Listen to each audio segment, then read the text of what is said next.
It must be that Chinese food, but he's still sweating. Oh, dude, don't even We're start. live.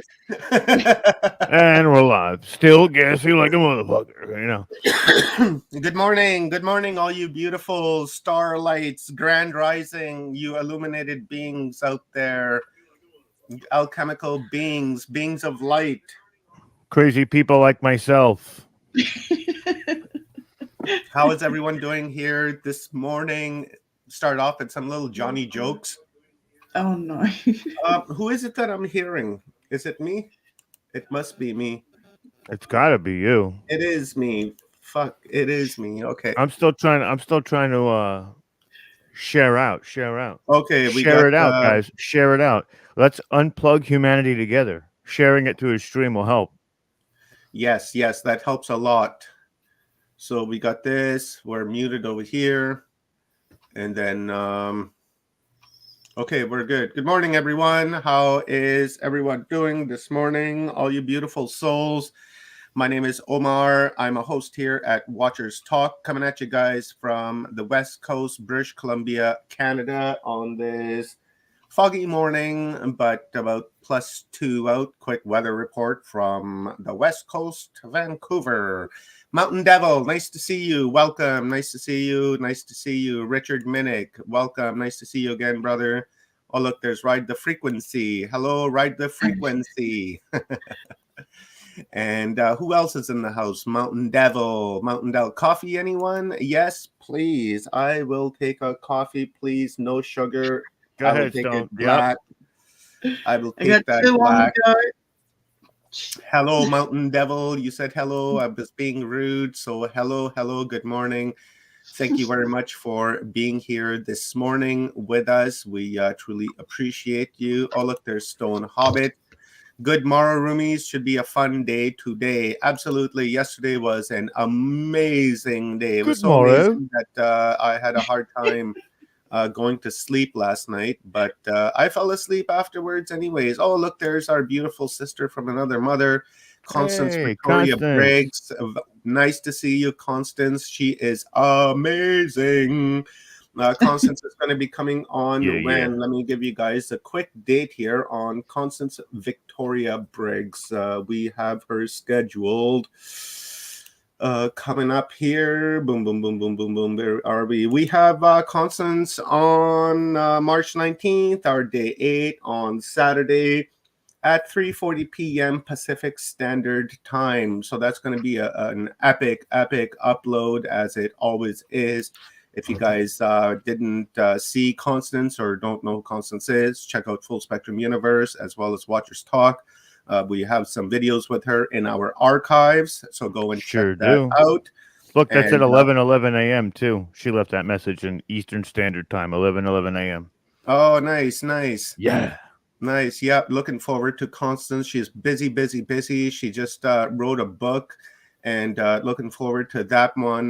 This lady is amazing. I resonate with the moon, right? I've been looking at the moon for a long time, and I've even explored the idea of the time when there was no moon in our skies. And there's a lot of good evidence to suggest that perhaps the moon wasn't always there, because when we look at the astrological literature across time, it doesn't tend or speaks about the moon, the biggest lunar body in space next to us, and kind of just conveniently they don't talk about it, and then suddenly they started to talk about the moon. And then we have the Acadians.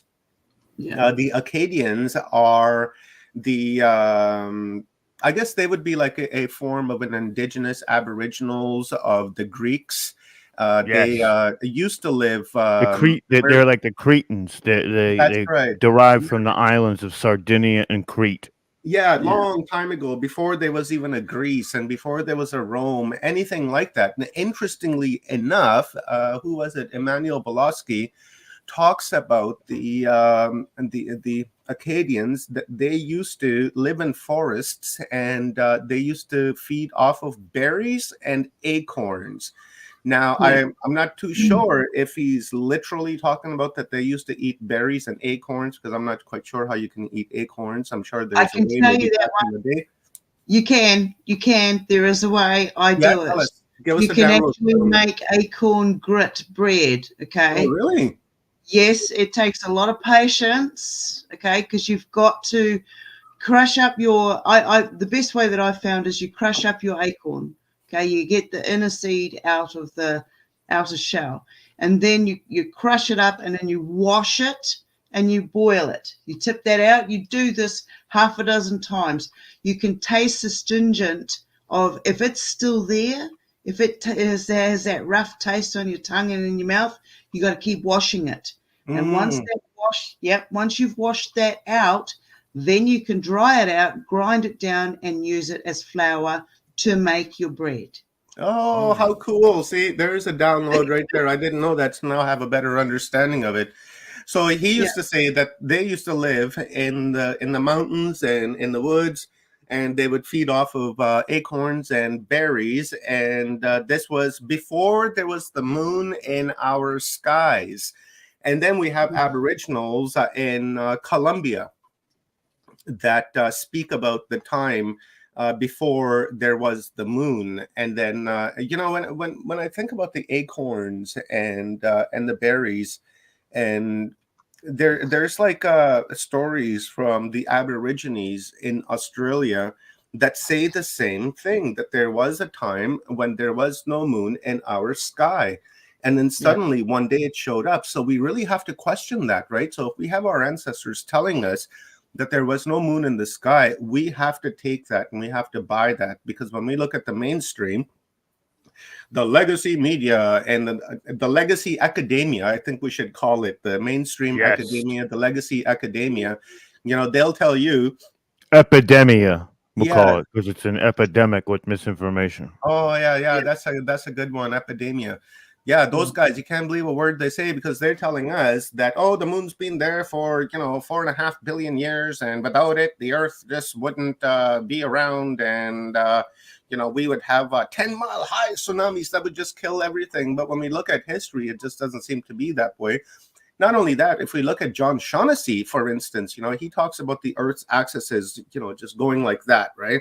And then he says, in one of his videos that, and in fact, he talked about it the other day, that at one point the Earth was in the same axial position as Uranus is, right? So it was locked on its side. So that goes to suggest, and it goes to solidify what some of the other writers and literature and philosophers have been saying in the past, that at one point, at some given time, the Earth was in an upright position like this. It wasn't in a tilt like 21, 22 degree tilt that we have today. It used to be an upright like that, kind of like a top, right? You ever spin a top?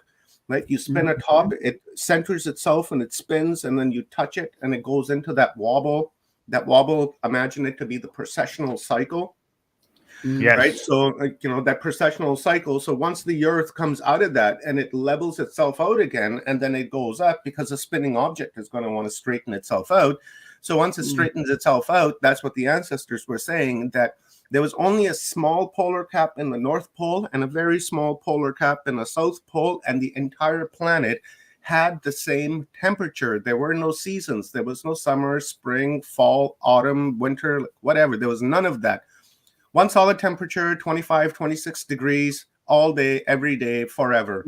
And that was probably the time when there was the water canopy on the Earth as well, right? And then things were like really huge, and then things looked like they were much closer to us, because the water was really working as a, what do you call those things? A magnifying glass? Right, so it makes sense. So I don't believe what the academia says, or sorry, the epidemia says, because I tend to believe our ancestors. Look what the grandmothers were telling us yesterday all day long. We have that sacred wisdom coming from them, and they were telling us that we need to go internal, and we need to listen to the internal. We need to listen to our ancestors. We need to listen to the ancestral memory that's coded within our genetic code, and there we will find the answers. Now, when we listen with our ears, not hear, listen with our ears, and see with our eyes, we can look, right? We can look, not see, we can look. And then the ancestors tell us that, hey, kids, there was no moon. The moon was brought in. It was fucking aliens. Aliens brought the moon in. Now whether, and these confused scientists, they kind of say the same thing, right? They're like, oh well, the moon is older than the Earth, and but yet it was formed at the same time with the Earth and the moon, and then oh, it was a rogue. It came in, it got caught. None of that makes any sense. None of it. So I personally think that the moon is an extraterrestrial vessel that was brought here, and it is more than likely a way station for the Anunnaki. And the Anunnaki are living there, and they're monitoring us from the moon. And there's a lot of things happening on the moon. Like there's this dude, I'm not a big fan of his, but he's got good work. His name is Mike Barra. And I believe he's one of the writers for the show Ancient Aliens. And he wrote a book. I forgot what it's called, but it shows you structures on the moon, like these big pipes and bridges. And he pointed out that there's a satellite dish on the moon that is the size of a football field. Now, yes, I've seen it. Now, whether you look at the American football field or you look at the British soccer field, regardless, it's still pretty big. And if you have a satellite dish that big pointed right at the Earth, right, like literally pointed directly at the Earth, and that's not natural. So there's something going on there. There's something very strange going on there. And I think it's ET. Plus, it rings like a bell for hours and hours and hours and hours after. Let me hear your guys' thought. I'm just running off with my lips. I like that story of the bell where the Russians shot some sort of atomic weapon and made it ring for 3 days. Yeah. Now, I'm going to say this. You know how there's star seeds? It seems like you're a moon seed. There's something going on in the moon. And, I mean, there's a lot of, I want to say, theories on what it actually is. But I honestly think that it was towed into orbit around this planet. And what I mean by that is there was this time where this world was unstable, and to stabilize the oceans and the geomagnetical field or the electromagnetic field, they had to bring some sort of orbiting body to make it replicate what it looked like on their planet, whatever that system or that type of being was. And from there, once that happened and everything calmed down, is when we started to see the development of the dinosaurs and things like that. Because habitable life wouldn't have, if there was no moon, I don't believe that habitable life would be the same, right? Especially with the interior cores of the Earth and the magma activity at that time. It was very volatile. Okay, let me be the devil's right-hand man here. Right. It's interesting, but, I wonder, because in order for the moon to have an effect on the Earth, it would need to have mass. And if it has mass, then it has gravity, and that mass and gravity would pull on the Earth and it would have an effect on the Earth. But if the moon is hollow, as we suspect that it is, and it rings like a bell, then it wouldn't have the mass or the gravitational pull to affect the Earth in the way that the epidemia is telling us that it will happen, because the moon would have to have mass. E equals mc2, right? Old Einstein. Well, Einstein's wife, anyways, not Einstein. You guys should know that Einstein's a fraud. Right? Einstein didn't come up with his theories. It was actually his wife that wrote all the papers. He put his name on it because back in those days, you guys know, women have been hated for thousands and thousands of years. And how dare a woman come up with like this type of theory? No way, only a man can come up with it. So with that type of retardation happening in the mind, like, she was forced to just let Einstein have it. He signed his name on it. He played the role really good. That's why when he won the Nobel Peace Prize, he gave all that money to his wife because he knew that it was hers, and kudos to him that he did that. So, he gave it to her. But anyways, E equals mc2. So if we take that into play. Well, you're looking at planetary, just regular planetary, like basically science or mathematics of regular planetary things. If this is a base or it's metal on the inside. What's to say they don't have machines that can facilitate mass or air Yeah, yeah. gravity or use I was anti-gravity, hoping you wouldn't or say that. keeps an attractor beam locked around, like there's a specific spot on planet where there's like a Star Trek tractor beam that keeps the moon within that orbit, so it Yeah, I simulates an catch you. orbit, and after a certain amount of time it stays there. Yeah. I catch you there. That's a good call. I didn't take technology into my hypothesis, so I take the retardation back.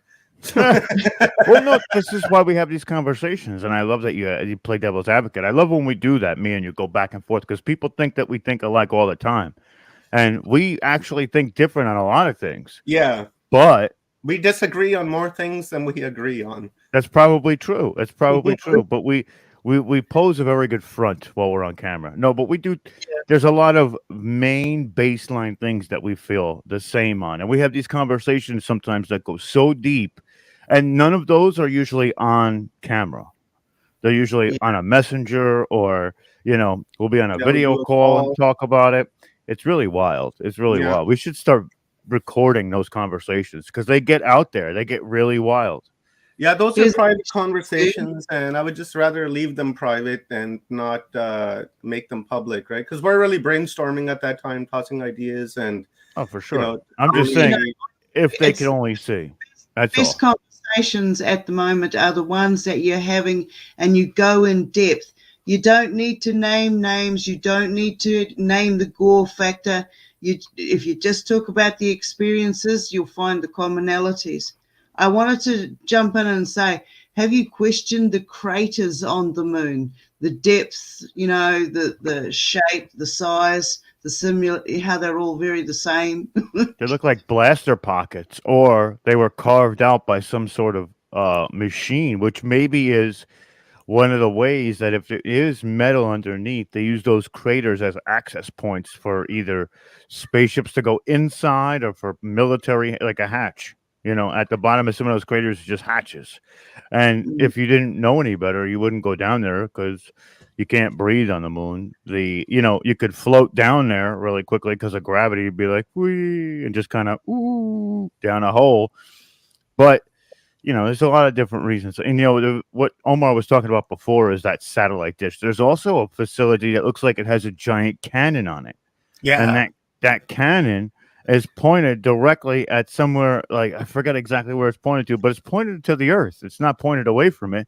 That's not the dark side. It's pointed at something, and I bet you that that's pointed at probably Mariana's Trench. And if they so feel the need to eliminate, Earth as it stands, that's how they do it.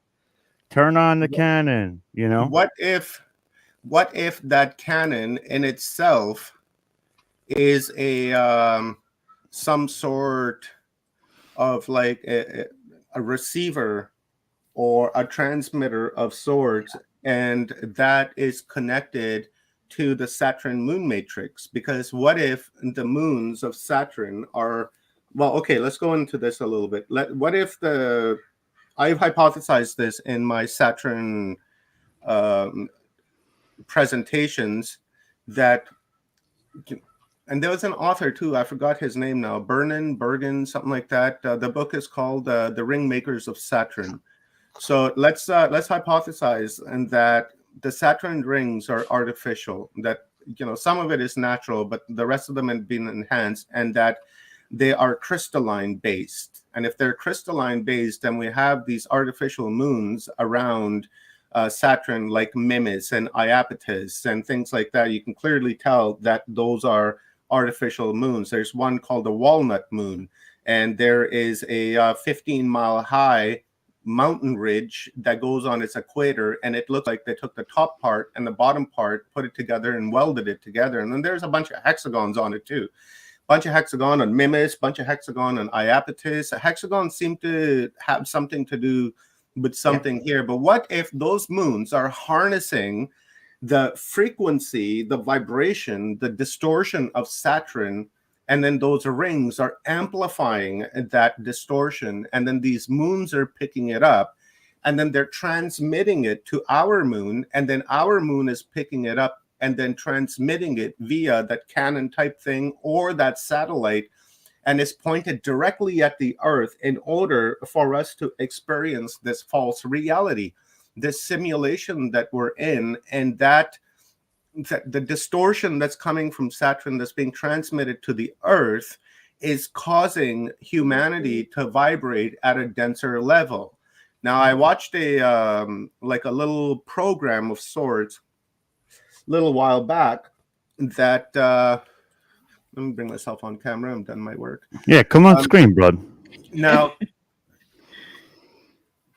I watched a video that said that they had these two mice, okay, in a maze, and they let these mice go, and they had food around, cheese and stuff, and these mice were going around the maze, and they were doing excellent, very smart mice, right? Very, very cool mice, and they're going around, and they were able to maneuver their way through the maze and find the cheese, and they were all good. And then they turned on some kind of a frequency, right? They wouldn't say what type of frequency it was. Good thing, because I'm sure people will try to replicate that. But they, emitted some sort of a frequency onto these mice, and these mice instantly went crazy. They had no idea what was going on, and then they redid the experiment, and they put cheese down and food, and they let these mice out. And with this frequency on, these mice were confused. They had no idea where to go. They were climbing over the things. And then once they saw each other, they started fighting. They ignored the food altogether and started fighting each other, biting each other. And then the interesting thing is that as soon as they lifted the frequency off of these mice went back to being docile again. So my hypothesis is that within this Saturn moon matrix that we're interacting with, and this frequency that's coming our way, is what if that frequency is causing us to behave in the manner that we've been behaving for the past several few thousand years? Because prior to that, we were a peaceful, loving civilization. We didn't war with one another. We telepathically spoke with one another. We built things. We cooperated, and we shared our ideas and things. And then suddenly this happened. And conveniently enough, this began happening after the Anunnaki showed up. You dig? After the Anunnaki, this started to happen. And then more than likely, the moon showed up too when the Anunnaki showed up, right? Because they needed a way station. They needed some sort of a thing. And this is what I'm hypothesizing. And I feel that perhaps the Anunnaki are working with what Carrie Ann was talking about last night, these plasma parasitic beings, AKA the archons, and dark entities, shadow beings, whatever you want to call them. I think the Anunnaki work for them.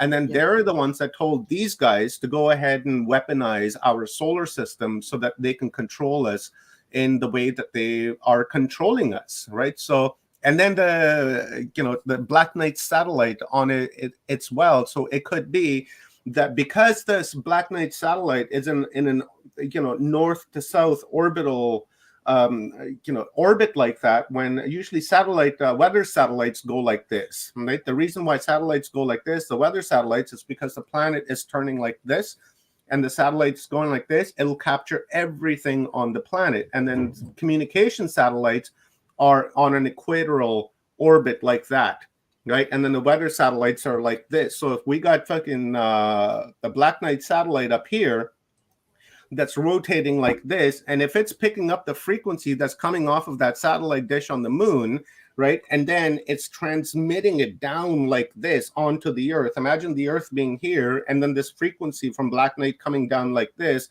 It's going to cover the entirety of the entire planet.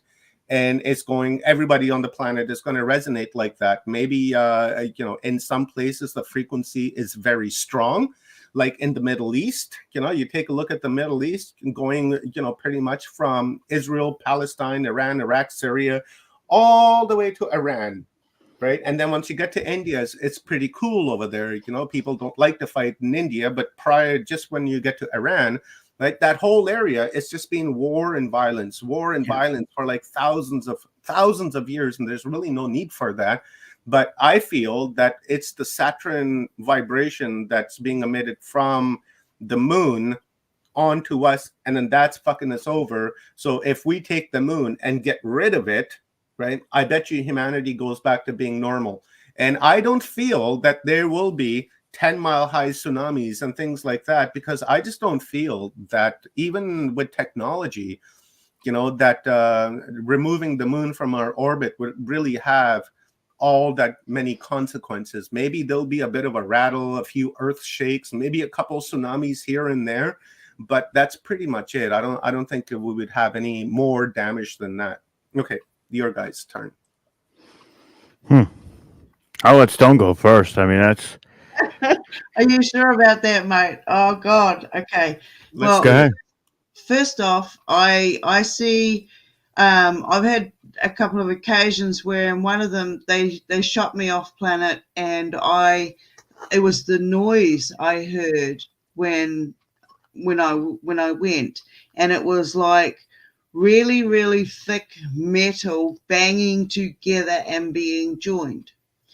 I used to look at the stars when I was a kid, and what I see now is very different to what I saw then. I see that every star out there has a partner. Now, I've been sky watching for at least 30 years and taking photos of the full moon, and the moons change every time it changes. We're coming into a full moon right now. I'll show it to you tomorrow night. Morning. Anyway, where I'm at living here, I am on the west coast of New Zealand. The west coast has black sand. On the east coast, it has white sand. Now, I'm on what's known as a Waitomo, which is there's tunnels underneath and water's flowing. We're on a water table. So I now am having white sand replacing the pebbles and stones that used to be in my river. And the thing is, I'm so close to the black sand beaches that I'm having difficulty trying to analyze this. I know it's there. But what I've seen is I've seen full pieces of land through a spring totally just fall away. I've got videos of it. Just fall away and wash just within a couple of hours, boom. And to me, that is when the frequencies come in from the planets. And we get that burst. We also get that underground tsunami, which causes the water tables to change, which causes the frequencies to change. I've been in a planet on a few of my other journeys, and what I've seen is the North and South poles are an axis. They're when it comes aligned with the center Earth, and that lines up, and this whole massive hole opens up, then you've got access. And I do believe that we started off as a seed planet, like the moon. The moon being towed in, it is a base. Inside there'll be massive activity. I don't see the moon like anybody that I know that sees the moon. I see it as a base.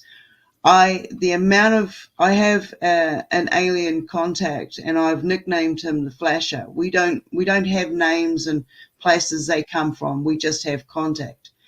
And in these flashes over the years, I've learned that this is a form of communication. It's not just flash, yes, no answers. It's when you see that beam of light come in, you have just been fed a massive download.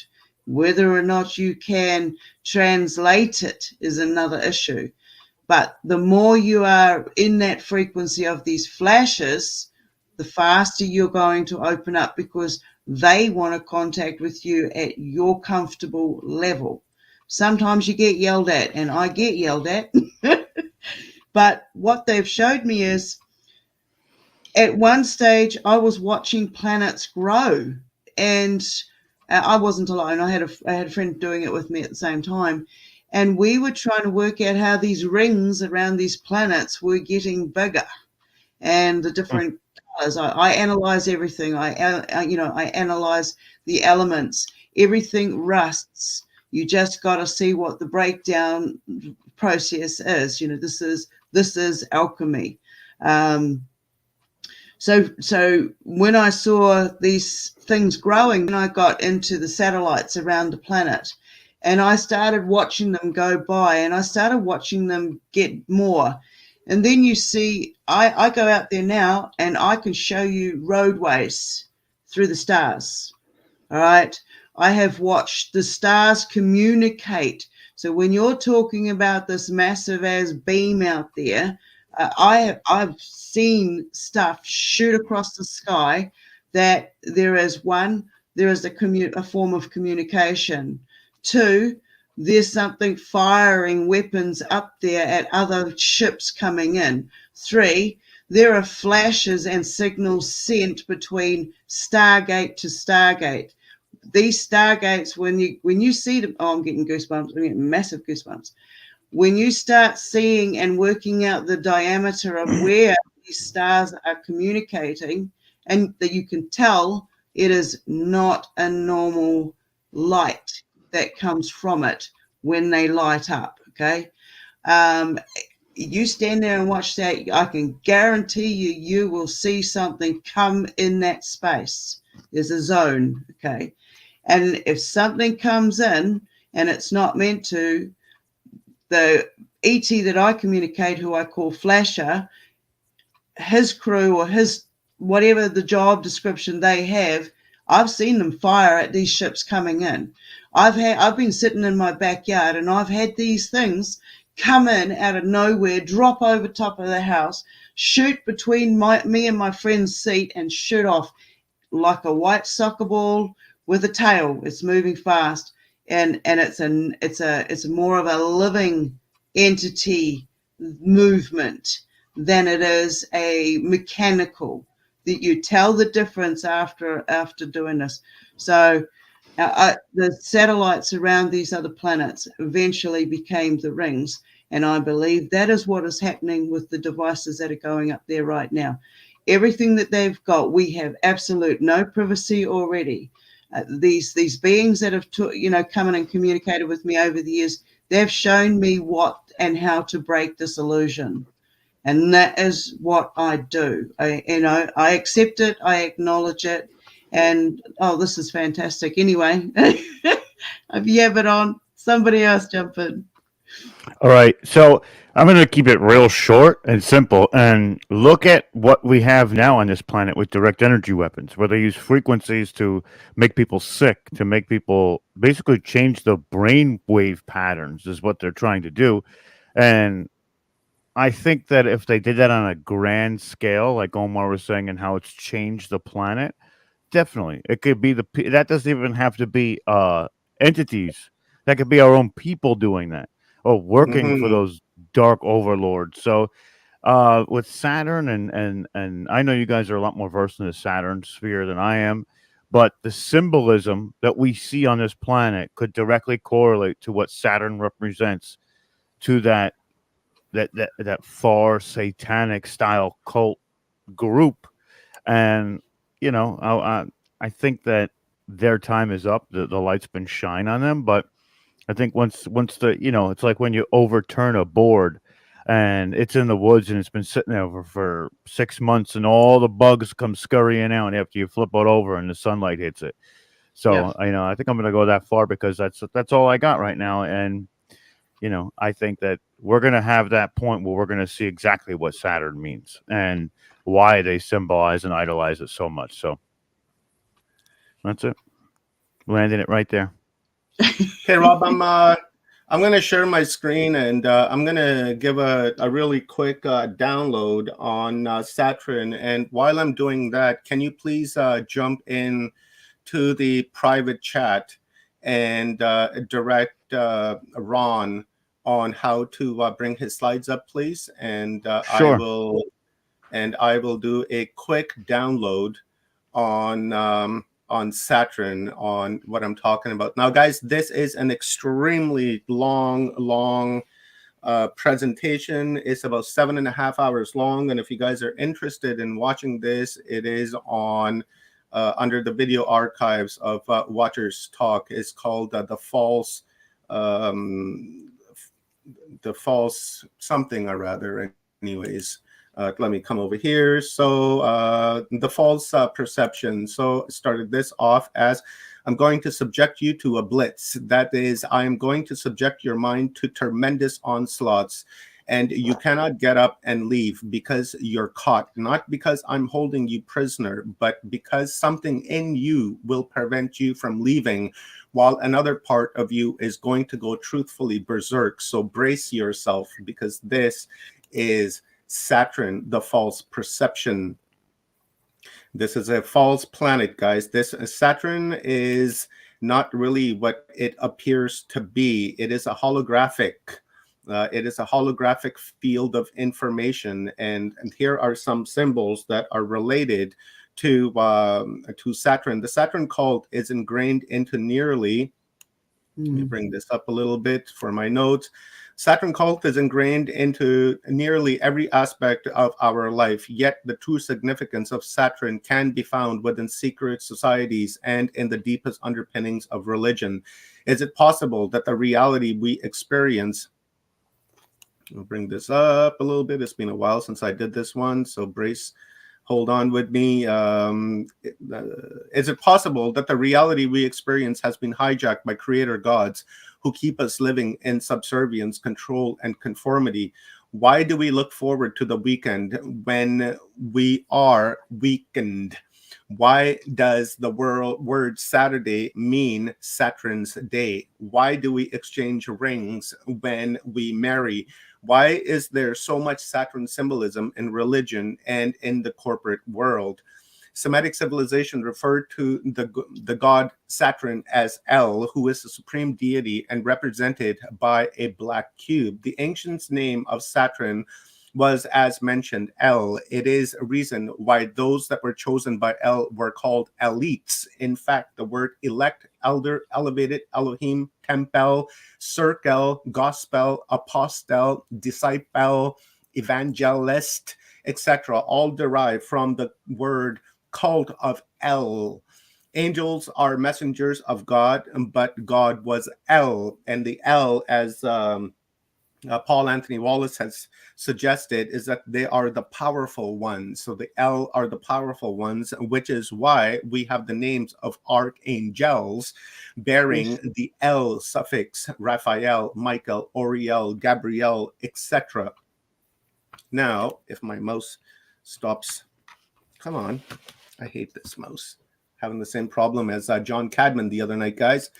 So right here, this is the accepted ancient symbol of the sun. People think that it's a symbol of the sun that we know today, but is that symbol more likely to be the symbol, the sun we know today, or the sun we once knew?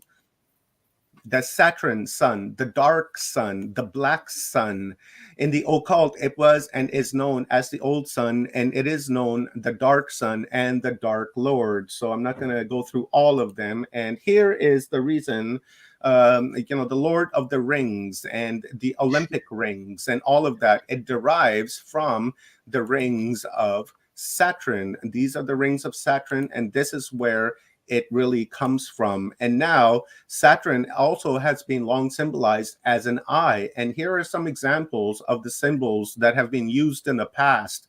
And even right now, this may look familiar to you guys. The eye of providence that we see on the top of the pyramid of the dollar bill, the all-seeing eye. Here's another expression of Saturn being represented as an eye. Now, at some given time, way back in the past, there was a huge, enormous ejection of mass that came from Saturn, and when the Earth would tilt on its axis, season to season to season, when it would tilt, when you viewed Saturn from the Earth, it would appear to have like a crescent, an illuminated crescent, and that crescent would move as the axis of the earth would turn. There's the north, the east, the west, and then the south, and then right here, this is one of the symbols that you find in the ancient world that is commonly occurring theme of Saturn. Here you have the sun, and then you have the crescent. Now, when we look at ancient Egypt, and as well as when we look at the Masons, this right here can also be the solar boat, right? So the crescent it's actually evolved over time. It's never remained the same. Here's an example of the right here, right? We have the crescent, and then right here again, that's the sound vibration, the cymatics, and that really makes a whole lot of sense, because when we look at the cymatics and when we look at the frequencies coming off Saturn, that's what it creates. Now, here are some common occurring themes that the elite like to use for the symbols of Saturn, and this may look familiar to you guys actually. Now, here's one, here's another one. Right now, when you look at this symbol, what does that remind you of? Right, you will actually see this on the aircraft of the Allies back in World War II. And also, when you go to expand your screen right here, when you go to expand it, it has the same thing. That is the symbol of Saturn, right? In fact, you're looking at this. Can you see that, somebody, where I'm pointing, where it says explore? Right, yes, this symbol right here is as well a Saturnistic symbol right there. I'll show you guys coming up right here. Here's another one. Here's some common symbology themes of Saturn as seen in antiquity. Here it is. Here's the crescent, and then there's the sun. And here's another one. Here we have the sun shining, right? The four corners of the earth, or the four rivers. And then here's the crescent again. And look, there's that symbol that I was just showing you. See right there? Right? See that symbol right there? Here's that symbol. That is the Saturn symbol, which is right there. And then here it is again, the same thing. And then we see this on the street plan of Washington, District of Columbia as well. This symbol, and again, this symbol is right there. And then moving a little further, here's another one where they've changed it up a little bit. But again, the crescent is the theme. There it is again, and then there it is again, and then here it is again, and then here is where the Saturn symbol has evolved. Instead of being a crescent like this, they've extended it. They've extended it because it forms the horns of the horned gods. So here we have the horned gods, like the Pan god, right? There's a number of them, and then here we have the all-seeing eye from the Lord of the Rings, and there's the crescent, and then there's the all-seeing eye that we see on the Eye of Providence. Here we have a symbol of Islam. Here's the crescent with the star, and here we have Saturn with the crescent. Remember, I was saying it illuminated. When the axis of the earth moved, there's the illumination. Here's the symbol from Islam that's been taken from that. So it is more than likely a Saturn-based religion, as all Abrahamic religions: Christianity, Judaism, and Islam. Here we have it again. This right here is the god Sin. He's the Arabian god. And then here we have the star and the crescent, and then again, right there, the star, the Saturn moon matrix is what this right here is explaining.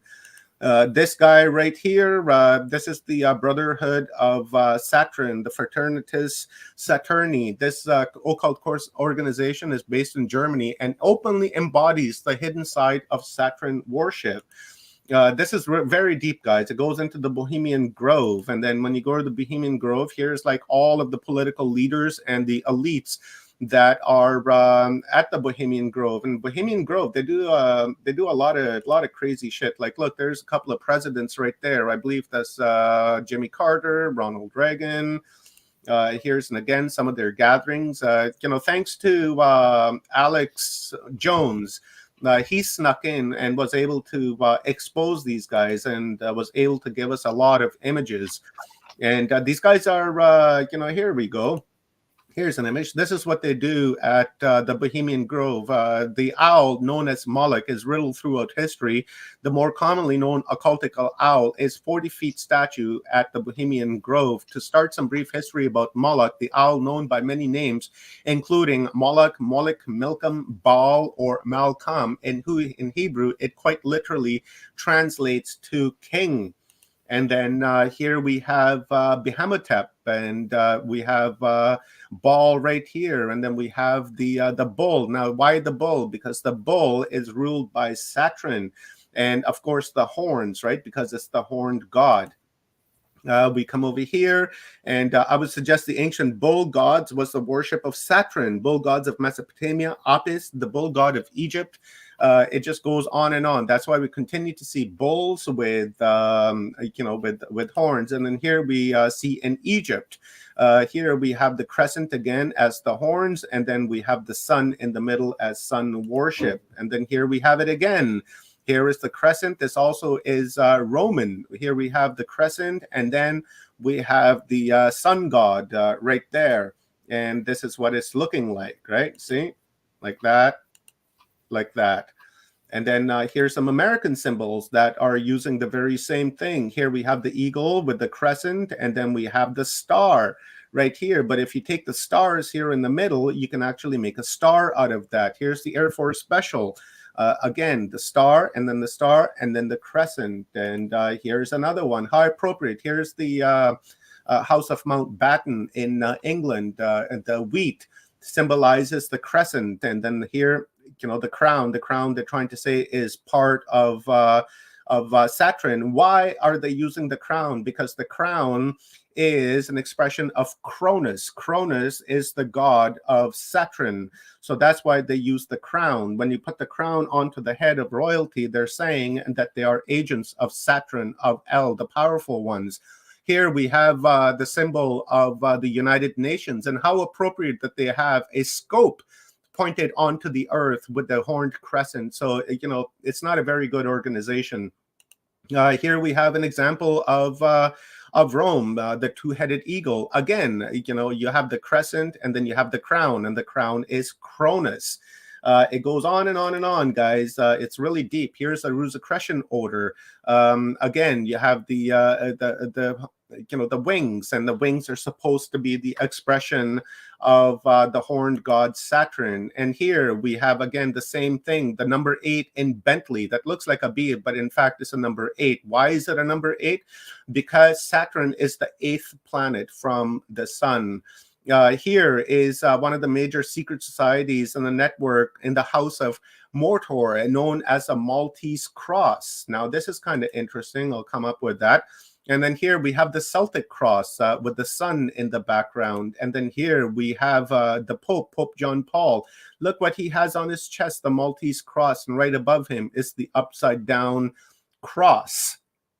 Right here, we have, somebody in the church, but again, there's a Maltese cross, which is part of the secret families. And then here's the crown jewels. If you take a look at the different crowns that they have, you have the symbology of Saturn on there. Here we have the Saturn that's shining in all directions, and that's where we get the term the four corners of the earth, or the four rivers of the earth.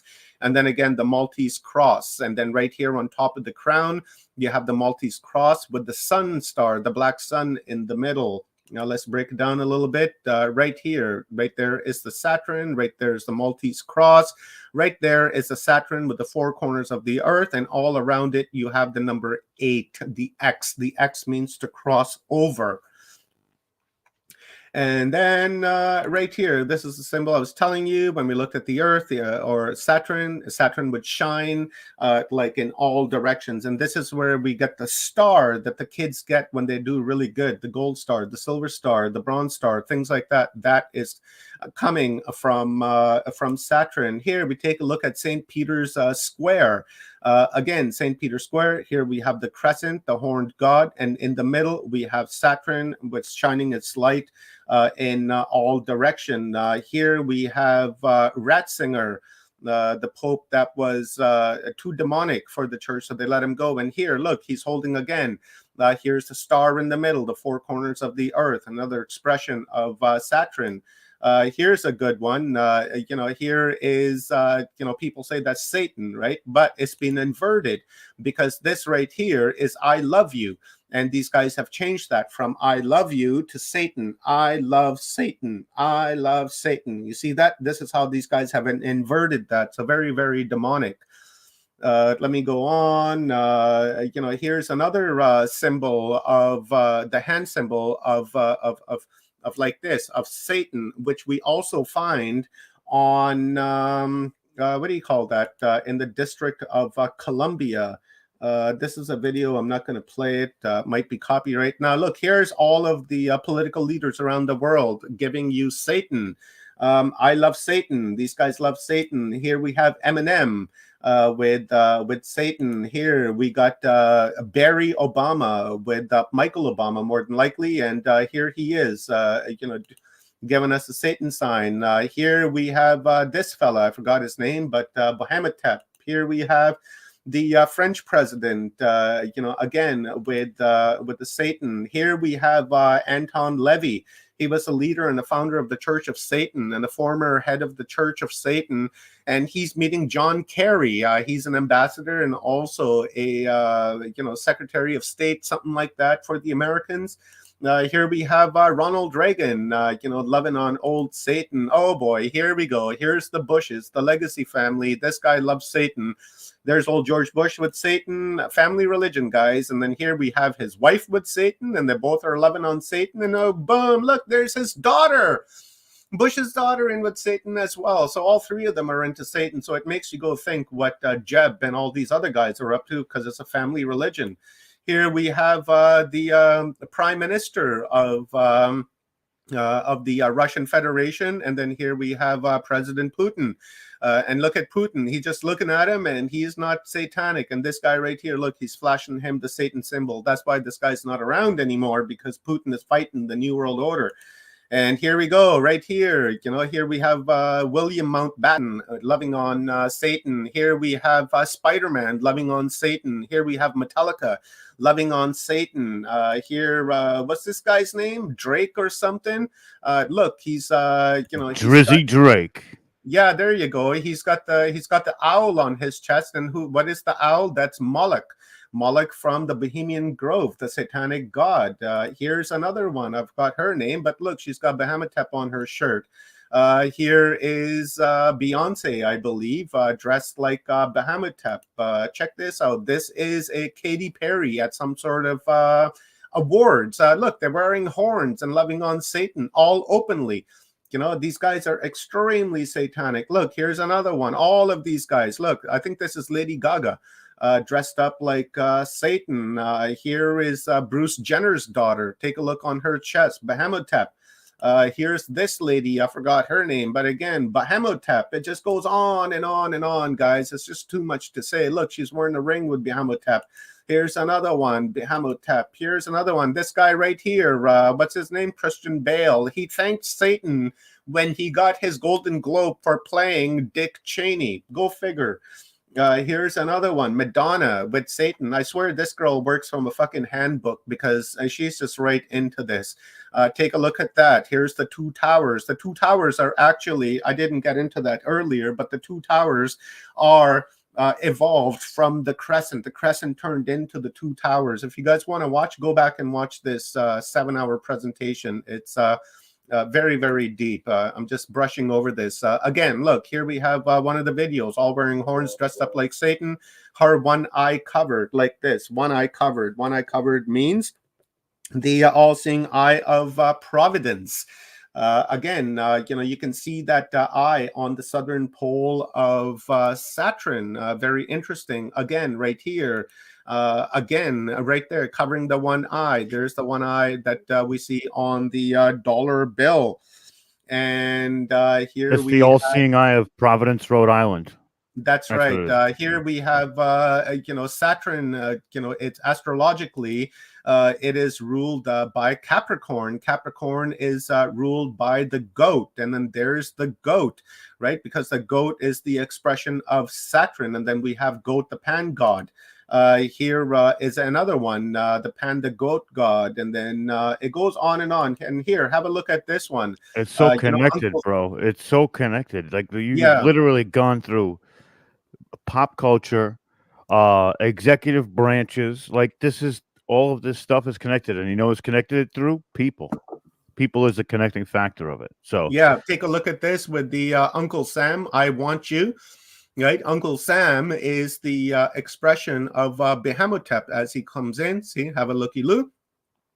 This gift clearly shows it. And this right here, guys, is not only in the United States, but it's in England, in Australia.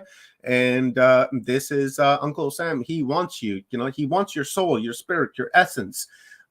This right here, again, you know, the bullhead with horns. And then again, inside the bull, back in the Roman days, they used to put people inside it, light a fire underneath. And when they would scream, the bull would sound like Saturn. Again, right here, this is a crescent holding the sphere. And then from there, it evolved into the two pillars. And then from the two pillars, we can see it on the Masonic works. There's some more Masonic work. Again, the two towers. Here's the crescent right here. Again, the two towers. There's the all-seeing eye. And then let me just move forward right here. I was saying the number 8. Numerology, the Saturn is number 8. That's why it's the planet of death. 8 is infinity. It just goes on forever and ever and ever. They gave it the infinity. Remember the I love Satan, right? These guys like to invert that kind of stuff. And here we have a spider, an 8-legged spider. And this is the Nazca lines down in Peru. And again, here is the horns, and then it's an 8, the number 8. And then there's the sphere. The sun sphere. Here is the magic cube of Saturn right here. This is the magic cube of Saturn, because in numerology, you don't have double numbers. You take the numbers, you add them to come up with a single number. And in the magic cube, the magic square cube of either Saturn or even the Masonics, no matter how you count this, you can go up, you can go this way, you can go on a diagonal. It doesn't matter. It will always be number 15. And when you take that 15, you equal it, comes to 666. And we have the number 666. Now, the number 666 is actually a sacred number, but the dark occult, I'm not, you know, hammering the Masons here, because I believe the Masons are actually the good guys, but the inverted, the people that are on the very top of the pyramid, they've inverted it and they're using it for dark purposes. Here is the sigil of Saturn, and this is also the sigil of the Freemasons as well, and also is connected with the magic cube. And here we have the black and white checkered floors. You know, when you go into a church or whatever the case may be, you see the black and white. That black and white is supposed to be about confusion and crossover, and also it is an example of the magic square cube. Here's a little video that I put together, and it shows you all of the churches, well, not all of them, but you know, a majority of the churches around the world that are using the checkered floor, and that is all part of the Saturnistic worship. So here we go. Just very short video.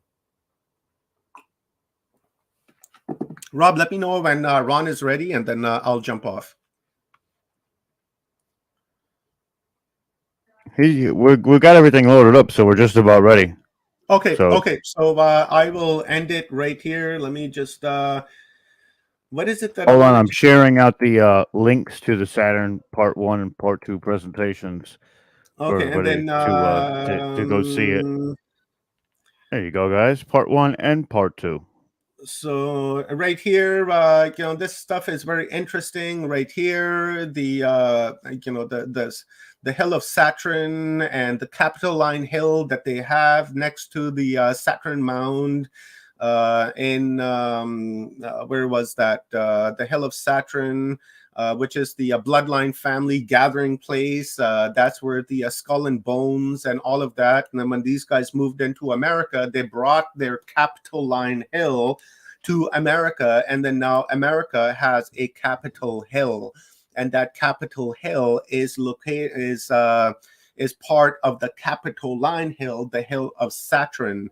It just goes on. Here's a quickly. Now they've Here's got the the map. Capitol Police acting like Stasi too. That's going around, and they're actually going into Florida, Miami, and parts of the country and creating their own police force, like a secret police. So Yeah, they're yeah, called the Capitol Police. It's wild.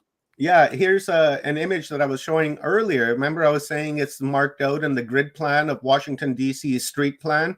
And then every circle that you see, those are all major buildings in Washington. And then they've connected, and then the streets are worked out so that they actually express Saturn. Like here's a good one right here.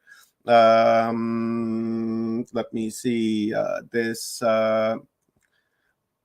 Why did I put this on here? There was a significance to this, and I You didn't can see it's the Mason. It's the Freemasons. Yeah, You right see? there. Yep, it's got the thing. Yeah, right It's there. It's 9:10 now, brother. And then here's the X. X marks the spot, right? I just want to quickly just show what I was talking about. I'm just done right here.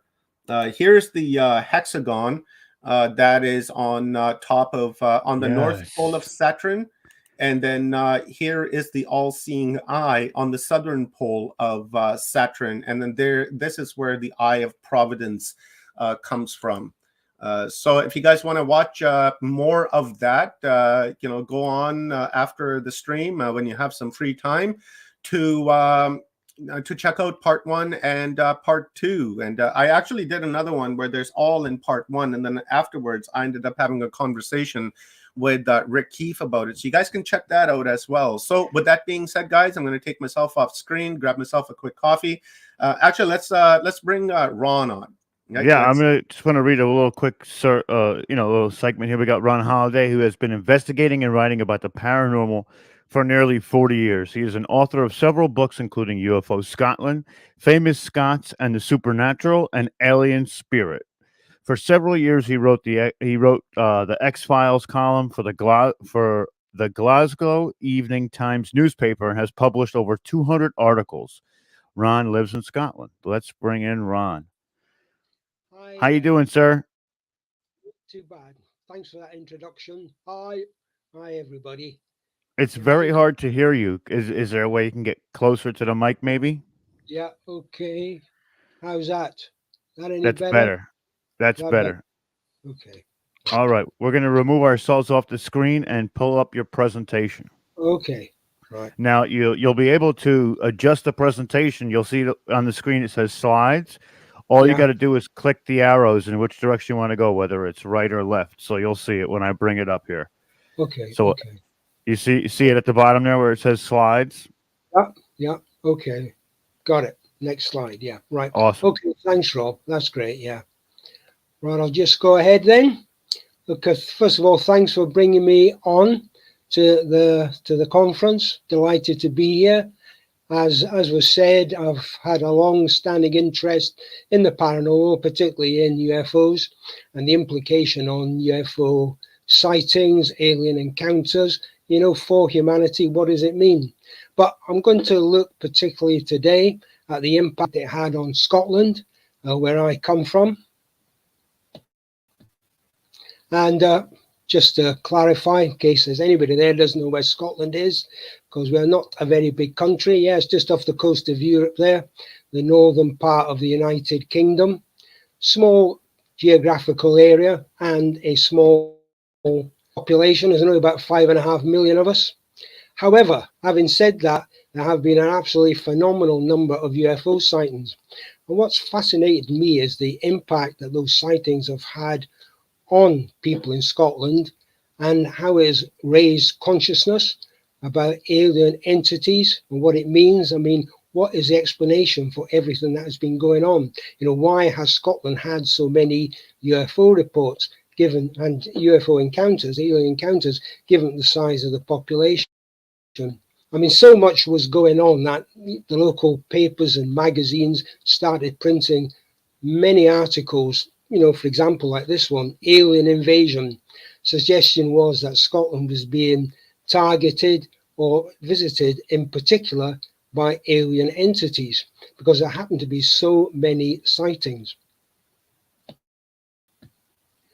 And, it raised a question for people, Are we being visited by aliens from distant planets or what?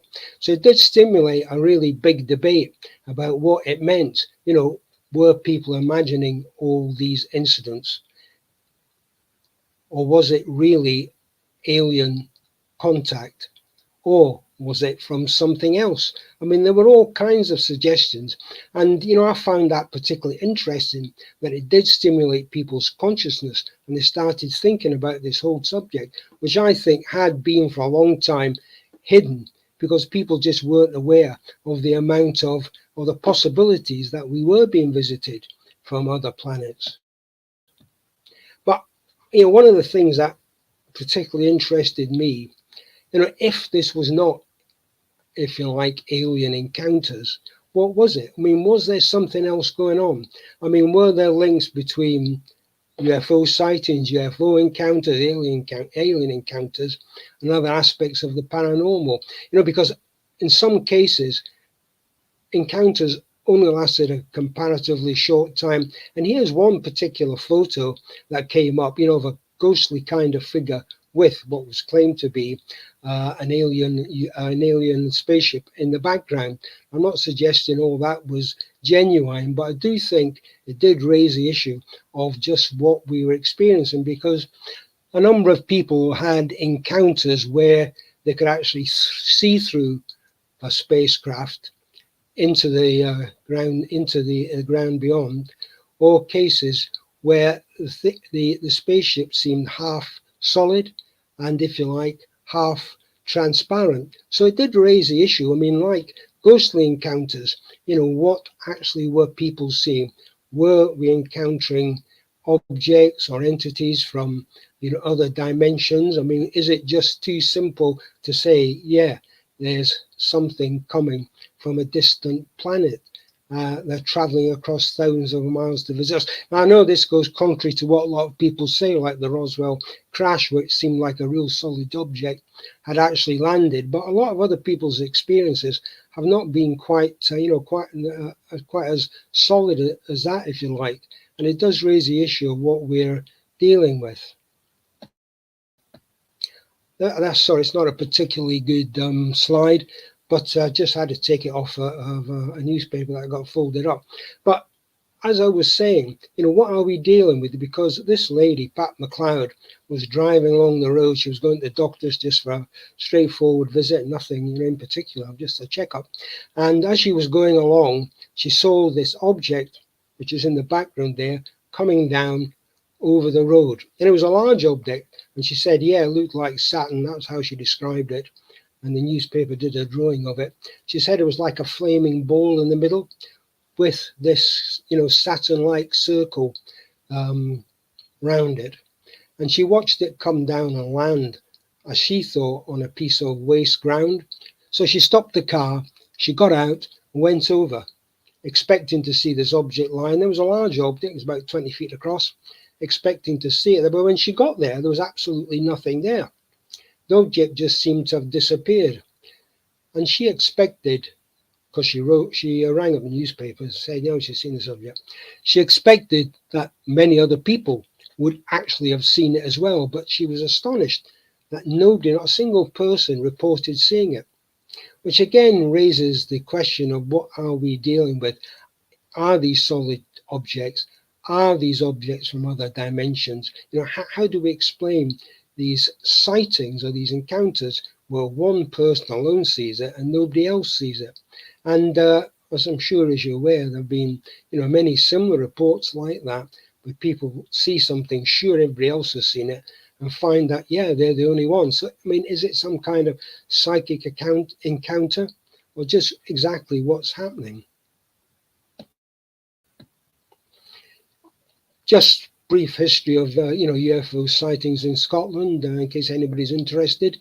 Like a lot of places, there were reports of strange objects seen in the sky way back in the 19th century, reported in Scotland, and I'm sure plenty of other places stretching even further back.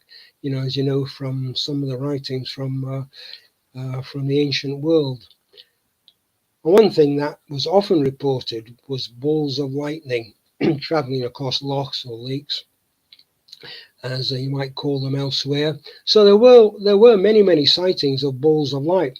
But I mean, the first recorded sighting that I have took place in 1937 when a man wrote to me, and said this he had seen what looked like a spaceship flying across the sky, and it looked solid. So that's the earliest sighting I have had, which actually predates, the 1947 era, which is supposed to have brought in the first real solid sightings of flying saucers, or UFOs, UAPs, whatever you want to call them. And the first, as it were, solid sighting, in the sense that it was, the chap actually did a drawing of it and explained to me exactly what he'd seen, took place 1947, Portobello. Obviously, I won't know where that is, but it's an area of Edinburgh down by the sea. And he claimed to have seen what looked like a spaceship with an actual person inside, solid object again. But he was also surprised that nobody else seemed to see it. So this was only reported to me, 40 years after the event. So I really couldn't check up as to whether it was possibly something else that he'd seen. But certainly that coincided with the first reporting in the USA of, that's sparked off our modern UFO sighting era. So just a couple of books, that I've written about Scottish UFOs. And to state the obvious, but again, it's curious because UFOs come in all shapes and sizes. There's a massive variation in the appearance of UFOs. I mean, there's some, these pictures will all be copyright, obviously. There's some photos of what people have claimed to have seen. They're not genuine, I don't think, but that's the kind of thing people have claimed to have seen. And there's another bunch. And there's some similarity, but there's an awful lot of difference. So, I mean, why is that? I mean, why do we get all these different types of UFOs reported? I mean, does it mean we've been visited by, all sorts of planets or what? I mean, it is a bit of a mystery, which, is quite puzzling if we are dealing with genuine UFO alien entity sightings. There's a kind of typical, I would regard as a typical UFO, sort of saucer-shaped silver thing. And this was a painting made by a chap who had an account in one part of Edinburgh, and his widow presented me with the painting, which I really appreciated. And then again, a completely different, I hope you can see that, it's not a great picture, but that's the best I could do with it. That's a dumbbell-shaped UFO from the 1990s in Glasgow. Glasgow, the biggest city in Scotland. And then, completely weird sighting. I just produced this because, this is a drawing the chap did he was living in Shetland, an island to the north of Scotland. And he sent me this drawing of his encounter. And what he saw, he claimed to have seen, was this object. He was standing in his kitchen window looking out, and he saw this object coming down, and he described it as a world. He said it was a globe of the world surrounded by this burning kind of light. He said it looked leather-like, and it's sat there on the ground for several minutes and then shot up. And sometimes, you do find it hard to understand exactly what people were seeing. But anyway, I spoke to the chap and he sent me quite a lot of details, of what he had seen. So again, you get these encounters of these sightings which seem to, defy any kind of obvious explanation. I mean, can we really believe that something came down, globe shaped, had drawings of the world on it, but and these flaming all around it? I mean, it's really very strange. As I said, I chatted to the chap, and he sent me a lot of details, and I'm inclined to believe this is what he actually saw. And again, another drawing from a witness, a completely different shape, like two triangles on top of each other. Again, viewed from his window, convinced this is what he saw, with these kind of red lights all around it. So even in Scotland, you get Sorry, folks, I do have a bit of a tickle in my throat. So again, you get people saying all kinds of different things. I mean, so what does it say about what people are experiencing? I mean, are these psychic experiences? Are these genuine objects? Here's something completely odd as far as I'm concerned. Spoke to this chap on several occasions. He was driving to work, came to this junction, and then he saw all these objects in the sky. Triangular shaped object, this, I don't know, he described like a large canoe. And then this, I don't know what to make of it. It seemed like a coffin with a pole down below, sort of something, you know, to support it.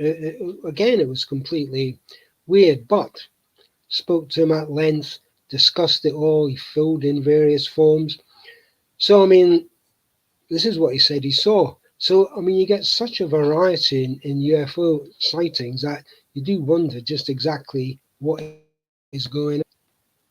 A bit more straightforward, but again, different object described, looks like a kind of flying delta-shaped object. Some claims that, in fact, you know, these black triangular-shaped things were actually planes being tested. It was down the west coast of Scotland, and there was a large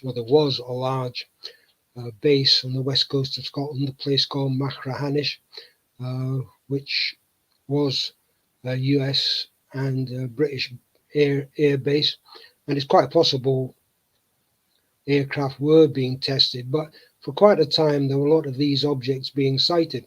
And in fact, I appeared on a program to discuss it because there really was a lot of interest in what was going on. So those were sightings. What about encounters? Well, Scotland has experienced a number of quite bizarre encounters. This concerned a chap called Gary Wood. He was driving along with his friend, a chap called Colin Wright. And as they were driving along, they came to a corner of the road and there was a bright light hovering over it. And the next thing they remembered was driving back along the road. They were visiting a house, but when they got there, they found that they were almost 2 hours later than they should have been. So Gary, chap in the picture there, he got quite concerned about all this. He had a lot of disturbed sleep, couldn't understand what went on. So eventually underwent hypnotic regression. And he came up with this account of being lifted out of the car and taken into what seemed like a spacecraft and meeting or being, if you like, investigated, examined various strange alien entities, like the one that you can see maybe just down below, kind of grey type creature, small one. There were tall creatures. There were other people being held there. There was a naked woman who was in great distress. So he saw all these things. And this did come out under hypnotic regression. But then afterwards, Gary started having, if you like, memories of having encountered alien entities when he was a child. So although this was, if you like, his biggest experience of UFO abductions, he did seem to think he had a bit of a history of it.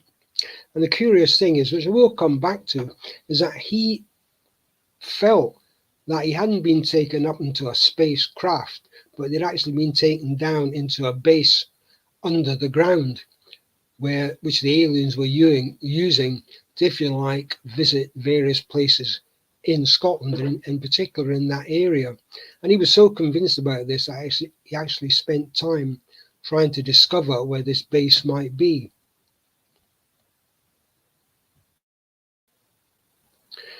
This is certainly Scotland's most famous encounter, a chap called Bob Taylor.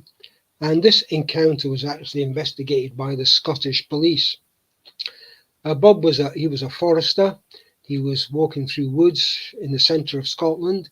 He did this on a regular basis, but this particular day, he came upon an object hovering above the ground.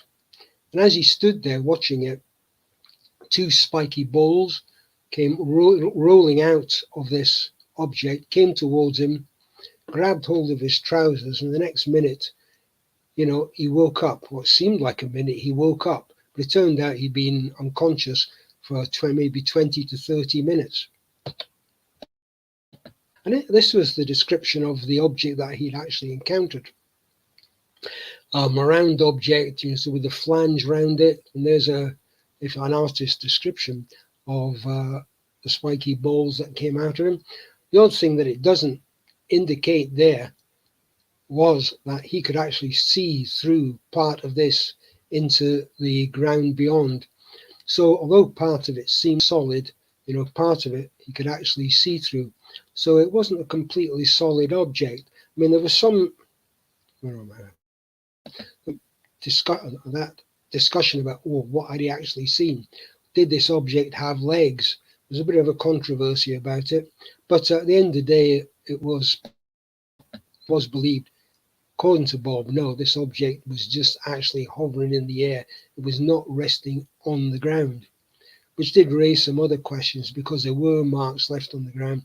And as I said, this encounter was investigated by the police because Bob, he had a lorry, couldn't get the lorry started.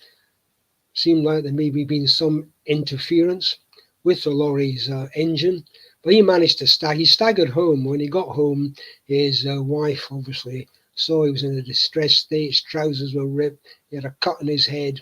So she rang the police, and the police came along, wondered what had gone on. They searched, couldn't find anybody. They thought maybe he'd been attacked. He'd been assaulted by some youth. There were reports that youth had been seen, not in that particular day, but in previous days.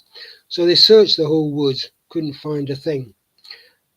They were convinced Bob was telling the truth as far as he was concerned, didn't think he was making it up. And that's been the opinion of everybody involved in the case. We've investigated, spoken to Bob. I spoke to Bob a couple of times, visited him in his house, and he was absolutely, he thought he'd had a tremendous encounter.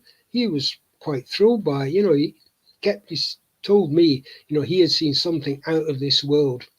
And he never made any money out of it. He was quite honest about it. Told this story, said other people have made money out of it. I've never made any money out of it. So it's been regarded as really quite a solid UFO encounter case.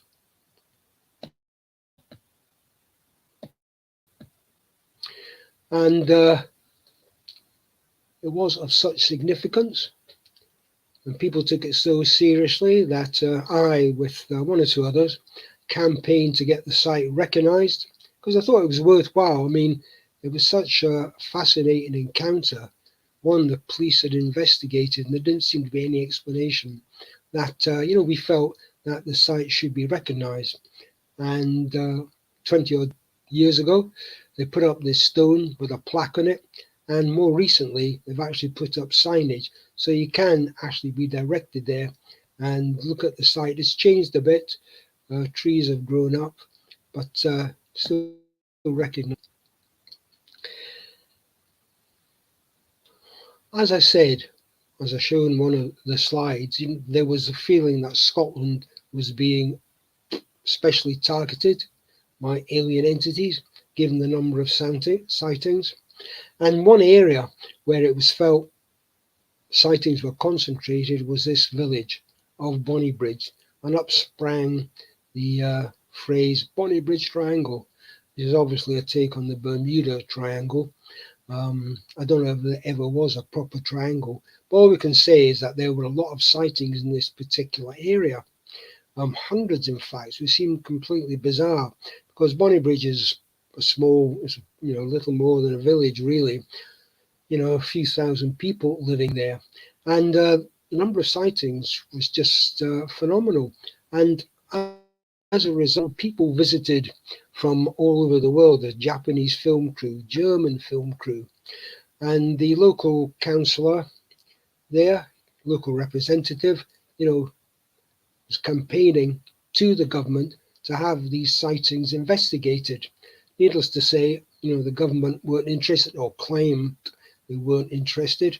I think it is significant that the Ministry of Defence in the UK claimed for decades they weren't interested in UFO sightings, but then suddenly, after 30, 40 years of denying it, began to release UFO sightings that they'd actually collected. So what the local representative was trying to do there was to get the government to investigate all these reports, because there were dozens, hundreds of reports, and local people were coming to his door saying, well, what's going on here? You know, why have people been having all these encounters and seeing all these things? And I was certainly involved in investigating quite a few of these reports. There was a lot of video taken. I can't actually show any, it's all copyright, obviously. But I can assure you that some of it was interesting. It was taken in daylight and it was shown on British TV. You know, it's a big audience. So there was a lot of material collected. I mean, what did it mean? Why were so many sightings being reported in this area? Various suggestions coming up. You know, were these psychic events? Was it for some reason a window into another dimension? What was it? Were people trying to, you know, was there some bizarre tests going on by alien beings to see what the reaction was in Scotland for some reason, just as a sample of the world, the UK? I mean, it was certainly very weird. And this went on for several years. Then suddenly it just seemed to die down. And there were still some reports, but not a high one just the last couple of years, but there was nothing like the volume. So you had this burst of UFO activity, and then suddenly, you know, it seemed to go quiet. Some people think this is, you know, start to get a bit esoteric at this particular spot. But to my mind, what are we talking about? You know, there's a picture of modern, contemporary, 19th, 20th century view of fairies. You know, what's the link between UFOs, ancient folklore, and fairies? Doesn't seem anyone at first sight, but you know, you do get some links.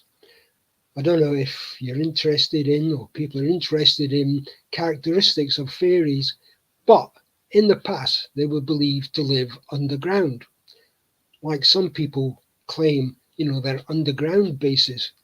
Yeah, well, fairies were supposed to live underground. And a number of people, and I mentioned them there, Robert Lee, I'll come to Robert in a while, Gary Wood, and somebody else who had a lot of UFO encounters, believed he as well had been taken underground. So, I mean, there is that link there, and there are other links as well.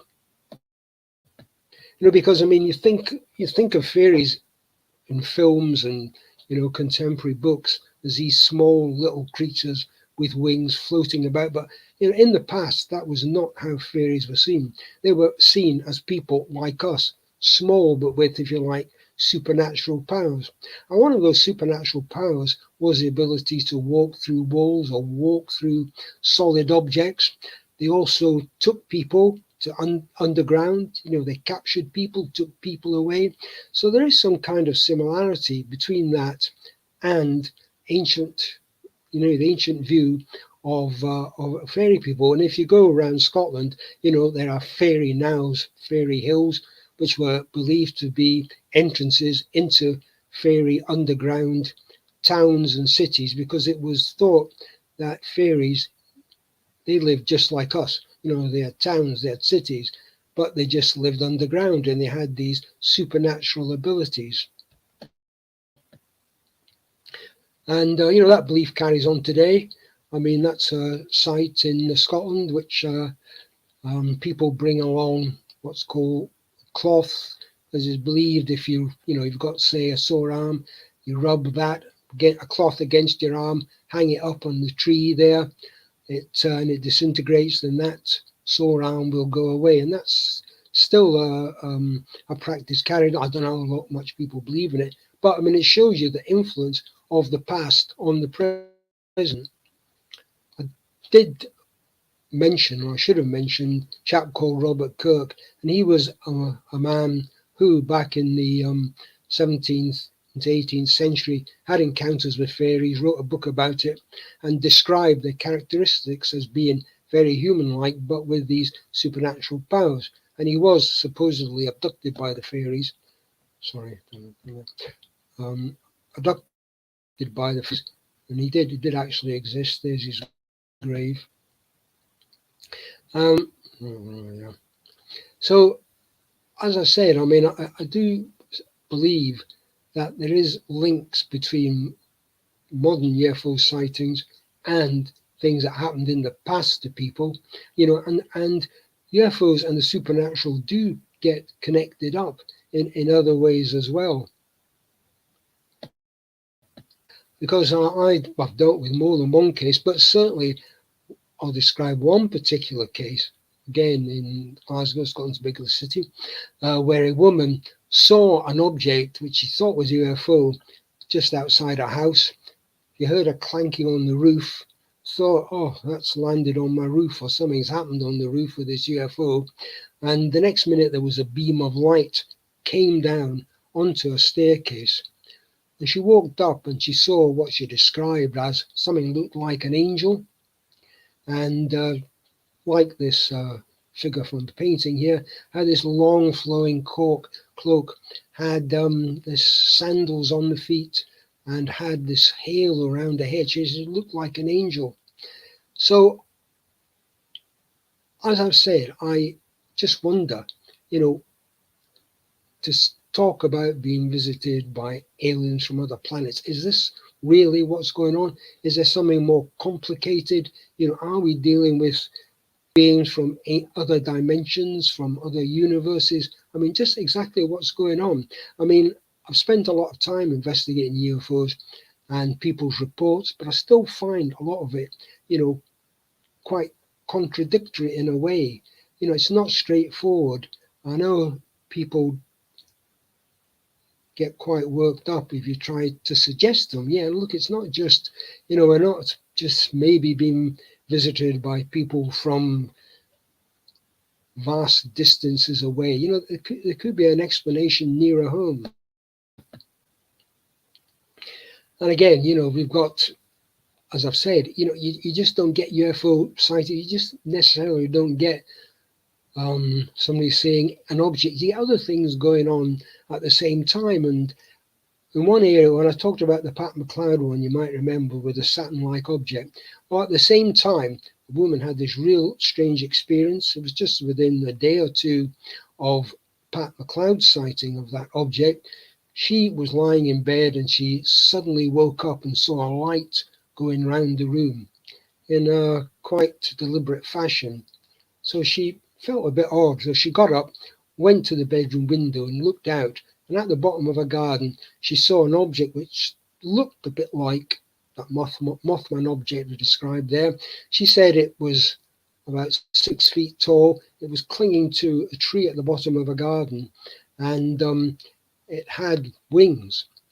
So it seemed like a human with wings.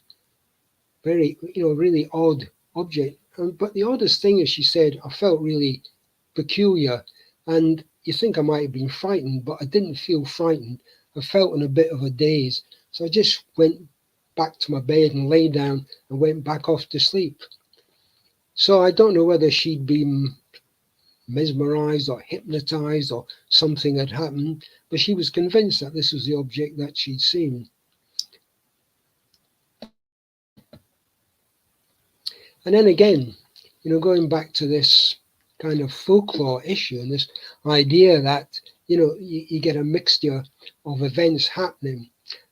This took place back in the 1960s, and the person who had this encounter, she was only 10 years old at the time, but when I spoke to her, it was obviously quite a few years later, by which time she had grown up. She, in fact, was a social worker, dealing with social care. She had a daughter, and it was this, having a daughter, which had brought this back to her in the sense that she was concerned that something might happen to her daughter in the same way it had happened to her. And she said she lived on a farm out in the country, and she used to go walking into the wood to play. So she went there one day, as she often did. And this particular time, as she was walking through the wood, she suddenly came upon a group of blue beings about shoulder height, and she stopped. Obviously, she was astonished, she was concerned. She tried to run away, but found she was actually rooted to the spot. She could not move. The next minute, a beam of light came down, and she found herself lifted up into what seemed like some kind of spacecraft. And there she remembered being on a bed, and or on some kind of mattress or a couch or something like that. And she was examined in some kind of way. And then she didn't know how much time had passed. She was beamed back down again. And when she beamed back down, she got back, strength. She wasn't frozen anymore. She could move. So she ran all the way home. And when she got back home, she discovered that her parents were on the point of calling the police, because she thought she'd only been away for a short time, an hour or so. And it turned out she'd been away for most of the day. And after that, she felt unwell, and she lay in her bed for a few days trying to recover. Now, the interesting thing on top of this is when I spoke to this woman, as I said, she, university educated and so on, she believed, she'd maybe had an implant put in one of her teeth, and she was going to the dentist to have this checked out. But she was also concerned for her daughter, because she'd been in her daughter's bedroom, and she'd seen what looked like the head of Anubis floating outside the window. She didn't understand how this was connected to her particular encounter, but she felt that this was a threat or a warning of some kind, that something that was going to happen to her daughter. Problem was, I'd have loved to follow this case up, but she was concerned that her boyfriend, she wasn't married, but she had a long-term partner, he wasn't interested in this. In fact, he was quite antagonistic towards it, and she didn't want to upset him. So I wasn't able to follow it up to find out what had got on, but I do know that she really was concerned about something happening to her daughter, as had happened to her.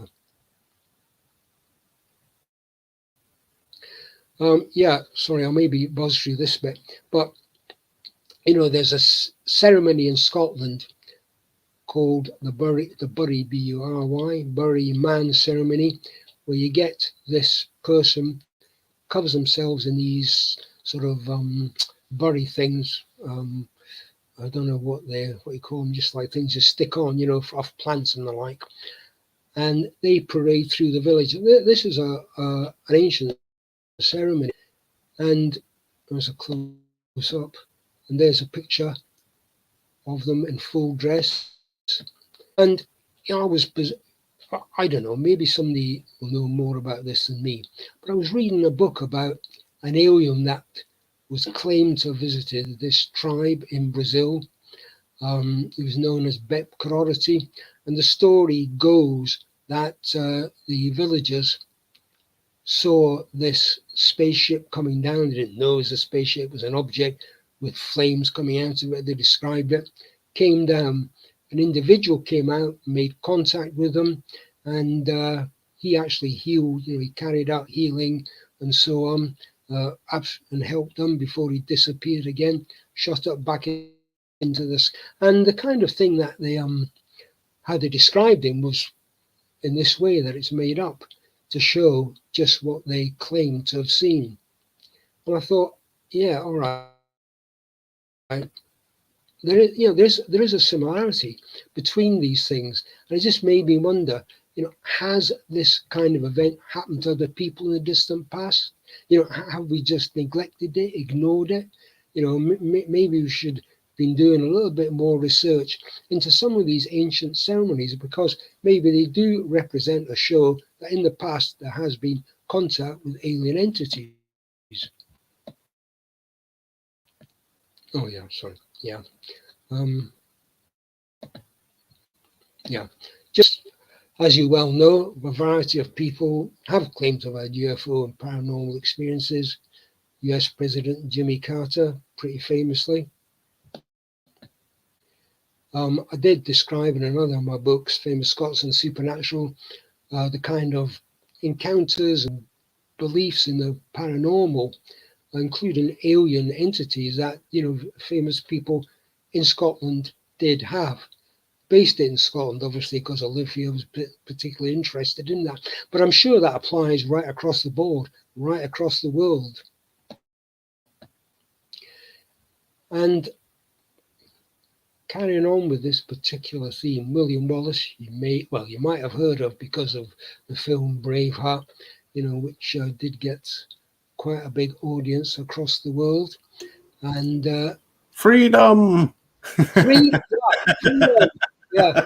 I love that movie. Probably watched it about 200 times, Ron. Yeah, I love the freedom. Yeah, okay. I know it word for word. Yeah, well, actually, the premiere was just up the road from where I live, actually. And I live in Stirling, or Bridge of Ireland, just outside Stirling. The premiere was there. And of course, we had the full entourage of the well-known turning up for it. But I mean, the interesting thing for me was that a whole pile of stories grew up around William Wallace, that he had supernatural powers, that he had, in fact, he'd fought with a headless ghost. And there was this story about William Wallace going to this church, getting into a trance, and he had this experience of an object coming down, flaming object coming down, landing, and out of this flaming object appeared a woman. And she spoke to him. She gave him a sword and other things before, getting back into this craft, which, which we would, I think, say was a spacecraft of some kind, because that is how it is described, and then shooting off again. Whether that story is true, I mean, I don't know, but I mean, it is interesting to show just how, there's a long tradition of encounters with strange beings.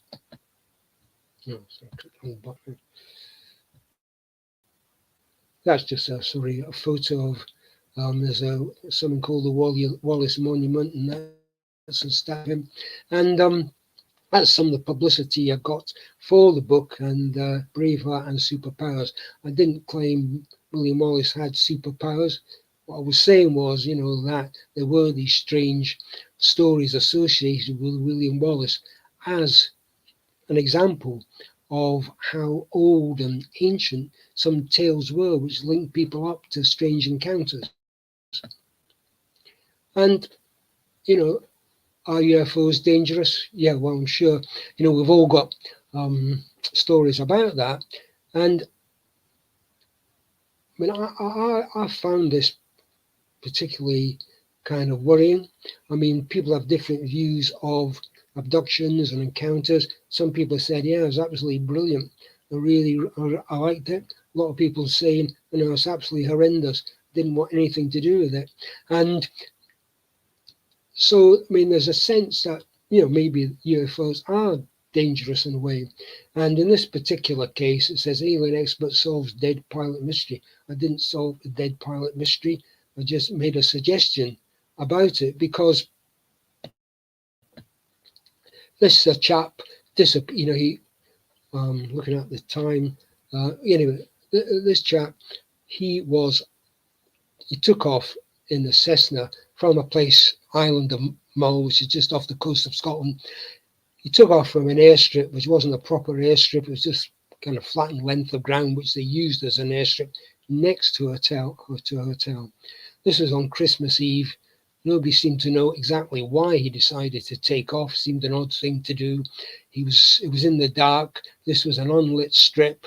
There was no way of actually finding your way back easily. Anyway, he flew off and disappeared. And they searched for months, couldn't find him. And then 3-4 months later, they found his body on a hillside, on Mull, even though the area had been searched many, many times. And there was no explanation as to how he got there. There was no marks on his body. Didn't look like he jumped out of a plane. There was no sight of the plane. And the plane wasn't found for years. Eventually it was found in the water just off the actual coast. But I mean, the chap wasn't wet. He was dry. It looked like he'd actually just walked there shortly before. And there seemed no explanation as to why this had happened to him. Where had he gone? Where had he been? Well, I researched into it, and discovered that there was an area where strange lights were often seen in the sky. And on that particular day and time that he took off, strange lights had been seen. And so I said, suggested, was there some kind of UFO encounter? Did this chap, fly up there? Was there a UFO going about, some spacecraft or something? Was this the kind of encounter? Was he abducted, taken away, and then deposited? And that was just a suggestion on my part, because I thought, this might be an answer to it. But I don't know if that's definite or not, but I certainly think it's a possibility. And then in Scotland, tornadoes, planes scrambled to intercept UFO. Again, despite claims to the contrary, there's no question about it, that our Ministry of Defence, is interested in this particular topic. Sometimes it can be seen as a threat. They try to say they're only interested if it's a threat, suggesting, they're not really that interested. But the evidence is that they were really interested and continue to be interested. They have released various UFO sightings, but the feeling is they've only released the ones that aren't that interesting, and the more interesting ones they've kept hidden away. This kind of thing is worrying, and I think it's worrying when government, they've got this tendency, just to cover things up. I mean, they're only interested in things that they think, they can put out, and people will lose interest in. Anything that's of significance, they hide away. And this particular incident, there was a chap called Robert Lee. He was a Norwegian chap. He came over during the Second World War, after the Germans invaded Norway. Came over here, and he's just stayed here. And he had a number of UFO encounters, including one near his house, which made him really interested in the subject. And he became convinced that a mountain, maybe about 10 miles away, was a site that housed underground base is used by UFOs. And he actually showed me this. You could see these silver objects. I was never quite sure what was there. I tried to walk there one day. It's quite a long walk, but I found that I got sick and dizzy. So it was such rough ground, I had to give up. But according to him, and I actually thought, he's not talking sense here. He said I'd seen these objects lift out of this underground base and fly up following these planes. I did look into it, and it was right, because there had been a squadron of Hercules planes, which are huge, as huge transport planes.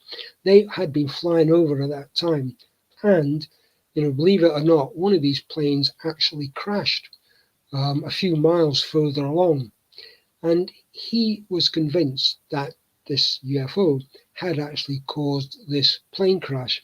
Now, I'm not 100% sure of that, but I could confirm after investigating that, this flight of planes had gone over that area, and certainly one had crashed. There was no question about that.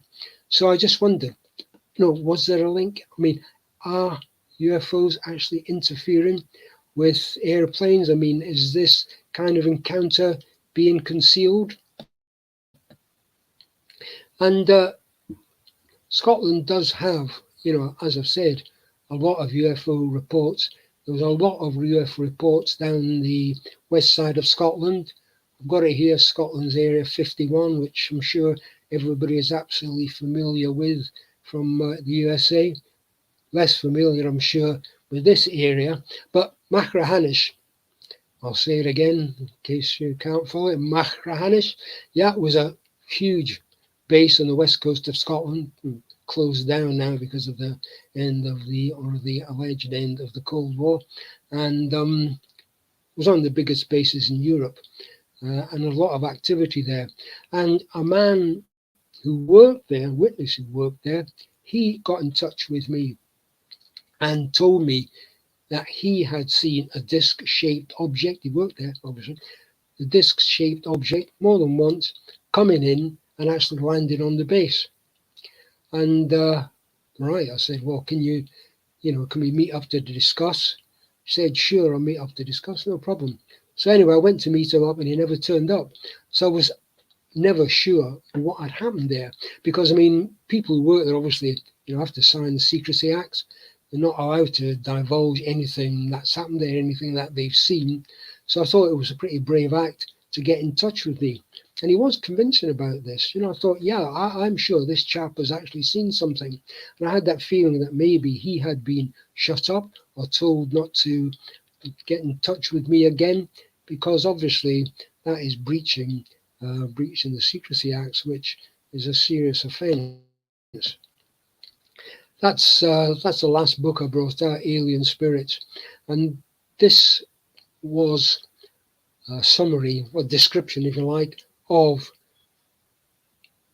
a whole series of seances. I don't know if you're interested in seances that I held with a medium called Ray Todd. And Ray was bringing through physically, you could actually see these faces of alien, among other things, of alien spirits. And I saw a whole range of alien spirits, lizard-like things. I mean, a whole range. It was really absolutely bizarre. And this made me completely, rethink what I'd originally believed or sensed about alien encounters. That we could be actually living in a multi-universe position or multi-dimension, in that what we were seeing as aliens or alien spacecraft or whatever could be coming, could be just part of our whole life and a lot closer to us than people actually expected or believed in. It was really weird, but I mean, you'd have to read it. Yeah, so in closing, really, alien spirits, do we live in a multi-dimensional universe?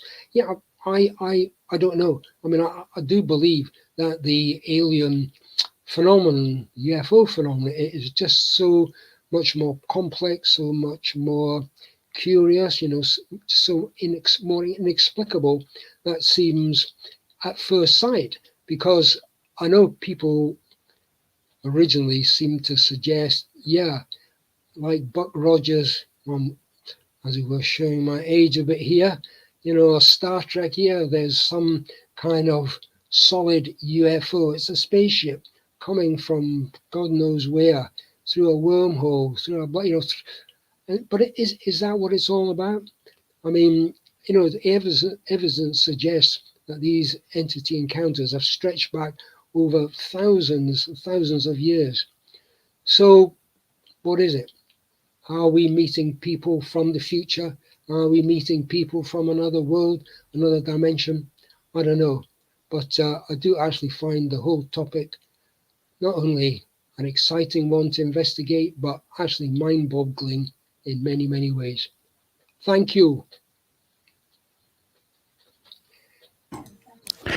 Wow, Ron, that was exceptional. I mean, I truly believe that there is a connection from the extraterrestrial to the paranormal too, and there's dimensional, ultra dimensional. I mean, there's so many different ways we can go with it, and a lot of the evidence that you put forward today is it's incredible, and I love to explore that congruency between both avenues. So I started with a show sort of in the paranormal, and that's kind of how I got my footing into the other aspects when I started my show. I was picked up by a lot of paranormal style investigation type of a lot of people that came on, and now I've expanded to what we do now. But to hear what they experience and then to hear what a contactee experiences, it's somewhat similar, and it there's a lot of, like I said, congruency between the two.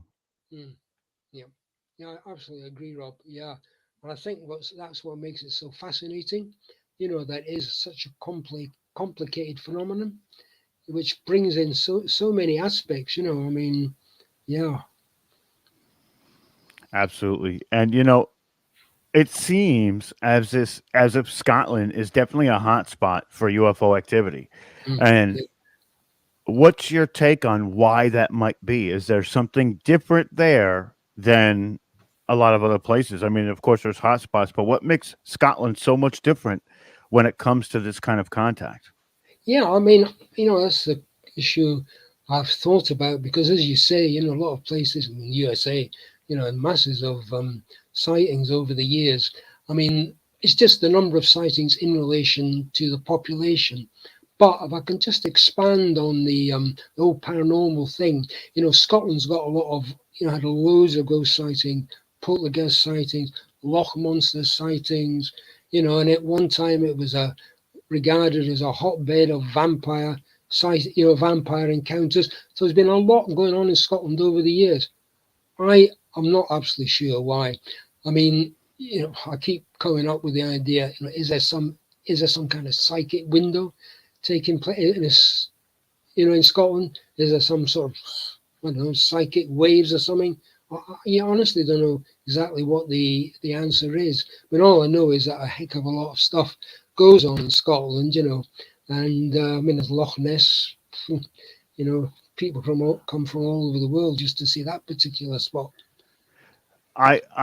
This is my theory, and looking at Scotland's history, it is a place of a lot of traumatic style war and bloodshed and death.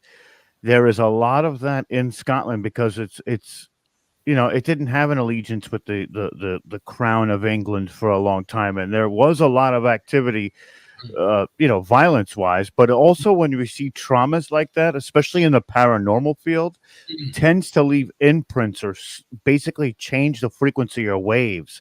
And maybe that's why these manifestations of imagination start to come to life when we start to see all these different things, or when we get contact from outer space, they kind of come to that place first because they can feel the reverberation and the frequency and how it's, basically like a pulse from that traumatic experience. Yeah. I mean, I think there's a possibility, because I mean, there's been a lot of invasions of Scotland, over the centuries. Obviously, been a lot of fighting, a lot of battles. I mean, there's a lot of witchcraft and so on. Yeah, so I mean, I can see how that can, generate, if you like, certain type of wave, a certain type of, psychic resonance. Yeah, I can see that, and I do believe it's maybe that, that is what links in. That is what is causing some kind of attraction or stimulation, or if you like, upheavals. And I mean, certainly that is a possibility, which could explain what's been going on. Another aspect of that too is what Rockers Los Angeles is talking about. Scotland may have crystals underground emitting energy, or maybe hidden pyramids, and there was a lot of druidic style type of history as well. Between the Celts and Scotland, there was a lot of druidism, and that druidism breeds windows and opens portals and things like that. So that could definitely be. Yeah. I'll tell you one. Well, interesting thing is that Uri Geller, he bought an island off the coast of Scotland because he believed it had some contact or link to the ancient Egyptians, mentioning pyramids and stuff like that. So yeah, and supposedly Scotland was named originally after an Egyptian princess, Scotia. And I worked with a psychic for a bit who, was convinced that, there'd been a lot more contact within Egypt, ancient Egyptians, than was realized. And I think, this is a problem. A lot of, I think, history, a lot of ancient contact, ancient events, have been lost. We just do not have the kind of records, that we've had for the last, 300, 400 years. Go back thousands of years, we just don't have the sort of information. There are tantalizing clues in what archaeologists have discovered, what people have theorized, but we don't have a lot of, if you like, solid, we can't pick up, here's a book somebody's written, a report somebody's written, and say, that is exactly what went on. So it's a real possibility that we've missed a lot, which would explain what's going on today. I totally agree with you. I've looked into a lot of different aspects of, the Phoenicians and the Egyptians talk about white men coming from the Isles, which is Yeah, the Isles of Ireland and Scotland, yeah, and essentially bringing their druidic type of style of religious style to the Middle East and to Egypt. There is a mm, tremendous connection. And looking at some of the ancient lands of Tartaria and the stories that the Egyptians gave to the Greeks, and we see that the Irish are involved in that as well, and the mm, Scots, and yeah, it's really wild. I truly believe you're onto something there for sure. yeah, yeah, absolutely, Rob. Yeah, I mean, I just find all that fascinating, all those ancient links, I mean, not enough's made of it. I mean, it's kind of written out of a contemporary view of the world, Except, I mean, I know a lot of people are investigating it, but for the general public, I think a lot of this is missed out, and people don't make, they're not being allowed to make the connections between our present experiences of the paranormal and what has gone on in the past. Well, I yes, absolutely, and I believe it's this frequency, it's this resonating frequency between that gives the entities that are on the other side of the veil the ability to speak with Mm, basically we would call them souls or spirits would be able to speak to people, mm, especially using electromagnetic waves and the sorts of EMFs and mm, recordings that they get.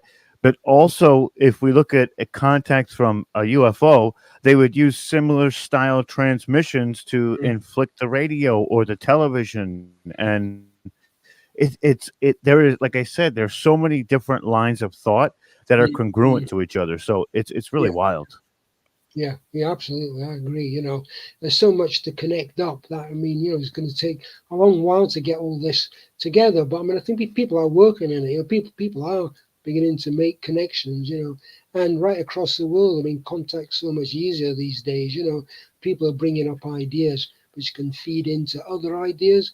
And so I think you can build up a better picture of what might be going on. I mean, and psychic contact and everything else. I mean, I do believe that there are more people who've got psychic ability. They just don't realize it. And if people did realize it, we'd be in a better place to understand maybe what's going on. But yeah, I just find all that fascinating. Absolutely, I totally agree with that. So, Ron, what are you working on now? Is there something that you're working for towards now? Yeah, well, I've been working on various things. I'm trying to put together. I'm interested in all the reports of monsters in Scotland, and I mean the whole range of monsters. I mean by a monster, something non-human, and there's been such a variety over the centuries. And I'm just interested in bringing this all together, see what this means. Why do people see, say they've seen werewolves, vampires, and so on. Why is all that black? Black cats, strange, what dragons even? I mean, that whole thing. Why have people been seeing these things? And why don't people see some of those things today? I mean, people still see, for example, fairies. People still see it. Often reluctant to admit to it, but people do. And so, some things carry on, other things don't carry on. So I'm interested in that, and what is the reality of all? What does it say for a present reality? If people say they've had a vampire experience in the past, and there were reports of it, why is that not happening? Is it because people stop believing it? So what does that say about a reality? Or is it still going on and people don't believe it's happening? I mean, all that kind of thing, Rob. So yeah, so I've been working on that. It's taken me a wee while. I'm a slow worker, to be honest about it, but I hope to get there eventually. That's a lot of work, and I'm sure you have a specific or a favorite monster. What's your favorite monster doing all this work? I'm sure you have one. My favorite monsters, the Loch monsters, because there's been a lot of activity. A Loch Ness gets all the publicity, but there are a lot of lochs in Scotland with histories of some kind of monsters, and people are still seeing them today, which again is it's a long tradition, fascinating tradition. So I said, sorry, repeating myself here, but I mean, I was just interested in why do people still carry on seeing loch monsters, fairies, Why don't people see vampires? Why don't they see werewolves? You know, yeah, it's odd. Awesome. So, Ron, thank you so much. Why don't you let No, the people know where they can find you again? We've been putting it in the chat here, so let me pull it up. But let the people know where they can find your work. yep, on Amazon. All my books are still available on Amazon. Excellent. We've been putting it in the chat, so just wanted to say thank you again. It's been an honor and a privilege to speak with you, and we'll see you soon, Ron. Yeah, I hope so, Rob. And thank you for having me on. I've really enjoyed listening to you and to your previous speaker. I managed to catch that as well. So, yeah, been really good. Thank you very much. Awesome. Thank you, Ron. Another amazing presenter coming through and giving us just a ton of knowledge. And I believe I'm bringing Omar in. Where is Omar? There he is. You're muted, brother. Come off of mute if you want to talk to us. Do it. What's up, brother? That What? was epic, wasn't it? Oh, it was epic, dude. Yeah, I I like. love the connections. The connections being made is like my favorite. It's one of my Yeah, favorite things to go down the line and see that there is a paranormal side to it, and then the UFO side, and the avenues where, like I said, where they come together, and it's either eerily similar or the same. It gives me goosebumps. yeah, totally. I really resonated with the inner earth and the fairies and the dragons, and it's that's something that a lot of people don't talk about. We don't hear a lot about that, right? So it's nice to hear somebody making that connection of the inner earth and with folklore and with fairies, and right, because that's really what we're creating here, is to explore all those other ideas and not to dismiss them as as we have in the past because of our programming. So it's really nice that that connection was made, and we were able to talk about it. I totally agree. Couldn't have said it better myself. I think that it's there's so much left out there to explore, and the fun part is that now people are coming around to the fact that there is a quantifiable, a tangible effect, and there is a realness to it. Yeah, And I think that that's the biggest. That's one of the funnest things to explore too. Is all these things we, like you said, this folklore that we thought was myth may not be. It mhm. may actually be tangible. So I'll rest it there, and I will leave the stage for you, brother. Coolest, brother. I've got a great guest coming up. It's a good friend of mine, and met him last year through our friend Neil Gore at Portal to Ascension. Alan Steinfeld does a lot of work with Portal to Ascension, and I really enjoy Alan's mind and the way he approaches questions and the way he approaches the subject, and the questions that he asks are they're very good because they're reaching into depth. And he's also the creator of New Realities and a book that he just recently published called Making Contact by Alan Steinfeld, which is available at Amazon. And I will be sharing those links here in a few minutes once we bring Alan on. Good thing we don't have Phil Gruber on, or Alan would get heckled. Yeah, me and Phil go back a long time. But you also forgot to mention that I am broadcasting this on my YouTube channel. I was just going to say that we are broadcasting this on a number of different platforms, and you can watch this on New Realities. In fact, all of the days that we've been doing the past 6 days are available on New Realities, and then the next 5 days will be as well, because we're going 11 days.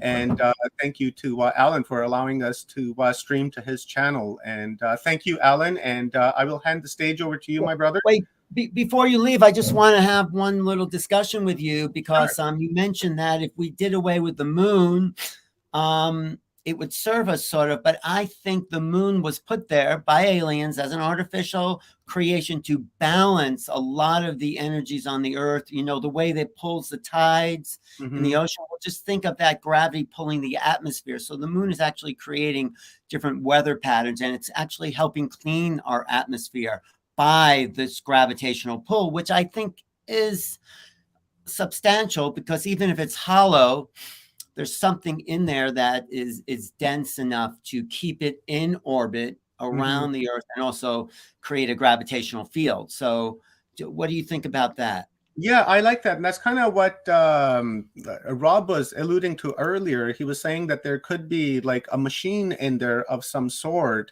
that, is creating that gravitational pull, kind of like the Star Trek's beam that they grab onto something. And he was saying that it could be like that.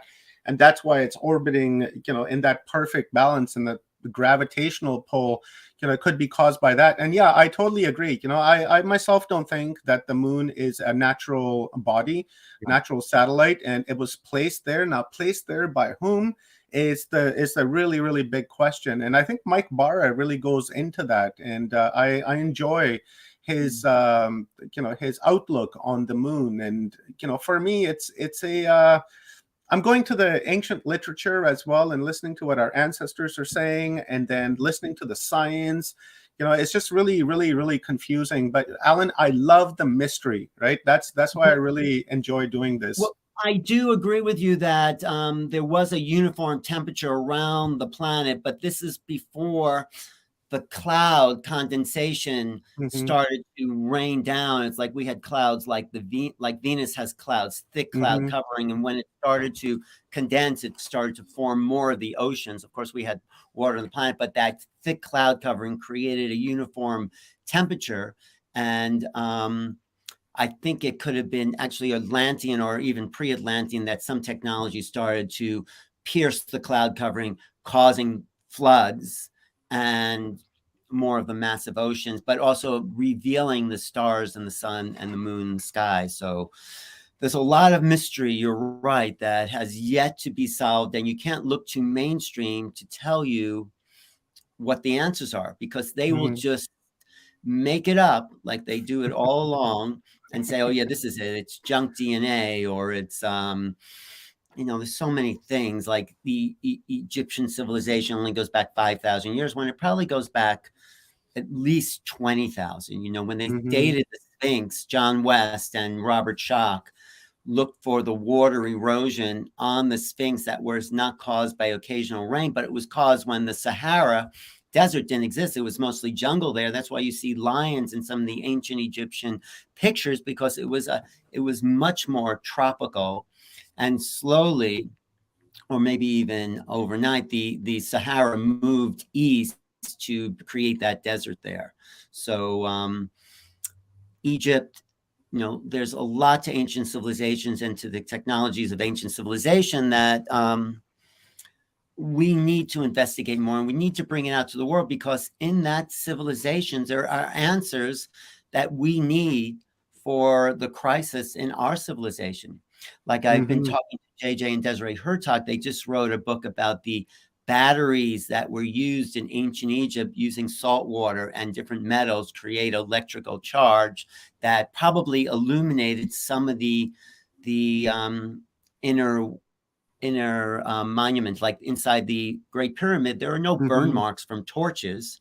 So how did they light the inside of that? There were these illumination devices that I think helped, and there's technology that can duplicate that. So if we want to know more about the future, we have to learn from the past, and see kind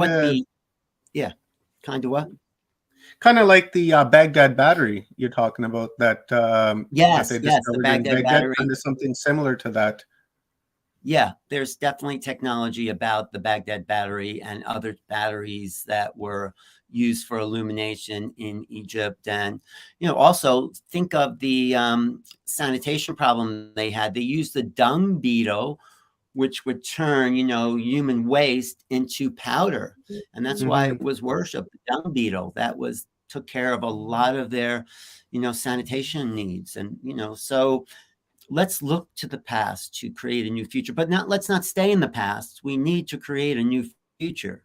That is really where we're going. And we need to uncover more of our potential, which is sort of what I'll be talking about today. So how do I share my screen on this platform? Go to share. Now, is this your presentation? Is that on your computer, or do you have it online somewhere? No, it's on no, it's PowerPoint on my computer. Okay, so go So if I to share screen. Before I do that, I want to say if you're watching this on New Realities, subscribe to the station channel and take out a super chat and keep watching all the past shows we did this week with, you're calling this Humanity Unplugged, but this is through the Watchers, right? The Watchers. Yeah, through Watchers Talk, Full Spectrum Universe. Watchers Talk. I think it's an incredible job you've done, Omar, to pull this together. I mean, I know it's tireless and sometimes thankless, but thank you. I'm thanking you for it. So thank you, Alan, and I appreciate your contribution and your participation in this too. And I appreciate that you don't say no, right? Every time I've reached out to you, you're just being very facilitating, and I truly appreciate that. Like you're literally putting your channel at risk, right? So I appreciate that. I literally am, especially with the copy. I mean, please tell your people nothing that's been copyrighted should go on, because it's not healthy. It's a big for chance your channel. we're taking. Yeah, you're absolutely correct. So now just tell me next time. Go to slides up top. When you hit share screen, it says share slides. Slides. Okay. And then go to from your computer. Okay, your computer. It says, do I have to upload a file here? Yeah, you just click it and then it'll show you your presentation and you can upload that right into the studio. I have to upload it though. Yeah. Oh, okay. It just can't go right from my computer onto the screen. If you have it on the background, you can go to share screen and then go to window.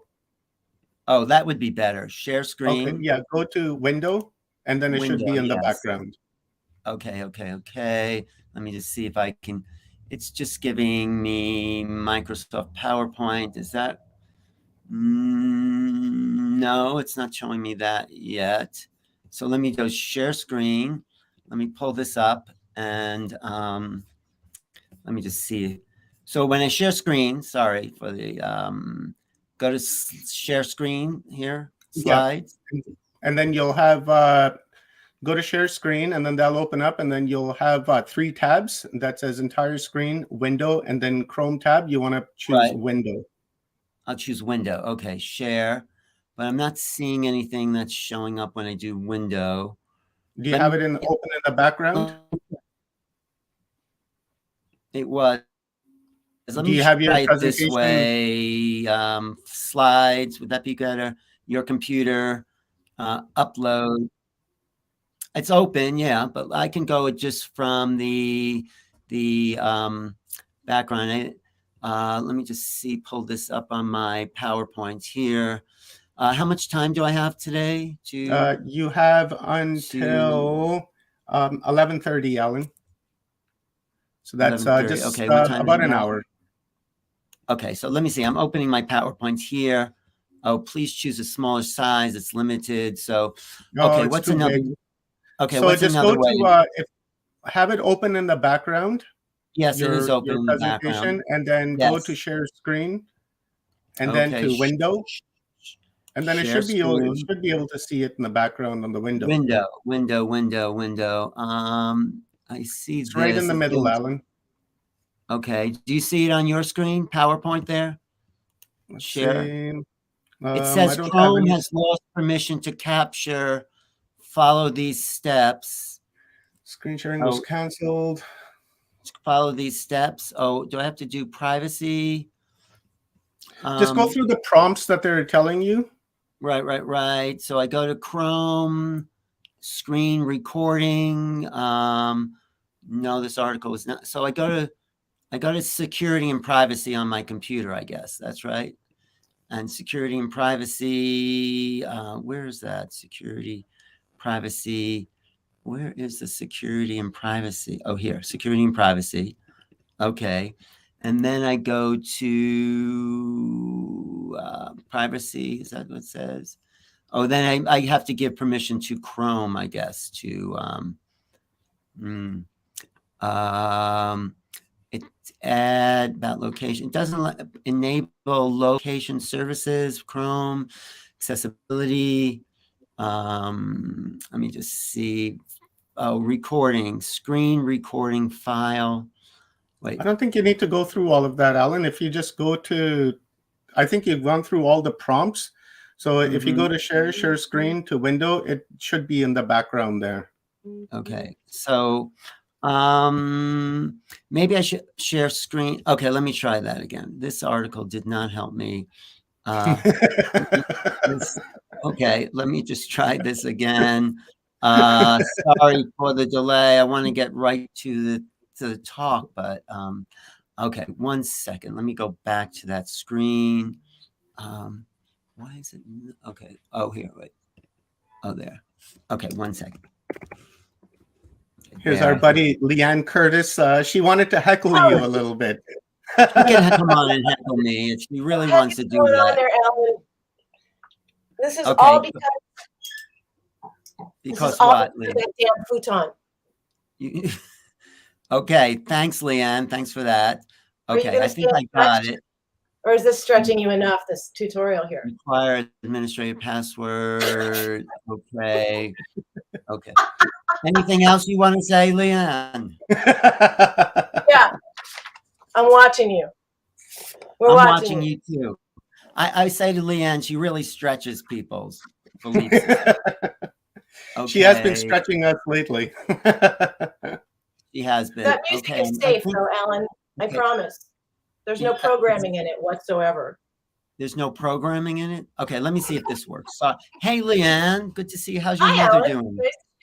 She's in the other room saying, Alain, Alain. And I don't know why, because she has no idea what's going on in here. She's not, I mean, she does. Me, yes. Okay. She is. And, you know, she also said very randomly the other day, was it you who was asking about the blue people? So I was I asking about the blue people? Yeah, no, she was talking to me. So I said, yeah, I was asking what's happening with the blue people. She said, well, once this is all over, they get to go back to their planet. I said, really? She said, and they may take the moon with them. I said, oh, that's interesting. And then she went off into something else. But she definitely is plugged into something. And it's been the most fascinating experience. But what is she plugged into is the big key there, right? The same thing we're all plugged into. Pretty sure. Source, you know? You know, it's still giving me saying it's too big. Even if you have it open in the background, Alan?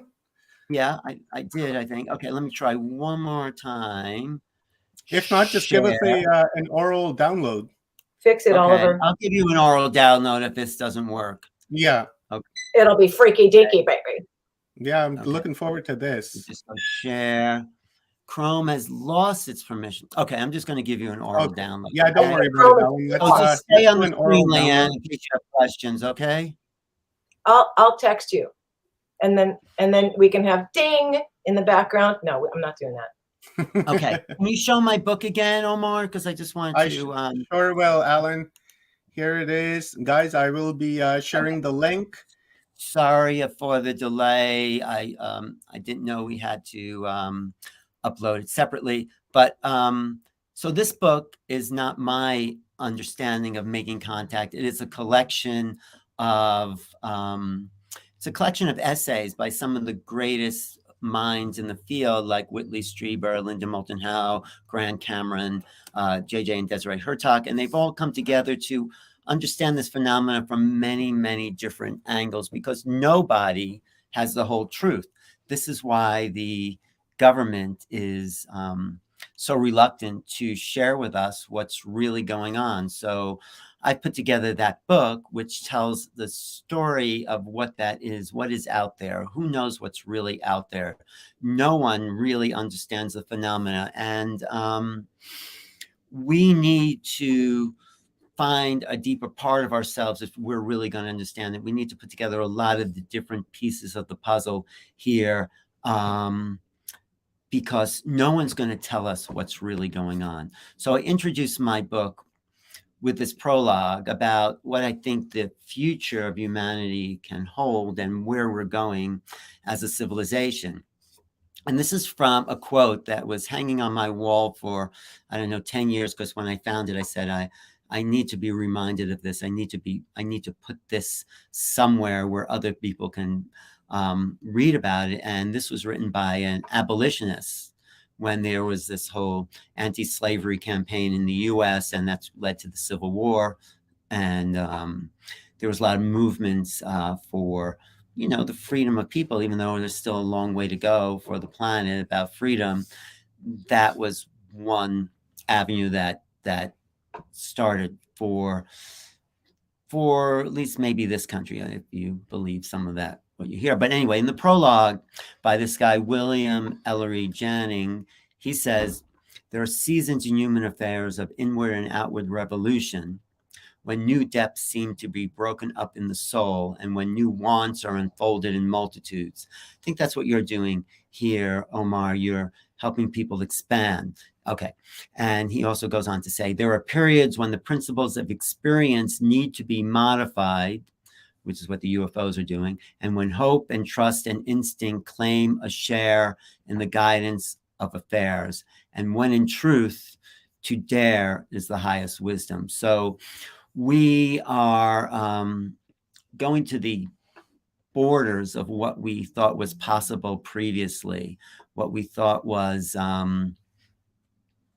what we thought were the limits of consciousness. We're realizing, of course, that there are no limits. Of course, we're trapped, in a sense, if we choose to be, by our past. And this is another quote, if I was able to show it to you, and it's by H.G. Wells, the guy who wrote the first book about alien contact. In a way, it wasn't such a great book, but that War of the Worlds by H.G. Wells. But later on in his career, he started to realize that maybe this wasn't all a negative response. Of course, there are positive and negative ETs out there, but as far as civilization, H.G. Wells says, civilization is a race between education and catastrophe.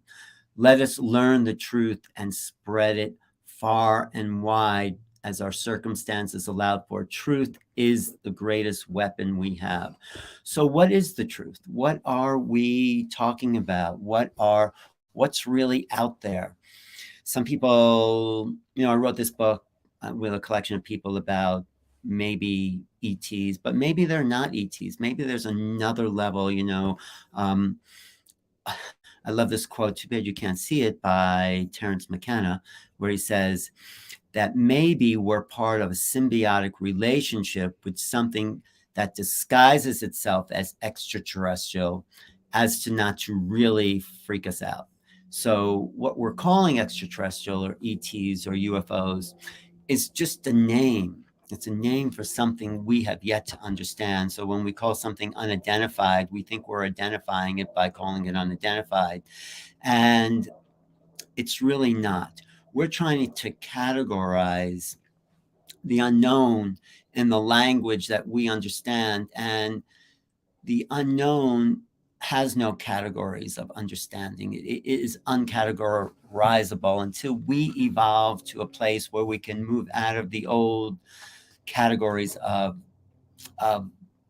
what we've known and create, let's say, new categories of understanding, new categories of structural belief.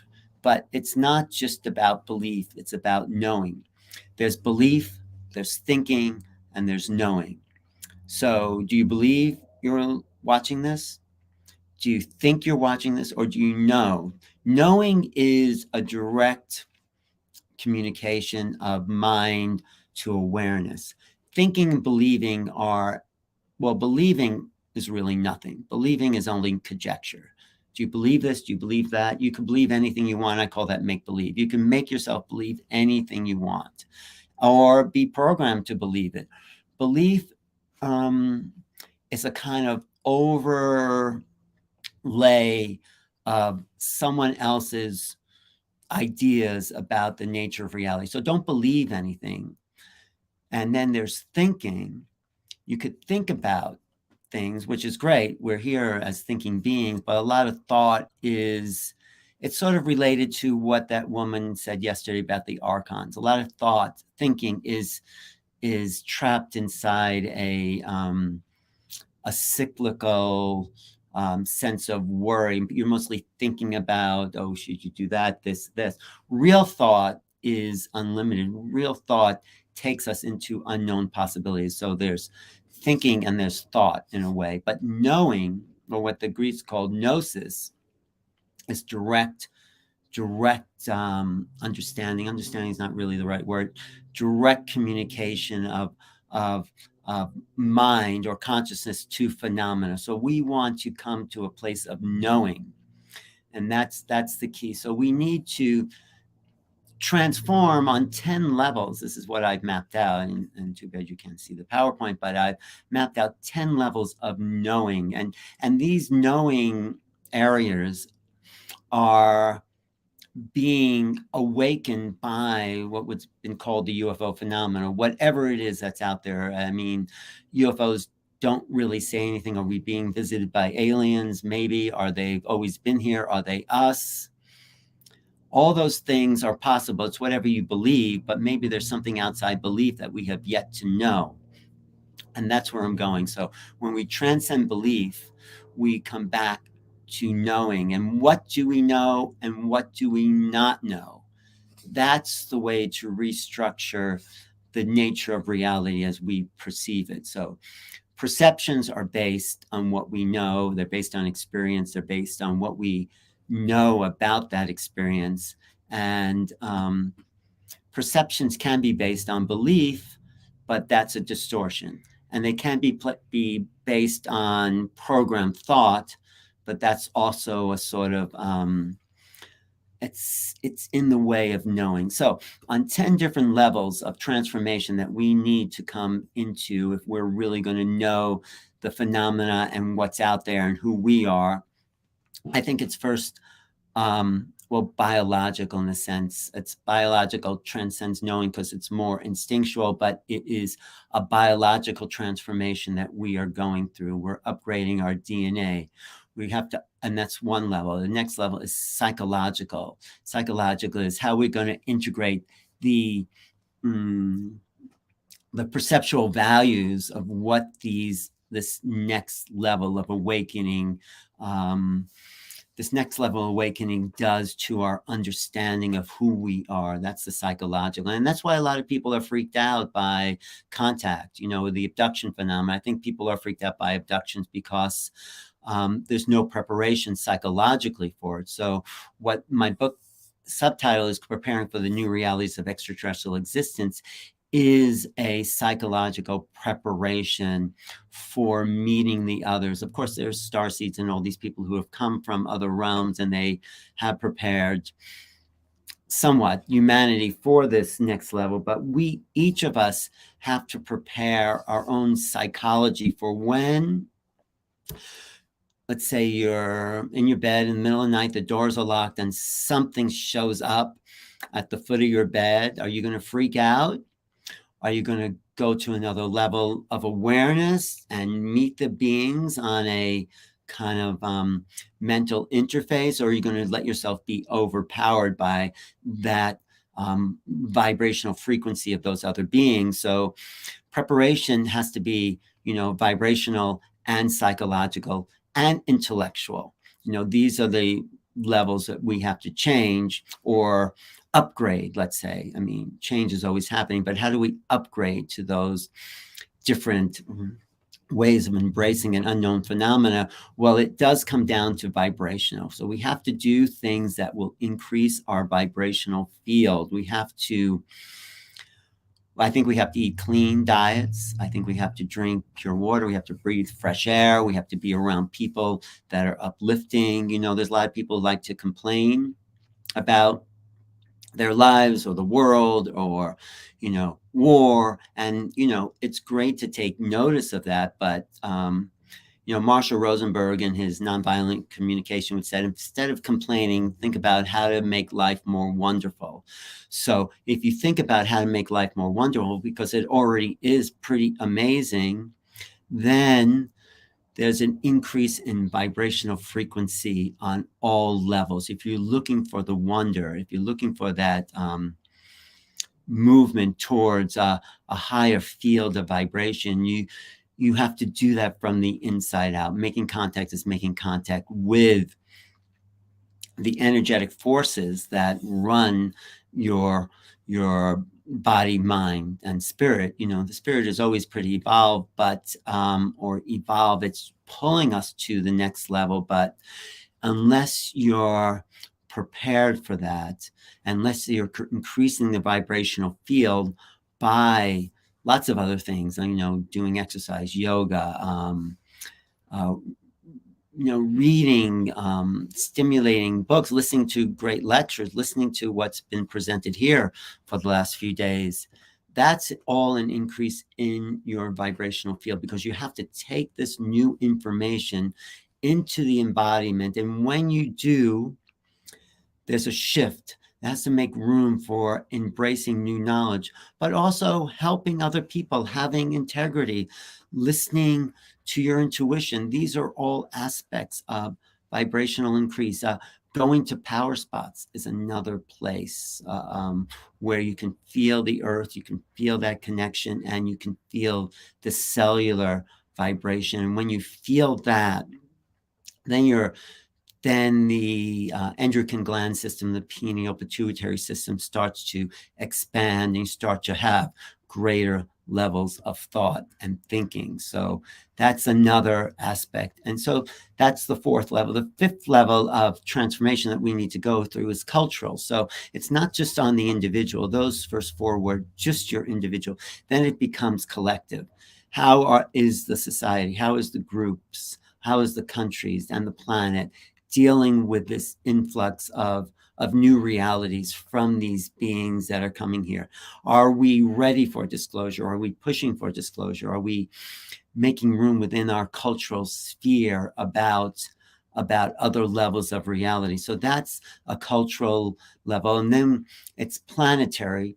So, you know, the planetary matrix is something that's been overshadowed with a grid that has kept us limited in different ways of thinking. So there's the planetary matrix, there's the solar plane matrix, there's the galactic matrix, there's the local universe, and there's the multi-universe matrix, which has stopped the expansion of thought, you know, from 3D to 4D reality. So I'm just running through this a little fast, just so I try to get all these concepts in. 3D reality, that's the physical body. That's the senses. That's the five senses, you know. It's hearing, seeing, smelling, touching, tasting. That's our groundedness in 3D reality. Of course, that's not the limited senses, and I'll get to that. The fourth dimension really is, and people say it's time, but I think it's emotion, our emotional realities. Like, are you angry? Are you sad? Are you happy? That's really where people live. They don't live so much in their bodies. They live in their emotional realities. So there's a lot of stuff could be going on physically around them, but all they're concerned about is, did someone say this to me? What am I going to do? How am I going to talk to that person? So the emotional realities is the field we live in. We live in those. That's where the human being, the human mind generally lives. It's in that very limited, and it's more like astral in a way. You know, people get stuck in the astral levels. They're stuck in their emotional body that has not gone on to evolve to greater levels. They haven't transcended the emotional matrix or the cultural matrix that kept us limited, you know, and the whole programming of the fourth dimensional emotional matrix is to work, buy, consume, and that's it. That's basically it. You know, you were very limited by the cultural matrix that just leads us to very limited choices in the world. Have a family, have relationships, keep yourself happy, you know, have enough money, hopefully, and that's it. That is all. That's what's been laid out for us in this very limited world, until you go and transform to the next level of this reality. And that is really what people have been calling 5D, the fifth dimension, whatever you want to call it. And that's been initiated a lot by certain experiences that also shift the vibration.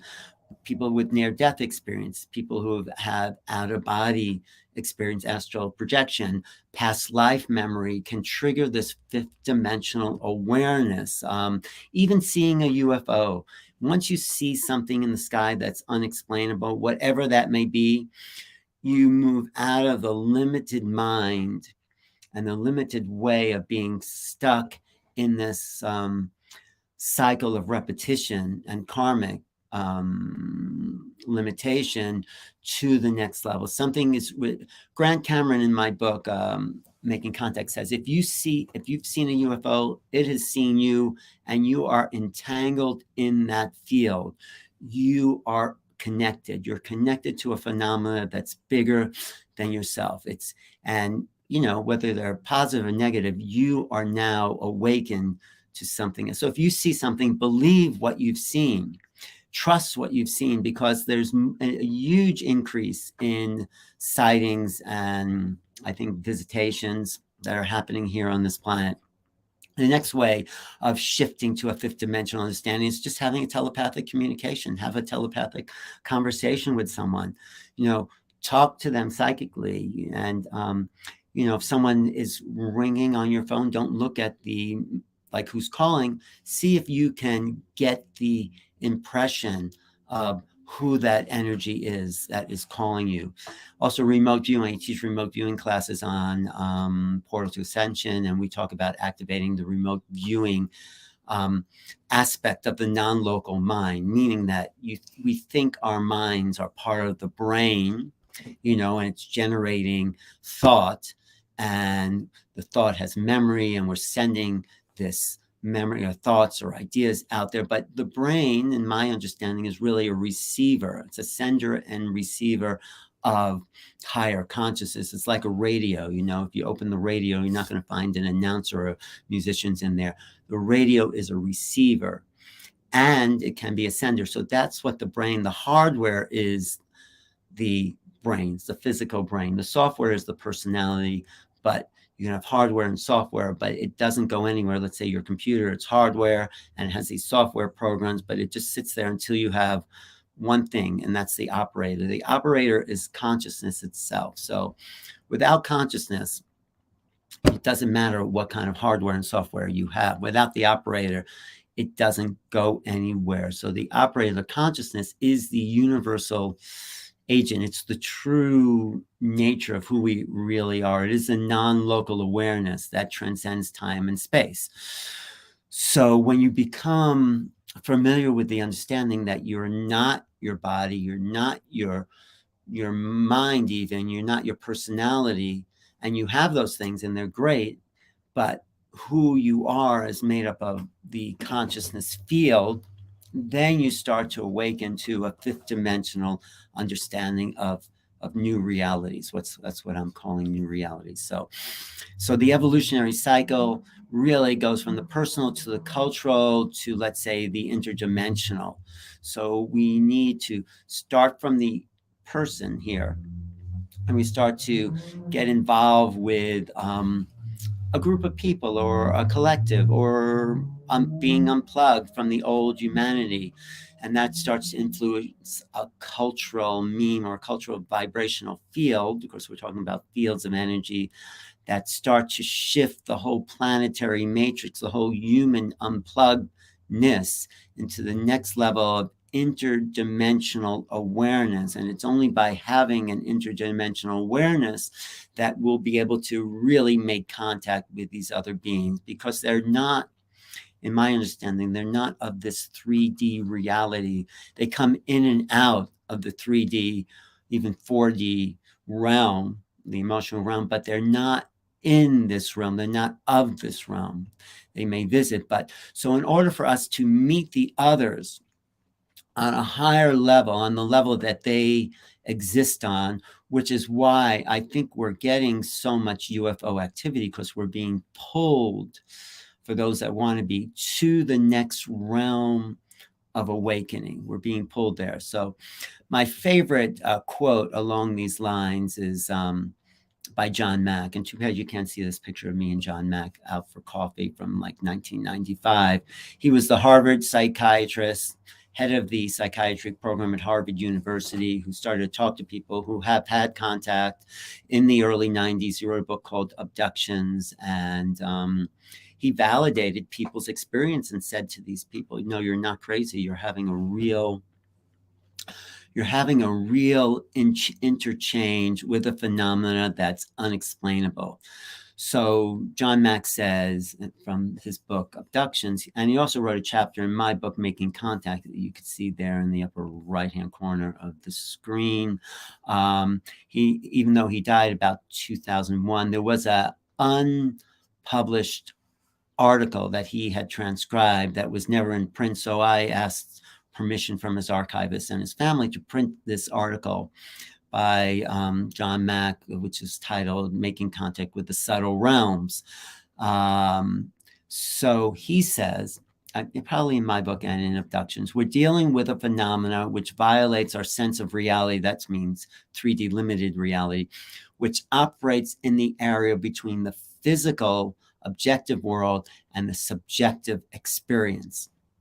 And we're being asked to prove the existence of this by physical science alone, by what I'm commenting, the old Newtonian science. But those methods, in my opinion, John Mack's opinion, will not yield its secrets until we discover other ways of knowing. Other ways of knowing means we have to understand the phenomena on not a linear Newtonian left brain awareness. So this is not a left brain phenomenon. Left brain will only get you from A to B. The right brain is your intuition. It's your creativity. It's your understanding of the gnosis. It's the understanding of what we really are. So there's this great slide I have up on my screen. Too bad we can't see it, but if you could, it would show a little kid walking along with this like bubble over his head that says ABC 1, 2, 3. That's the left brain, and the right brain is this mass of color and design and shape, and that's the right brain intuition of our potential. But we need to be whole brain beings. We need to open up the full spectrum of what's possible. Part of what was shutting down the matrix of human thought was just being logical, just being left brain, just following the rules, following the what you're supposed to do, what you've been told to do, following instructions. All that is very left brain and logic, and it doesn't include the intuitive, creative aspect. So we need to be whole brain understanding. And Tesla said, I love quoting Tesla said, he says, if the genius of invention was to reveal tomorrow the secrets of immortality, the eternal beauty and youth of which human beings are always wanting, what would prevent that from happening is the resistance to new knowledge, because we're very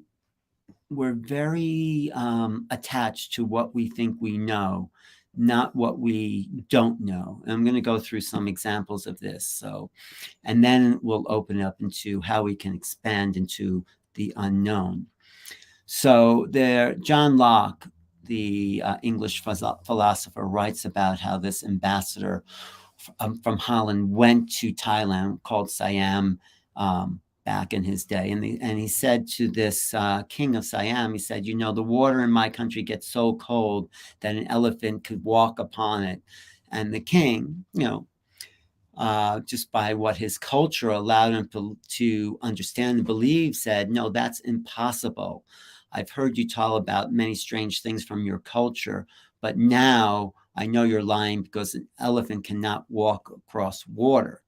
And that was just the way we are all limited by what we know, by the understanding of our cultural background. it doesn't let us believe something or know even something that is outside our worldview. So we have to keep stretching. So if someone sees something and you don't believe it, doesn't mean it's not true. If someone says, throws out a great idea and it doesn't make sense, that's great, because not making sense is how we expand into integrating the greater reality, the new realities. There's also this quote that was said to Galileo when he pointed the telescope at the sky. A telescope was not invented to look at the stars. It was originally called a spyglass. Armies would use it to see what was happening in the distance, so they'd see when people were coming. But Galileo, the genius of Galileo, was point the telescope at the sky. And the church comes along and says, we don't like you doing that. We know what's up there. And plus, that's God's bedroom, and he doesn't like you looking in on him.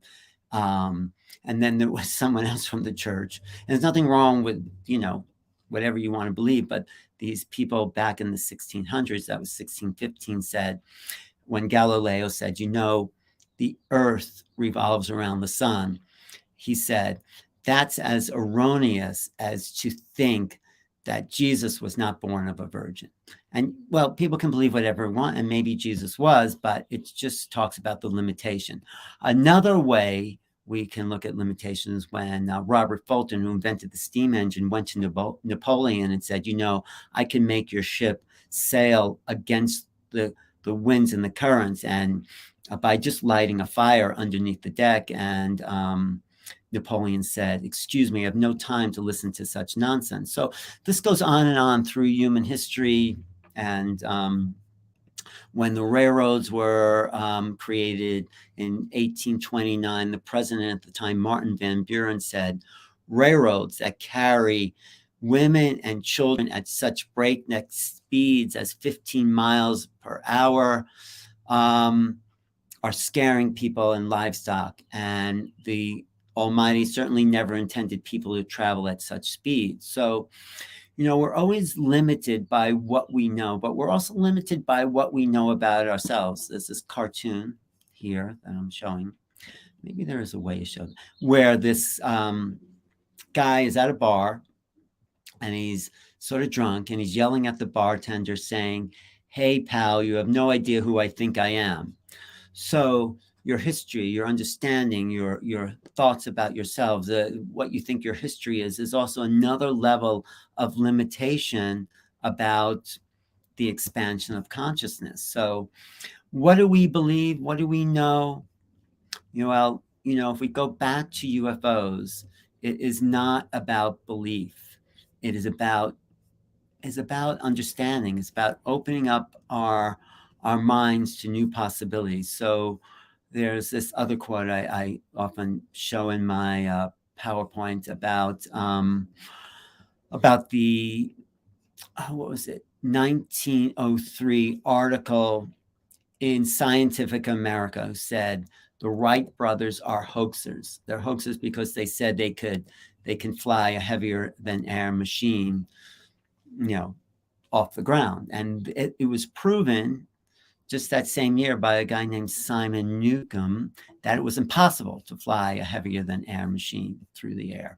And so the Scientific America said the Wright brothers must be hoaxers, until Theodore Roosevelt said, no, we're going to do tests and see if they can fly. And they were able to fly and defy what the science of the time was telling them was possible. So what is the science of our times telling us is possible? Well, that's where a lot of people like Neil deGrasse Tyson said, no, it's impossible for UFOs to fly here from another planet. And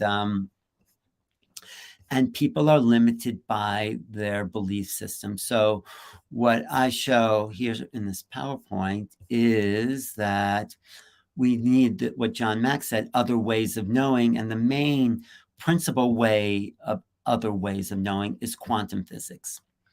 Quantum physics is the key to understanding new realities. It really is. And we need to think along quantum physical terms in order to understand how this phenomena is actually moving interdimensionally.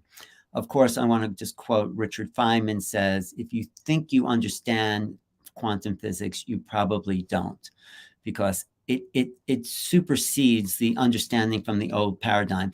But some of the principles of quantum physics are uncertainty, means that you can't pinpoint the exact location of anything in time, particularly electrons around an atom, because as soon as you pinpoint it, you're stopping the movement, and you're no longer looking at an atom, you're looking at an isolated part of the atom. It's like, how do you measure the current of a river by taking out a bucket of water? You can't do it because you no longer have the river.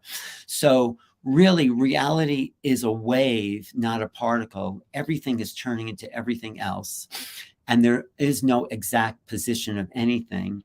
Everything is in superposition. And I think this is how the UFOs, or whatever they are, move through time and space, by not collapsing the wave function. So collapsing the wave function is measuring the electron where it is, and you say, oh, this is it, and it becomes a particle, but it's never been a particle, because its actual function is to move in the wave. So when you collapse a wave function, you think you know what it is by naming something, and when you name it, it's not it. The Tao that can be named is not the true Tao. This is what the Chinese say.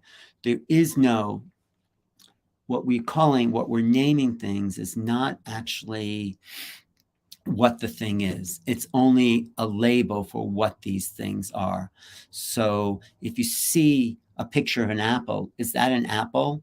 No. This is what Rene Magritte, when he did this painting called Of a Pipe, that said, this is not a pipe, because you're not seeing a pipe, you're seeing a representation of paint on a canvas that looks like something you know, which is a pipe or an apple.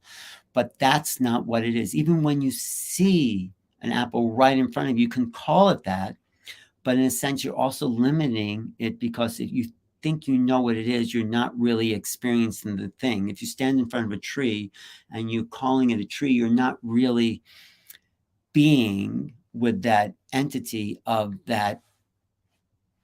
what you're seeing. When you put labels on things, and we need labels, the left brain needs labels in order to identify things, but that's not what things are.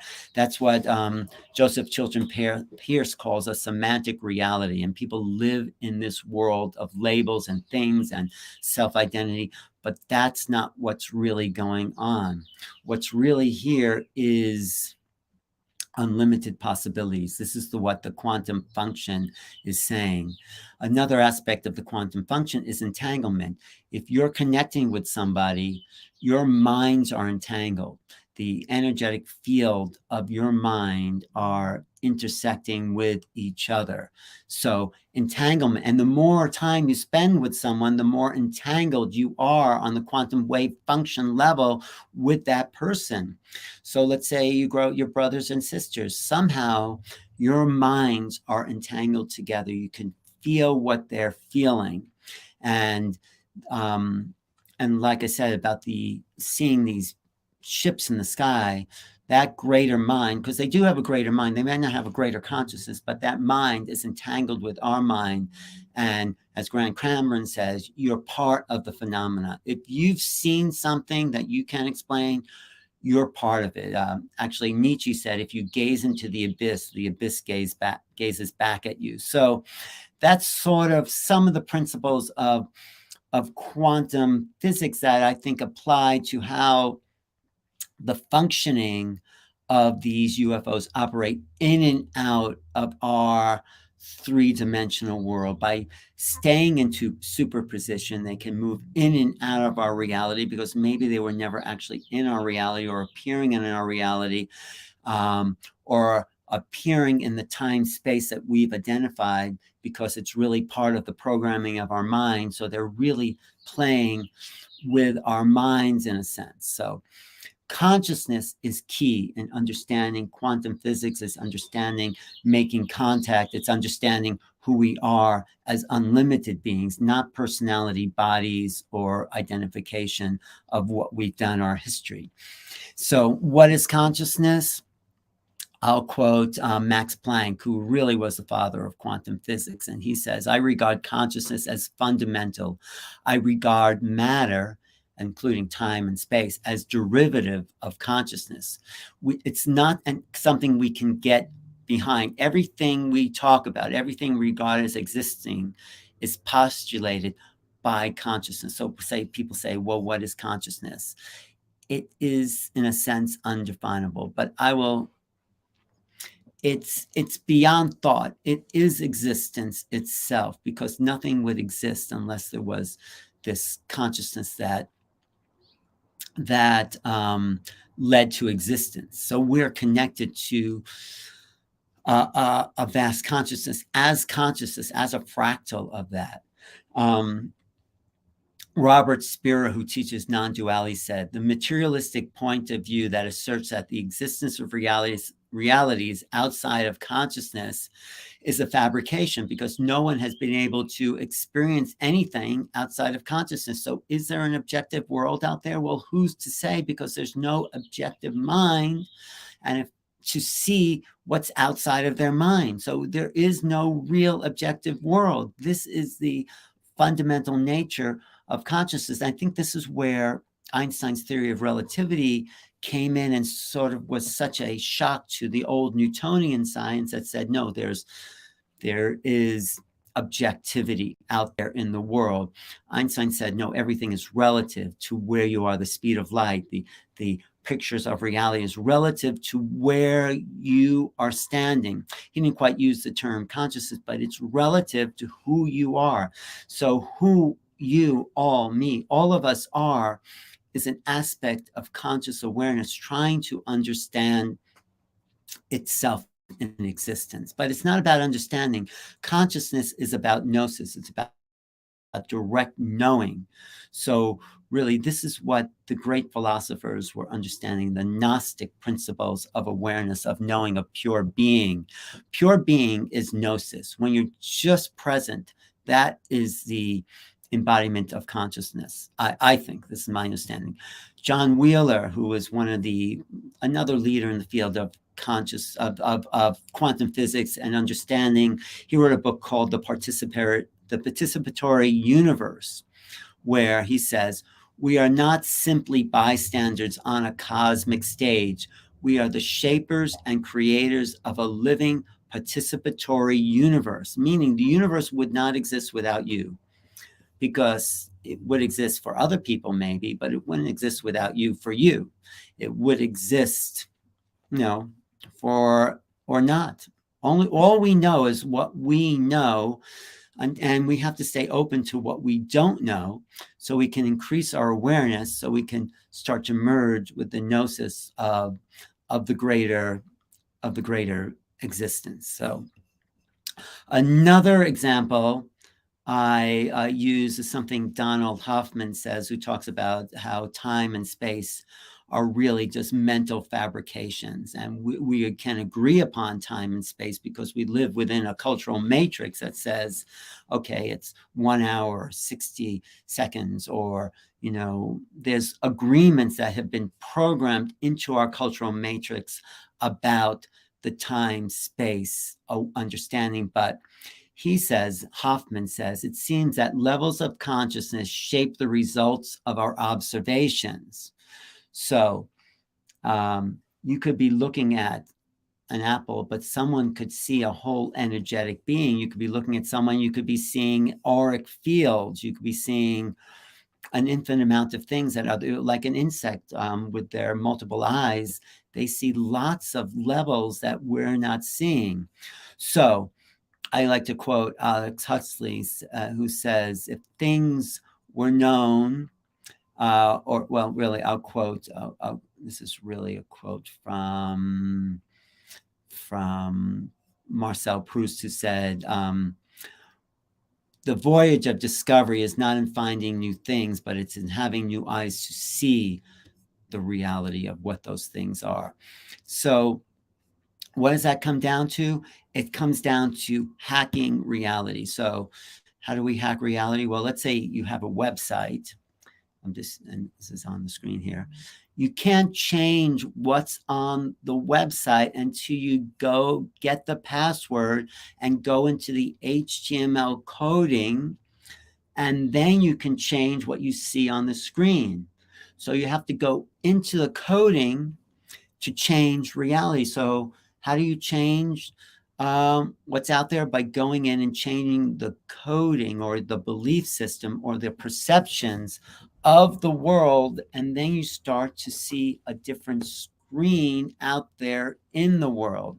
Bashar says, if the world is a reflection of your awareness. So if you're looking in the mirror and the guy in the mirror is not smiling, you don't go up to the mirror and try to make that guy smile. The smile or the awareness comes from an internal projection that then is reflected in your outer world. So that's the key to changing realities, by looking at your belief systems, looking at your programming, looking at what's stuck, looking at the dramas that are around you, looking at what's coming up for you, and then reprogramming your mind to make a difference in your own internal affairs. Let's call it that way. I'll quote Jeffrey Kripal in the book Supernatural. He says, it's time to tell a better story about the whole pantheon of the unknown, the gods, the miracles, the angels, the aliens, and all the mysteries in the sky. We need new categories of awareness. We need to tell a new story about who we are, about what's happening. There's this great quote by William Blake. He said, if the doors of perception were cleansed, we would see things as they are, which are infinite. But we've been closed up by ourselves and by our programming to see the world through just this narrow little crack in reality, in the world. But we're not seeing the big picture. What UFOs or whatever these beings are, they're trying to open our minds to a bigger picture of what's possible.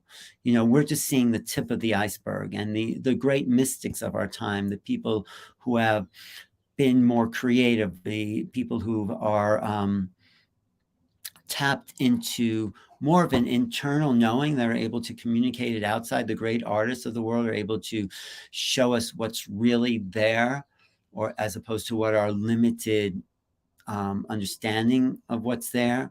So this again goes just back to some of the basic understanding of the quantum physics, which is really something we don't, if we understood how to operate under the laws of quantum physics, we'd be able to do what we see these UFOs do, disappear in and out, to have connections with people instantly, to actually shift reality, to come in and out of dreams. If we understood the principles of entanglement, to understand that there's a wave particle duality, to understand the observer effect, the observer affects reality.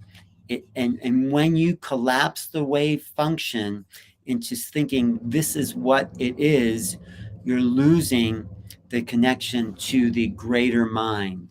There's only really the greater level of mind is abstract thinking, not concrete thinking, not seeing things just as they are. It's okay to see things how they are, but also see the greater cluster of meaning. This is what abstract thinking is. It's a cluster of meaning. That's what an emoji does. It's not telling you this is what yes or no, like a thumbs up just doesn't mean yes or no. It means a multiple levels of awareness and things. So new levels of cognition can only emerge at new levels of awareness. We need to have a greater understanding of who we are and higher cognitive functions.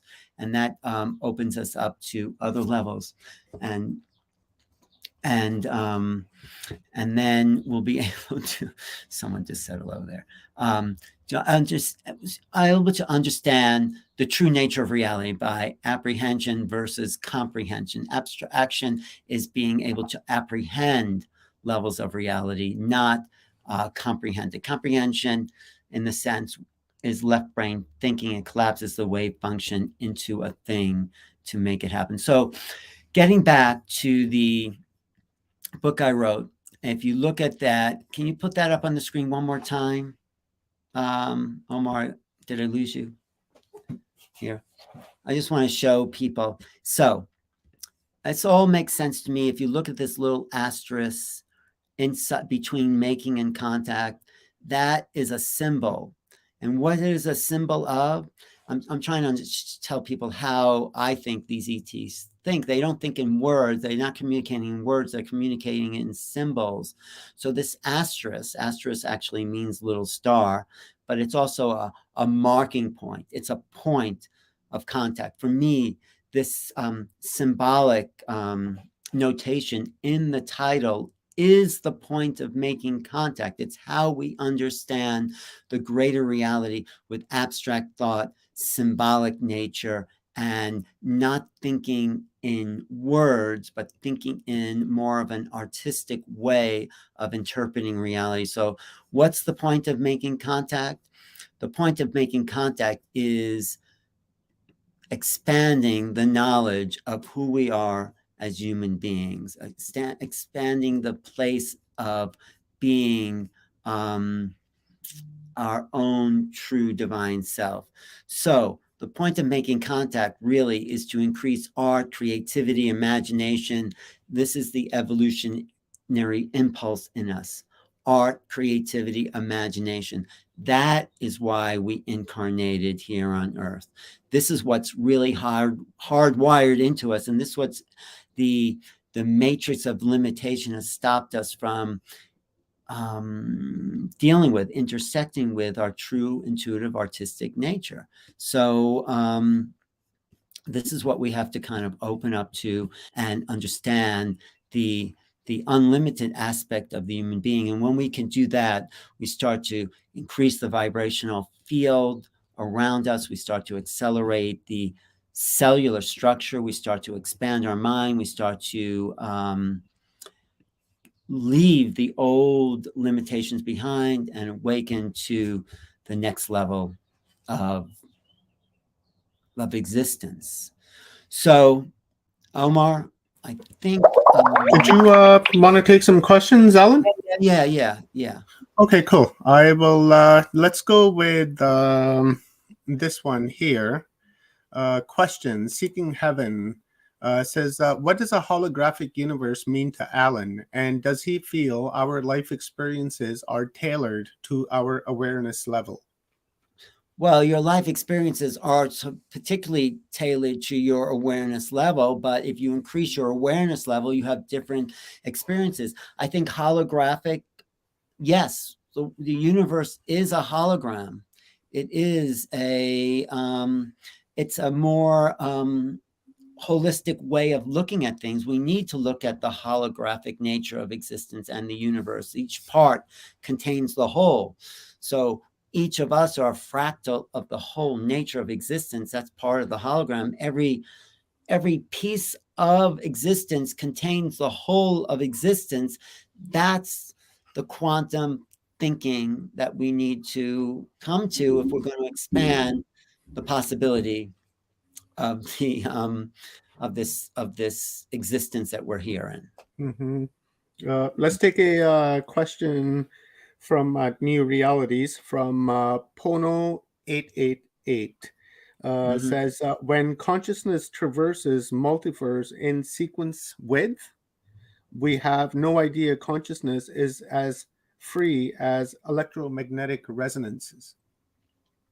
Yeah, well, I'm not sure I understand. I'm not understanding the.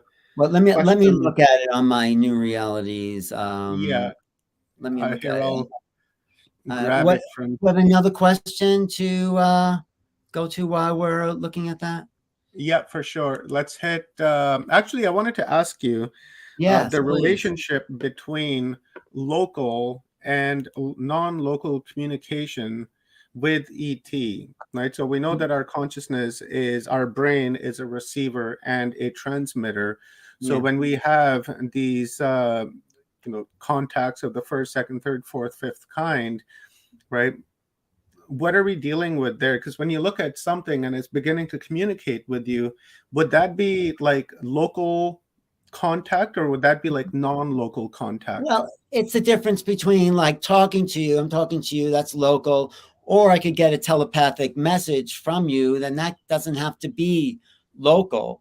You know, some people who are star seeds communicating with other beings, their beings don't necessarily have to be in a ship.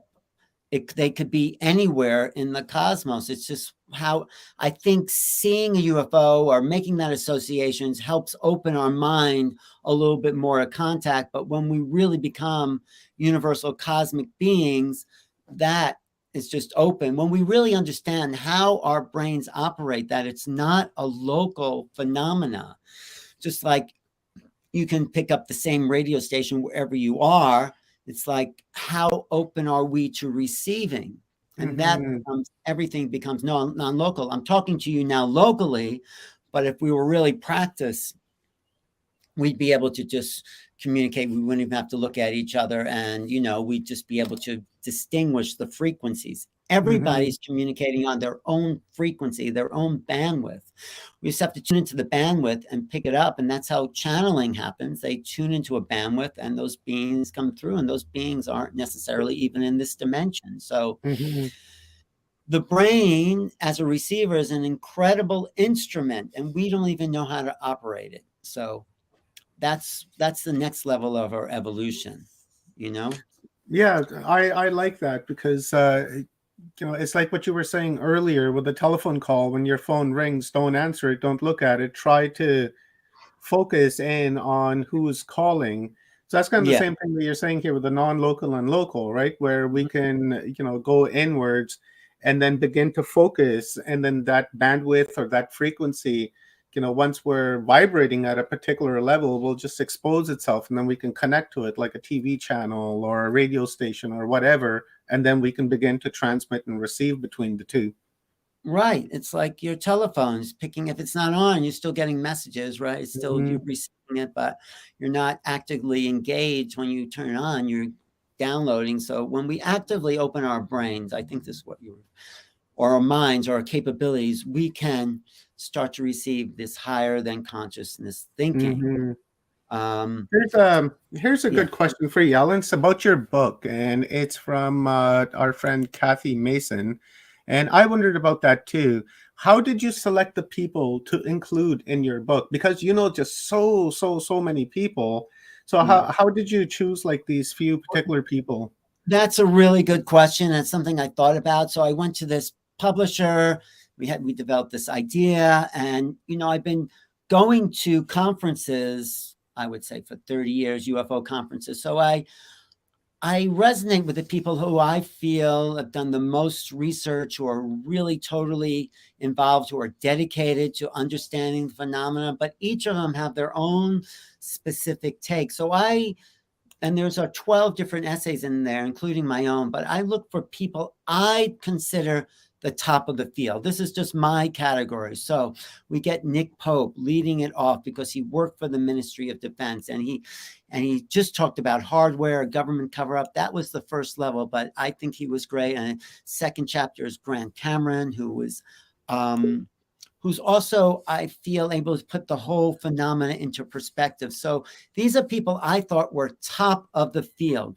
Whitley Strieber talking about abductions, John Mack talking about his dealing with people, Linda Moulton Howe talking about her 40 years of research. So I looked for the best in the field and put them all together in their personal essay in this book. Mary Rodwell is talking about her starseed conversations with these young children who are just waking up to who they really are. So, and then Carolyn Corey, who I think is one of the most integrated people with these ETs on the planet. And then Darryl Anka wrote an original essay about his 30-year relationship with Bashar. So I go from the external, the nuts and bolts, and then Grant Cameron talking about the phenomenon, and then John Mack and Whitley Strieber talking about the interface, and then I talk about my own experience, and then we go into the the actual meeting of these beings with Mary Rodwell and Daryl Anka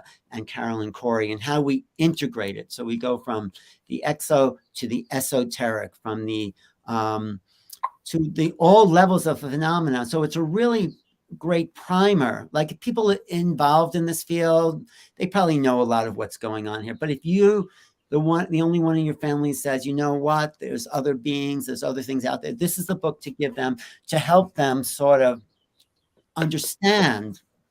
And like the subtitle says, preparing for the new realities of extraterrestrial existence. My next book goes deeper into the phenomenon, what it means to actually change your paradigm. But yeah, this is, you get this book on Amazon. You put the Amazon link there. You get it at Barnes & Noble. It's St. Martin's Press, St. Martin's Essentials.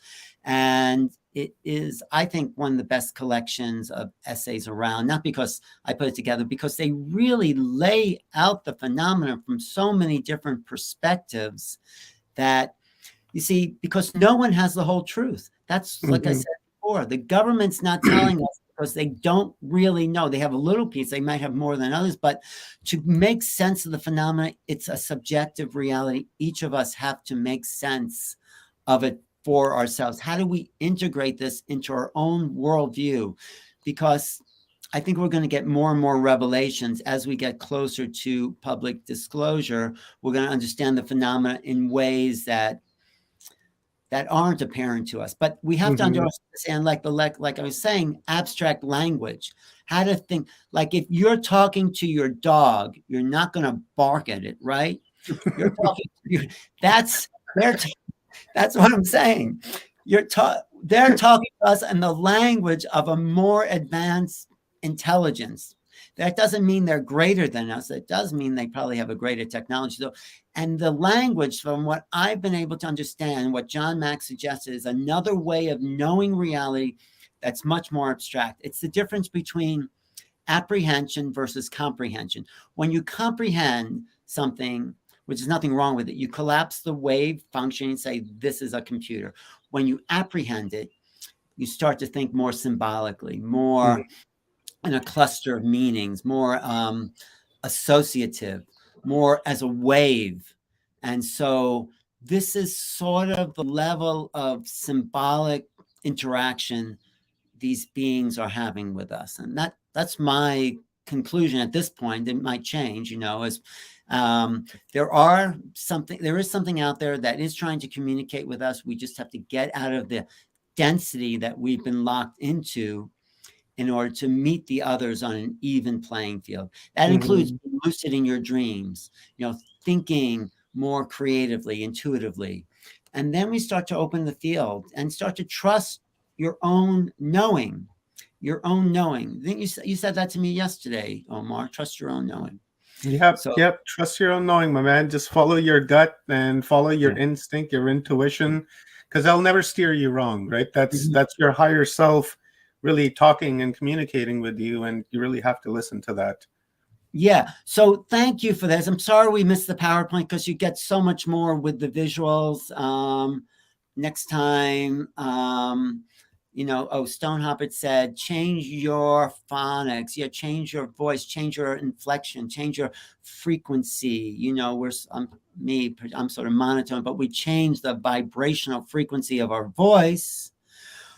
We start to change the vibrational frequency of our bodies, and we take in more light. And so thank you, blessed by the best. You are blessed by the best. That's a great name. And that's just a little bit of what I'm trying to discover, to make sense of something that doesn't make sense. It doesn't make sense because we don't have the sense to make of this thing at this moment in our evolution. But that's why what you're doing, and Neil, and what I'm doing, is to put out these possibilities to start making sense, stop making sense, all that. Thanks, Omar, for the beautiful. And let's do more discussions.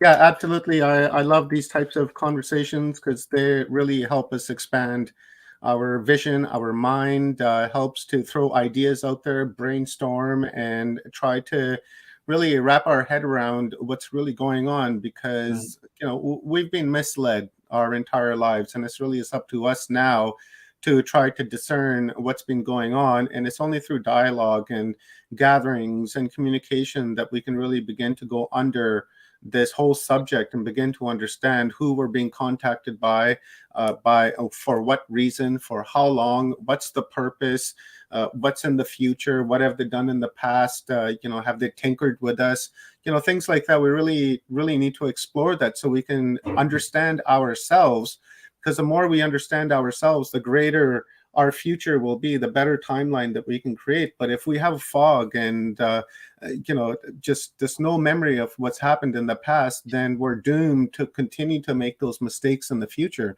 So it's very important that we talk about these kinds of things. And I appreciate your contribution to Humanity Unplugged, Alan.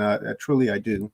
Well, thank you. The reason we have no memory is partly the limited thought matrix that have been put on our own creative activities, and we're freeing ourselves from this to think unlimited thoughts. So if you have an unlimited thought, write it down, don't write it off, integrate it, tell someone, share it, because we're accessing the greater mind here, and it's always been available. That's why, inventors who come up with a new idea, most of it's laughed at, but then occasionally you get somebody who's saying, no, there is such things as anti-gravity, as time travel, as teleportation. These are not just, Star Trek ideas. These are things that are possible, that are happening in dimensions that are much more free than our own. But we're evolving. We're finally saying no. So let's start saying no to hunger, no to no. And I think we have to stand up as a unified force to change the vibration that we're functioning as a planetary species. So we're not ready to meet the others until we're ready to meet each other. That's really some of the subtext of the book here. So yeah, and that is so true. How can we you're totally right, Alan. We can't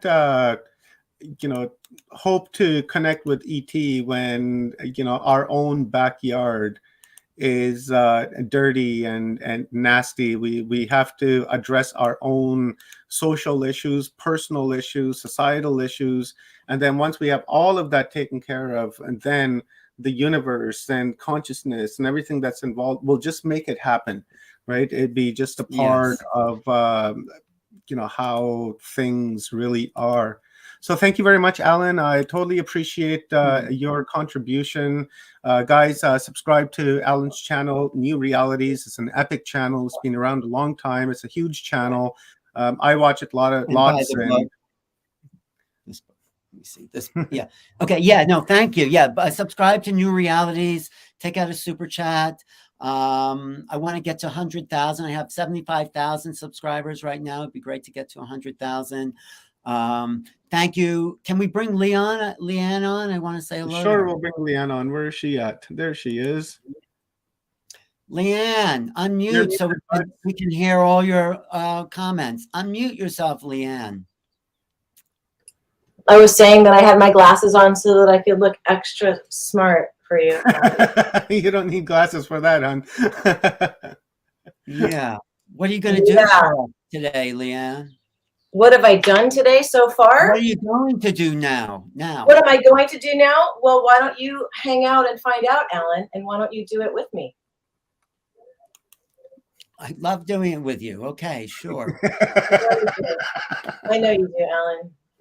The way she said it was super aggressive, so I would have said no too. It was like, yeah, I don't know. It's sure that one. It's like that. I love your counterpoint to Rob Omar. Like, that's a really good kind of interaction there. Thank you, sir. Thank you. So we're going to do a stretch now. Alan, before I let you go, once again, please tell our audience where they can get your book, whether it's available in Kindle, paperback, hardback that they want to order. Maybe they can order all three to have it as a keepsake on their bookshelf that they can read and share with friends and kind of what have you. Definitely. It is actually doing pretty well in the marketplace. It's on Amazon, Making Contact by Alan Steinfeld. It's on Audible. It's a really good audio version of this with real professional actors that was done by Random House. I read the introduction, but everyone else reads some really great parts and all the different voices. They're playing, someone's playing Linda Moulton House, someone's reading Grant Cameron's thing. So there's a lot of great voices in here. That's Audible and Kindle. So it's in all three formats. And if you email me, I'll send you the introduction. If you email me just to kind of whet your appetite, newrealities@earthlink.net here. And I'll just send you I'll send you a little brief introduction to the book so you know what you're buying if you want to. newrealities@earthlink.net. You can also reach out to me. I'll send you a little brief and PDF. Leanne, do you have a question, or you just like is that a yoga position? It's a new yoga position. It's called atrophy. No, listen, the book is really good. And I have to say something kind of like from a Hollywood perspective in that, and I commented on this when I had my fun little interview with Alan, who was kind enough to give me some time. It has an arc to it, just like a movie has an arc. You know, all these essays kind of build on themselves, just like these events do, you know, and it's very interesting that his book is able to do that with essays from multiple people. That's kind of hard to do, but somehow it happened. You're right. That was a really brilliant observation because it was what I planned. You start out with a simple. I don't need glasses. Right. Put your glasses back on because then it makes more sense. But no, it was, Leanne, you're absolutely right. It goes from the simple to the more complex, and it takes the reader on a journey into their own mind to discover what they are. So thank you. That's really a really good point. Excellent. Yeah. The only other thing I can say is that during the what's that? During the John Mack and or Whitley Strieber, I don't know. Like I was very tired. It was after one of these events, and I just thought I can't. So let me just audiobook for a minute. And I went into this weird thing, and I totally had sleep paralysis. And in my head, I was thinking at normal speed, actually at a higher rate of speed, going, okay, I know what's going on. Oh, wait, I said, okay, that doesn't mean you guys have consent. If you're not happy, people, get out of here. Thank you. Like, and that all happened in my head. Next thing I knew, I sat up in bed and I looked around like, what was that? So it can also kick things off if you're sensitive. Just heads up. No, thank you. You keep stretching us into new positions there, Lee. Yes. I just wanted to say that was an incredible conversation, Alan, and I truly enjoyed it because what you do is you talk about some of the things for some people that may be new, but then you use historical context to bring it back to the present or to the past and show us where it kind of intertwines with everything that we already know, and I appreciate that 100%. Right. I mean, thank you, Rob. I want to really make sense of what's going on for myself, but for other people, because I've looked at this for 30 years. So people haven't spent all that time looking at things. So how can I make it more assimilatable, I guess is a word, to other people just getting familiar with, like saying, well, maybe the government said now there's something out there. Maybe there is. So, you know, it's a big leap it was a big leap for me when I had my experience. It's like, no, that doesn't happen. And then it's like, it takes a lot of integration. So we've done the groundwork for a lot of people, all of us here on this whole 11 days. So other people can say, well, of course there's life in the universe. How could there not be? Right? I mean, that's what we're laying the groundwork.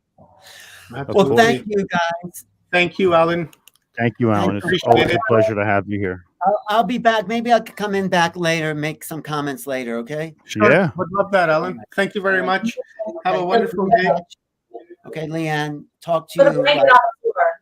Love you, brother. Thank you very much. And I love you, brother. Thank you, Omar. Thank everybody for watching. All right, Leanne, it's your show, so it's 11:42. Let's go to 11:52, and then after that, we will have a presentation by our. How about 11:55? Let's give it to 11:55. About 13 minutes. Okay, That's okay, 13. let's do it. Okay, here comes some. And then after, we've got Stone Hobbit coming on, and she's going to give us a extraterrestrial presentation. I'm going to load that up, so we'll do this stretch. And hey, little kitty. And then, and then we will carry on. All right. Well, this track actually has a name. It's called Good Times. I think the next one's called Lunatics, before I actually wrote the lyrics. And then the one after that, I don't remember what's coming up. But either way. Omar has permission to use it. Oh, YouTube, God of YouTube. Copyrights. Let's get on our hands and knees. Get back into our containers. Feel where we're touching the ground. Try to get your palms under your shoulders and your knees under your hips, and start your cat-cows. Exhaling as we look down. Inhaling as we go up. Continue.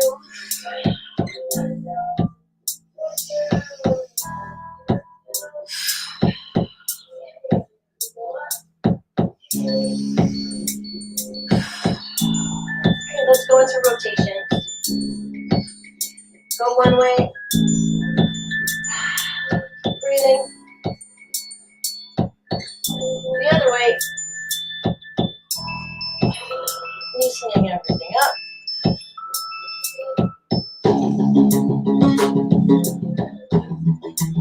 Let's go down into a child's pose. Take 2 more breaths.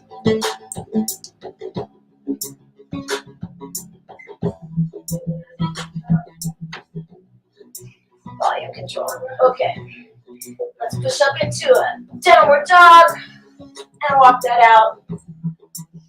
Keep breathing. Keep breathing. Okay. Pivot your feet. Stretch out your side ribs. Keep breathing. And the other way. Okay, now go back into that downward dog and really spread your fingers.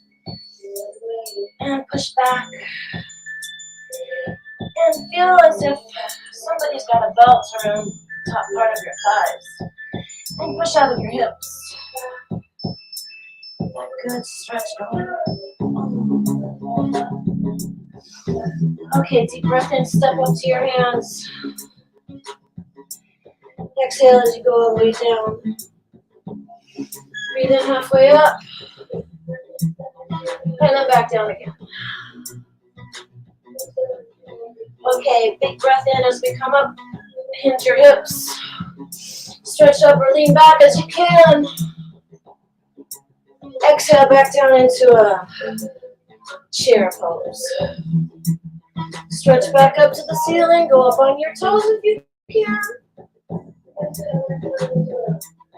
And hinge back down. Exhale. Come back halfway up. And come back down into plank. You can do it this way, or you can put your knees down, either way. And come down 5. Slowly, 4. Keep breathing. 3, 2, 1. Nice. Okay, get up into your cobra. Lift from your knees and pull yourself forward. That's good, right? Okay, exhale back into a child's pose. Take another breath in. And come up on your toes. Exhale back into down dog. And walk those feet. Good stretch. Shake out your head. Breathe in, step up to your hands. Exhale and come down. Inhale, come up halfway. Exhale, come down again. Hinge your hips up. Reach to the ceiling. And go back if you want. Exhale back down into chair pose. Inhale and go up. Hit your hips back down. Inhale, come up halfway. Exhale, come back down. Take a breath. Come back into plank. Deep breath in and exhale as we come down. 5, 4, 3, 2, 1. Nice, guys. Come up into cobra and adjust any of this as needed. Nobody has to do exactly what I'm doing. Exhale back into child's pose. Take a deep breath. Take another deep breath. Come back up on all fours. 2 more cat-cows. Exhale. Inhale. Exhale. Inhale. And carefully come onto your backs.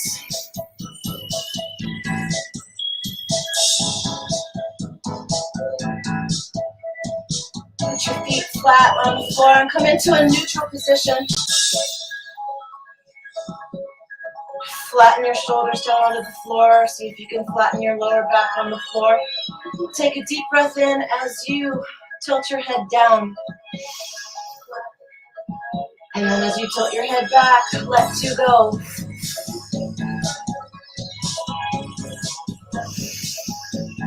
Again, tilt your head down and then let everything go.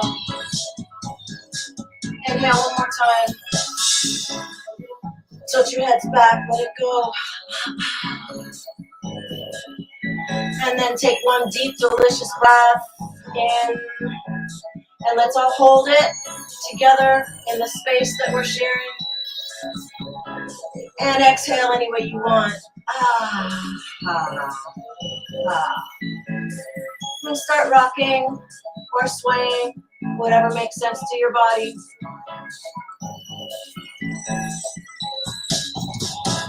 You can even make circles with your knees. I like doing that.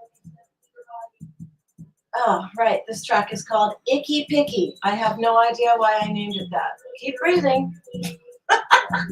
Or laughing. Either way. Okay, let's carefully roll over. No, let's not. Let's pull our left leg back. Down. Gently. And hug it down.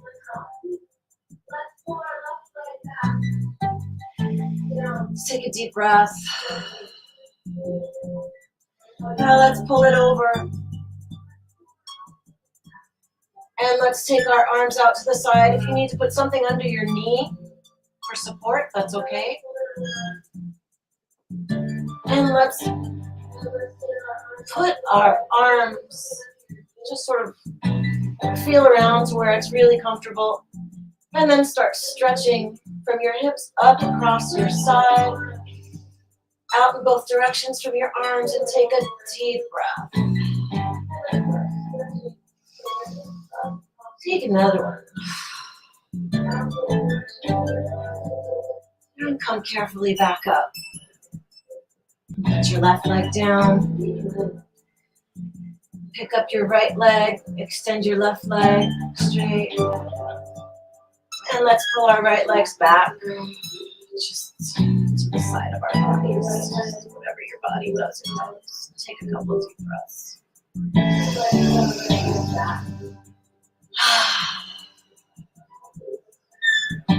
Okay, let's take our right leg over. And extend both arms out to the side. If you need to move your hip under yourself to get comfortable, go ahead and do that. And then try to feel that nice stretch up your right side, out your right arm, across your chest, out your left arm for your fingertips. And take a couple of really deep breaths.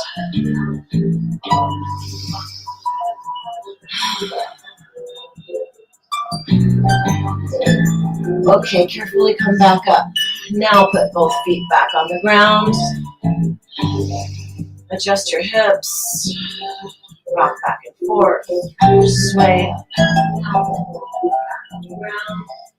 And roll to one side, whatever your bottom arm is, stick it out, and then roll over and put your top arm down, palm first, and push up with that arm so that your neck doesn't freak out. Head up last. There we go. Okay. Come sit cross-legged. Feel your sits bones on the floor, hands down on your knees. Take a big deep breath. Feel where your body's touching the floor, ground down to earth. Another big deep breath.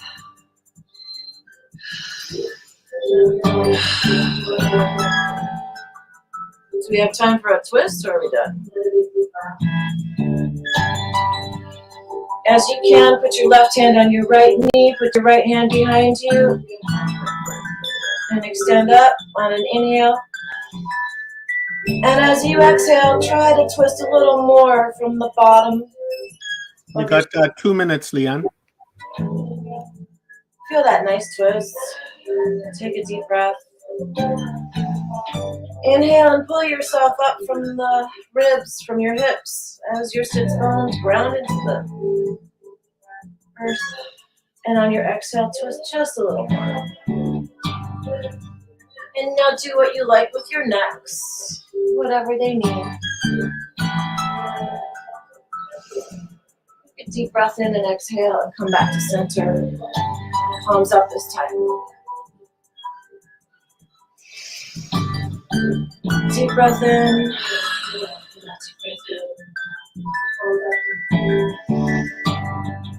Put our right hand on our left knee and our left hand behind us. Take a deep breath in and pull up out of our hips. And on the exhale, twist from the lower part of our tummies. One more breath in. Pull yourself up and out of your hips. And exhale and twist a little more. One more breath in. And do what you need to do with your necks. And exhale. Come back to center.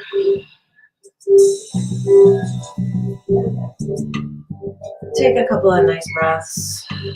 Bring the oxygen to whatever parts of your body need it. Feel how your bodies feel after we did all that. Another big deep breath. Namaste for allowing me the privilege and honor of stretching you out. Oh. Thank you, Leanne. Appreciate it. Love you guys. Let's bring Stone Hobbit on. Yay! Yep. She is in there. Thank you, Leanne. Remove that. And then we've got Stone Hobbit coming up with a presentation. But before we begin this presentation, there's a little audio that I would like to play. It is the Night Terror that Stone had sent me and asked me to play this because it's actually pretty cool. It's about 3 minutes long, and I will play it right here. Let me know if you guys can hear this.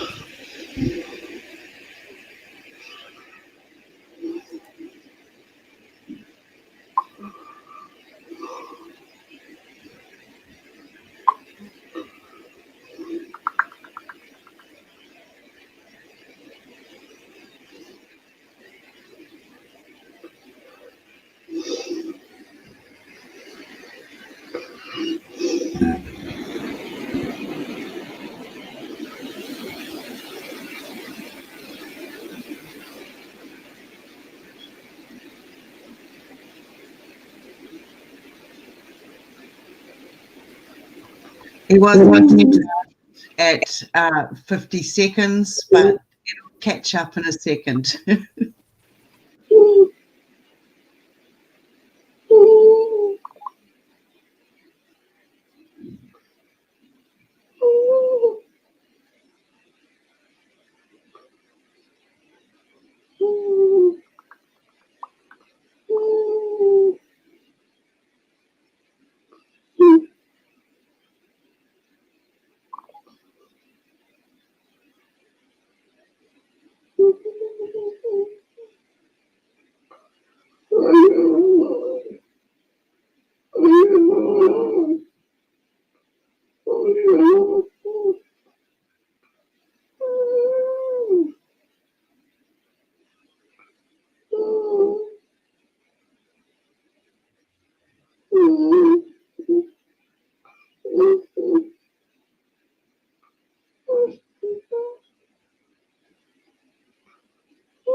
Oh, that was quite interesting, eh, guys? Stone, you want to come on to the screen? Turn your cam on.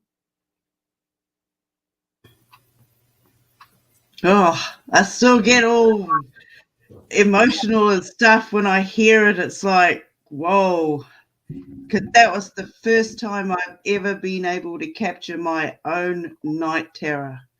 So I was able to hear what my family's, anybody who's ever stayed with me has heard when I go into these dimensional states. That was a night terror. I had 3 different devices to try to capture it because they had given me a whole week's notice that they were coming in to visit. And if I didn't get the information by now, I might have missed out again. I had an encounter back around 2016, 2014, maybe even earlier than that, of these light beings that came into the room and they morphed into 2 beings and they communicated with me. It was my fear state that crept in eventually after having a pretty good encounter, but then they took on the shape of a familiar face, and straight away the fear factor programming kicked in and I ran out of that room screaming. I lost an opportunity for further contact because I wasn't quite ready, but it was enough to really shake my cage. And from then on, I've had these light beings coming. Now, if you've watched any of my stuff, you'll see that I have a lot of entities. Oh, geez, I don't know why. I really don't. But as soon as I was able to pick up a camera and start taking photos, I wanted, if I could see it moving, if I could see it and I could see the animals around me reacting to it, then I must be able to take, get footage. And over the years, I've learned how to read and communicate with the footage. It's forever changing. There's always more information that comes out in it. So these are, I've put together a little slide of some of the different contacts. And this one is particularly about the light being entities, and they're coming in the daytime. Now, this is because it was fantastic. Thank you, Alan, for coming on before me. So I had hoped that you'd stay around because I have regular contact, and this is some of the footage from these beings that you yourself have described in dimensional forms. So, and it is about clearing the different perceptions, the mindset. Once you've seen something, once you inner stand, you don't have to stand in the shadow of yourself any longer. You can come out of your shell now, and you can illuminate. You can be from your inner standing is now communicating. We are communicating on a higher conscious level now. And that as soon as you start doing that, you'll realize that you've probably already have been having multiple dimensional levels of communication and contact. Once you start understanding and listening to the symptoms, and I call them symptoms because it's basically they're letting you know they're coming in, picking up the telephone, knocking on the door. But it's how you read it and how you hear it. You have to listen and be ready for it. And they've been tuning us in for a long time. I still get whacked with frequencies. It tells me which sort are coming in. So let's have a look at some of these. Next one.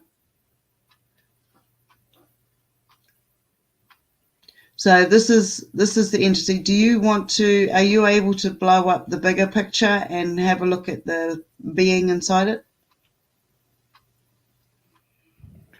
And they can go to full screen if they want to, but for us to do it from this point, it can't. We can only make it where you're not in the picture. See, it doesn't really do anything. Yeah. Oh, I can jump out. You can see it here on the right side.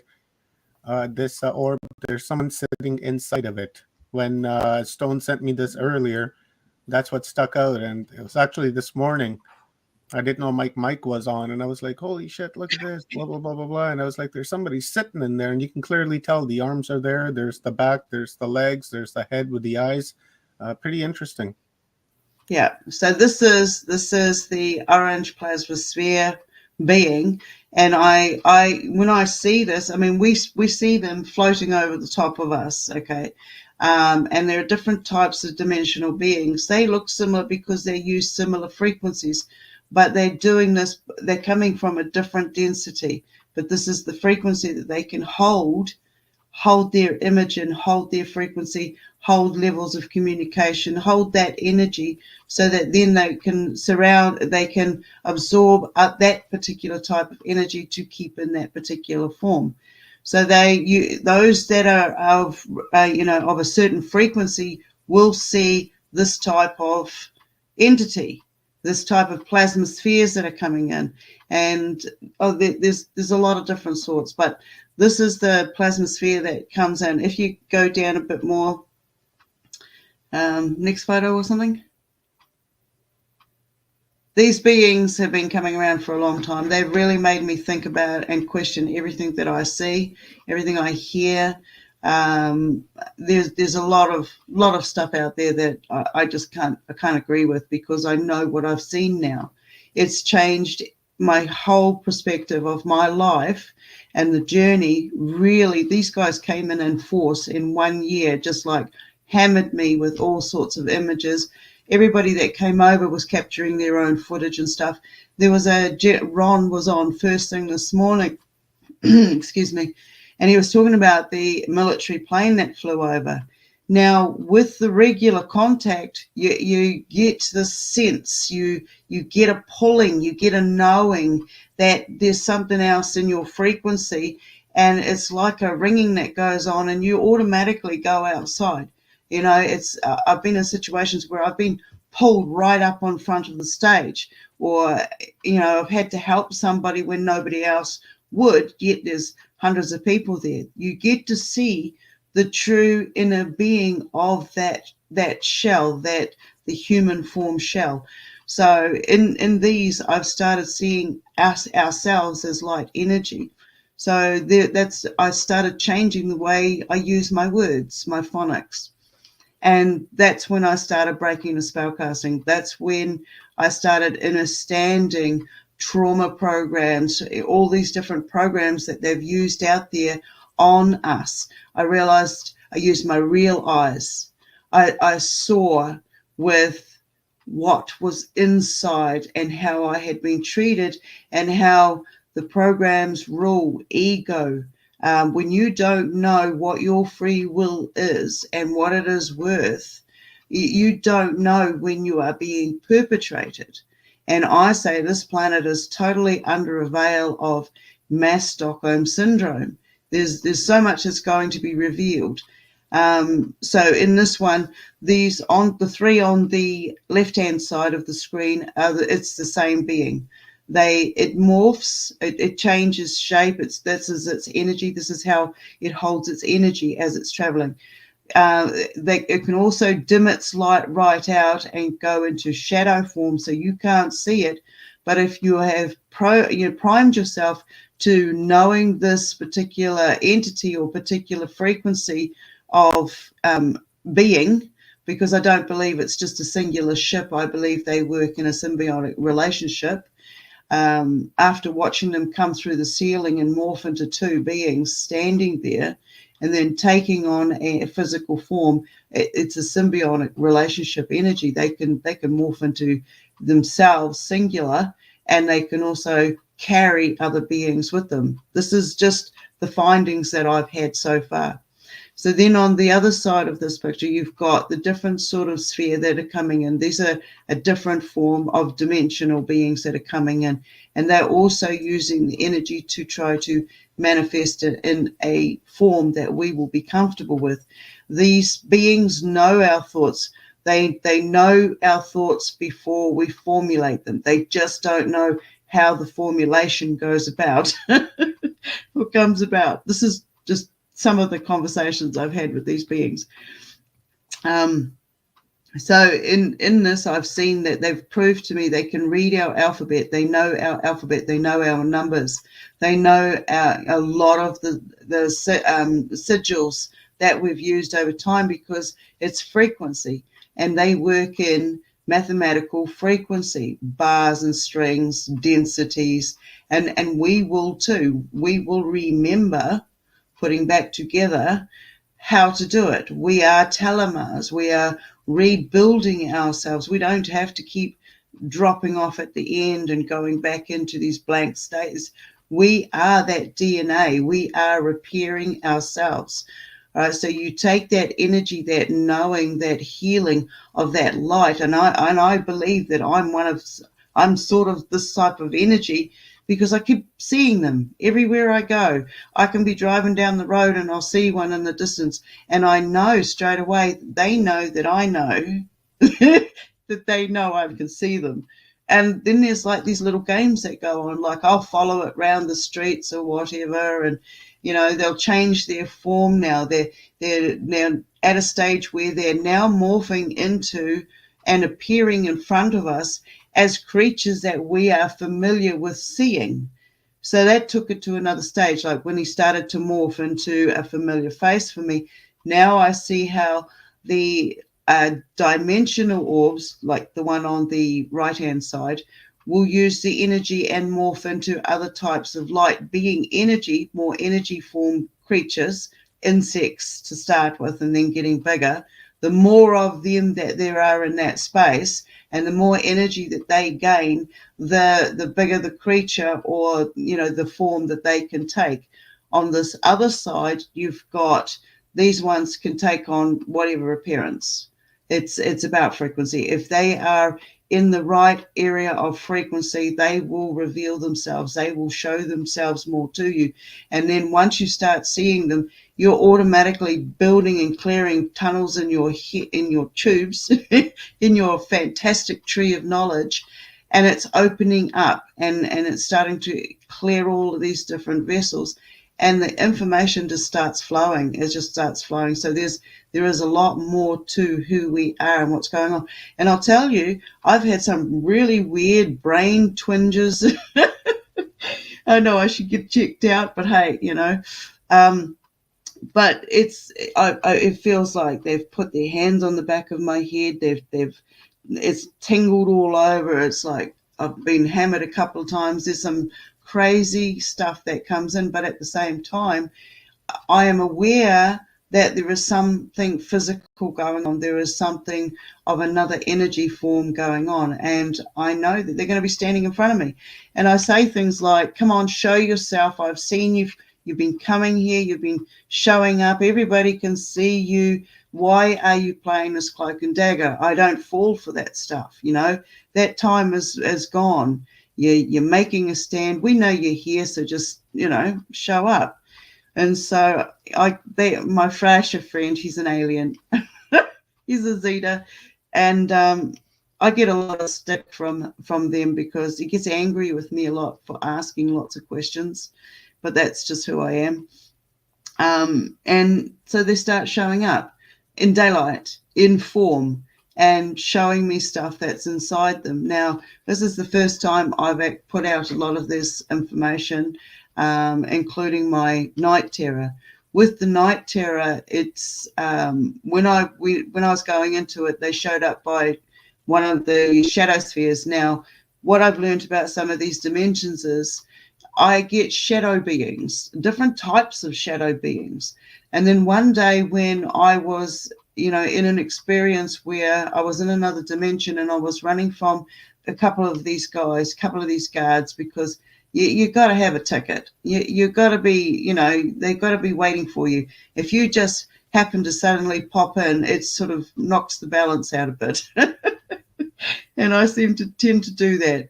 So these guys were chasing me, and as I popped back into 3D dimension and I sat up, alert, boom, right there, I watched this being, one of these beings that were chasing me, step through, and it was like I saw light on one side, and as they stepped through, the shadow, it became the shadow. So stepping into our density was thicker than the density that he was coming from. So when I saw that, I realized it showed me another level of these dimensions, because I'm working with two dimensions here in this picture. So this is what I'm working with. When I'm working with one, the other one will show up too. There's always a negative and a positive. Now, I haven't seen any negatives with either of these two different beings, but that doesn't mean that they don't exist. This is just the relationship that I've had at this point. Do you want to jump on to the next one? This is the same red orange sphere as the two in front. So this is showing some of its movement. This is right above my head, okay? This is right above my head. I have video footage like you wouldn't believe. Eventually it's going to come out. Okay, jump on to the next one. So in this one, on the far left-hand corner is the one, this is just a rendition from the experience. So it came through the roof, morphed into one singular being, and then it moved down the end of the bed where it split. So first of all, this is how I've analyzed it. It came in, it didn't give me any fear factor. My brain went through the stages of, okay, what's that bright light? Everything is clear in the room. I am seeing what I'm seeing. It's not a fireball. I'm not dying. I'm not going to go blind and catch on fire. At the same time, this being is moving in form as a humanoid down the end of the bed. And then when it gets there, I'm watching it. I'm quite comfortable. I want to know what is going on, what it is that I'm seeing. I'm still trying to comprehend what the heck is happening in front of me. and then it splits into two. It sort of molds out, and two stand up, and I can tell that one is a female energy and one is a male energy. Now, I had all sorts of crazy thoughts in the early days. Was that my family from another, incarnation? What was it? What was it? I stopped asking those questions because I don't really need to know the answers. The fact that they just showed up and have taught me so many other levels to this equation is enough for me to know that they haven't caused me any ill will or any harm, and that they're here to communicate. And who knows what they are or where they're actually from. I'm still working on that.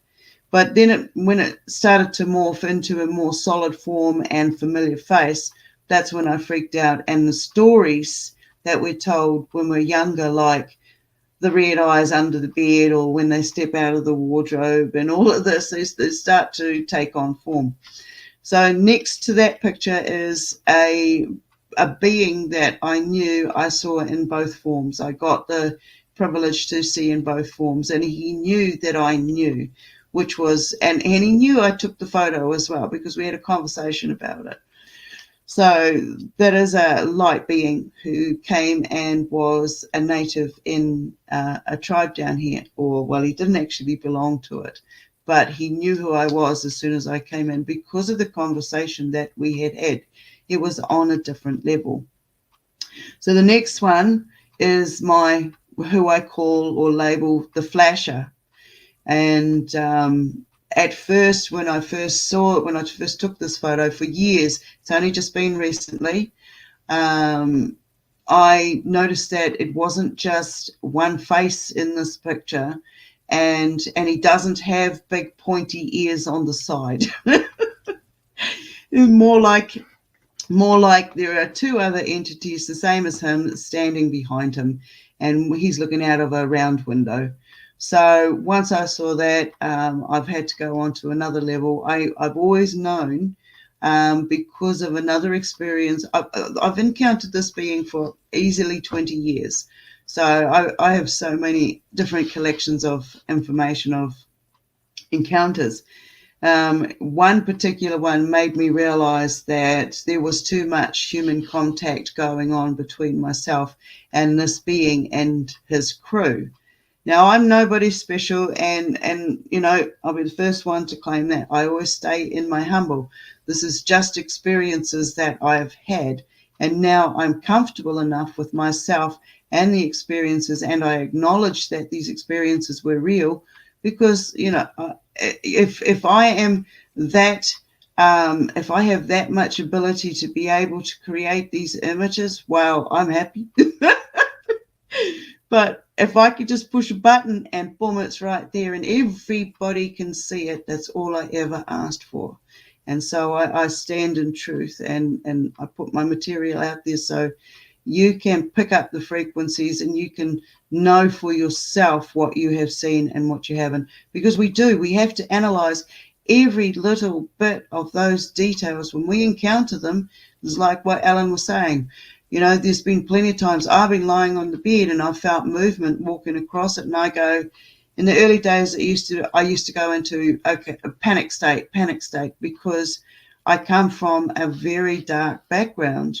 I was a child that was sold and bought in child trafficking.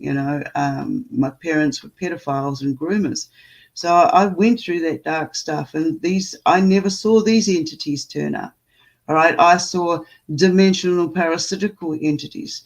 There were some good entities on another level, another dimension, but I'm still analyzing that, and I sort of feel like they were just different versions of myself getting me through at that particular time because they felt so familiar to me. Now, when these greys turn up, I've had a lot of encounters with different types of greys. And when they've turned up, they've used things like the sleep paralysis, when the whole physical body basically feels like you can't move in your shell, but you're very alert up top. People talk about it being in REM sleep. Now, when I started going into that, that's when those noises that you heard me making on my night terror would start with me. I would be going through that density going, because as they come in from that recording you heard, this is the experience.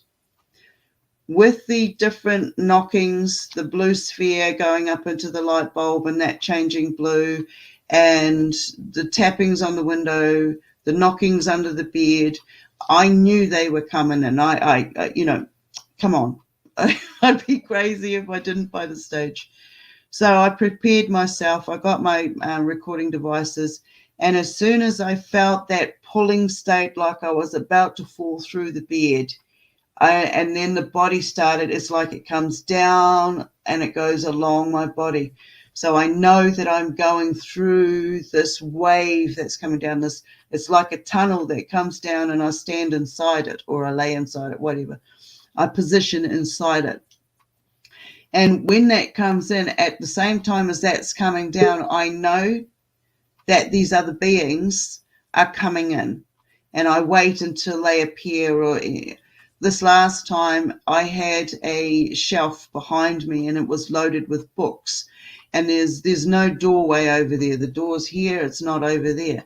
Anyway, I saw a blue door open, and I've seen that blue door in real life when I was camming with somebody else one time, and I saw it, but I'm not going to name names. And in this, that stepped through a tall grey. Now that's when I went, okay, snap out of this, pull myself out of this. You know it's happening.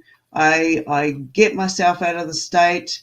I'm running around the house like a loony because I know it's about to happen. But I wanted to check outside. Is there a UFO? I couldn't see one. All of these things. I wanted to see if what was happening was real. So anyway, I made sure everything was working, got back into state. And before I could even think twice, I was back there. It was happening. The tunnel was over top of me. The tube was over top of me. I was watching the blue door open, and this being was standing there waiting, and this other grey being stood through. Tall greys. I've encountered them before many times.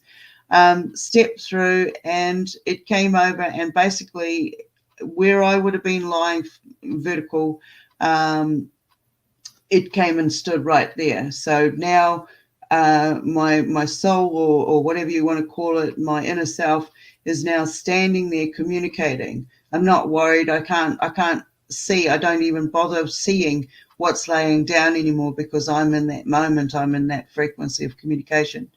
And so we start communicating, and it's like the voices in the head. It's very clear. I know what they're saying.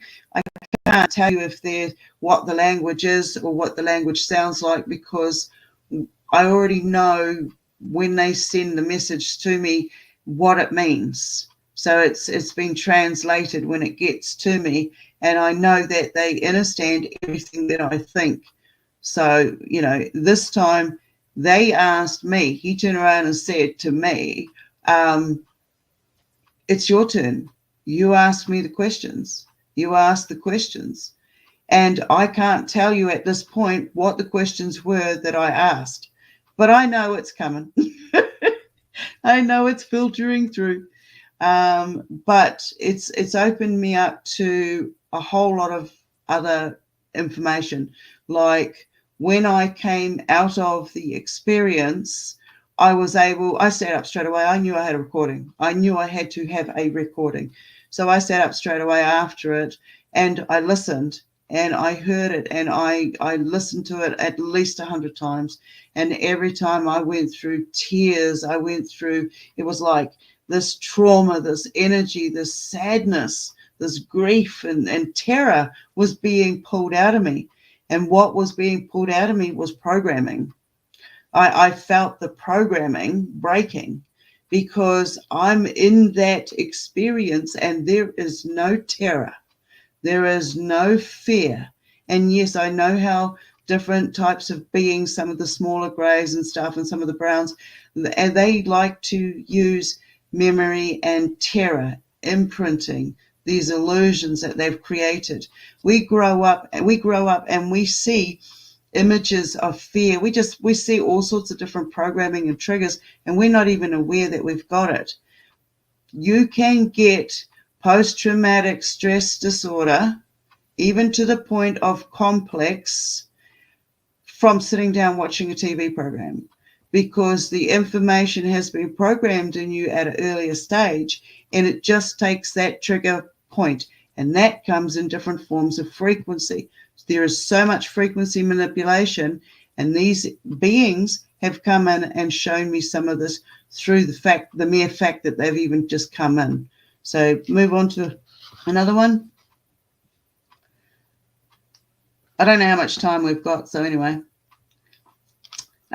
Okay, now I showed this one previous on the first day of this absolutely fantastic human unplugging. Oh, I so love this.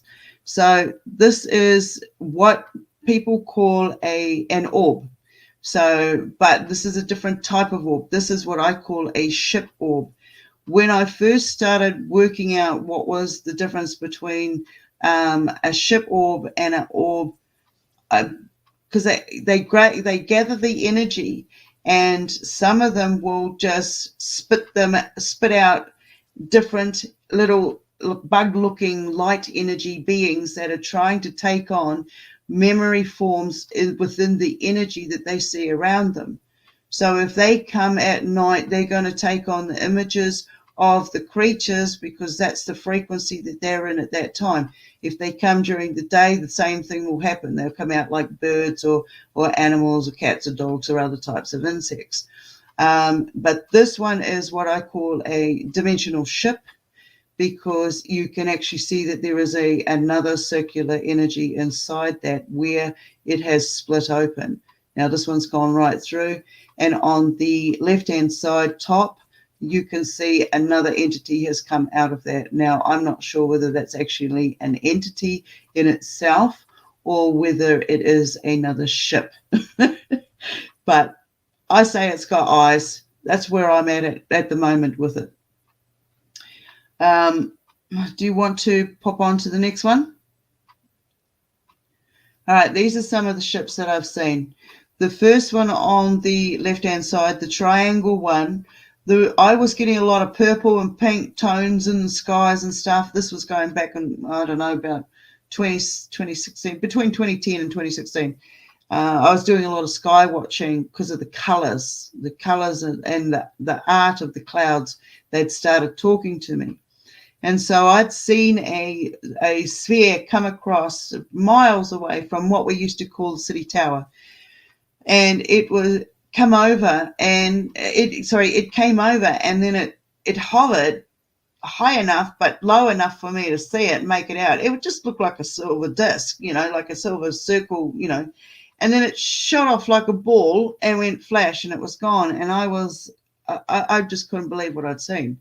And I took off, and I found the camera, and I came back, and I spent the whole time staying outside. I just knew there was going to be another one. And this triangle came across the top, and I just searched everywhere. I got the camera, and by the time, because it was a new camera, I didn't know how to use it. And by the time I managed, I got one picture. And it was like, anyway, I still got a picture, and I was happy about that. Now, on the other one, this was one of the first cylinder ones that I started seeing. Everywhere I went, I was seeing these cylinder craft turning up, and they were making different forms in the clouds. So I don't know which being is on board, but I know I've been on board. You want to jump to the next one? So, okay, because I can't blow it up, if you can see in the circle, there's actually a cylinder shape, and it's going horizontal. And if you have a look in the left-hand side of the right one, you will also see a horizontal ship going past. And you can see they make patterns and designs. So letting me know where they're coming from. Next one.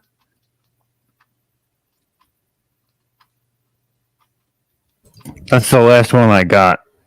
Ah, sweet as in. Yeah. That's good then. Okay, so hi. So yeah, I get a lot of these different beings coming in. The sleep paralysis basically is stages of the body going into or going through that tubular field so that you can have that secure communication connection with that being. This is, I've had this so many times. When the little greys, they come and do it as well. They like to use your memories of terror, of things that have deep emotional connections to you. I've seen they've used Jesus Christ on me because when I was growing up, I had to go through the Catholic stage. So that Jesus Christ was embedded in the family on that side and it was imprinted. So when they brought me in the light into the room, basically on ship, they used the image of Jesus that was in my mind, and coming down the steps, because there were steps that formed, they were holding the hand of my son who had passed on from a cot death. He was 10 and a half months old. And from there, I realized, because it happened twice within a second, I realized that it wasn't Jesus Christ. It was a tall grey, and I realized that the shorter version was not my son. It was the impression of, it was a short grey. It was using the impression of my son. So from there, when I went into the next experience with these greys of a similar type, and it's basically the room becomes completely white, so white that there's no corners to the walls, there's no roof, there's nothing there. Anybody who was standing right next to you or lying next to you in bed, gone. You're there. All right. I ran into my kid's room. It basically felt like I had to break into my own kid's room and there was no lock on the door.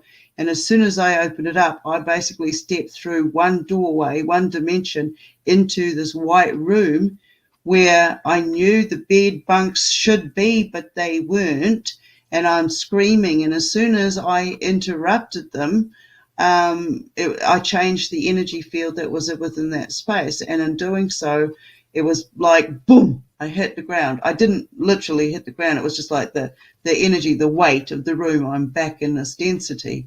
And there were my kids, okay, and they all were acting a bit weird. We got out of that house.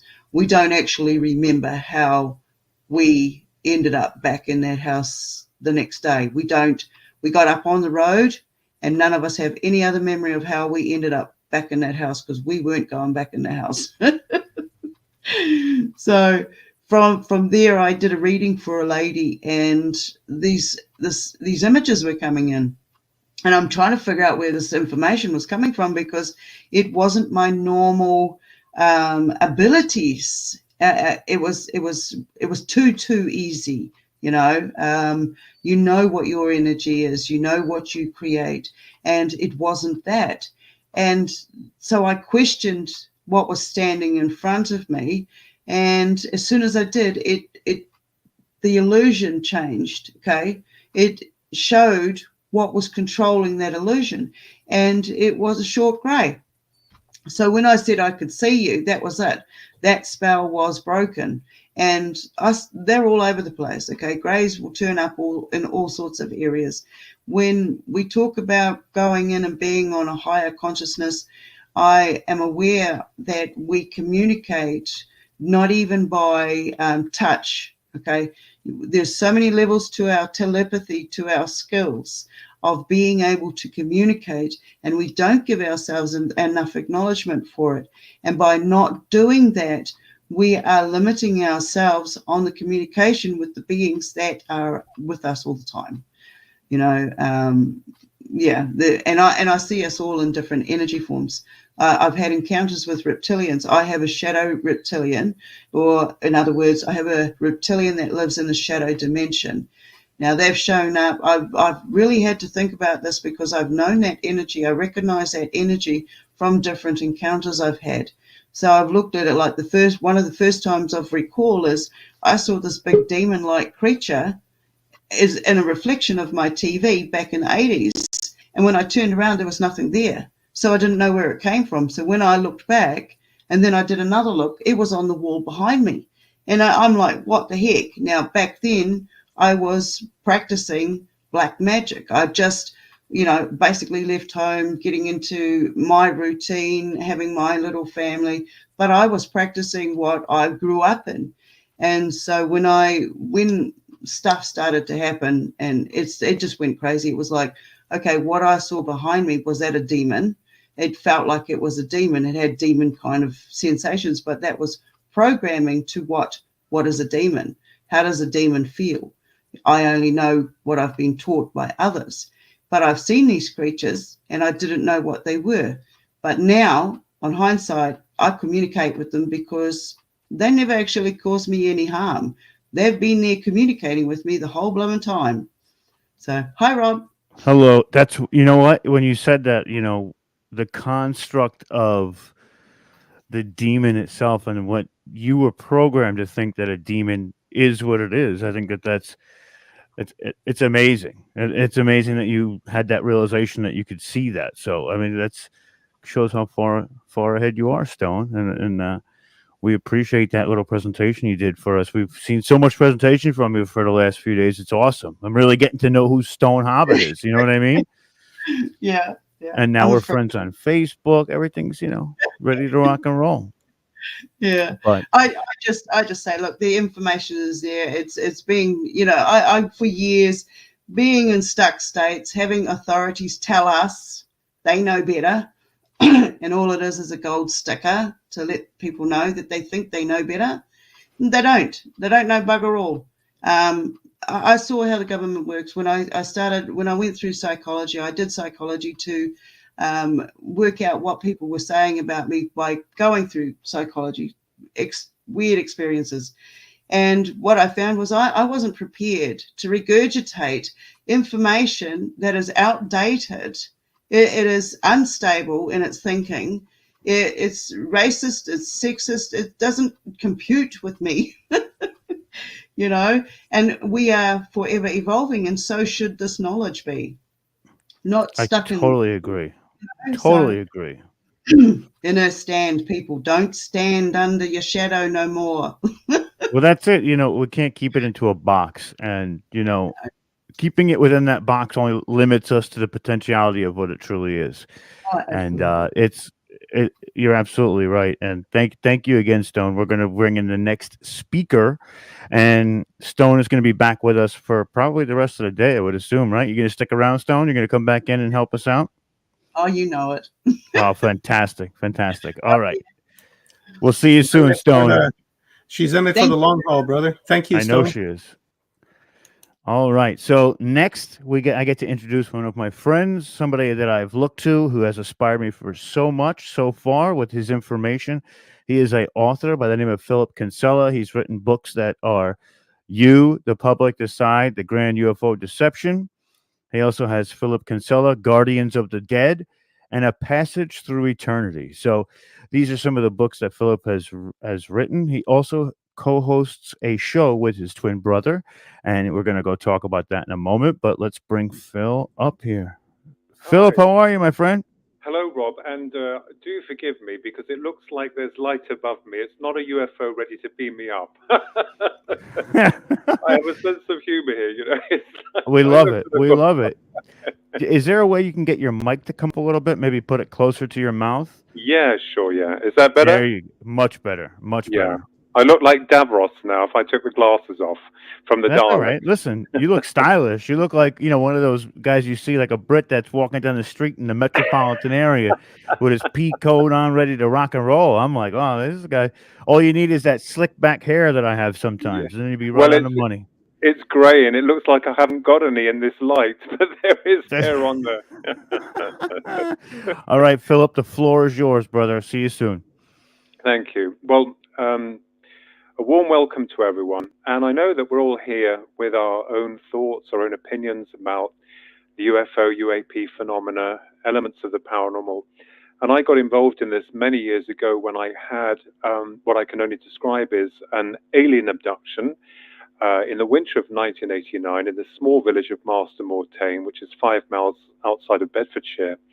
And that was the only abduction that I recall. There may have been some others, but I have no memory of them. But there were certain events that led up much later in life which suggested that these so-called aliens are actually abducting people. And when I had my initial abduction back in 1989, one of the things that really puzzled me about it was how one part of it appeared to be physical and the other part appeared to operate on a level of non-physicality. And I'll briefly describe what happened. There was my brother and my sister, and we had a dog then. We lived in a small cul-de-sac in a fairly large house, and downstairs was like a hall. And as you went into the front door through the hall, to the right was what was then my brother's and mine study stroke bedroom and a shower room downstairs, a very large room. I was 20 at the time. And as you come through the hall, to the left was the living room and the kitchen diner, conservatory, and then out back to the pond and the big garden. And there's a reason why I'm explaining this, is because when I got the train home from Bedford in the winter, and at this point I didn't take any dates down, I do now, or the other experiences that I've had, I catalogue them very carefully. But back then I wasn't prepared for what they call an alien abduction or seeing aliens. So I got in the door around about, roughly about 7:10, 7:15, getting the train back and walking the mile or so home. And it was dark, and I entered through to the house, through to the hall, and then into the kitchen. I left all the doors were glass, like frosted glass. The doors were open in the kitchen, so when I laid back against the fixturing in the kitchen, I had a clear sight of the hall in front of me, and the dog was sitting by the breakfast bar. My brother was immediately in front of me, but his vision of the hall was restricted because there was a wall there, and my sister was to my far left. What happened was that the atmosphere began to change. It was very strange. It was like there was an electrical current. And it's really weird how I recall all of this, where some people need regression for their so-called memories. But I didn't need any of that because I think I'm very hard to regress. I'm very hard to be hypnotized.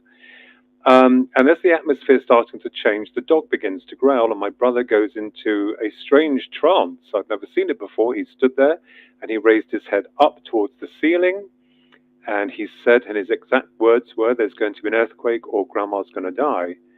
And at that point, I was puzzled, like, what the hell is he talking about? An earthquake? Grandma, our maternal grandmother, was still very much alive then. And as I looked out to the hall, and as this strange static feeling began to increase, there was a light that came up towards the front of the house, the front door, the glass windows there, up the driveway. And I thought our mum had come home early from work, and I realized at that point that she wasn't. This light began to intensify, to the point that where the glass was, it seemed like watching a cartoon, incredibly, being made pliable, moving backwards and forwards as though it was softening.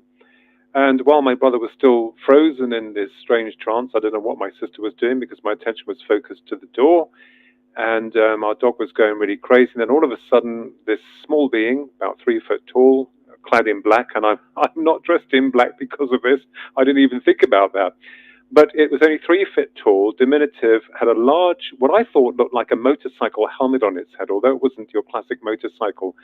The cranium was much bigger in proportion to its small body. It came through this pliable glass and shot into where our study and bedroom would have been. And then the glass returned, and immediately as that happened, my brother snapped out of his trance, and I said, "There's an intruder in the house." It's the only words that I could find, trying to register this incredible yet impossible or seemingly impossible event. And I shouted, "There's an intruder in the house," and I grabbed behind me to get a knife.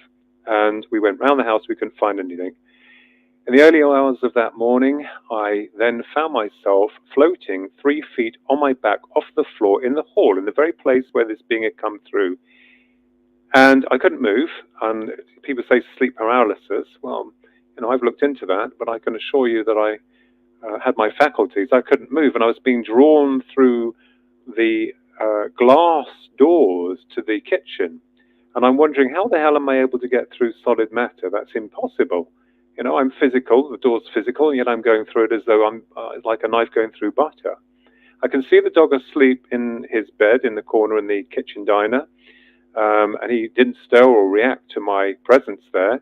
And I was pulled out through the other side of the kitchen door, through to the conservatory, and then out into the garden, rolled over into an arch, like so I was standing, but still hovering 3 feet off the floor. And I could see these UFOs, and I thought, oh my God, they're real, they exist. And I thought, my God, everyone's wrong, they actually exist, they're real. And there was one object that wasn't moving, it was dark, a spherical type object, and I was pulled up to it very quickly.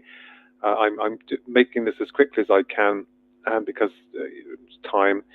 And immediately as I reached the craft, that was it, I blanked out. And then I awoke, and confused, dazed, hot, finding myself on some type of medical bed, naked, embarrassingly, hot. And the room was squat, dark, but there was some light ahead of me directly to the left. And when I looked around and to my right, there were 3 reptilians. And this is what I suffered for in the media. And I'm going to get to that in a moment about the theoretical applications of what we may be dealing with. And I was so shocked because I'd never seen anything like it. They didn't communicate. They were very muscular, very tall. I'd say roughly probably about 7 foot tall, dark, scaly skins. They were in this kind of fog, or this kind of a foggy steam is the only way I could explain it. And they were moving side by side, like in a strange gait. And it wasn't that was the only thing that horrified me. The other part is something that I suffered for in the media circuits, was that I found that there was something in the lower part of the anatomy, and it felt organic within the bowel region or stomach, because it felt like it was organic. And that was it. I freaked. I wanted to. I just freaked. That was it. I started to scream. And people laugh and joke, and I've been down that road. I don't care. I only report facts as they stand, because we can't really truly say what it was. But after this screaming and shouting, I looked to my right, and the 3 beings, what people call reptilians, had disappeared. There was all I got from them was complete no emotions, no empathy, nothing. I was just a slab of meat on a where I was. And this grey, it was a cream-colored grey, came forward from the partition, I think, from the area of light slightly to my left. There was another area there that the light was coming. It came forward, and the straps were released. The mechanism below was released very quickly. It just came out and on its own. And the grey ordered me to dress, and I was to follow it around this corridor. And we got to this area where I thought it was a wall, and I realized that it wasn't a wall, because when it seemed to open, I didn't see it open, it just was there, and I could see the village from a great height, and it was very early morning. And when I looked out, I could see, this is the last part of the experience, another sphere-shaped object hovering very low by our conservatory. And I knew that we were some height, and the Grey's looking at me, and the communication is rather like, well, you need to go, you need to get out. And I'm like, you just want me to leave? It's like, this is crazy. My mind was like screaming, I've got to get out of here. And I felt a slight push, and I interestingly floated back down to the ground with 2 Greys, one on one side, one on the other. I was ordered not to look at them. Very strange, considering that I saw one up there anyway. And as I came down, the last part of the experience really shocked me even more, because it's almost as if I'm not to look back. But ahead of me was another Grey, quite different from the ones that I'd seen, one and then those 2. I kind of like had a feeling like I recalled them as being the same as the one that told me to get out, basically. But as I came to the ground and I stood down, there was one last Grey, and he, because it felt male to me, was dressed in a one-piece uniform. He had knee-length boots on. He had this very tall hat that seemed to be quite modern. It seemed to wrap round part of his head, He looked kind of snazzy, smart, if that's the right way. People, if people were trying to depict it, they'd just stick a pointed hat on its head. But it wasn't like that. My brother's done some renderings of it, and in the books, and as we've written about it. But he had his arms folded, and he looked a little bit more muscular than an ordinary grey, like he got some meat on him, if that makes any sense. But his gaze was angry. He was really looking at me, really like intensely angry, like I'd really upset him on some level. I'll keep the language clean. And I'm like, you're angry with me?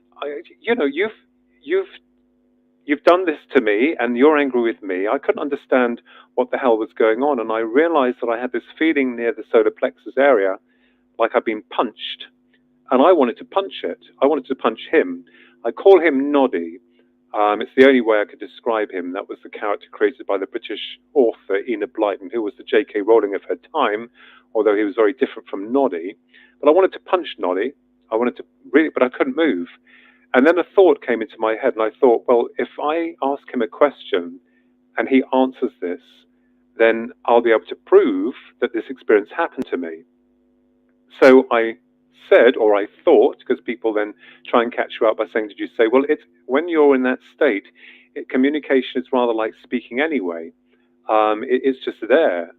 And I said, well, how the hell am I able to get through locked and bolted doors? I mean, that's impossible. And I thought that if he could give me the answer to their secret, then I would know how they do it, and I could tell people. But he looked shocked, like his mouth went into an O and his eyes widened, and then he raised his head slowly upwards so that he was looking underneath his craft, the disc-shaped thing, and immediately this electronic rasp came out of his mouth, and it reminded me of the ZX81 voice synthesizer that my brother and I had back in the 80s. And immediately as he started to create this very strange electronic muddled rasping sound, I went crashing, could see him frozen like that, crashing through the conservatory glass doors, crashing through the kitchen doors. I mean crashing because it was like it was much more intense than my being dragged out. And until I came into my room and bang in my body. I came back into my body. And there's a reason why I need to say this to the good folk out there. And when I woke up, I had a nosebleed. I had to go and sort myself out. The next day, my brother found there was a triangular marks behind my right ear. He tried to photograph with a self-developing Polaroid Kodak camera. Nothing came out. I had 3 marks on my right arm. I had continuous nosebleeds for about 2 years. The doctors were going to cauterize that. And needless to say, I couldn't walk very well for a while. And someone said, did you go to the doctors? Yeah, sure, I'll go to the doctors. I'll tell them that I've been abducted by aliens. And anyway, after that, I know that there was another famous UFO researcher who contacted me because I wrote to her and told her about the experiences that we'd had. And she was very interested in us because I have an identical twin brother. And at that time, there was no one really I could go to. I was 20 years of age. The last thing I was really involved in was UFO research or aliens. I mean, if you mentioned aliens or UFOs to people, they'd laugh you all the way, down the road. But I wanted to find out what had happened because my idea of alien interaction, I believed, happened on a very physical level of integration. That didn't happen with me. So what I started to do was I started to research the subject, and I mean really research it. I read every book I could get my hands on. I tried to find out the answers to what was going on with this. And it was then in 1996 that I was rewarded with what I can only call as a revelation. Now, people talk about downloads, don't they? Like they have a download, and it's like, I never understood what that meant. And I am ashamed to say I was ignorant and very, because I'm very grounded. I couldn't work out what's a download. But it's almost like a feeling like your mind opens up and then all the parts come together. And in 1996, this had been about the Greys. And the answer came to me, and I remember I was at work at the time. I scribbled it all down on a piece of paper at work. And when I got home, I typed the whole thing up. And I sent it to then a magazine called Alien Encounters. And that was published in 1996. I can't remember which month it was, but I have the copy upstairs in my filing cabinet. And what's interesting is that with regards to years later, the article was called Spirits in a Material World, and I'll get to that in a moment. years later, another British researcher by the name of Pierre Sabak was working with me, because all of us are important. We're all connected. We have our links, and those that we look up to, those that we admire, like Philip Mantle, my mentor here in England, great guy. Pierre Sabak said, well, when you had the experience back in 1989 with the abduction, did you realize that what the Noddy character was doing seemed to be mimicking what your brother had been doing earlier that evening? And I said, oh my goodness, I couldn't believe it, because what Noddy was doing was a reflection of what my brother had been doing, because my brother went into that trance, looked up to the ceiling and said, there's going to be an earthquake or grandma's going to die. And Noddy seemed to be replicating what he was doing. And that sent a chill down my spine, because I thought, well, what on earth is this about? Why? It seemed old or ancient to me. That was the other thing I needed to say here. So through that experience and through the download in 1996 with regards to the Greys, this led me into a deeper understanding of what we may be dealing with. Because my argument in new research and further research has been, where are the aliens? Where are they? People talk about them all the time. I mean, I've seen them as well. I understand for all those contactees or abductees. I wouldn't put a tease on my name. I don't know what mine was. So people would classify that for me or categorize that. I don't. Where are they? And because they're elusive, we can't catch them. It's like chasing shadows. So I then began to work on the hypothetical model, or the theoretical design of the work that I've been researching, and with the formula that I had downloaded in 1996. And I think that before answering the question of what the aliens are and the UFOs are, I think it might be wise to take a good look about what we are, what we represent as human beings. And I know that, we live and we apparently die. We do die, but the system we serve as led us to believe that that's it, that we are born, we ask no questions, we are programmed, you serve the system, you're educated, you go out and get a job, you get in debt, because the system gets you in debt by getting a mortgage or, paying your bills, and that most people are. And then you don't ask any questions, you pay your taxes, you wave your flags, and then you say goodbye and you're out. But I realized then what was happening with me, that as I was questioning the reality of the UFO phenomena, the psychic components kicked in. And I know that a lot of people that have had abductions or, encounters with alien beings, that some rewiring occurs within the neurological processing. And it seems to make the individual more empathic. Whether or not this is a direct result of the experience itself or the shock, what one cannot say, but all I can say is that I then found myself becoming psychic. Now, people would, say, oh, look, there's the man that studies UFO and now he talks to the dead. My goodness me.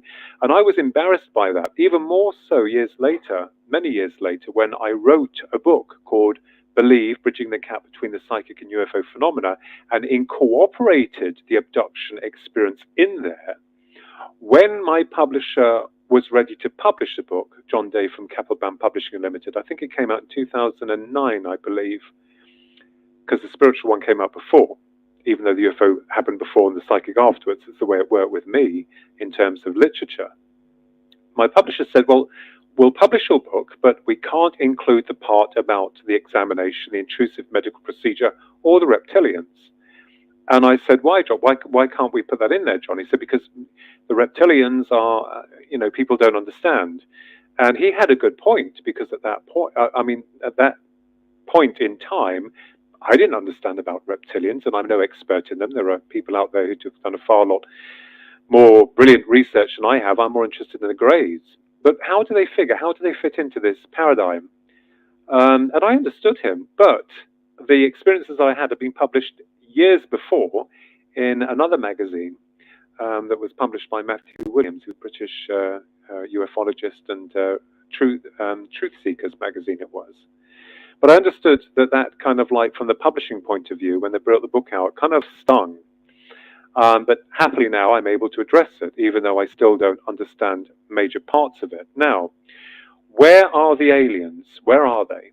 I was always led to believe that they were physical entities, and I'm not disputing that fact. I mean, people believe they come from this star system or that dimension, or perhaps us from the future, or the demonic aspect, which is interesting. But I wanted to find out where they were, and and why it was that in a lot of experiences with people in so-called abductions, where the Greys, for instance, the most famous beings in ufology, they've been stereotyped so badly now within media. It's I think that's the way it works, isn't it? We can't differentiate between fact and fiction, and I think the system that we serve likes that. What are they? Why are they interested in us as a human species? And from my understanding of them, they do appear like clone beings. Now, I know that some other authors have suggested, researchers, that what we're dealing with is some type of advanced AI technology. Again, I am open to all forms of speculation. I will not put myself in a corner. We have to be open to all avenues of research and thoughts on this. But my idea is that, with the work of Dr. David Jacobs and many other pioneering researchers, why is it that there seems to be secrecy surrounding the Greys and their program, their hidden program, of hybridization? Why are they interested in human reproduction? Why are they interested in what makes us tick? It's almost as if they've lost those components that they may have once had, and through the art of cloning, self-replication, have removed themselves from creation. Now, people say to me, well, we're clones. Well, yes, we're clones with a difference, though. We are born through the reproductive cycle. We go through a gestation period. And my understanding is that when I go back to the question of what we are, I believe that we are eternal beings. I believe that we carry memories from the other side. And when we come into this incarnation as a human being, a temporary human being, modulated to walk and experience this life for a brief period of time, that, when we go out, we carry more memories that we've created through this life.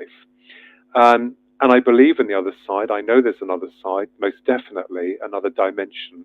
And again, we get to the religious, circuits that have tried to kind of like, make it all fear and all wonderment and all that type of thing. And I think it's a natural process. But if, so I believe that we incarnate and reincarnate, and then when we die, we go to source. People call it God. I think we're all part of the same energy. But my argument here, and was what if I cloned myself in a laboratory 10 times? I would have come through the normal channel of reproduction and passed back with the inherent memories that I've harbored from not only this life, but probably the past life and future lives. We've got to take that into consideration. The biological, physical clone copy of me will live, and when it dies, the question is its signature strong enough to get back to the Godhead? It would only have the memory of one single incarnation. And, this is the question and people will ask, and the same was done in Blade Runner, when the beings, the clones said, will they see God? So if an extraterrestrial species have self-replicated themselves, we're talking about spiritual ramifications. And this is where people say, no, we can't deal with that. We don't want to talk about that. Because, when we're dealing with UFOs, we're dealing with physical structured crafts and physical beings. And I'm not disputing that, but let me give you an example. You have your mobile phone, and it is the physical hardware, and you have a signal that you cannot see that's kind of unique to you. That signal operates on a different frequency of awareness. You can't see it, you can't catch it, you can't destroy it, but it's there. And as it comes in, as it connects to this instrument, like the brain, it's downloaded its information from that dimension into this one so that we can understand it, so we can translate and do what we can with it. So when the physical hardware dies or is corrupted, the signal is still pure. And the signal, if the phone dies, will return to source or find another connection link to link with. Is it possible that the Greys, from their side, are using us in this way, that they come in rather like the signals to a mobile phone or signals through to our consciousness, and connect themselves into the human psyche. This is why a lot of, the experiences that people have with UFOs, when they come in, the lights are seen, the lights are very important. And then the abduction or whatever experience the individual is going through changes. It seems to come on a deeper level of psychosis, or, a psychological level. It's almost like a deep subconscious part that seems to distort time and reality. And when the experience is finished, the individual is left with, confused memories in a lot of cases, and sometimes it's hard for them to recall what happened to them unless they go to a regressionist. I mean, I remembered mine, but these things are interesting. Why these beings are intent in, masking themselves. And let me also, explain here as well about the lights. Now, the last time that my identical twin brother and I saw UFOs had been on the 9th of April 2016 at precisely 11:15 p.m. at night here in Kempston in Bedfordshire. I'm not going to go into it because it's a very long story. It's been documented, and the film that my niece had taken on her mobile phone has been analyzed as unknowns. But these huge 3 white discs were stationary and hovering about 90 feet above ground level when I brought my car home. We'd been out for a meal. It was dark and cold. I remember it very clearly. And they just hung there. And when we got out the car, we could see them from a great distance. I thought they were workmen's lanterns to begin with. They were not. And they had no markings, no sound. They were just sitting there in a triangular formation. They were separate because you could see the stars in between them, and there was some movement from one to the other and then back, and they aligned and went shot off. And this apparently had been recorded in another part of England, but they said, it must have been 10:15 p.m. I said, no, I don't change my facts. It was 11:15 p.m. And they realized that there could have been 2 sets of 3 lights, and other people had seen these lights. But I still don't understand. But one of the interesting thing is, when these lights arrived, when the crafts arrived, as we call them, there was no one. We lived down a street, a small street. It's not a busy street, but cars always come down the road now and again. There's someone walking their dog or coming from the pub. Well, that would have been nice for me, but I was driving, so I couldn't drink at the celebrations we were out with some police friends. There was no one. No, there was no cars. There was no people, and it felt like the atmosphere had changed, because when I got excited, like, oh my God, look, oh my God. And it was like that feeling when it's just snowed. So when these lights come in, when these UFOs or UAPs, the new acronym, come in, they, I believe, are distorting space and time, and they're bringing you into that fold. Now, another brilliant researcher that I've known about but met over the weekend, Barry Fitzgerald, has written a wonderful book called The Deception of Gods and Men, I think it is. Please forgive me, Barry, if I've got that title wrong. But Barry Fitzgerald, and he is assured that we are dealing with elements of the afterlife, or some negative part of that. And we're kind of like thinking along the same lines in terms of, why the phenomena represents itself in multifaceted forms. Why is it that we see different aliens? Where are they? Why do they deceive us as human beings? And what's interesting is that looking at the abduction phenomena, which I have very intently, it seemed to me to mirror the natural process of the near-death experience. So in NDE studies, I know they're 2 separate subjects and people put everything in its own boxes, but if you look at the near-death experience, you find that the person that's ready to leave their body, or they're crossing over, as it's called, they sometimes see a light, they see their loved ones or masters or whatever. There is a sense of timelessness. They communicate via telepathy, and the world they've left behind doesn't appear to be as real as the one they've entered. So it's like 2 sides of the coin. Remember the physical hardware and the signaling. And if their body is diseased on a physical level, when the NDE returns, because they have to return in order to report their experience. I mean, if they've died, it's no good, because they won't be around to explain their experience. But when they've returned, If their body is diseased or in any way traumatized, they normally end up being healed miraculously. So it's cancer, whatever. Now, take the abduction phenomena. People are taken through walls and doors. They see lights. In most cases, they see the beings.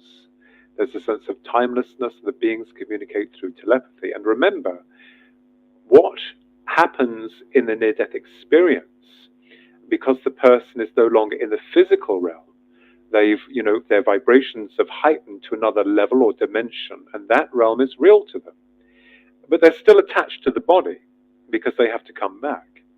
And the same, I believe, with the abduction hypothesis, is when someone's being abducted. Not in all cases, but a lot of cases, there's a sense of going through, physical material and going through the experience of seeing these beings and the beings wanting something from them. But in a majority of cases also, the abduction experience is more negative than the near-death experience in a lot of cases.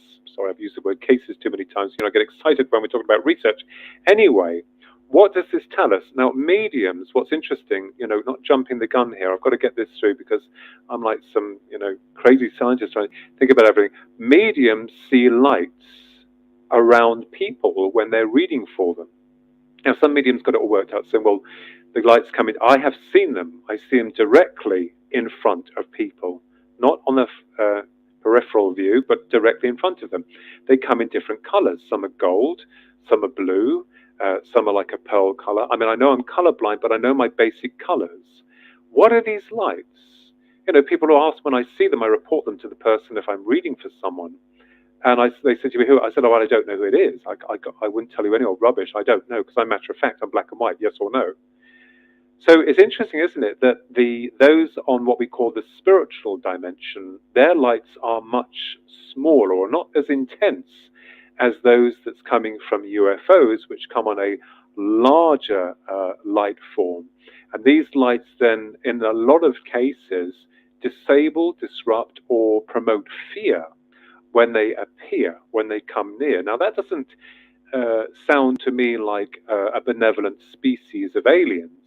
If you look at Skinwalker Ranch, I mean, you guys in the great United States of America will have heard of that, and many other places where the advent of the UFO phenomena seems to, come hand in hand with a lot of paranormal activity. I thought, first of all, that perhaps what's happening is that when the UFOs come in from their dimension or their reality, they may somehow rip open a hole that is unstable, and a lot of this other dimensional reality seep through.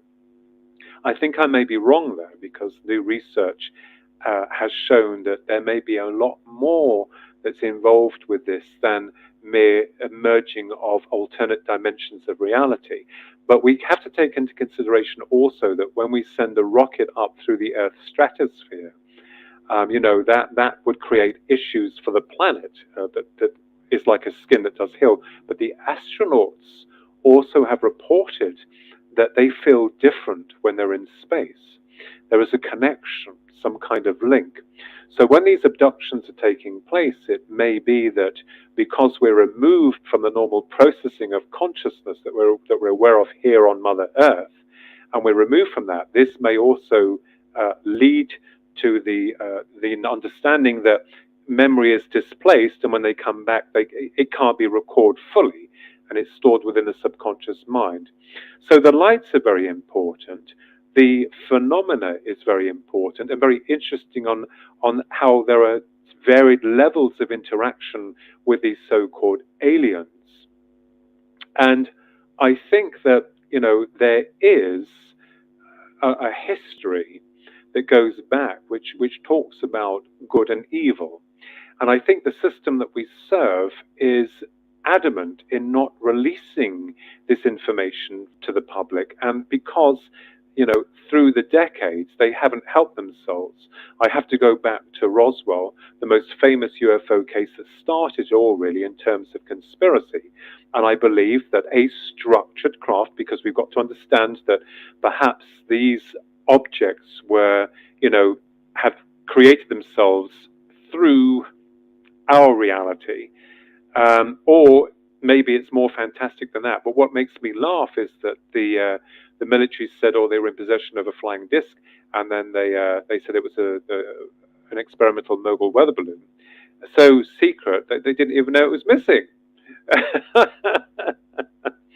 So it appears to me that, you know, the system is probably going to find it very difficult to explain to people, you know, the reality of the UFO phenomena. And although we've pigeonholed it into boxes like, oh, space beings from another planet, but we're now beginning to realize that space is rather hostile and very vast. I mean, I'm not going to go into areas of the universe or multiverses or this type of thing, which is fascinating, and I've been looking into very, very deeply.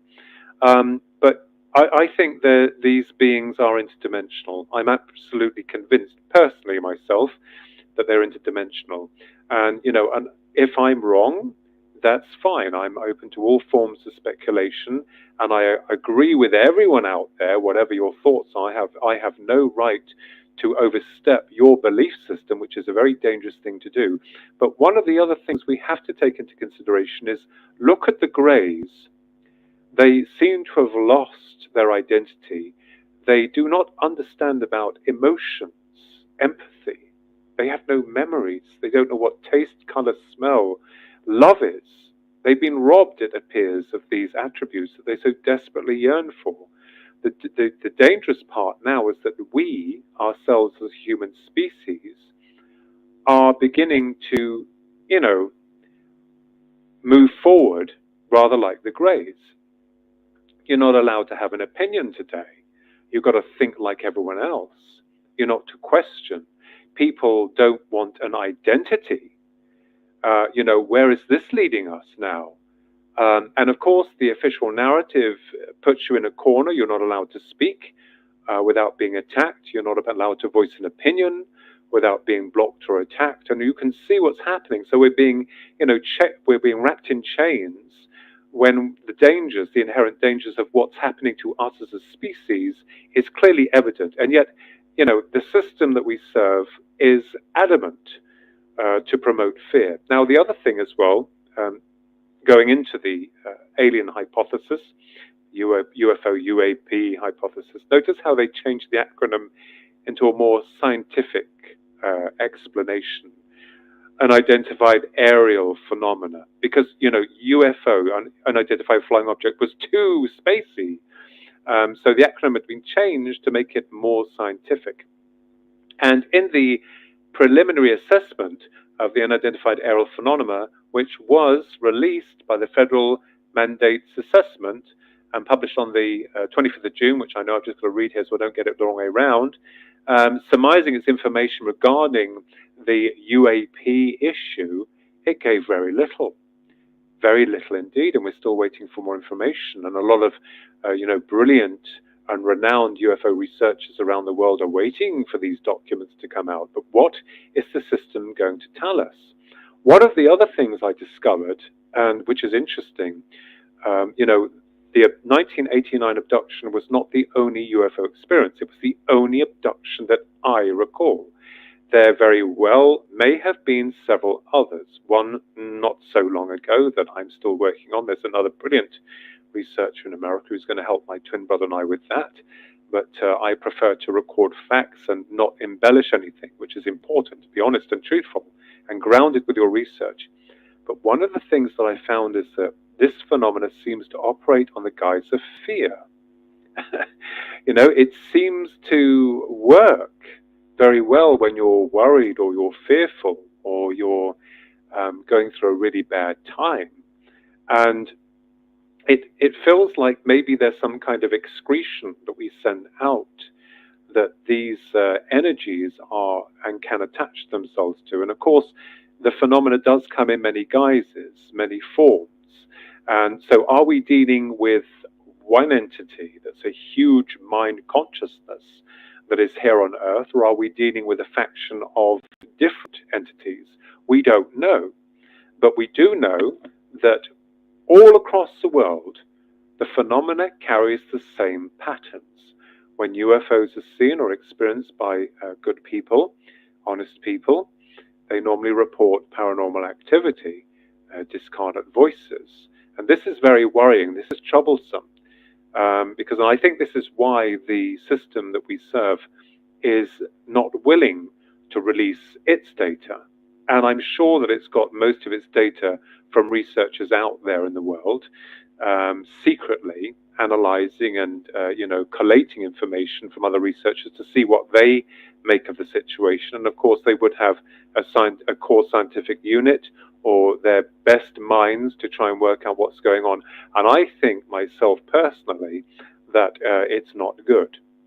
I hope I'm proved wrong with that, because no one is willing to come forward. And every time you try to, use this like negative, you're unfortunately going to disable a lot of people's belief systems, those that are in the love and light aspect of it. But we have to look at the reality of the phenomena. It erases memory in a lot of cases. It tells untruths. It tells people about, how it cares for the world and, the environment. It's done nothing. My twin brother, Ronald, has always said that the phenomena has done nothing to help us. He's even stated that, they are able to disarm nuclear sites. And, if they were that concerned, why don't they continuously disable them so that we get the message? Going back into World War II, the Foo Fighters were seen, were they not? Tailing Allied aircrafts, watching the warfare, but never getting involved. So, in the long run, I think we're looking at an amazing phenomena, and I'm fascinated by it, but also slightly worried, because all we've had from the system we serve is silence or ridicule. And this is how the media work. But I think now there's been a change in the way that a lot of the media cartel operate in terms of revealing these stories. Because now of this report that came out through to the Navy's, witnessing of the Tic Tac UFOs, the very famous ones, was not the first time that they've been seen. It was the first time that the information came out and blew out of proportion, of control. So the system knew it had a problem on its hands and had to do something. And you're not going to tell me that the system wasn't aware of this or never has been aware of this. And this is where we come to in terms of disclosure. People want disclosure. Well, okay, you want disclosure. I mean, we all know as, prominent researchers, all of you know that, what are they going to say? We all know it's true. We know the phenomenon is true. It's there. It's unpredictable. It's also, it likes to secrete itself within the shadows. What is the system going to say? Okay, so UFOs and aliens are real, but, and there's going to be a really big but underlined in that, we can't control them. And we don't really know their true intentions. And if they do, they're not going to tell the public because the public will freak. And you know that, and I know that, because you only have to mention fuel shortage or food shortage, and everyone's out, like watching something from a Sir David Attenborough wildlife program, going ape. So you can see that we've got major problems, but I think that a lot of ufologists now are looking outside the box. I mean, I did years ago. I'm no expert. I don't have the answers, but I do work on theoretical content, and I am working on new applications to try and work out what we may be dealing with. And we have to bring in those other aspects that we shy away from, human species, where we derive from.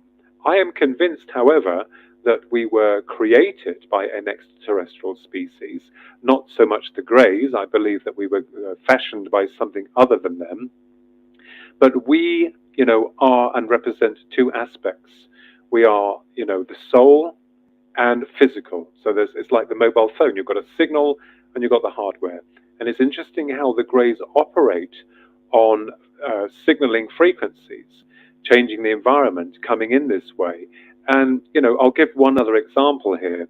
The Betty and Barney Hill 1961 case in New Hampshire. Beautiful, loving couple coming back from a holiday.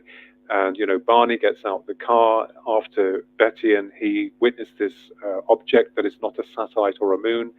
and Barney sees the UFO at close range through his binoculars, and understandably, both couple freak. They get in the car, there's some beeping sounds, and then the abduction comes through on a deeper level of conscious awareness in dream state. So even these beings seem to disable space and time, and they came on an alternative level of reality to that couple. So this is very interesting to try and work out why we don't have physical proof. What's really strange and puzzles me and bothers me is these cases of crashed down UFOs that come in remote areas. We don't know. We just have to, work around that. But the phenomena does show us that there are two aspects to it. One seems to be physical, and the other seems to be operating on a non-physical level of awareness or reality. So, this is where I've been taking a lot of my work. Now, as I said, the last UFOs that me and my twin brother had seen was on the 9th of April 2016 at 11:15 p.m. at night. And one of the things I kept trying to ask myself is, why are they here? What do they want? They'll know that we'll go and tell people. Thank God it was filmed and recorded and analyzed. Not when they were directly stationed over us. They were huge, but on their way, because my niece, who'd driven ahead of us, had pulled her car over after she dropped her mother off in Lower Shelton. She lived in Marston Mortain. She pulled the car over and filmed them on her phone, and she was trying to get hold of me on my mobile phone while we were there watching them. And I wouldn't pick up my phone out of its man bag, because I knew that the moment I'd do that, they'd disappear. And I wasn't interested in people saying, I want proof, I want this, I want that. Well, I'm afraid that whatever you give someone will not be satisfactory. That unless they've had the experience themselves, they will not believe, those that are negative in that area anyway. But one of the things is why, and people have it all worked out for you, but when you are there, they are above you, let me tell you that changes everything. They weren't secret military crafts. My brother and I will tell you they were not. And the feeling I got, and Ronald got, was that they're not from here. And it was spectacular.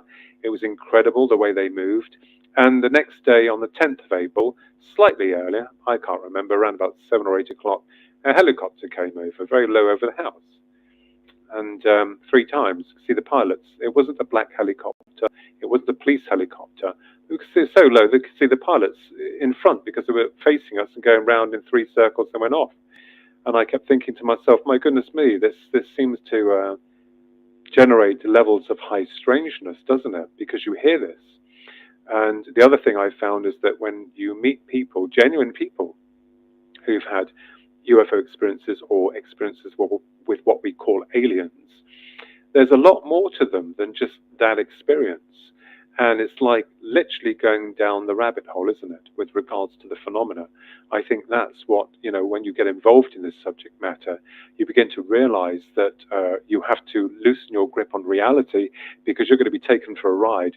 But what I tend to do, or what I try to do, is remain fixed and grounded. This is interesting. There are and have been new developments with me. Some things that I'm not willing yet to share, because I need some help with that I'm getting, me and my twin brother are getting, and may answer some truly extraordinary questions. But make no mistake here on this wonderful conference with Rob, I am no expert. I'm just a man looking for his own truths and trying to understand those things the system we serve tells us does not exist. Now, I will say again, very briefly, that I, with Nigel Ross is here in England, Nigel Ross created NUFORS, the National UFO Reporting Service, because we realized that a lot of reports are being hidden and not being revealed to the public, or the best reports, let's put it that way. So Nigel set this group up, and I wrote to Theresa May in Parliament after she was Prime Minister, asking whether or not she would be able to help us, because she was instrumental in the Gary McKinnon case. Everyone knows about that case here in England, and was involved with your great country, with him infiltrating some sensitive information that he wasn't meant to see. So I wrote a letter to her, a long letter. I have a copy of the letter detailing the fact that we wanted Parliament to get involved with our understanding of the UFO phenomena, such as it was, and bring some of those people within Parliament who are interested forward, and lay everything on the table, no lies, just bring the truth. Let's work together to try and work this out. Because here in England, you see, there's still not really much in the way of disclosure at all, except for the Ministry of Defence, which they had a small department of, cataloguing them, and that was about it for years. But we got silence back, and these, it makes me laugh, are the people that are meant to be for us. These are parliamentary people, and they're supposed to be there to help us, to guide us, to assist us. But the system ignored it, and my understanding is they don't want the public to know. So we're up against a huge challenge here, folks, because as researchers, authors, whatever you are, whatever you're doing, you don't have to be famous or well known to do that. We're all on the same level. I say to you, just keep yourself together, be honest, be open, and believe in your truth. So I hope that's made some sense. Absolutely. And Philip, every time you come through, it's incredible. You tear it down with a bunch of information, and your perspective on the entire phenomenon of that contact, for me, it resonates so immensely across your energy when you're talking about it. It's so easy to take in and be like, yes, because it makes sense. You make it make sense. So I appreciate you, brother, and always love when you speak on these conferences. Always. I would love to just know the truth. I think we all just want to know the truth, and that is exactly what. At the moment, it's still hard, but I tell you what, keep fighting, you X-Files guys out there, Mulders and Scullys. Keep seeking, keep searching, and believe in your truth. But please keep yourself grounded and be honest. I always say to people, be very honest. Don't lie. What's the point in lying? You won't get anywhere. You get found out. Just be honest. I totally agree. And brother, I can't wait to do a show with you again. I have to have you come back on the show so we could do a follow-up from the last one. And like I said, your presentations are always superb, so much so that I'm just in awe when you're talking. So I appreciate you, brother, and it's always great to have you here. Always. Thank you very much for inviting me, and God love and Godspeed to all of you and all your other wonderful and brilliant guests. Wonderful. Thank you very much, Philip. Really appreciate it, brother. Love you, and have a wonderful day, and we'll be in contact after the conference. Okay, you bet, you guys, and love to all of you, and Stone Hobbit, thank you, my lovely. God bless you all. I'm going to leave now, and stay safe. God bless. Thank you, sir. Bye-bye. Bye-bye. All right. So next up is one of my very, very, very good friends. Just like Omar on the other side, we have a thing that we do on Clubhouse. And I actually met this gentleman a while back on an app called Stereo. And the first conversation we had was about 5 minutes long, 5 hours long, 5 minutes, 5 hours long. And all we did was talk about esoteric contact. He's a hell of a handsome dude. I see him as if I don't get to see Researcher often on the screen, but I'm going to bring in the slideshow that he brought us. And it is just, when I tell you this kid knocks it out of the park every day. I really mean every day. He truly is one of the best researchers that I've ever met, with his ability to dive in deep, make contact and correlations, and everything makes sense when he's talking about it. So before his slideshow is processing on the way up, I'm going to bring in Researcher. Researcher, my brother, how are you? Hey, what's happening, Rob? How are you doing? I'm doing great, brother. You're coming straight from Jamaica, right? Tell the people who Researcher Stove is. What's happening, everybody? Greetings. I'm Researcher Stuff. I am hailing to you from the sweet island of Jamaica. And yes, I am an independent researcher, a critical thinker, a truth seeker, and a co-founder of the Truth Seekers Tavern with yours truly, Rob the Ox. So, it's a pleasure to be here on the Full Spectrum Universe and watch us talk. You guys put on awesome events. It's an honor to be here with you guys. So, dude, we love having you here. Right now, your audio is coming in a little choppy. Is there a way? Is something going on? Maybe. Hold on. There you go. Let's check it out. And then I've Nice to got see you, the. Sophie. You're just as sexy as Rob was saying, brother. Thank you very I much. told you he's a good looking Here. dude, man. I told you. Yeah, I appreciate Hey, you, brother. Omar. You're a legend, my man. Here, I'll toss myself on screen just for a minute. There you go. Here I am. Thank you. What's happening? What's happening? Not much, brother. Greetings. Thank you very much for being here. But really appreciate you jumping in and giving us an upload. So, I'll leave there. Love you, homie. Just wanted to let you see what I look like. I'm sure you know what I look like, but I thought Yes, I do. Yes, I do. I've been watching you a lot, Omar. What's happening? Thank you, brother. We got the 3 people here. So, can you hear me? Is it better now, Rob? Is the audio better now? It's still chopping a little bit. I don't know what's doing it. Maybe it's the connection. I'm not sure. But let me check my connection real quick. Okay. So another thing that we just got to talk to Dr. Peter McCullough the other day, and it was a phenomenal interview. We've been trailblazing on Clubhouse a little bit, trying to get different speakers to talk about some of the surface level programming that we face and what they do to really dumb us down and make us not apparent or cognizant, or make us really have discernment or be able to make our own informed decisions. So we've been fighting back against that, the misinformation and the tyranny of mass media. So that's one of the things that we pride ourselves on. And guys, if you haven't yet, I've been sending out in the chats. I'm doing a Substack, which is a newsletter. Truth Seekers has one as well, which we're going to post very soon. But Full Spectrum Universe has that newsletter. And what we're going to do is we're going to take written form of what we talk about on these shows and give you things to take with you in the sense of articles to show people and really turn people on to what we're doing here. And it's going to give you more than just an episode, because some people don't like sitting through episodes. So when they, what they don't do is they don't sit there and listen. So when you show them something in written form and they can read it and really kind of, process it in that medium, it tends to help people to wake up as well. So we're sending that out as well. Researcher, how you doing over there? You good? I'm doing great, Rob. How is my audio now? Is that better? It's a little bit better. Let's just, it's a little bit better. Yeah, we'll go into it. Hold on. All Let's right. bring up the presentation. I'm going to alleviate myself from the screen. I am here audio wise, but if you need me, just call me. I know you want me to jump in at certain points, but go ahead. All you have to do is when you're ready to hit the next slide, tell me, say next slide, and I'll shoot it over. Awesome. Thank you so much, Rob. So welcome, everybody. Today I'll be presenting on UFOs and the secret space programs.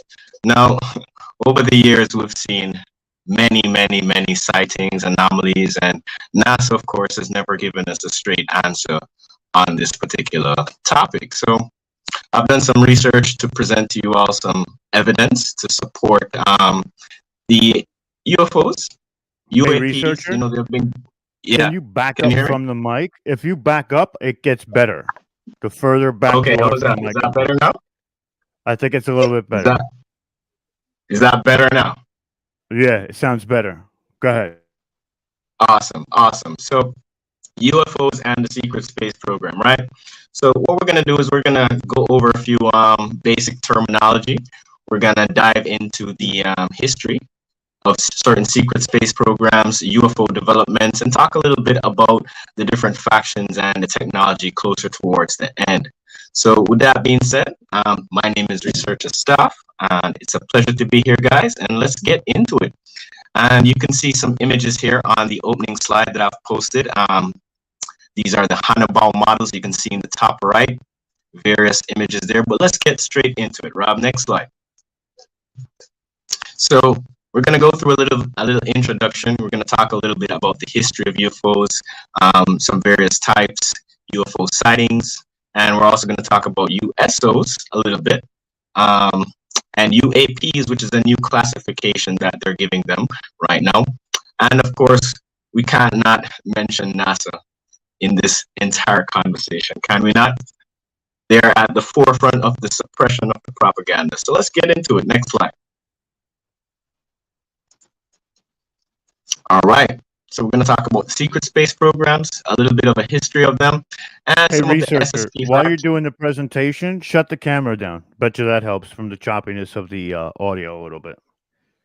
All right, hold on. Is that better? Definitely a little bit better. Okay. All right, so we're going to talk about the secret space programs, the history of the secret space programs, the SSP factions, and I'm going to wrap up with some conclusions, and you can see the references at the end. Next slide, Rob. All right, so we're going to go through some terminology and some abbreviations. Unidentified flying objects, which are UFOs. This is the terminology that has been assigned and classified to them. Unidentified submersible objects, which are USOs.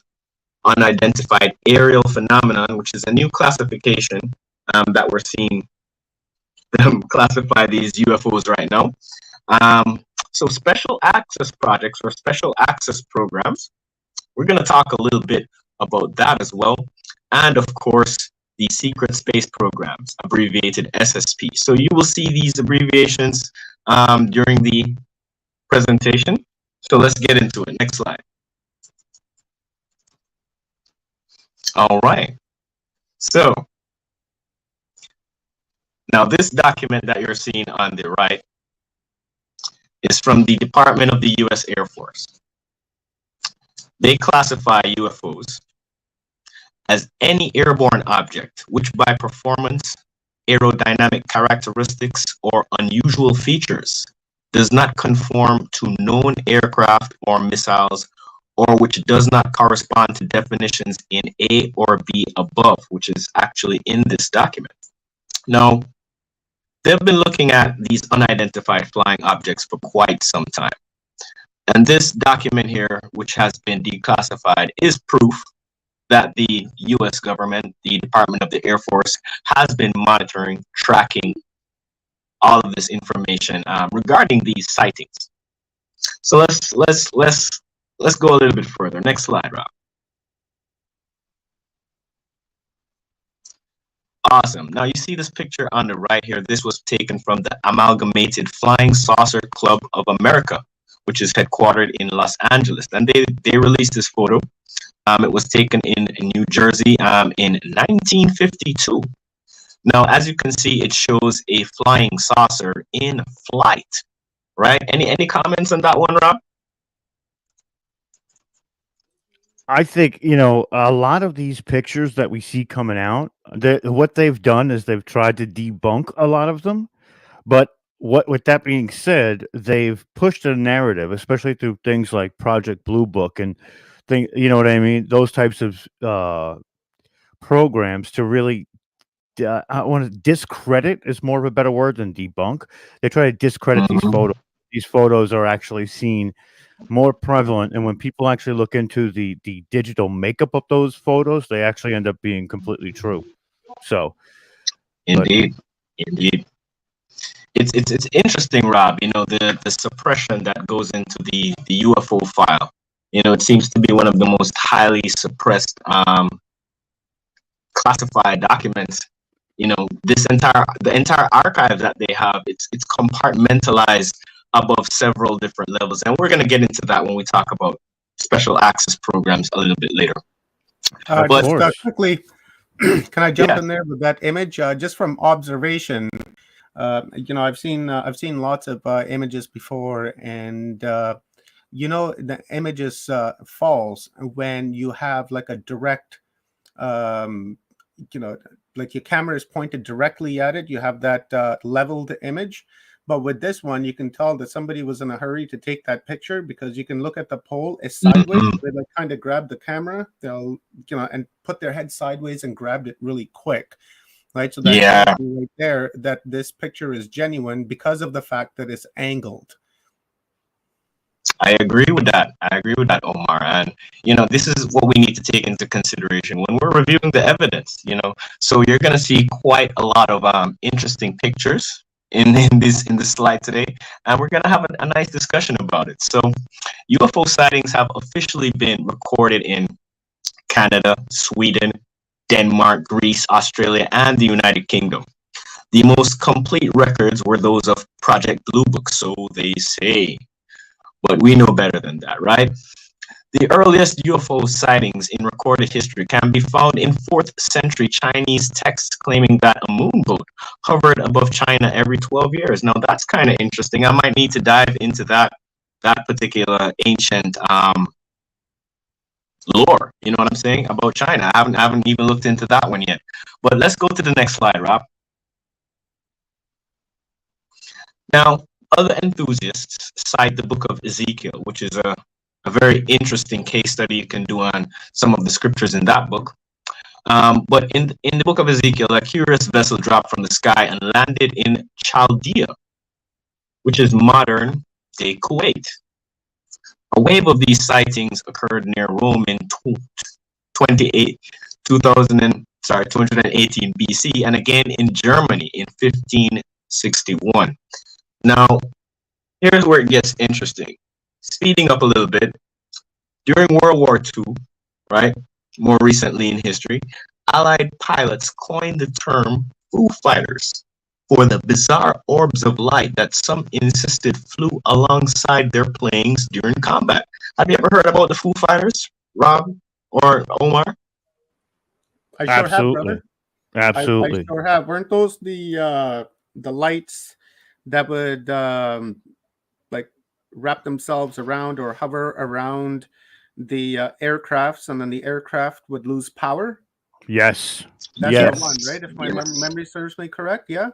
And also in Vietnam, they would shoot at them with, they called them Foo Fighters in Vietnam too. They would shoot at them with missiles, only to have those artillery shells shot back at boats in the rivers 10 hours, 12 hours later. It's wild stories coming out of Vietnam. Yeah, it's interesting. Absolutely.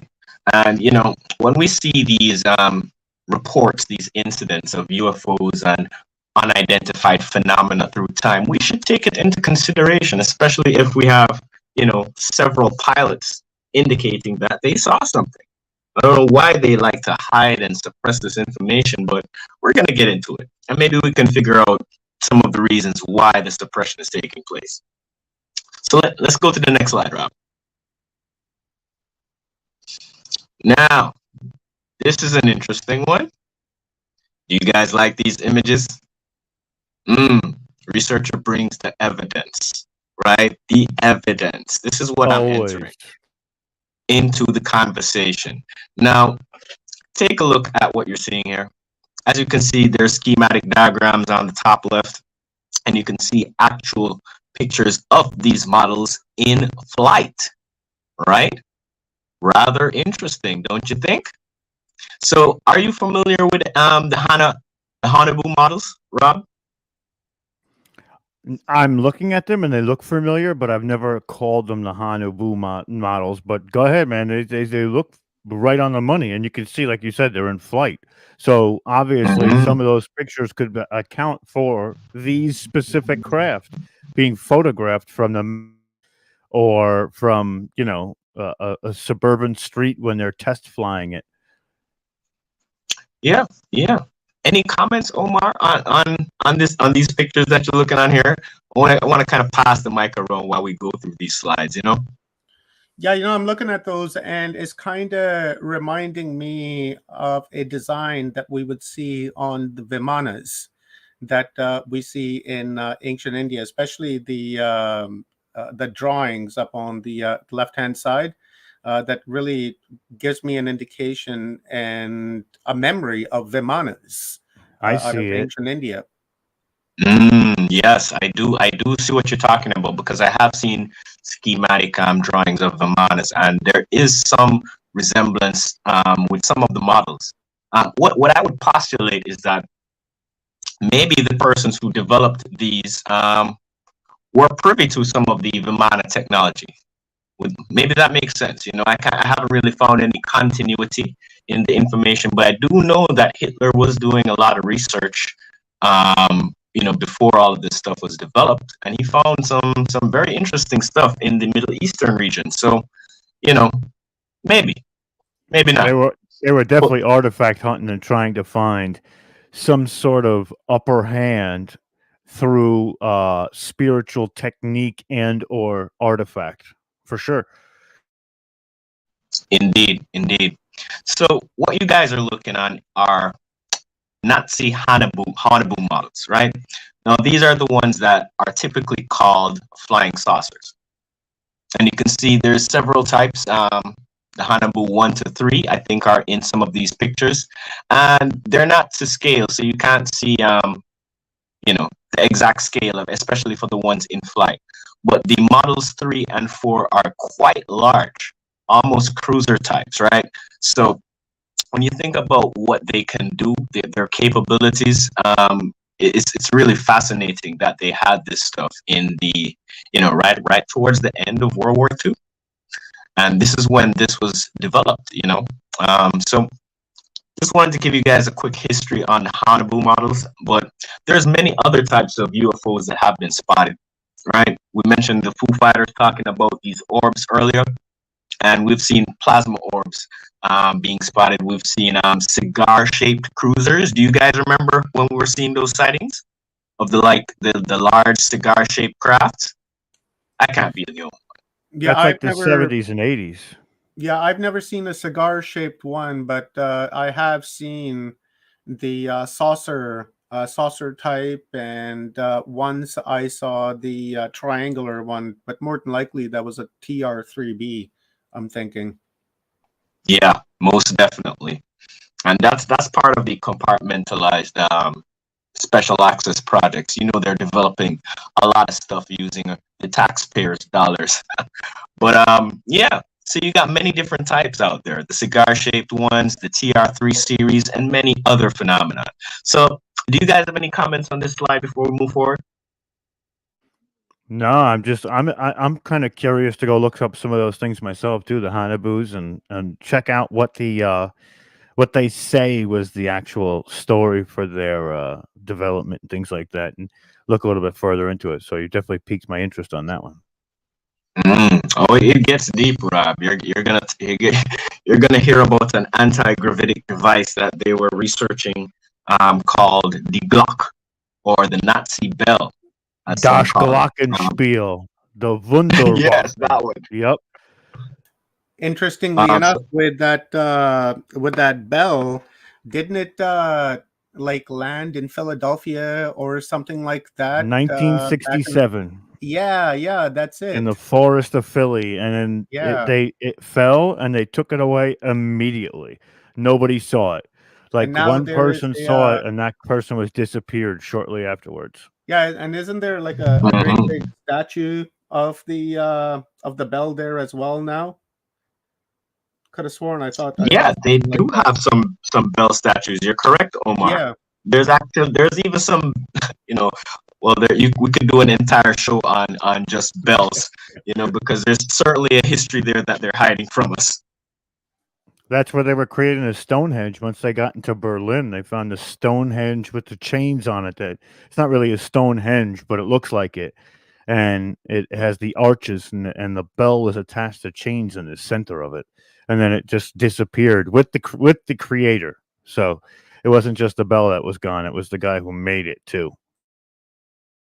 Interesting. And you know, those henge structures that you mentioned, we definitely need to dive into that, because they're definitely not telling us the full story about the technology that was available at the time. But we're gonna dive further into it. So let's go to the next slide. So guys, these images here, as you can see, the one on the right, that's real. Okay? That's some real stuff. You can question this, you can validate it, you can ask yourself, what is that cross that is on it right there, right beside the number 15? What do these emblems stand for? Right? So this is part of the Nazi German development program, their secret space program that they had going on. And this is one of the early Hanabu type models. This is probably one of the best pictures that I have found, a close-up, to see what it looks like, especially showing underneath. So, yeah, any comments on this one? This is just for visual representation. You got something there, bro, because I've never seen these photos, and I'm looking at them, and I'm like, holy shit. I've never seen that close up on it. So, I mean, that's a Nazi UFO. That cross is a Nazi symbol. They used to put it on all their aircraft from, even World War I before it was the Nazis. It was the Bolsheviks of Germany, and they had that cross, that specific cross. So I know exactly what that cross stands for. And it looks like they even have port windows and the old style machine guns that they used to put on the front of those two-seater propeller planes. Yes, sir. And that's how you know the time of this. You can place this technology to a certain time period because of the type of guns that they were using. And it's interesting. They did say that there were problems. They ran with development because they were trying to figure out how do they attach a weapon system to a saucer that has like a spinning frame. You know what I'm saying? So that extra part at the top was also to enable for better targeting. And that stays stationary, right? The whole thing spins in that stationary, that top portion, that top lid, which gives it that circular motion, which would create that anti-gravity style magnetic motion. If we look at it, that's what Mike Fiorentino talks about when he uses the magnets, and they whip around in a specific manner, and it creates the anti-gravity. That's wild. Yeah, and to build on that just a little bit, Rob, right? Those three little hemispheres that you see underneath. I'm not sure if that's part of the system too, but they seem to be on all the Hannibal models. They seem to have these three I should say like the cut off spheres, like half of the sphere, the bottom half of it, orientated in like a triangular formation. Now, precisely, I think that you mentioned the guy Fiorentino. There's a whole lot of research on this stuff that they're not telling us, right? History needs to be rewritten accurately because there are people who, we'll dive into that a little bit later. But Omar, any comments on this picture, these slides here? Yeah, brother, I just want to say I've never seen an image like this close up before. And that symbol that we see on there that looks like a cross is actually a ancient Saturnistic Saturn symbol right there. I showed that that would make sense this morning. Yeah, very Saturnistic. Because there is a connection between the secret societies, Saturn, the Vatican, the German Order of the Black Sun. Maybe we should do a talk on secret societies, Rob. I know that would be fun as well. Okay. But yeah, that's right up my alley, bro. You know I'm down with that for sure. We're gonna touch on it just a little bit towards the end. But yeah, so this is why I do the research, to provide people with the evidence so that they can see for themselves. Does it look real to you? Well, yeah, that was a rhetorical question. Well, let's continue, guys. This is going to be a fascinating discussion, and we're just in the UFO section right now. So let's continue. Next slide. Now, what am I mentioning here? Well, apparently, this is a UFO sighting that took place at Obama's inauguration, when CNN used to tell the truth. I'm just joking. I'm being facetious. I was going to say it was a lot longer before that. I don't think CNN has ever told the truth. Project Mockingbird. Exactly. So what I really want to emphasize here is that sometimes at certain events, these UFOs tend to be spotted. These craft tend to be spotted at certain specific events.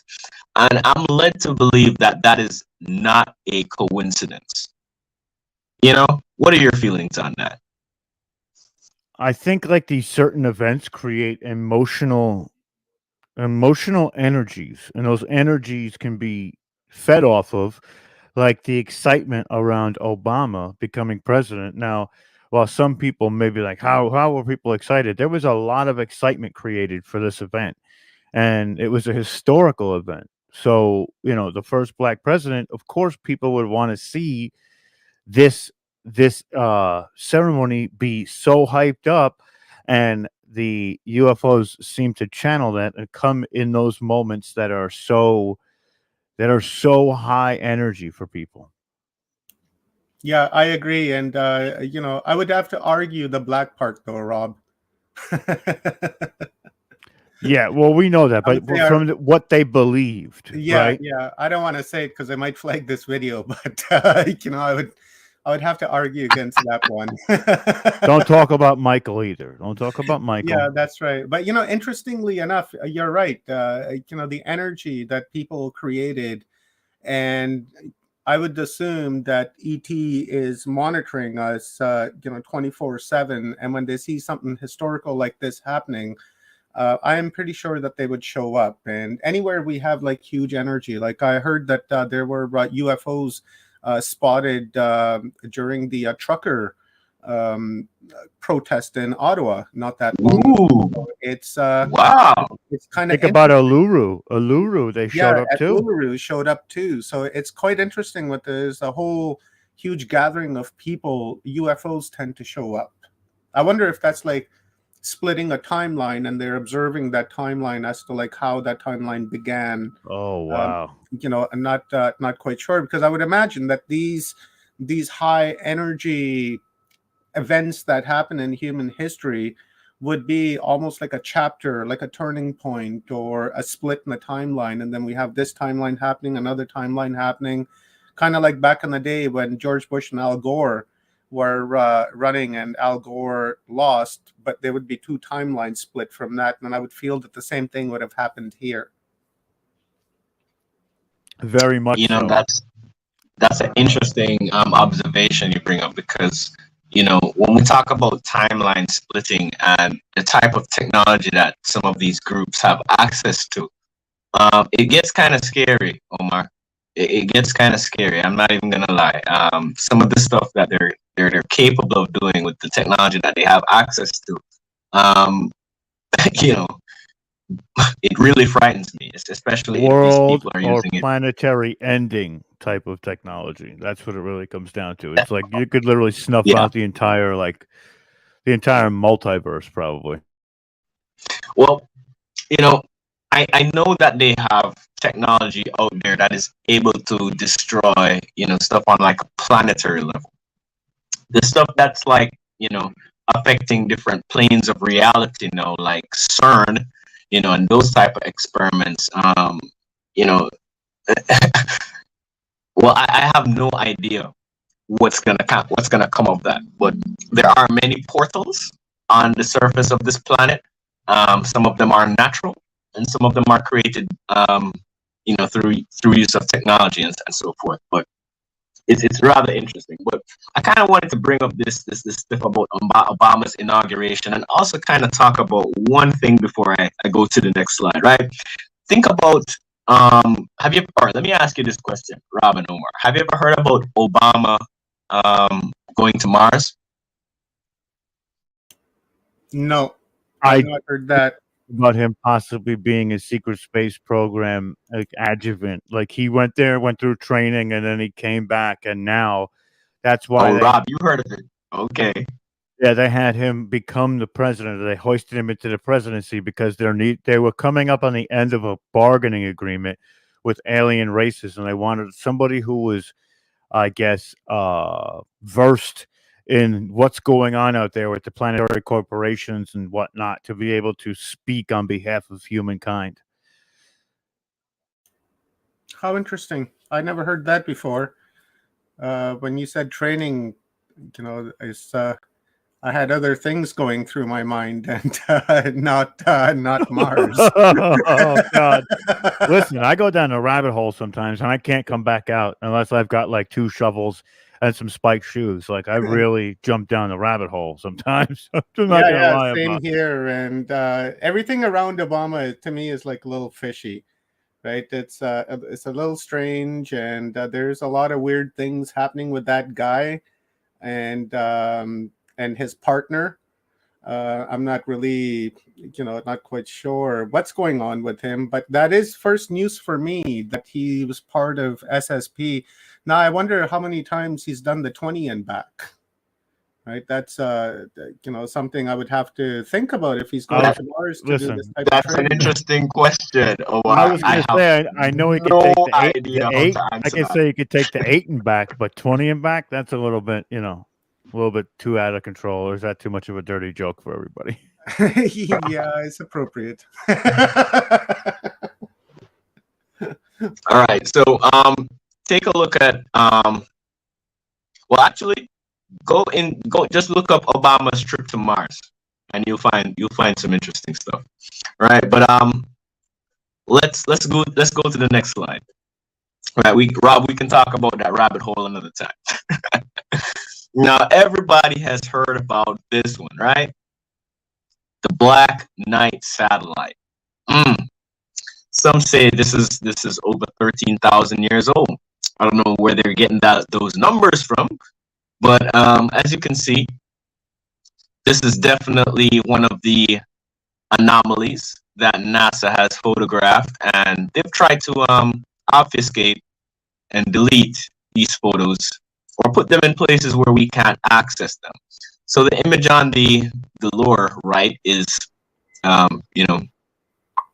basically showing you the atmosphere, and this Black Knight satellite in the upper atmosphere, and the top image is basically like an enhanced close-up view of the same object, which is known as the Black Knight satellite. Now, the Black Knight satellite is an object that's seen in Earth's orbit. Its composition is unknown, and many believe it to be constructed of some sort of metal. It is metallic, and it has reflective characteristics where light hits it. It moved slowly through space, apparently not in line with how Earth's gravitational pull should have moved it. So this is how they first detected it as an anomaly, because it wasn't following Earth's gravitational pull. So the first known sighting was in 1954, but photographic proof was not provided until 1998. Now, some accounts of the Black Knight satellite claim it has been orbiting Earth for over a century, but there is absolutely nothing to substantiate that. Allegedly, after this proof was shared with the world, the object disappeared from orbit and has not been seen since. Now, clearly we know there's something there. It's in the photograph, if you believe NASA. Of course, they're not putting this front and center for you to see. But if you ask NASA about the Black Knight satellite, they will say that, it's give you some sort of deflection excuse, as they always do. But let's move forward. We're going to talk. Well, actually, any comments on the Black Knight satellite? Sophie, let me jump in there. Interesting thing about this Black Knight satellite is that it's in a polar orbit, meaning that it's going from north into the southern hemisphere, and communication satellites are on the equatorial orbit. So if you have a polar orbit, then you have access or range to the entirety of the planet, instead of if you're on the equatorial orbit as well.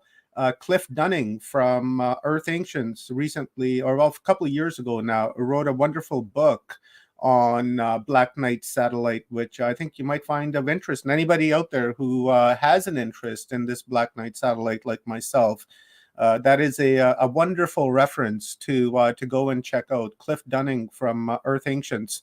I'll try to get the title here for you guys in the background while Stofie's giving us an upload. Thank you, Omar. Thank you. Awesome. And that's what we got to do, guys. We got to share the information. Rob, any comments on the Black Knight satellite before we transition?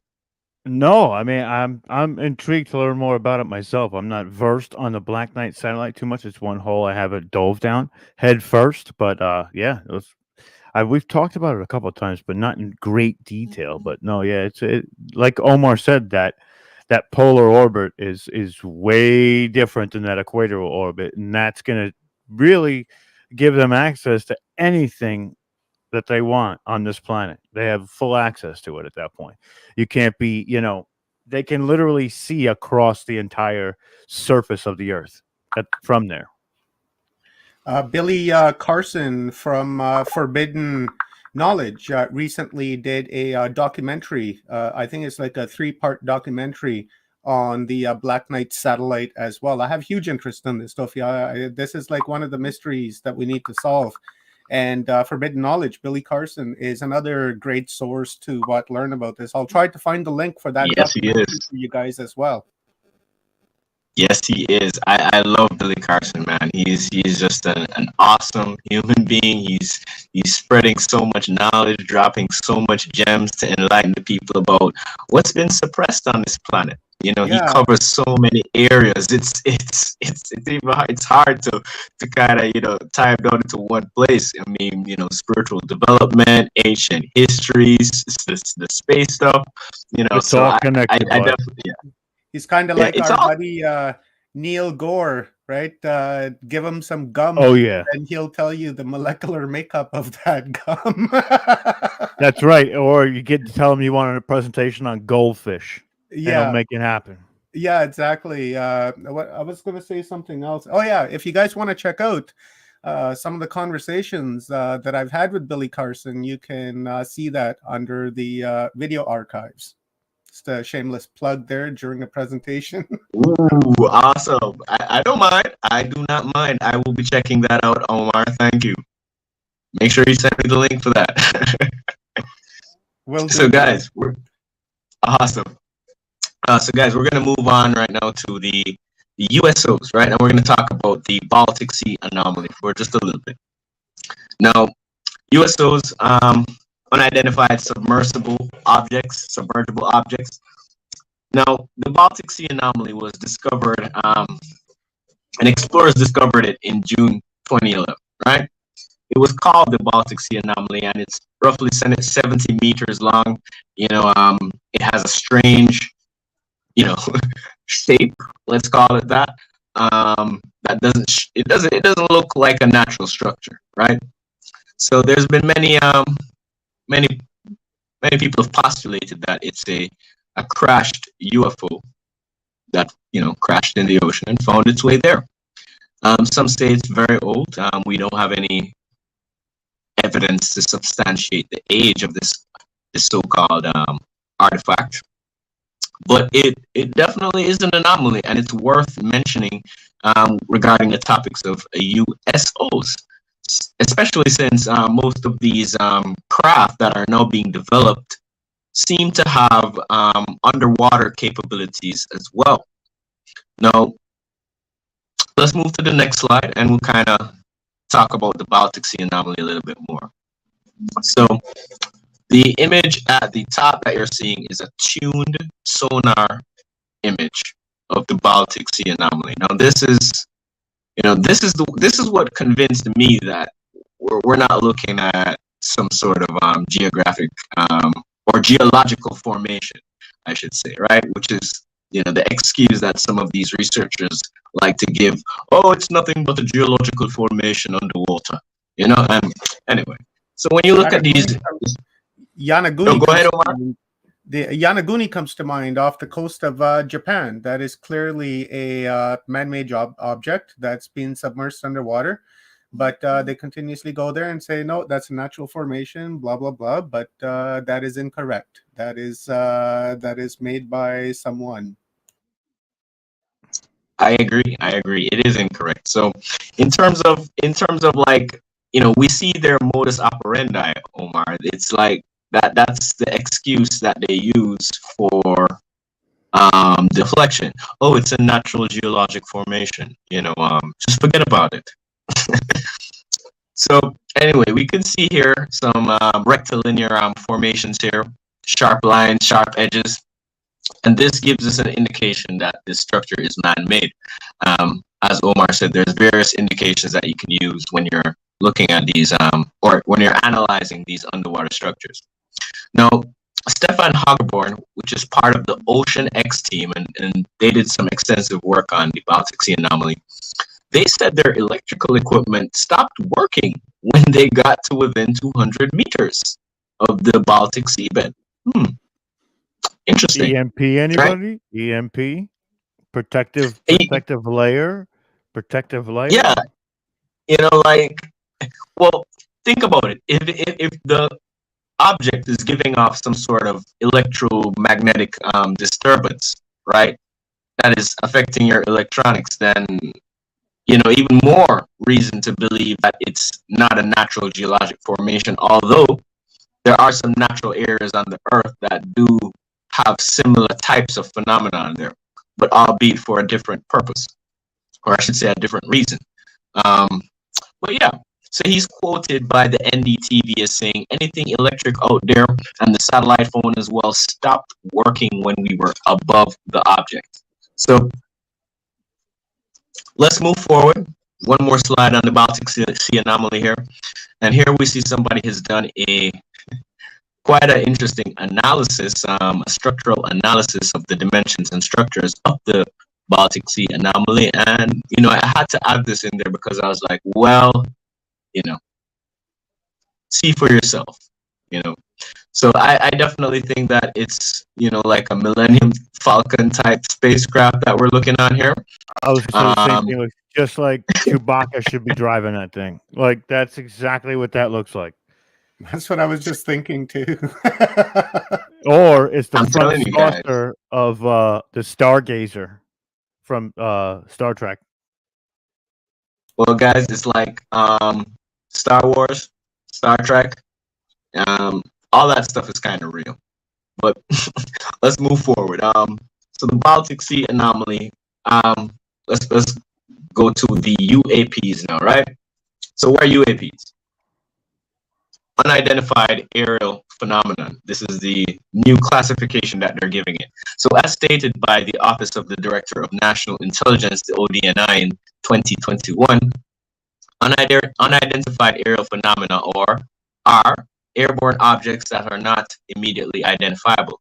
The acronym UAP represents the broadest category of airborne objects reviewed for analysis. Now, quick comment here. This is the new classification that they're putting UFOs under. All right. So just to update, you're calling them UAPs now, not UFOs, but tomato. All right. So USG, United States Government or Industrial Development Programs. Now, some UAP observations could be attributable to developments and classified programs by U.S. entities. Let me repeat that. Some UAP observations could be attributable to developments and classified programs by U.S. entities. Any comments?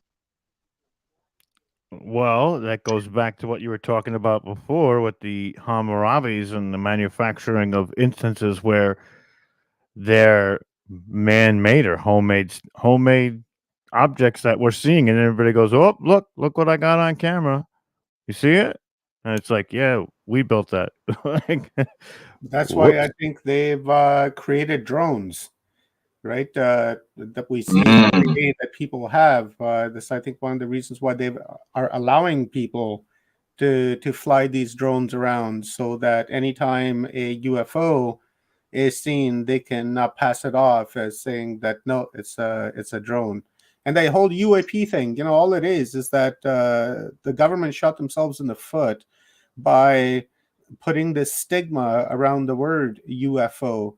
And because there was so much stigma attached to it, they have to approach it, I think, with a different language, right? Unidentified phenomenon. And now they're trying to work around that to put credibility. Because the thing we have to always keep and remember that these guys, even though they lie to us, they do have to tell us the truth. That's part of the karmic law, the universal law. So they have to tell us in one way or another. They might, beat around the bush for a little while, but towards the end, they have to do it. And I think the rebranding is based off of that whole conspiracy stigma that they attach to it themselves. And then now they're trying to dig their way out of it. I agree with you, Omar, because they've dug themselves into quite a mire right now. But we're going to talk a little bit about some of that. I want to really get to the end, right? So we Yeah, can we got dive about into some 20 of it. minutes left, and you still 20 got minutes. All right, yeah, I'm you gonna still go got like rapid 20 fire slides for to go the. through. All right, thank you. I'm gonna go rapid fire now, Rob. All right. Go ahead. So my I should say what I want to reiterate right here is that they themselves give us indication that some of these UFOs, UAPs are actually from US government classified programs. That's the most important thing I want you guys to take from this slide. Next slide, Rob.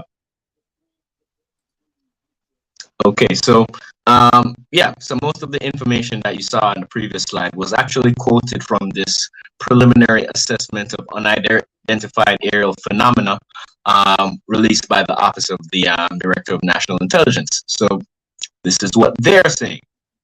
Not my words, all right? They're the ones that are saying that these UAPs are possibly from these classified programs. I don't know how classified it is if the ODNI doesn't know what it is, but food for thought. So this is part of the executive summary from the document there. I'm not going to dive through that right now. Next slide, Rob. So I had to put this for visual stimulation. Yep. Are you familiar with these books? Oh yeah. Because of you, Oh yeah. yeah. This is just the tip of the iceberg, man. Tip of the iceberg. So the FBI, CIA, UFO connection. Oh yeah, they've been hiding a lot of stuff from us with these three-letter agencies, the NRO, the NSA, all of them, you know. And then you have the secrets of anti-gravity propulsion, which goes into some of these propulsion systems that they were developing. And of course, you have Dark Mission by Richard Hogan and Mike Barra, The Secret History of NASA. Interesting image on the front there. Food for thought. Let it resonate. This is why you never get a straight answer from NASA. They're designed not to give you guys a straight answer. Literally. But yeah, let's plow through. We're going to go into the Secret Space Program section and the SSP section. Or I should say the Special Access Program and Secret Space Program. So, throughout the years, this is kind of a brief overview. You had like the Sonora Aero Club, and this is not the entire list, guys. Trust me, there's more stuff out there, but can't fit everything into one presentation. We have to do deeper dives. So the German secret space program was associated with a few things that we do have evidence for. The Glock, the Nazi Bell, the World War II saucer models, the Hannibal, which we saw earlier and we were talking about earlier, and also the Antarctica base, New Schwabenland, and in more recent history, Dark Fleet, also known as Nachtwaffen.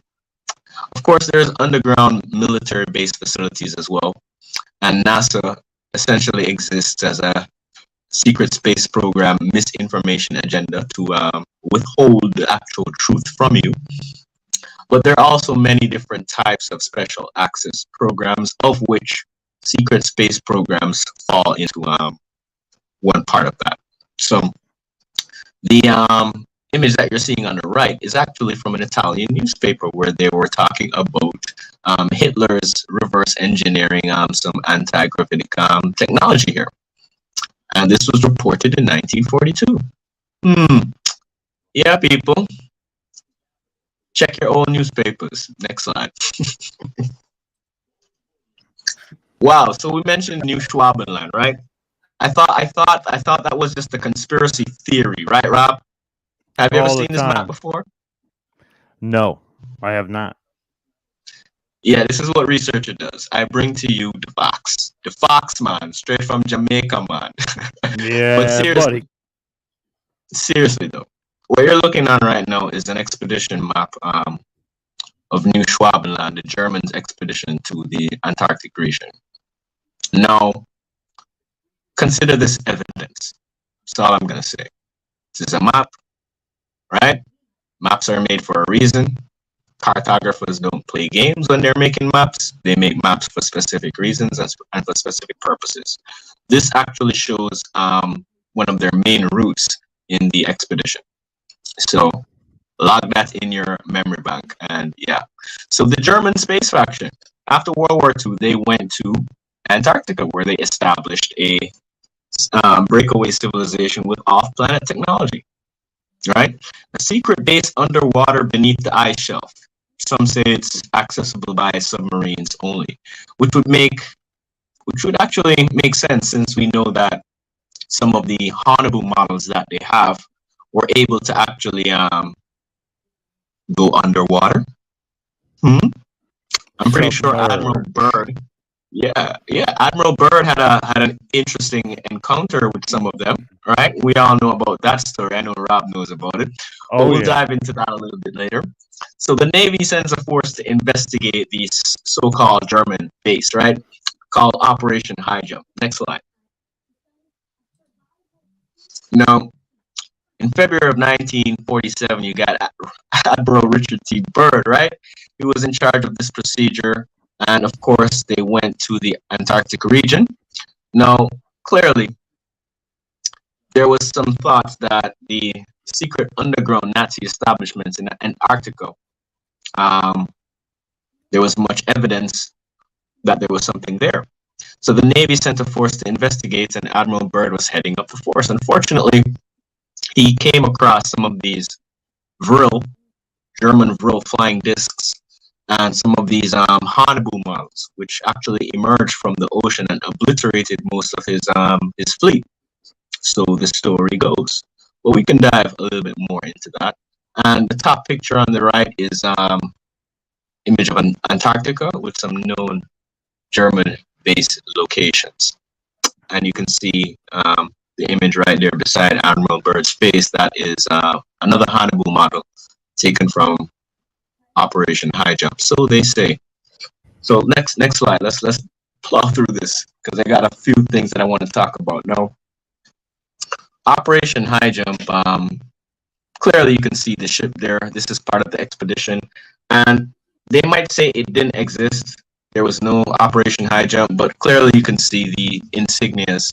All right, the Navy South Pole expedition. So we know who was in charge of this particular expedition, right? Now, 1946 to 1947, this Navy operation was run by Admiral T. Byrd, right? He was, and then you had many commanding officers. So what they wanted to do was to establish an Antarctic research base called Little America. Well, that might be part of the cover story. You never know. So let's continue. Next slide. Hollow Earth. No, can't mention Admiral Byrd without mentioning Hollow Earth.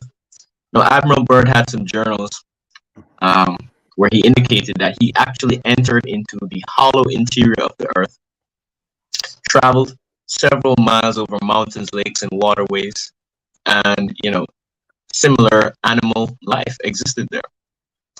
Now, when people talk about Admiral Byrd, he's mentioned as a very, honest, upstanding man. So we have to take that into consideration when we're reading his journal. Next slide. So this one here now shows a more detailed picture, schematic of Hollow Earth as depicted by Admiral T. Byrd. Now, Inner Earth, also known as Hollow Earth, Agartha. Interesting. So I'll read this little part here.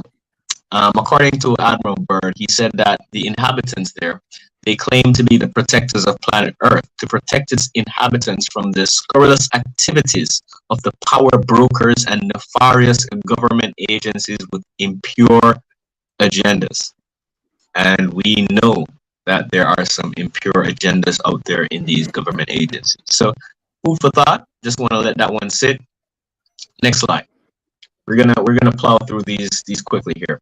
Special access programs. So what are special access programs? Well, the Center for Center for Development of Security Excellence, which is an entity that provides security education, training, and certification for the Department of Defense and Industry, defines special access projects as being necessary for a specific class of classified information, requiring a higher level of protection and restricted access than for those normally required for information at the same classification level. Makes sense? Next slide. Let's dive into that. Now, special access programs means you are allowed to access certain information that is restricted even to secret and top secret clearance levels. Say what? So when people are trying to tell you that there is no clearance levels above top secret, right? Clearly, there are clearance levels above top secret. Clearly, right? They're just not official. These unofficial clearance levels. So, food for thought. When you're dealing with special access programs, the nature, the type of people you interact with, the need to know basis becomes essential, right? And a lot of people will say, oh, there's no levels above top secret, but trust me, there most definitely is, even if there isn't an official name for it. So let's move forward. Next slide. So we're going to dive through these secret space programs. We're going to talk about some of the various factions here: Lunar Operations Command, the Naval Network and Space Ops Command, Air Force Space Command, Kruger, Mercenary Corps, Monarch Solutions, the Interplanetary, the Corporate Conglomerate, also known as the ICC, and the Dark Fleet. Next slide. Now, you have many different factions within the secret space programs, right?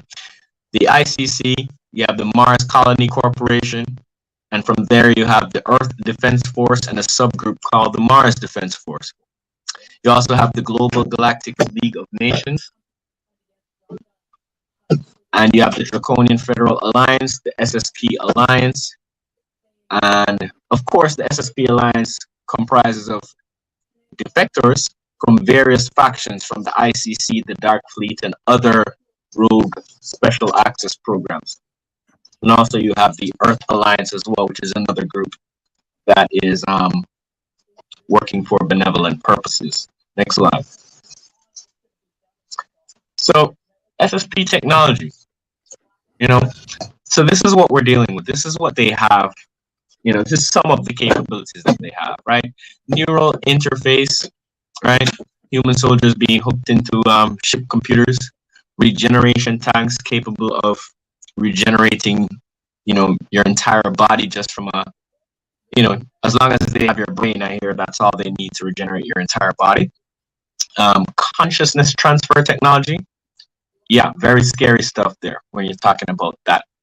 Memory wiping technology. Well, various SSP whistleblowers have talked about their memories being compartmentalized and being activated.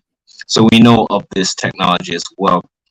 Of course, there's also teleportation rooms and quantum technology, and that's where you get these space wormhole portals that they're developing, and even a quantum time leap program that the ICC was involved in, i.e. time travel. So this is the sort of stuff that we're dealing with. It's a crazy world out there, guys.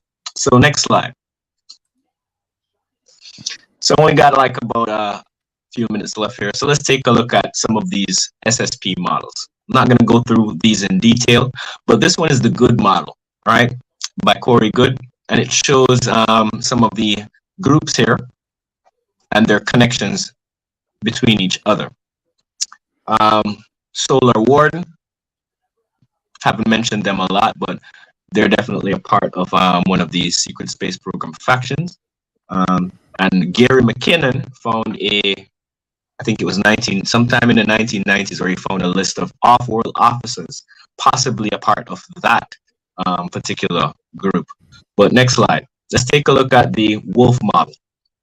Now, the Wolf model is a bit different from the Good model.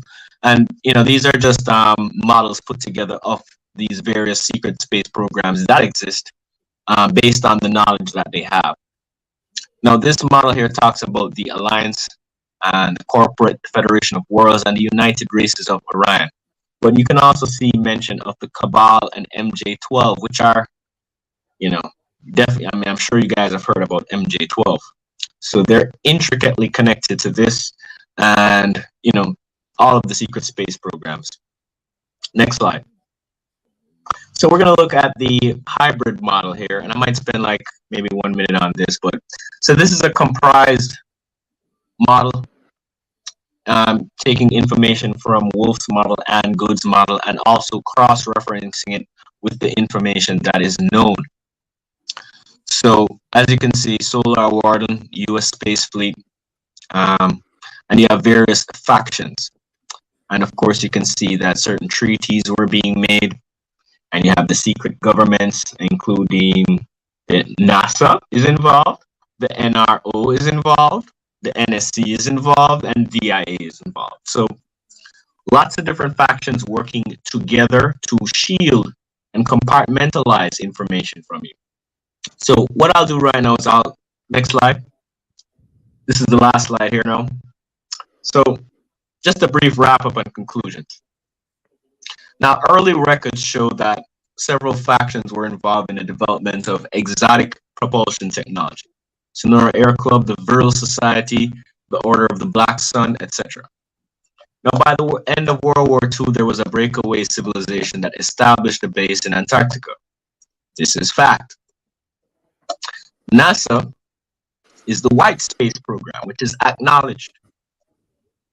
That's what they want you to know, right? If you want information that they're feeding to you, go to NASA. If you want to find out what's really going on, do your own research. The SSP is part of the special access programs, which are dark space programs, which are unacknowledged. Most of them are unacknowledged by the U.S. government. And even in the ODNI report earlier, or I should say where they were defining what special access programs was, you can see that they do not give any attribution to the UAPs, the UFOs, to any of these secret groups. But you can only conclude that the ODNI is clearly not on a need-to-know basis for this information, or he is also tasked with, censoring his report in such a way as not to reveal information. But UFOs and other exotic technology have been utilized by several factions to further their own agendas over the years. And right now, we're in a time of awakening. A lot of people are starting to see what is really happening on this planet. And with that, I'm going to just conclude.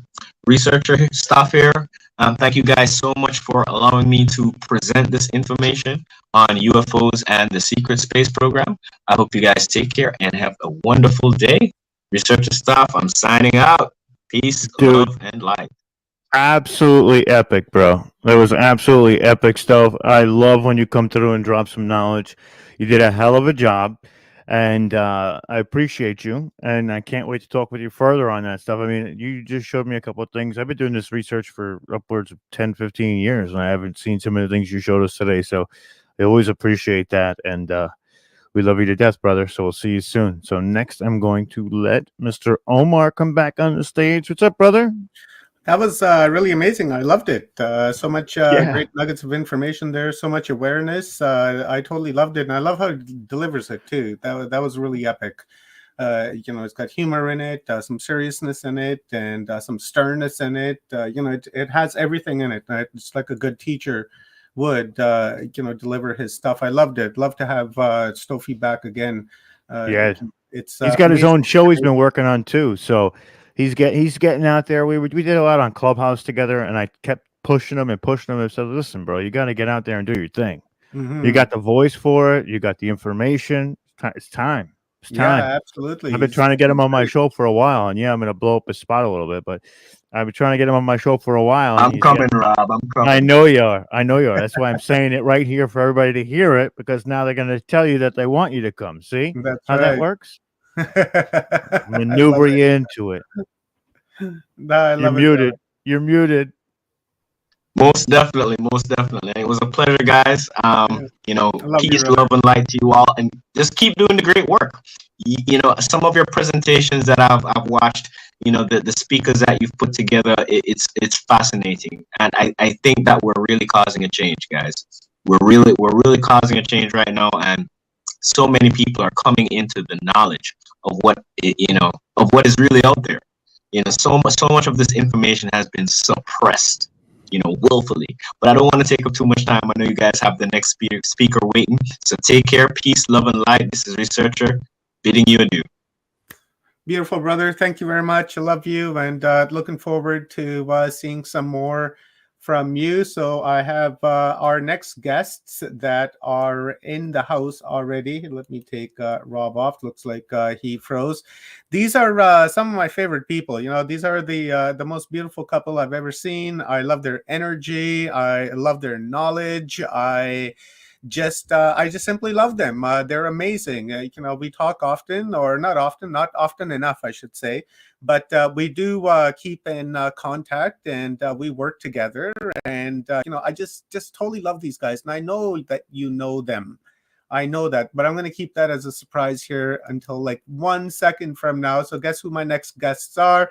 They are Dr. Sasha Alex Lesson and his beautiful, beautiful wife, Janet Kira Lesson. So Sasha Alex Lesson, Dr. PhD from UCLA, is in anthropology, and his MA in counseling psychology from the University of Humanistic Studies. He is a Groff certified holotropic breathworker, tantra master, certified hypnotist, Vinny yoga instructor, Jungian past life therapist, and an avid student of Doctors Hall and Sidra Stone.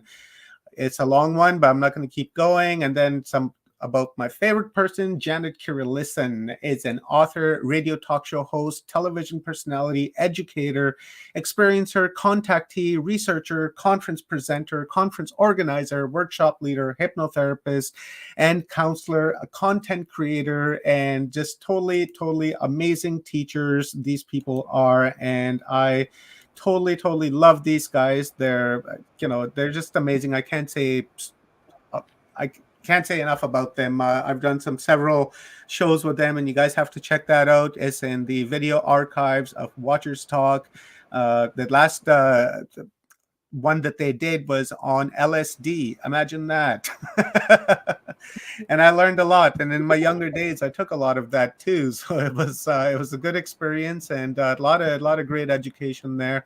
So Dr. Lesson, Janet, thank you very much for being here at Humanity Unplugged. I totally appreciate you guys coming here and giving us an upload. Hi, yeah, thank you. Welcome for having us. Sasha, you're on mute. I think you're muted. Dr. Lesson, you're on mute. Down at the bottom. Aloha.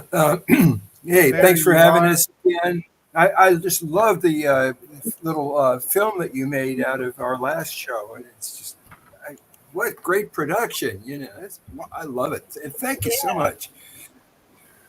Thank you. You're very welcome, Doctor. This is, I respect you guys, and I follow your work. And then when you come and do a presentation on Watchers Talk, I want to make sure that the production value of it is quality, because your work is quality. So if I went and messed things up, then it wouldn't look good on me, and it wouldn't look on you, and it wouldn't look good on the topic that you're talking about. So it's respect, right? And because you had respect for me, came onto my show and gave us just this beautiful upload, and then for me to turn around and do something soulish just wouldn't be cool. Yeah, I think both of us are motivated to communicate knowledge that can benefit humanity, and that's how we are brothers. That's right. Your father, more likely, and I appreciate that. Janet's more like a mother, and I appreciate that, the love that you guys have for each other and for us. I just totally appreciate it. So with that being said, I don't want to steal too much time. We appreciate you too. Thank you. Thank you, beautiful. I'm going to throw your guys's presentation up here onto the screen, and just say next, and then I will go to the next slide. Okay, I think what I'll do is I'm going to rap about each one rapidly, and as all wise people know, in existentialism, interruptions take precedence over what seems to be ongoing. So I leave for Janet the right and the privilege of interrupting any time when her higher sense says to. That being said, we're going to talk about the.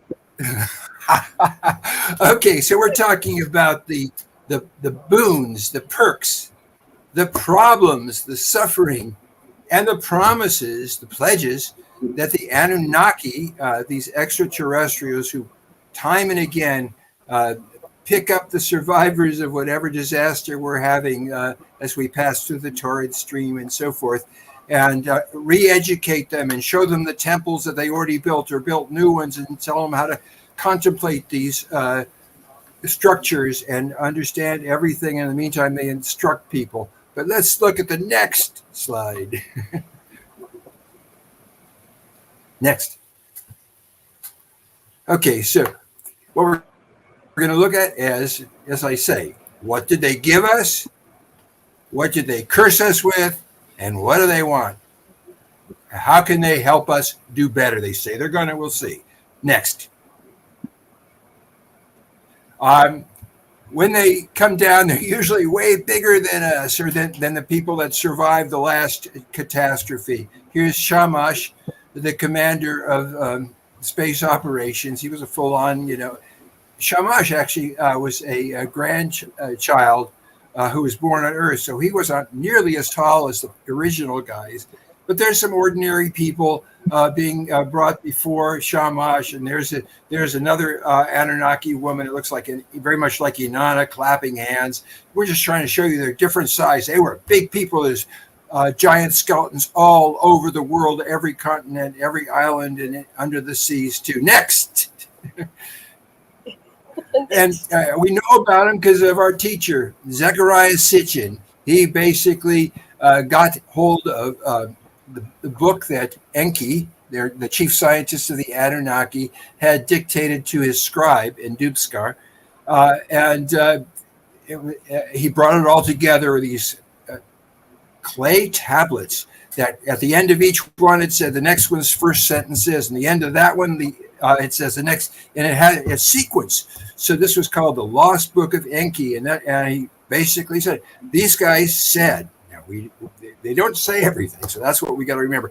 These guys said in these things that they wrote, and they wrote it, this stuff was written about 6,000 years ago, and now it's getting translated by Enki's scribe, just barely 4,000 years ago. So this is about stuff that happened 450,000 years ago, and based on earlier and earlier and earlier stuff. So the Anunnaki are these people whose tale was told by their chief scientists way many years after they've been here. Next slide, please. Okay, so, oh my gosh, my perk is slipping down. Its S is falling off. But anyway, we're going to look at what did they give us? They gave us life. They gave us genes. They gave us science. They gave us technology. They gave us crops. They gave us livestock. They gave us entheogens. And they gave us social structure. There's perks in these, even though they may have some downsides too. Next slide, please. So let's look at the first of these. How did they give us genes? Well, first there was the first Adam and Eve. There's two Adam and Eves at different times. They were called Adam and Tiamat. Tiamat's amazing. And then that's 300,000 years ago. And then 200,000 years ago, they made some specially very, very smart ones called Adapa and Titi, and they became our genitors. And then we have the Nephilim, the people that survived Noah's flood and stayed with their wives that they had married and the lineages they begat in Canaan, and they were given the choice of going back to Nibiru, where these guys came from, or just staying on the really high lands that wouldn't get washed out, and then helping with the reorganization. And then we have Noah, and we'll talk about how he's contributed, especially through his sons, Ham, Japheth, and Shem, to the life and genes that we've got. Next slide, please. So the first Adam and Eve were deliberately hybridized. And who were they hybridized with? They were hybridized with a intelligent human being, the ancestor of Bigfoot, who is already here, who is part of the original humanoid Draco distribution that of the primary earthling that the Council of Hatona let us have. But Erectus was when the chief scientist Enki saw Erectus, and he saw Erectus was letting all the other animals out of his traps. At first they thought Erectus was an animal, and then they were, oh no. Not only that, they were communicating telepathically. And Enki realized, my gosh, this is another human. And some of them are kind of good looking. Maybe if we bred with them, we could get some good results. Next slide, please. So the first Adam they made, they did tried all kinds of things. Direct intercourse, that didn't work. Doing test tubes thing to critters worked a little better. Then they made all kinds of defective humans before they finally got to the first boy. And he was made to be a clone master. And so they got this zygote that was fertilized with both Anunnaki, these guys, these are great big humans, that's all they are, and Homo erectus genes. And then they decided it wasn't working unless they had some mitochondrial DNA from a Anunnaki, from one of their Homo sapiens. So the chief medical officer, Nima, said, look, yeah, that's what we need. Also, the chief scientist said, well, use my wife. She'll do it. And Nima said, no way. It's my experiment. I'll take the risk. We don't know how long this thing's going to gestate or whether it's going to kill me and so forth. So she birthed this first child. We'll go into it more later on.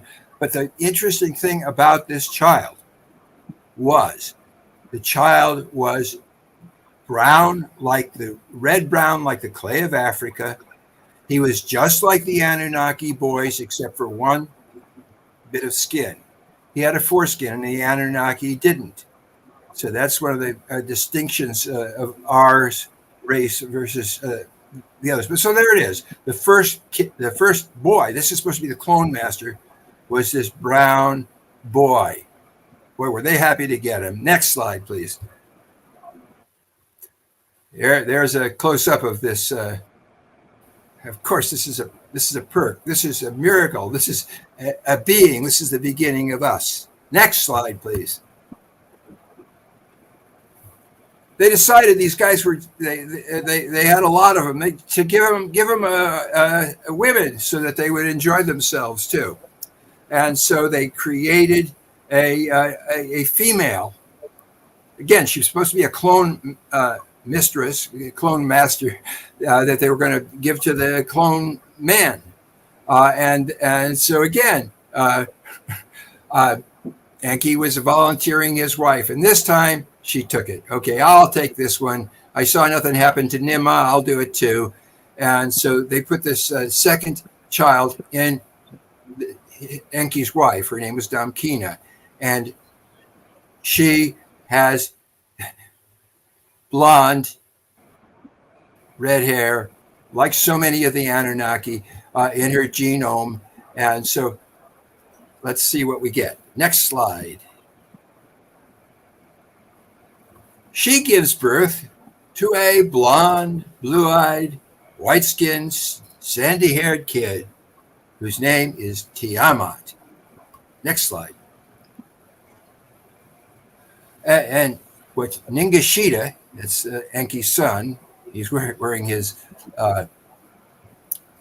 he liked to dress with that thing over him, or maybe that's how he appears himself. But in any case, he's a scientist. He is the greatest scientist of all time, probably. He found the X and XY genes that let Adamu and Tiamat breed. But this was not anything authorized. He did it on his own. Next slide. Dr. Lesson, just really quick before this fades from my mind, is this the reason why we have X marks the spot? There's many reasons for X marking the spot, but the biggest reason is that X is the sign of crossing, where Nibiru crosses the inner solar system between Jupiter and Mars. And that's what the critical cross is, because every 25,900 and some years we pass through the toroid stream as Nibiru does its perigee with Earth. So that's the main reason for the X. I see. Okay, thank you. Okay. So this is so I just want to iterate again that the first boy was brown and the first girl was white. We were brown and white from the get-go, so it's nothing. And if there's any Southern United States people listening, hey, it's cool. We're brothers from the get-go. Okay, next slide, please.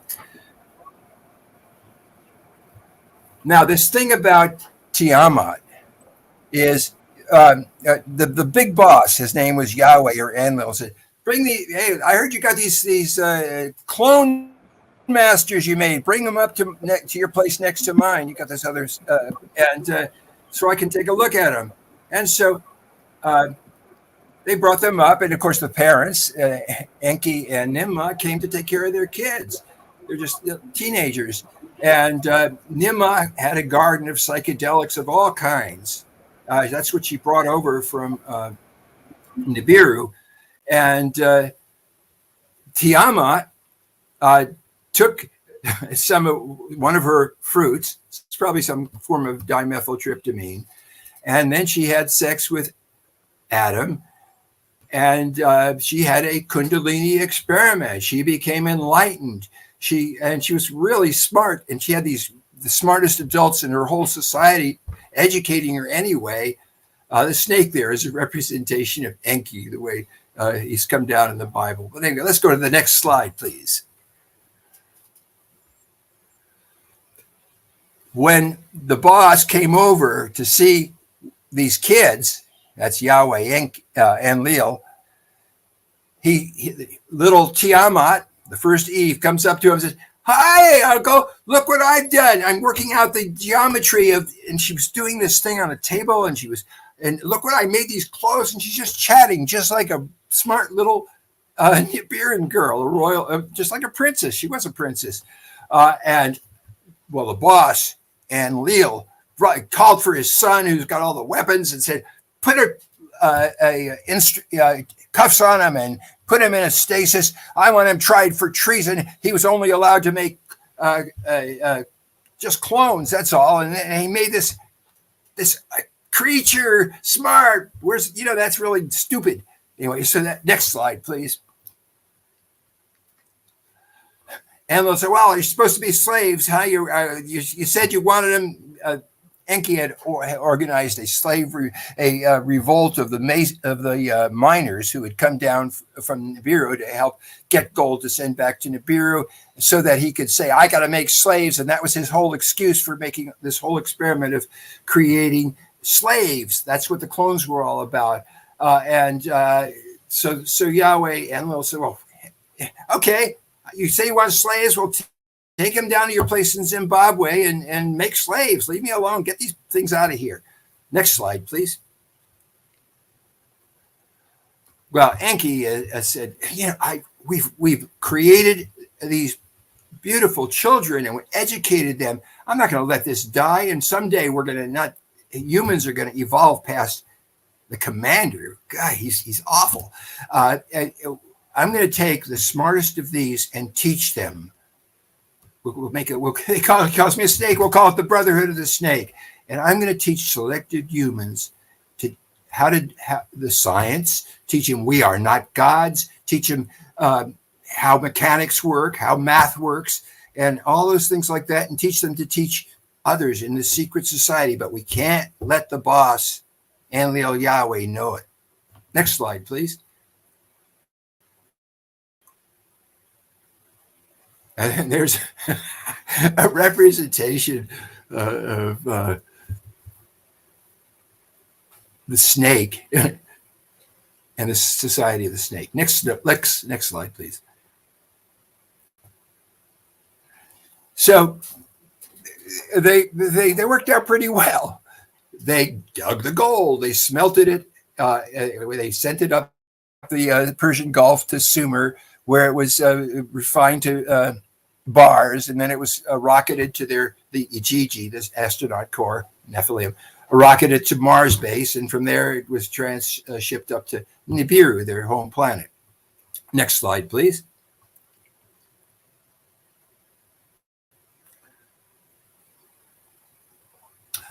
Well, when things got rough, it's one of the times that Nibiru came close to Earth, and there was all kinds of meteors hitting there, and changing climate and making it too hot and too cold and all kinds of things. The people in Africa who had descended from the first Adam and Eve said, heck with this stupid yellow stuff. We know how to grow food. We grow for ourselves. Let's get out of here. And so they went off in the bush. And so the commander thought that, gee, they're really bad slaves. They thought, wow, we're really smart. We got out of here. We're not slaves anymore. Anyway, next slide. The boss, Yahweh, said to the chief scientist, Enki, make better slaves. Enki said, oh, yeah, I know how to do that. He knew how to do that. Next slide. He made it with those two girls you saw in the last slide. And he had a boy named Adapa and a girl named Titi. And Adapa, he put all his energy into educating Adapa. Adapa was probably the smartest human we've ever had. He taught him how to run all the farms, the herds, the estates, how to organize his descendants, and also who are the elite, and also the descendants of the earlier slaves. So Adapa's descendants are called Adapites. The ones that they had, and they came about 200,000 years ago, the earlier ones were called the Adamites. The reality that we now know about human beings is every human being is got his own song to sing and his own life to lead and his own light to shine. And it doesn't matter. It really doesn't matter who your ancestors are, in my humble, I guess so, opinion. Go, next slide. Now, we get kids, and this is very interesting because Enki has different values than the Me Too guys because he got it on with one of these women again, and Cain was his direct descendant, whereas Abel, the other of the two twins that came out of the Adapites, is only 1/4. So Cain was the one that bore this pure seed. These people are so obsessed, as are so many people to this day, on who their ancestors were. But let's go to the next slide. Okay, the next big incursion of genes that we got were from the Nephilim. That is, they were known as the Igigi. They were led by Shamgaz, who were pals with Enki's son Marduk, and they arranged for what looked like a abduction, but it wasn't an abduction. I now know it was really, and also, and C's, there should be I before E. We'll correct it next time. But in any case, they ran off with the prettiest girls who came to serve them at Marduk's wedding after Marduk and his wife, Sarpanit, went off to Egypt. And so the Nephilim and 200 of these women took over Canaan. They actually took over the landing port. They aimed artillery at the boss, at Yahweh, and said, "Leave us alone. We are not going to back. We were not going to back down." And so Marduk said, "Yeah, leave them alone. Just let them settle." And so Enlil, Yahweh heard this, and he decided not to push it with the astronauts because they and Marduk had each other's back. But he was planning stuff. Next slide, please. So the Igigi, there's a dramatic picture of them beginning their genetic combinations with Earthling. As those of you who followed anything about the Nephilim know, some of them were helpful, some of them were went berserk and so forth. But this is the Igigi, and they took the women and they set up their places, and they had the guns and they had the ships, and they got what they wanted. Next slide, please. So you have to realize there's a pattern that keeps happening after we go through these periodic climate catastrophes. Every single time the Anunnaki find they choose certain humans to survive and help them survive, and they send a sage with his wife and 7 specialists to help them start civilization again around either the surviving large block buildings, or they make new ones, or show them how to use natural environment to do that. So these things keep happening. That's part of the pattern. Next slide. So there's a depiction of these groups of 7. They rescue the survivors and they re-civilize them. And we may be coming to, we may need some more help soon. Next slide, please. Another big and very important source of life and genes for us was Noah. Noah was a son of Enki. And Enki, in his usual fashion, told his overseer, a guy named Luma, listen, everybody's really angry at you. They want to kill you because you're trying to enforce Yahweh's demand for more and more crops and less anythings. So I'm going to save you. Why don't you go over to Nimrod's place, her hospital, and hang there. You'll be safe. And as soon as he split, he arranged to see Lumak's wife, Batanash, and they got together. Next slide. So when the flood started coming, the Anunnaki knew it was going to come. They could see what was going to happen, that the Antarctic ice sheet was going to fall off into the South Sea and make big waves. That was especially going to impact certain places and less so other places. But he's had it. The Enlil, or Yahweh, was saying, these Earthlings are an illegal slave race, and Enki pressured me and tricked me into making them to breed, and I want them to all die. And so don't you dare, he says to his assembly, tune them in, or they'll mob the spaceport and we won't be able to get off. And on pain of death, I bind you all to not tell the Earthlings. Next slide, please.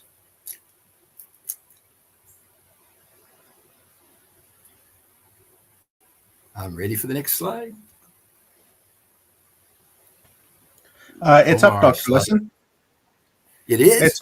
It's up. Oh, yeah, I'm so sorry. Okay. So they sent the message to Nibiru. Oh, boy. And Nibiru sent back the thing saying, get the hell out of there.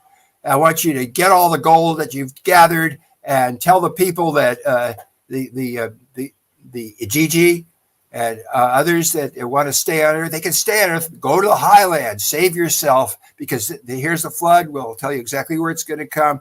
And as far as you leaders go, and he's showing them this document. They had a phonetic writing, and it's got his seal on and everything. And it says to the leaders, you got to stay here on Earth during the flood, because if you go back to Nibiru now, you're going to die because of the aging that you've done on Earth. Now, it turns out this is a lie. He's telling them on purpose. Okay, next slide. Okay. And so when the flood is over and Noah and the people that helped him build the boat have survived, and they get off on top of Mount Ararat in Turkey, and they're having a big party, and Enlil's coming down in his helicopter, Wilbur they called him, and he could see, my gosh, there's Noah, who's supposed to be the king of Sippar, and his sons, and Enki's son, Ninagal, and Enki too. And so he comes down in his, and Yahweh Enlil comes down in his helicopter, and he rushes at Enki. He says, I'm going to kill you. You disobeyed me. Treason. Fortunately, he was talked out of it. Next slide, please. Enki said, look, I didn't tell him. I just put a computer program in his wall computer, and he read it. But I didn't talk to him. I was just talking to the wall. Oh, bullshit. I know what you did. They had to, so the sun, Ninurta came down, and Nimrod came down, and they're holding the chief Yahweh's arms. Listen, Dad, you got to stop it. We're going to need somebody to do work for us, or we're going to have to do it ourselves. Let them live. We need some slaves. And they finally talked into Enlil to let us repopulate and gather other survivors. And this is the beginning of Sumer after 1,000 years of getting ready for it. Next slide, please. We'll just rule. They talked Enlil into it through Shem, Japheth, and Ham, the kids of Noah. And we now know that you've confessed that Noah was your son, and that's why you protected him. And we understand that. Okay. So that's the way it's going to go. They're going to be the kings and begat the righteous shepherds, as we'll call the kings. Next slide. One of the great boons that we got from the Anunnaki was the Anunnaki rebuilt every time this global network that was all in contact with each other, and they educated their princes. And one of the princes they educated, probably in Egypt, but maybe not, but at least the knowledge of Egypt was with him. After the big flooding, the Anunnaki survivors from the north, from the east, and from the west, both converged on Easter Island, Rapa Nui. And their kid was the greatest mapper and navigator, way more than almost anybody else. His name was Maui.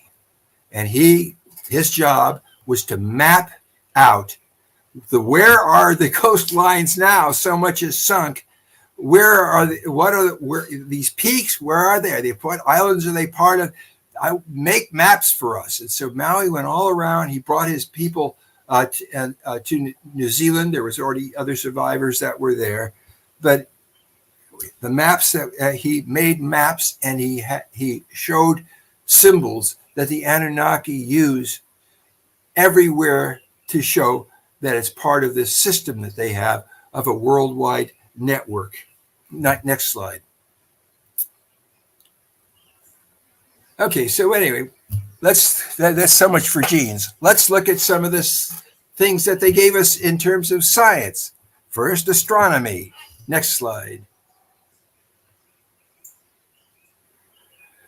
They had accurate, lots of them, diagrams of where Nibiru is and where the other planets are in relationship to the sun. And it was on the walls of Sumer 6,000 years ago when people could not even see with a telescope. This is part of the what they gave us. We understood heliocentric Earth, and we understood Nibiru as an exogenous planet that passed through the inner solar system. Next slide, please. And here's a diagram of how when the Anunnaki first came 450,000 years ago, Nibiru, which is part of a solar system that revolves around a dark, a red dwarf, which you can't see except in infrared, called Nemesis. And Nibiru passes through our inner solar system between Jupiter and Mars, and it did it every 3,600 years until 9,703 BCE, and then it sped up a bit. Next slide. Another thing we learned in astronomy way before our scientists could even admit it at all is that it's water on Mars and other planets and moons. They told us about it way before our scientists trepidly said, maybe there's water. Okay, next slide.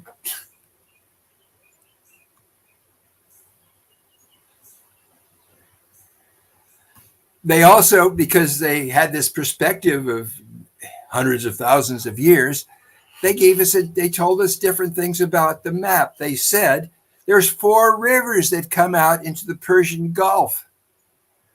And of course, people nowadays say, there's only 2 rivers, the Tigris and Euphrates. Not so. What happened is because they saw what things were like before the floods, they made this map. And now when we applied our machines, which could see underneath the earth to this area, what they found was there was a big river a mile long going as wide as our Mississippi, and another one that came in from the other side, as you can see in this map. They showed us that they were here and that they observed things that we could not have observed unless we had knowledge. But they had knowledge and they were willing to share it with us. Next slide, please. That's a perk. The same thing. They gave us a perk. It was a hardship because a lot of us drowned from it. But because the leaders were circling the earth and were afraid to go back to Nibiru, and some of them went to the moon and some of them went to Mars, but they could observe what was happening on Earth from above. And the ice sheet on top of Antarctica slipped into the South Sea and caused this terrible set of waves that left seashells on top of the Alps and so forth. But there's the map of Antarctica. And now that, we've got the depth way of looking at things, indeed, they were right. Gee, how do they know that? We just thought it was just myth. Yeah, myth. Their myths were truths that we were not ready to understand. Well, here goes the next one. That's perfect. They gave us biology. They showed us how to splice all kinds of genes. They had so much fun making stuff. They might have even made the pigs. But back on Nibiru and on Earth, they made all kinds of things. And a lot of the creatures of mythology are myths. They're Anunnaki experiments. Next slide, please. Lots of them were junk. They didn't work. But some lived quite a long time. Next slide. Other perks they gave us were technology, metallurgy, canals, ditches, dams, plows, writing, math, all kinds of stuff. They gave us power generation and laser and sonar tools. Now, a lot of these are things that humans are so smart that when they see things, they can figure out sometimes. And sometimes they imitate it. Sometimes they're helped. And we'll look at some of those. Next slide, please. Apologies there, Dr. Lesson. My finger was twitching. No problem. After the flood, they built dams and canals. I mean, I'm telling you, Iraq was a muddy mess, and they dug everything. They made let's put the Tigris here and the Euphrates there, and they dug it out and they made canals so people could water stuff. And that's definitely a perk they gave us. Next slide, please. They gave us, of course, the beginnings. They didn't give it all at once, but real important ones were the plow, the cart, the boat, the kiln. They made bricks with that, and the forge. And these are the bases. They taught us these things directly. Next slide. They had writing, their own writing, and they had a phonetic writing, and they taught their scribes. Of course, were making little scratches and stuff. And they said, "Look, let us help you," and they gave them ultimately a phonetic system of writing, and that's what we've got now. They gave us writing. They gave us a twitchy finger, mathematical astronomical system based on 60s, and we still use it today. Next slide. They gave us metallurgy, and this is especially from the last big floods. They had been settled in Armenia from 450,000 years ago, and they were able, as Armenians, to really rebuild a civilization and fight off the Assyrians and the Hittites, and particularly to move their technology to Sardinia, and then from there all over the world. If you look at in the upper right, you'll see how the Anunnaki, who survived and prospered in Armenia, spread north, south, east, and west. Next slide, please. They certainly showed us that they could generate power. They underneath pyramids, and like in Giza, they made a little channel from the Nile. But pyramids themselves gather water underneath them. In any case, they pump on the water, and the water goes up into a chamber where they fire HCl and potassium chloride to make a hydrogen explosion, and it's given amplifiers, and it's picked up by stelae, and that's how they got energy, and they can still do that now. We know how to generate energy the way they did. Next slide. They showed us rockets. Lots of them record seeing rockets. Gilgamesh saw these rockets, and here's a draw from Anu's temple. There's some astronauts inside this structure, and there's a capsule on the front of the nose of it, and you can see that on the surface there's just a garden, and our ancestors saw these guys in their rockets all the time. Next slide, please. They had computing devices, and they had some that are personal computing devices that could only work for a person that was keyed into them. And they all over the world, and you can see I've got examples from several different places all over the world. Anunnaki are carrying these dedicated computers like our president and Mr. Putin carry, perhaps. Next slide, please. Another perk they gave us, as I say, are crops, animals, and entheogen. When Nibiru took one of Enki's sons and trained him on how to breed animals, and gave him lots of seeds, and goats and sheep, and sent him back after the flood. Help these earthlings. You're going to help them be herdsmen. Next slide. And of course, entheogens. Nimrod planted grain for beer, grapes for wine, and lots of entheogens, and lots of stuff you didn't know what it was, and a lot of stories about people trying whatever it was but not really knowing. Next slide, please. They gave us, the Anunnaki, as a perk, I would say, gave us cities, management, courts, libraries, arts, schools, and taxes. And there's perk and a little bit of problem in all of those, probably. Next slide. But Nimrod, that great genius, the head medical officer, gave us another model, another way of doing things. It's called a partnership paradigm, where people took their creative energy, competitive energies, and made synergistic things like dancing with bulls in Crete, and a whole nother way of relating. And it's a way of, she wanted us to be able to break out of the dominator consciousness, which is still troubling us. Next slide.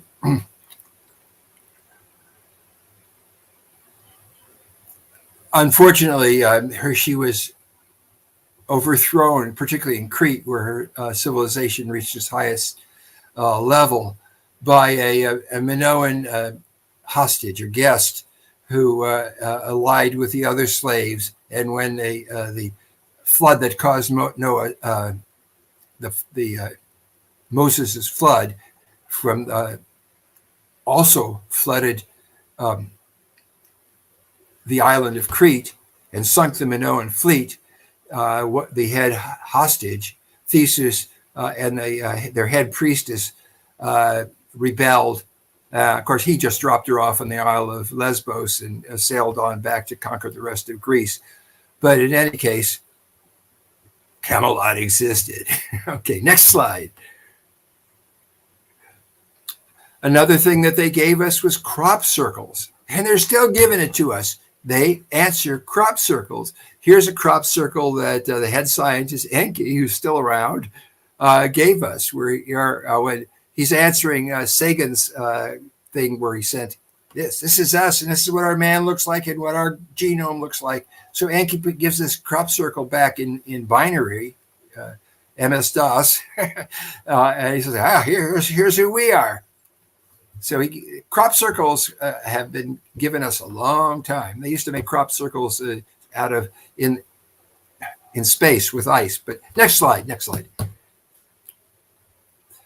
Okay, they gave us some junk things too. I call them problems: shortened lives, dominator attitude, murder, war, greed, religions that enslave nations, and ideologies that slave you, and lots of slavery in the home, in the army, in human sacrifices even. And of course, there's debt slavery. That's what they did. And the idea is to keep us pitted against each other so we don't overthrow them. Next slide, please. At one point, Adapa, Enki's son, figured out how to make his own airplane, all kinds of things. And the king of Nibiru, Anu at the time, said, hey, send me this Adapa, this prodigal. I want to talk to him.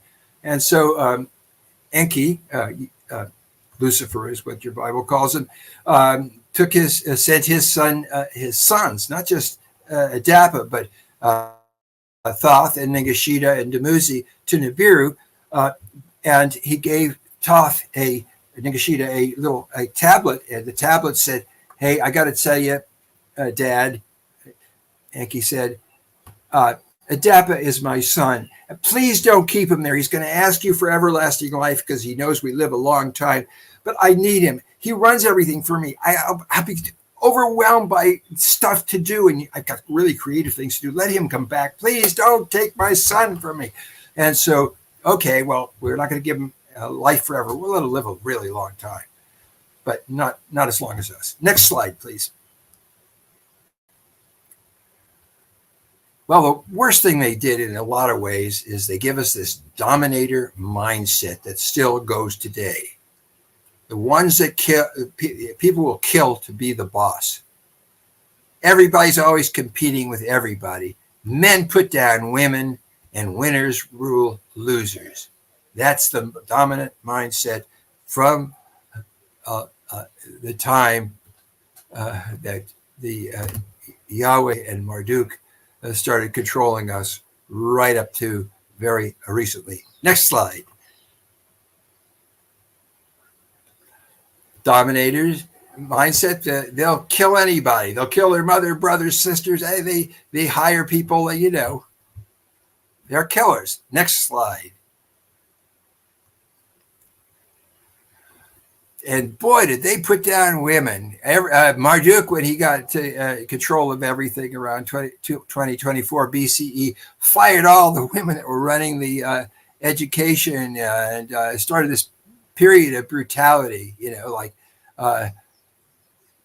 really put down of women, child brides, women that are physically abused in every way and whose minds are abused too. Next slide, please.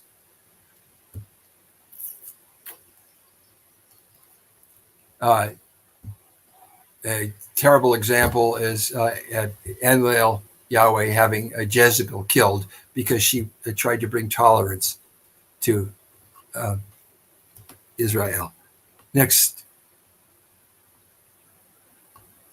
And of course, these guys do war continually. War. Don't pit them against each other. Don't let them realize that we're running both sides. We are the Koch brothers or whoever. We are still having our problems with war. I think you probably noticed. Next slide. One of the worst parts of this war is that it turns nuclear. When Yahweh just knew that Marduk was about to take control, he decided, we got to do something about it. Nuke him. Next slide. They asked the king back in Nibiru, and Anu said, yeah, we got to stop Marduk, or he thinks he should be king of because of that silly thing I signed with Alalo under pressure and things under pressure. But I'm really the king, and I know Marduk thinks he's king, and we got to stop him, or he's going to come back here with some of these unfortunately smart human beings and try to take over in Nibiru. Next slide, please. So the Anunnaki nuked Sodom and Gomorrah and Zoar and the spaceport and the Sinai. Next. They actually, the way they got Sodom and Gomorrah and Zoar is they actually, Nergal dropped bombs on the south end of the Salt Sea, which became the Dead Sea, but it washed those communities out. Next slide, please. However, that's the picture of what the flood must have looked like. Beware of the blob. Next slide, please. There's still a scar. Look at that picture of the Sinai, right in the middle where Ninurta obliterated the spaceport because they knew Marduk was just about to close in on it. However, this made a great big cloud when the two nukings of Canaan and Sinai came together. Next slide. And this radiation cloud from these two nukings blows all over Iraq and Kuwait. Marduk's place in Babylon was a little far north, so it didn't get them. And Enki's place in Eridu, he had fallout shelters. But all the rest of Sumer, all of Yahweh's people, all the humans died. And of course, the Anunnaki got in their boats and planes and submarines and got out of the way, except for one lady who stayed to help the humans die. Next slide, please.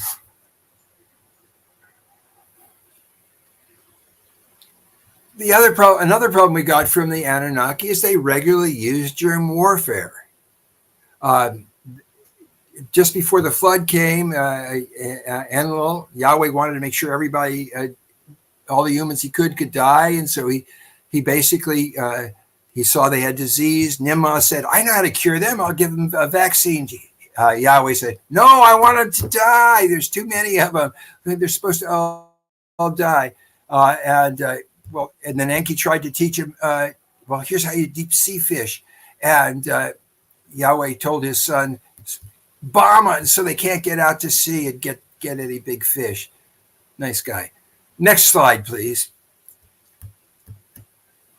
Greed was another thing that we got on the junk side, the problem side. Inanna personified it. She got it on with anybody who would help her in her until she wound up being the head god for a while. Next slide. Dominator mindset leads to slavery. We've still got it with us. Military conscription. Here's a gun. Go kill those people you don't know. Or in many places, you got to marry, or you're a slave. You got no choice. Or you're in debt. You're a slave. We jump to the next one. Okay, that's all right.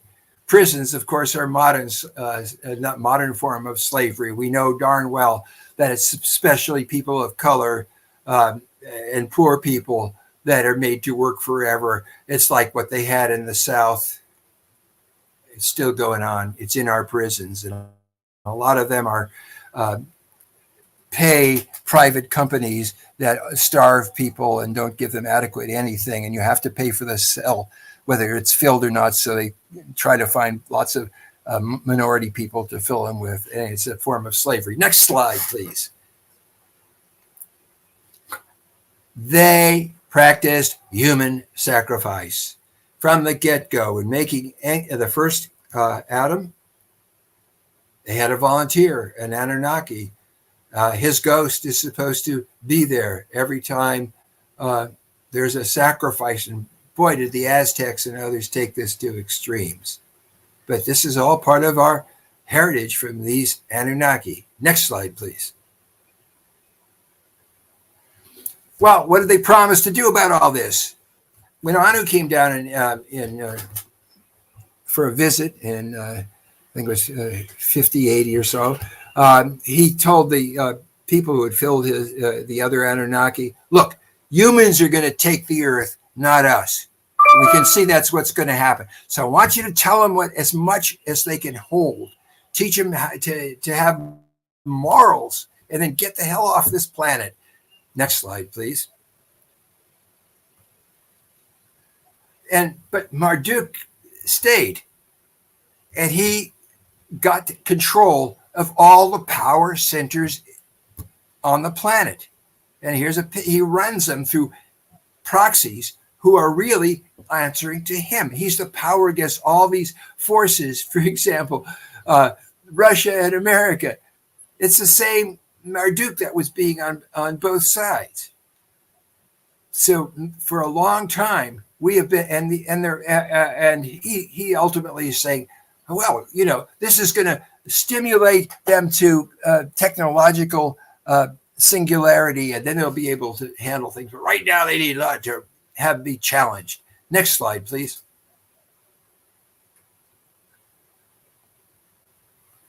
Well, Allah, Nanar tried to stop Marduk, and for a while they were competing on Earth really heavily. And then Anu abdicated, made Nanar king of Nibiru, and he said, now is on board with Galzu's order. You got to go back there and clean up the mess. These people are probably going to extinct themselves. We don't even have to wait for the toroid meteor shower the way they're going. Go back there and clean up your mess. Next slide. And Marduk said, oh, I'm so sorry. I had to do it. Our informants among the Anunnaki have long conversations with Marduk. He said he was compelled to do it. It's to bring us to this singularity that now we can use our computing ability to work out everything that needs to be worked out by computer. And so the Federation, and that's another slideshow I'll have to do, but the Federation basically has a guy that goes around with Marduk, and if he gets up to any of his old tricks again, his order is to shoot him, but he's not going to. He says he's really contrite. The problem is he's a kind of confused. We shall see what happens. Next slide, please.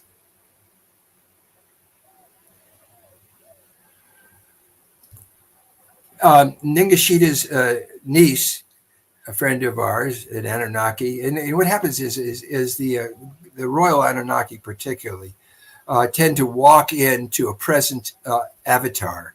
And so we have people that are avatars of the Anunnaki, modern day embodiments. So one of them is Gillian Green, and she's saying, they're here, relax. And not only do you know, she told us, Jesus is one of them. He's always been one of them. Okay, next slide, please.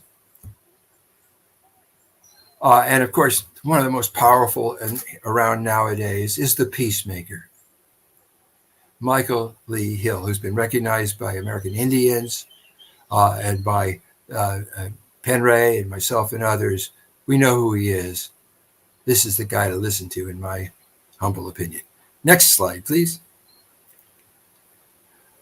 But the one I really listen to is Nimra, whose present embodiment is Janet Kira Lesson. So I'm sure she's going to have some wisdom to give us about what we've just gone through. And let's see if I have any more slides. Let's see if there's another one. Next. Oh, yeah. So we just told you in a few minutes about the perks, problems, and pledges the Anunnaki gave us. That's the slides. And now comes Janet and wisdom. Okay, we pow. Finished. That's how we say it here. You're funny. Does anybody have any questions or feedback?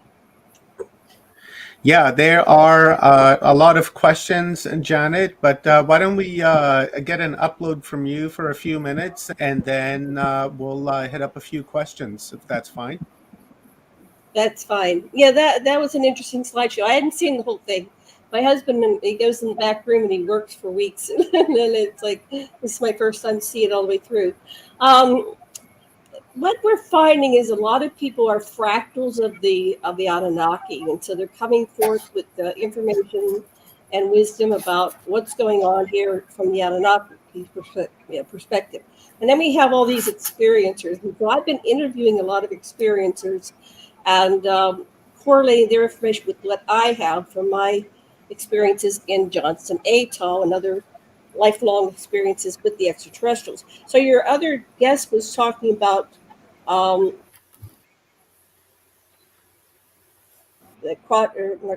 Antarctica. So when I was on Johnson Atoll, which is 800 miles southwest of the Hawaiian Islands in the Pacific Ocean, I was a civilian working for the military. And so part of what I did, we're getting some feedback here, I'm not sure what that is, was working in the underground installation. There's Sasha.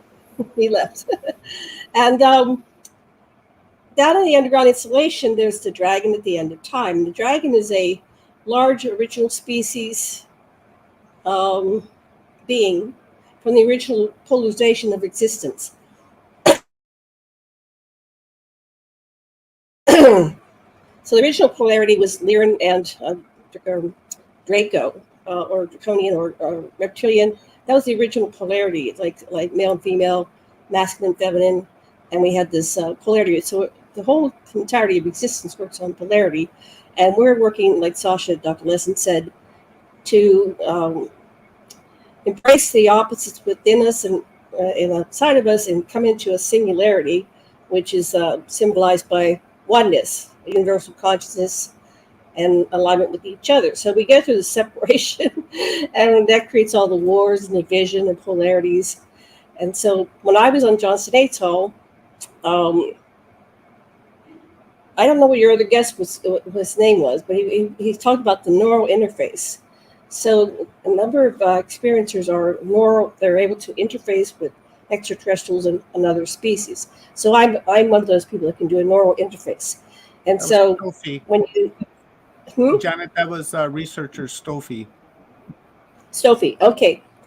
So when I went to the underground installation, I kind of plugged in to this large dragon, who was just like the dragons we see, and they come in various sizes. They start out very small, and they go to the size of like Smog in Lord of the Rings, and some of them are so big they're not even able to fit inside our planet. So they have the whole scale.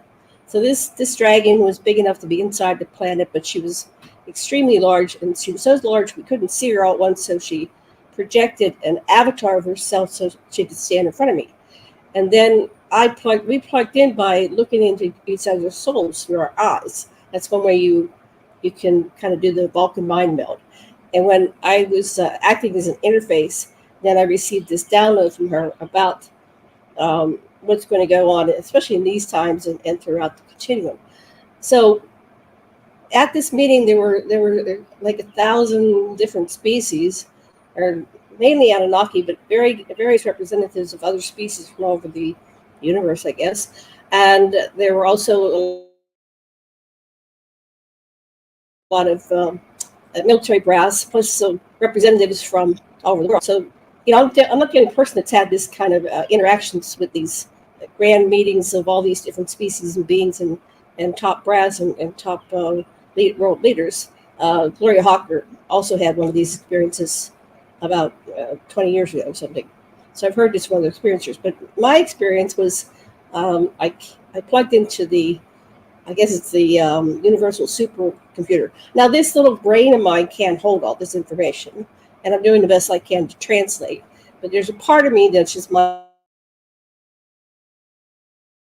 eternal self, and they can access the quantum computer. And I was able for that time period to answer all the questions that were being directed through me, like I was a big CPU interface between me and the dragon.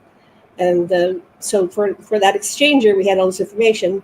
And then I've been processing it ever since. That was in 1995. So I'm writing a series of 3 books right now. And I'm also doing my ancestry, and I'm researching I call it the dragon at the end of time, because the dragon never left us. It's symboled all over the world. And if you do your genealogy, a lot of people, when you go back, you keep finding the dragon in the coat of arms and in the shields and the flags and everything. So these are our clues, our little breadcrumbs for us to put together this puzzle. And I wish I hadn't chickened out. I left in 97. I got into Elverwell because I am just a human. I'm an eternal being and a human being at the same time. And I had to just go and integrate that information with it because it was really beyond anything imaginable. And so I'm still, downloading and processing it. But one of the things I could have done had I stayed on Johnson Atoll was go in rotation. Because I was in this, we talk about the different levels of for some reason, because of who I am as an eternal being, I was in this Bub Talk secret program. And I think I'm allowed to speak now because now it's time. For many, many years, I couldn't speak if I wanted to. I kept censoring myself, blocking myself, and when I tried to say things, the words just wouldn't come out. So I think we are finally at this point of, it's kind of like that movie, Don't Look Up. Are we going to get taken out by meteors? Or are we going to have the nuclear war, which is what happened with the Anunnaki? They did it. They launched the missiles. They blew up a large part of the earth, but of course they survived. The Dead Sea is dead, but the area came back. So I'm not sure. I'm not in that level of science. How long it takes for the radiation to dissipate, and that we're able to come back in and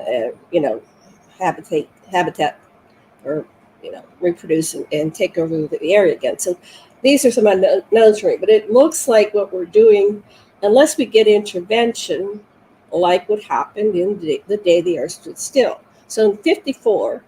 What was it? I think it was the 20th.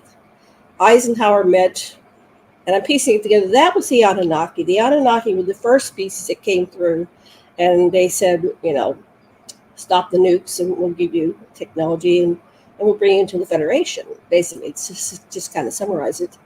And they said no. But if you really examine the Anunnaki, their delivery system, the main species they worked alongside are the Greys. And the Greys are like their delivery system. They pick up people, they return them. The Anunnaki, or whoever's really in charge, which it looks like it's Marduk, and then he recently has come into another belief system and is aligning with humanity rather than trying to manipulate and control us. Dr. Lesson left, but I don't know where he's at. So we said no. I said no. Hi, honey. And so they send in their backup team. So it's like good cop, bad cop. So we've been operating in this paradigm that we think Ike left us with the abduction phenomenon. And that's been going on for the past 60, 70, 80 years, right? So where was I, Sasha? Help me get back on track. You're muted again. You're muted. You're muted. You're Janet, muted. just a quick question for you. Yes. It's from John Johnson. Actually, I've got a couple that Sure. I'd like to ask, but it was let me just find it here. John Johnson was asking for you to speak a little bit more on the atoll because he said that he was there and Good. and didn't hear it. But I'm just trying to find the comment so I can bring it up. There's just so many of them. Yeah, John Johnson. I was stationed in the meantime at Johnston I might just 87088, and then right here, here's the question. It says, "Will you ask her to explain further underground on Johnston Atoll? I was there for a year Right. and never heard of something under it." Right. Well, you're not going to, because that's the need to know basis, and that's the secret. That's the SSP. That's the secret program. So the bite program, I guess they call it, the one that's known to the world, was Johnson Atoll, and the cover story is we're destroying nuclear or chemical weapons, and so I want to ask John if he's still there. What year were you there? I was there from December of 95, and I left in February of 97. But so I had my story, and I was like, okay. And then I had a witness, a gentleman that was in the military, and we connected after that, and we compared notes. So he was taken with me to the underground installation. But then I met, I forget his name. I'll look it up. There's a gentleman that was going around doing harp installations, and he contacted me. I don't know if I'm still there. Okay. He said that, yes, he was putting up the array, and he said it was down by the shark chute. So, John, if you were there at the shark chute, you know what it is. So this guy kind of proved it to me because, okay, so he said there's an axis down by the shark chute, down where they had what do you call it? The facility where they took the chemicals and they broke down their elements. He said down there was an entryway, and he says that the underground installation goes 13 floors down. So I went down into that via like a shuttlecraft came to the beach and picked me up and picked up my boyfriend, and we went out past the coral reef. If you've been there, John, you know the coral reef. And when you get past it, that's where you can go down and see, get to the base. So we went in a submersible aircraft, spacecraft. It's able to go space and under the water, and so we entered in there. So while I was there, they took my boyfriend and they did the normal examination. They put him on the metallic table, and then they asked me to come down telepathically. I put on this dress. It was like a ritual, like eyes wide shut, and then I went down into the underground installation where we had this large cavern and everybody was assembled. And then I stood in front of a beam, and the beam, when I stood there, it was like the key, and that was like the interface where you stand, and I went to this mode of interfacing with the beam. It was revealed after the wall kind of shivered, and we could see beyond the veil there, which was covering up what was really there. So it was like an interdimensional portal was accessed somehow by my standing there. But I've always been very psychic and telepathic, and they look for people like that have the metagene, and they have these abilities to, do things like remote viewing and astral projection and all kinds of things. So apparently I was able to do that. That's who I am as a higher self being or an eternal being. But I'm still human. I can't do it, and I can't like twitch my nose or blink, and it happened. But during that ritual, that's what happened. Anyway, go ahead. Was there a follow-up to that, John? Do you have another part of that? Or anybody else? What did you want to say, Sasha? You started talking. You were talking at the same time, and you muted yourself again. No, that was Janet. I muted him because there's an Okay. overlap. There's an overlap. So if you can mute your mic, that would be great. Then we won't have that overlap going. Okay.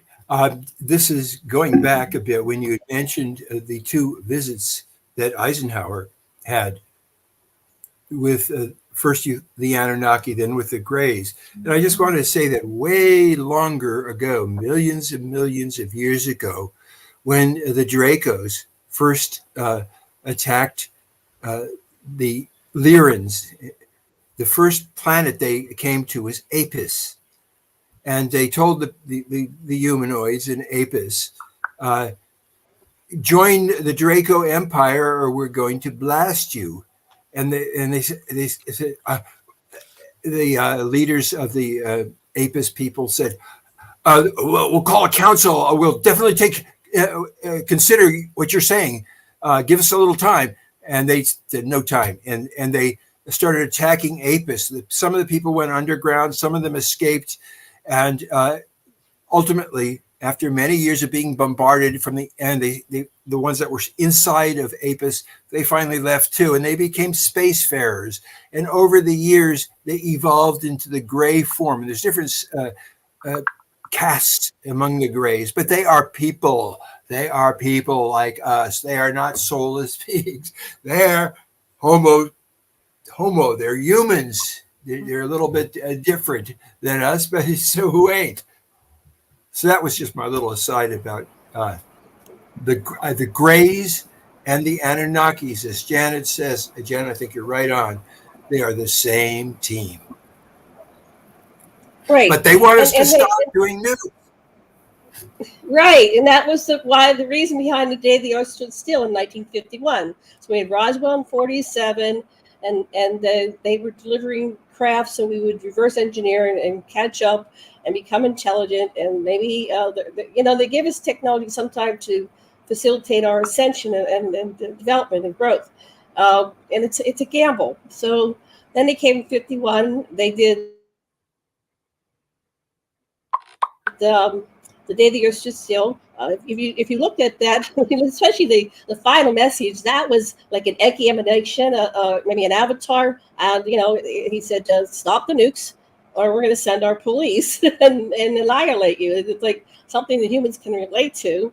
But that was repeated in 54 when they came down and talked to Eisenhower, and then there was I think it was 57.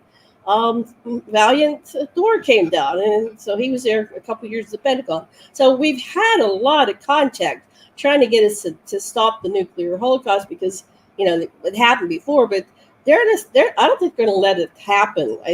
They want us to have free will so that we will evolve and become a conscious species, and then we can join the they told me it's called the Federation of Planets, Love and Light. And I said, well, that's kind of corny. They go, no, it's just a comprehensive name, because we are like a higher evolved group that is about love, light, consciousness, and we're not the lower level secret space program and all those. Those are still into Star Wars. The ultimate species are more Star Trekian, and they're about space exploration and making friends and connecting and honoring all life and all consciousness. So I think if you look at what's going on now, and we're basically on the eve of destruction. When I was a kid, we were dancing to the "Don't believe we're on the eve of destruction." Here we are, and any day now they can nuke us. Will they? Will the Anunnaki let that happen? It seems like they go over the different facilities and they turn them off. So that's my question to everybody. How's this game going to end? Are we going to get conscious and move past this Groundhog Day? Dr. Lesson's presentation was about we wipe ourselves out, or the meteors come in. We had that wonderful movie, Don't Look Up. Watch it. Which way are we going to do this cycle?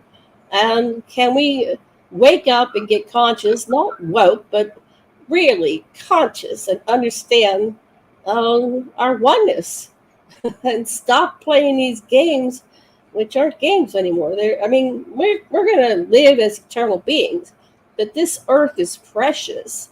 And anyway, I'll get off my pulpit, but that's where, I'm doing my research. I'm working on 3 books. I love what you guys are doing. I wish I could pay attention to it more, but I'm kind of being guided on my own track, and I'm working to get these books out as soon as possible. And I'm planning 8 books in the next 6 months to 2 years. Wow, you're on fire, Janet. Yeah. That's excellent. Go ahead.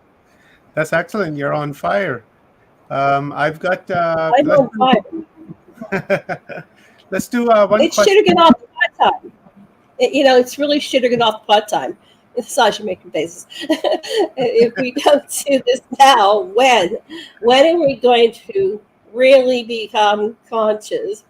Are we going to blow ourselves up, or are we going to let the meteorite take us? But part of this meteorite thing is, if we become a conscious species, we can actually move ourselves out of the way or deflect the meteors. We don't have to have that same thing happen, but we got to stop playing this little polarity game.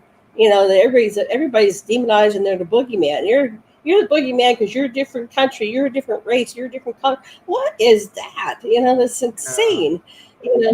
Yeah. Okay. Yeah, that's insane. You're absolutely correct on that.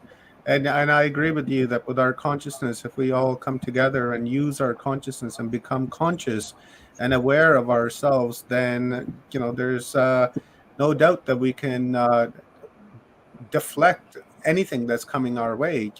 Whether it's intelligent or if it's just a rock in space. I totally agree with that.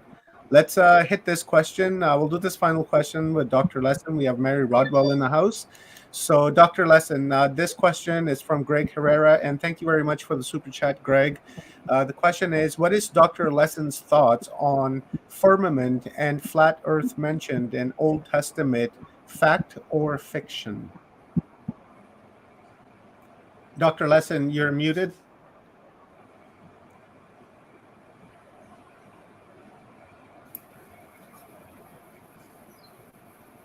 Okay. The parts, this isn't a globe. There's a flattening at the poles particularly, and we have documentation, just as the researcher in the last presentation told you, where Admiral Byrd went in the North Pole down to a civilization there, and that's why he was selected for the journey to the South Pole when he met the craft of Hitler's allies that were defending the whole. So that's who. That's part of it. Everything that's in the Bible, if you just concentrate and focus on it, it's especially that part in Genesis is a description. If you fully understand it, it's amazing how accurate it is. And so the story that goes with the ancient CIA documents that I and some other researchers have been able to get are this. Earth was a water-covered planet with water vapor all around it. And there were escapees from the Lyran-Draco wars that had run away from these Dracos that were coming through.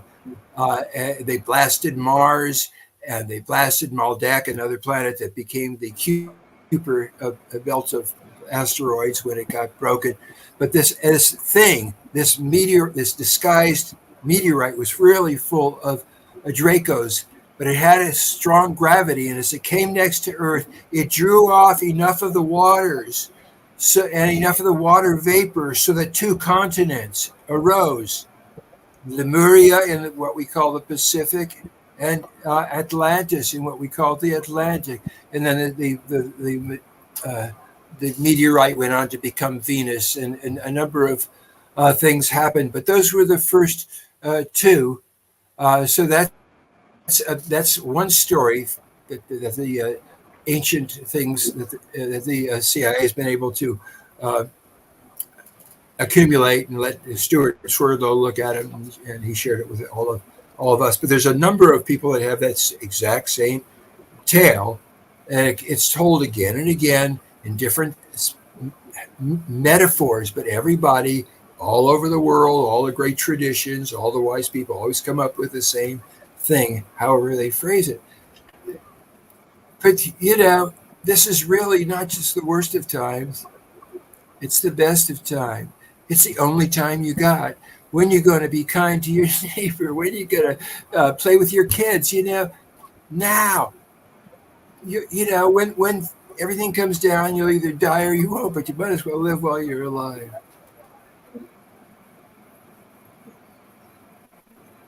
Thank you very much, Dr. Lesson. I appreciate the answer, and we're ready to bring our next speaker on. So maybe Janet, you can tell us where people can find your work and where people can follow you, listen to your radio, read your books, etc., things like that.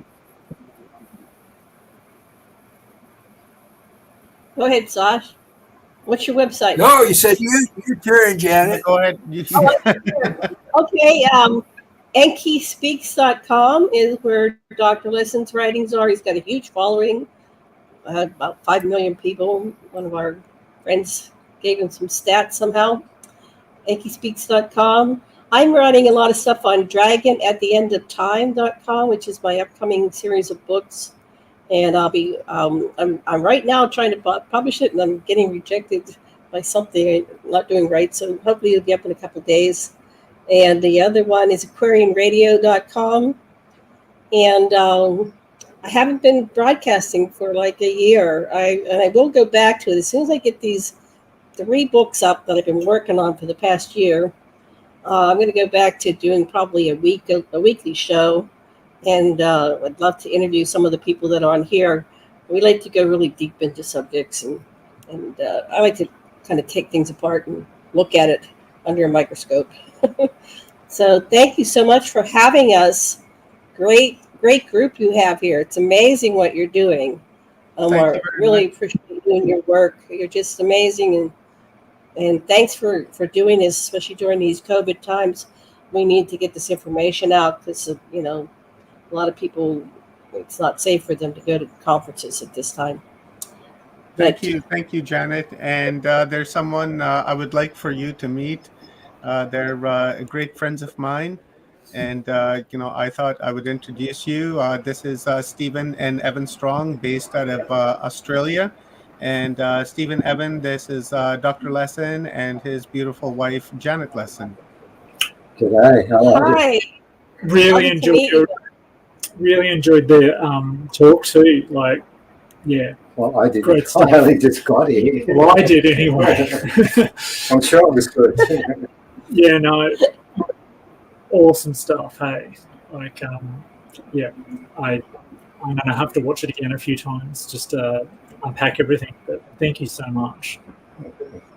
Thank you. Yeah, if you want to contact us, you can write to me, JanetLesson@gmail. I love to talk to people. Sometimes you go in deeper, and I'd love to hear your thoughts. I saw your comment. That was yes. Okay. Nice meeting you both. Thank you, Janet. Thank you, Dr. Lesson. I love you both. You guys are incredible. And I will be in contact. Have a great rest of your day. And stay healthy, stay safe, and we'll talk to you soon. Aloha. Bye-bye. Bye. Aloha. Boring. Right. All right, guys. I will give this to you. And do you want me to bring Mary on right now, or did you want to do a bio or something? I've got a little bit of a bio pulled together. So Evan's got one now, yeah. And then I'll hand it over. No, you do it. Okay. I'm happy for you to do that. That was good. So we've had the honour and privilege of appearing with Mary on stage a few times here in Australia over the years, and even to the extent of driving through insanely intense Melbourne rush hour traffic, trying to get to the other side of Melbourne to an event. And she got to put up with me talking her ear off for a couple of hours in between everything, the chaos on the roads. And she recovered? It was a while ago. And she's even been on one of our shows as well. Shameless ad. But Mary's recognised as internationally one of Australia's leading researchers in UFOs and contact phenomena. And she's the founder and principal of the Australian Close Encounter Resource Network, ACERN, which was started in 1997. And it provides counselling, support, hypnotherapy, information to people's paranormal experiences and contact experiences. She's also the director and chair of the Experiencer Support Program of Dr. Edgar Mitchell, and has researched more than 3,000 cases, suggests extraterrestrial encounters on a global phenomenon, and evident in new humans, which we can call star children. And what I like about Mary's research is it's got a broad focus. And if people remember a few days ago, my rambling improv talk kind of highlighted the fact that research needs a broad focus. And yeah, so if anyone heard that, but yeah, no, she gathers evidence from scientific, biological, psychological, anthropological, spiritual, historical perspectives, and it creates a genetic engineering program for the upgrade of the Homo sapiens and a shift in humans. And also the writer of several books, Awakening How Extraterrestrial Contact Can Transform Your Life, and The New Human, and a few documentaries as well. So, yeah. And the most important part of this is Mary's dealing with the children who are our future, and very soon to come, they are going to be the major part of how we step forward. So she's dealing with the children, and there's nothing more important than dealing with our children. So we've always had a very fond spot for Mary because of the fact she is working with the children, and the star children mean everything in the future. So anything she's got to say about children, we should listen to. She is the expert. They are our future. So yeah, definitely. Right. At least I said something for you, Evan. I only got back here 2 minutes ago. Okay. All right, Mary, look, I know it's going to be a great talk. It always is. And honestly, guys, you really should listen to this because she's talking about our children, and that's everything. Nothing else counts. The ones that are with us now, the older ones with grey hair, we're moving out and making the way for our children. And our children, the ones who are going to lead us, are the ones that Mary talks to. So this is an important presentation. Over to you, Mary. Thank you both. Lovely to see you again. And I will put on share screen because I have put something together as I usually do, and lead everyone into my weird and wonderful world, which, as you know, is pretty broad. So I'm going to share screen. Share screen. There we are. Let's have a look. Now, please let me know when the entire screen. Share.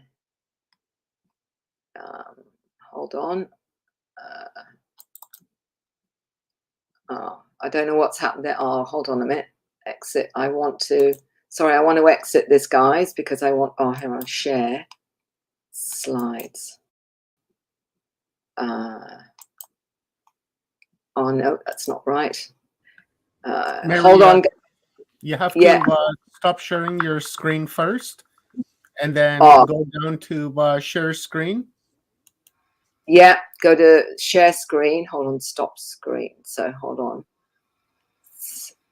Stop sharing. The presentation on your computer open in the background? Yes, I've got it.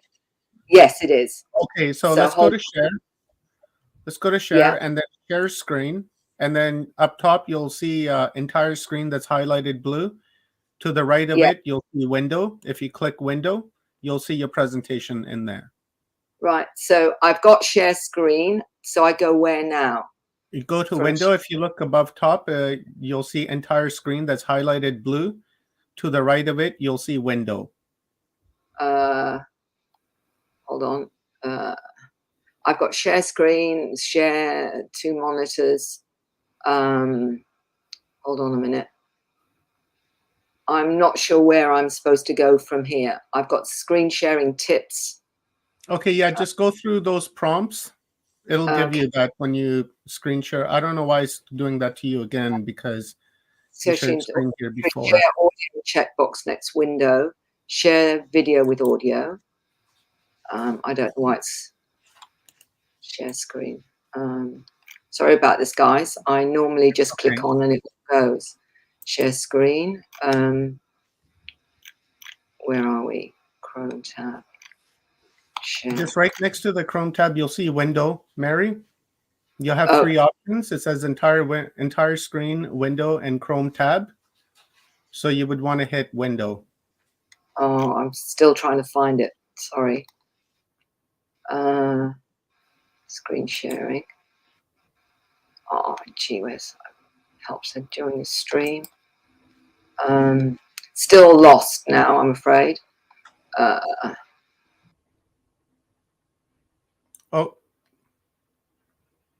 Looks like Mary just totally left here. Let me start my cam in here. You know what? I've been out of the stream the whole time. I didn't even realize it. I wasn't even in the stream. I was sitting there talking to her. I unmuted and started talking. And I was wondering why she wasn't answering me. I'm like, wait a minute, what's happening here? I wasn't in the stream.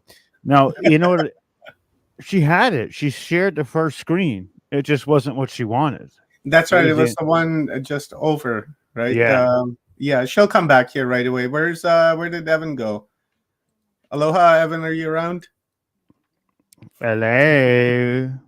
Yeah, but Evan, my friends. Where are you? Let me shoot Evan a message here. Bro. Okay, so maybe while we're waiting, let's maybe bring Leanne Curtis on, and we can get our stretch on. That sounds like a good idea while we're waiting for Mary. Unmute, Leanne. You got to unmute. Son of a beeswax. Let's go. Okay, son of a beeswax. What a bunch of horse pucky. All right, we're gonna play some. I don't know what that is, but I'll let you have it. We don't want to know. There's no horse pucky here. There's only truths and amazing stuff. Wow, those two, Janet and Sasha. That was a lot. All right, here, let's stretch a little bit because Mary is going to get ready. Let's honor Paulette with a little of her music. I think actually Mary's back right now. Mary's back. Hang on, Leanne. Mary's back. Let's add Mary to the screen here. Hi, Mary. Apologies. Let's try this again. Right. Now look, down the bottom here, I've got share. I've got, so if I go to share, I can hopefully press the right button. Is that right? So if you click share, you're going to have share screen, video file, extra camera, and slides. Do you see that? Hold on. Yeah. Video file is the one I want, isn't it? Well, are you sharing a video file or you're sharing a presentation of slides? Yeah, it's a presentation, and I first press share screen, do I? So what you're going to do is you're going to hit share screen. Yeah. Okay. And then you're going to see it says all the tips, and then you're going to hit share screen again. Yeah. Got it. And then what you're going to see, it says choose what to share. StreamYard.com wants you to share the contents of your screen. Right. You see that? Yeah. Okay, so you see entire screen, window, and Chrome tab. Right. You're in the What you want to do is you want to hit window. And then once you hit window, you'll see your presentation. If it's a PowerPoint or whatever you use to create the presentation should be in that window, as long as it's open in the background. Wait a minute. You're in the show. So share screen, video, share screen, and it's got entire screen is the one I want, isn't it? No, you want window, the one next to it, to the right. Okay. Got you. Now Got click that. Yeah. And now you'll see options of whatever program you're using. As long as it's open in the background, you should have PowerPoint, or what did you use PowerPoint for? Yeah. Look, I've got here Chrome tab window. Is it Chrome tab is the one I want, isn't it? No, it should be window. Or window, nothing's coming up. Oh, hold on, hybrid conflict. Is it open right now? Yeah, I've pressed window and it says hybrid. No. The presentation itself. Is the presentation open in the background? Yes, it is. Okay. So nothing's coming up other than hybrid conference. Is that the one I press? That's probably, yeah, that's if that's your presentation name, yes. No, it's Cosmic Gateway, which is the one that's under Chrome tab. Okay. Well, then maybe it's open in a in that window in PDF format. Select tab to tab. Select tab to preview. No, still not coming up. Oh, here we go. Let's see if we've got it now. Is this what it looks like? That's it. So slideshow, play from start. Here we go. There you go. All right, I'm out of here. Hallelujah. Thanks, guys. Sorry about this. I'm very... We did it. We did it. Victory is ours. Victory is ours. Sorry about that. Hopefully it's worth waiting for. Thank you, Stephen and Evan, very much. And you're quite right. I've got a very broad spectrum of looking at all of this. And what's really important is the fact that it's brought me very much to how important our new generations of human are. What I'm going to give you is a bit of very much left brain information as well as right brain intuitive information. But what we're talking about here, and I know Evan and Stephen understand this, is actually about human consciousness. And that's understanding that consciousness is primary here. So let's start off with the 3D nuts and bolts of ufology, particularly, and how important it is we've got to get, move from not just looking at the tangible, but the intangible. So we're waking up to the fact we're being visited. There's craft of all forms, shapes, and sizes coming from many different intelligences. That's why there are so many different ones. And here you have an evidence of some of them. It's said that every 6 minutes around the globe, someone sees a UFO. It's probably a lot more than that. I think that's just the tip of the iceberg. If we want to get into the science, then here's just a very brief summary from Dr. Rudy Shield, a good friend of mine, who is also one of the co-founders of the Dr. Edgar Mitchell Freeze Foundation. He says this: UFOs get here much faster than the speed of light and allow their alien visitors to interact with us in a variety of ways. It's been confusing because the craft can be so different and the beings reported can be so different. It simply suggests there are a great many civilizations out there interacting with us. Basically, all stars in our galaxy host a family of planets, much like our own solar system. And what article of religious faith would it take to say life emerged on our only on our planet when there are billions available? And I think that's really crucial to where we're going. So the modern perspective, human origins, gods or non-human intelligences. And this is where our perspective changes with our understanding of these visitors that have come throughout the ages and were seen as gods, understandably so, because they had technology and what would appear like miracles to the primitive humans. Here we have evidence in drawings, cave drawings, right through to many different images from various countries that show that these visitors have been visiting through millennia.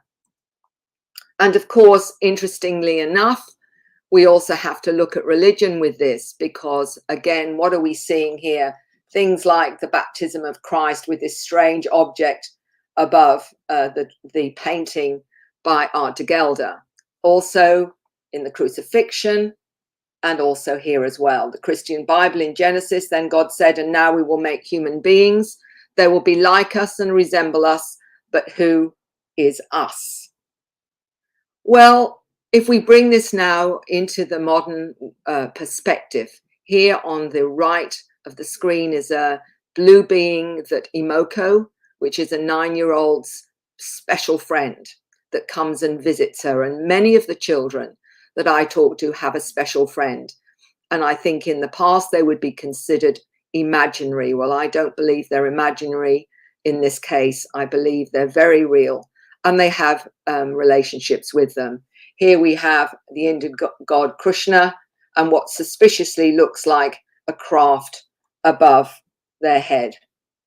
So star beings, many, many different forms. And what we discovered with our surveys with the Dr. Greg Mitchell Free Foundation was that the primary being that most people see before any others actually are energy beings, and then humanoids, and then the greys, which is not what everybody understands. Everyone thinks the primary one is often the grey Zeta beings. Here we do have a whole range of different types. The lion and feline beings, there's many different forms of Zeta or Zeta types. And as you can see here, we have Nordics, blue type Zeta beings, many, many different forms of intelligences that are visiting this planet. And of course, our indigenous peoples know about this. And this is a beautiful painting that I have personally been, absolutely love because of the explanation of it. This is an indigenous artist, and this is a drawing of how she understands our visitors, life on the stars beyond the Milky Way, the connection to the Seven Sisters constellation. And she says this: the planets are half a day's journey. The beings are friendly. They just watch the Aborigine way of life. They have no guns, spears, or weapons. The air on their planet is food. Their green uniforms protect from Earth diseases. These space people speak all languages. The elders say the space people show them how to grow food, find water, and show them how to use amethyst stones for healing.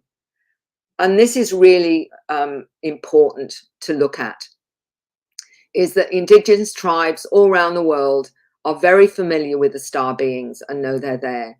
We also have evidence of hybrids and gods that are part of our history, if you like. And this one is the pharaohs that had the strange elongated skulls, which are seen all over the world.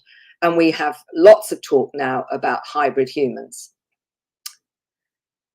The experiencers get told information about our heritage all the time. And Tracy Taylor, many years ago, was told this. One night she had this feeling before sleep and wrote in a process with little control, something beyond her present understanding, contrary to everything she'd been taught. It said the human race had been created by extraterrestrials, and information about genetic manipulation of human and extraterrestrial DNA to create another species. A 13-year-old in Canada drew this of a being that he saw when he went with his brother on board craft. And he explained to his mother this. He said, I felt these beings were like scientists, were curious about us, and I was told it was something to do with genetics.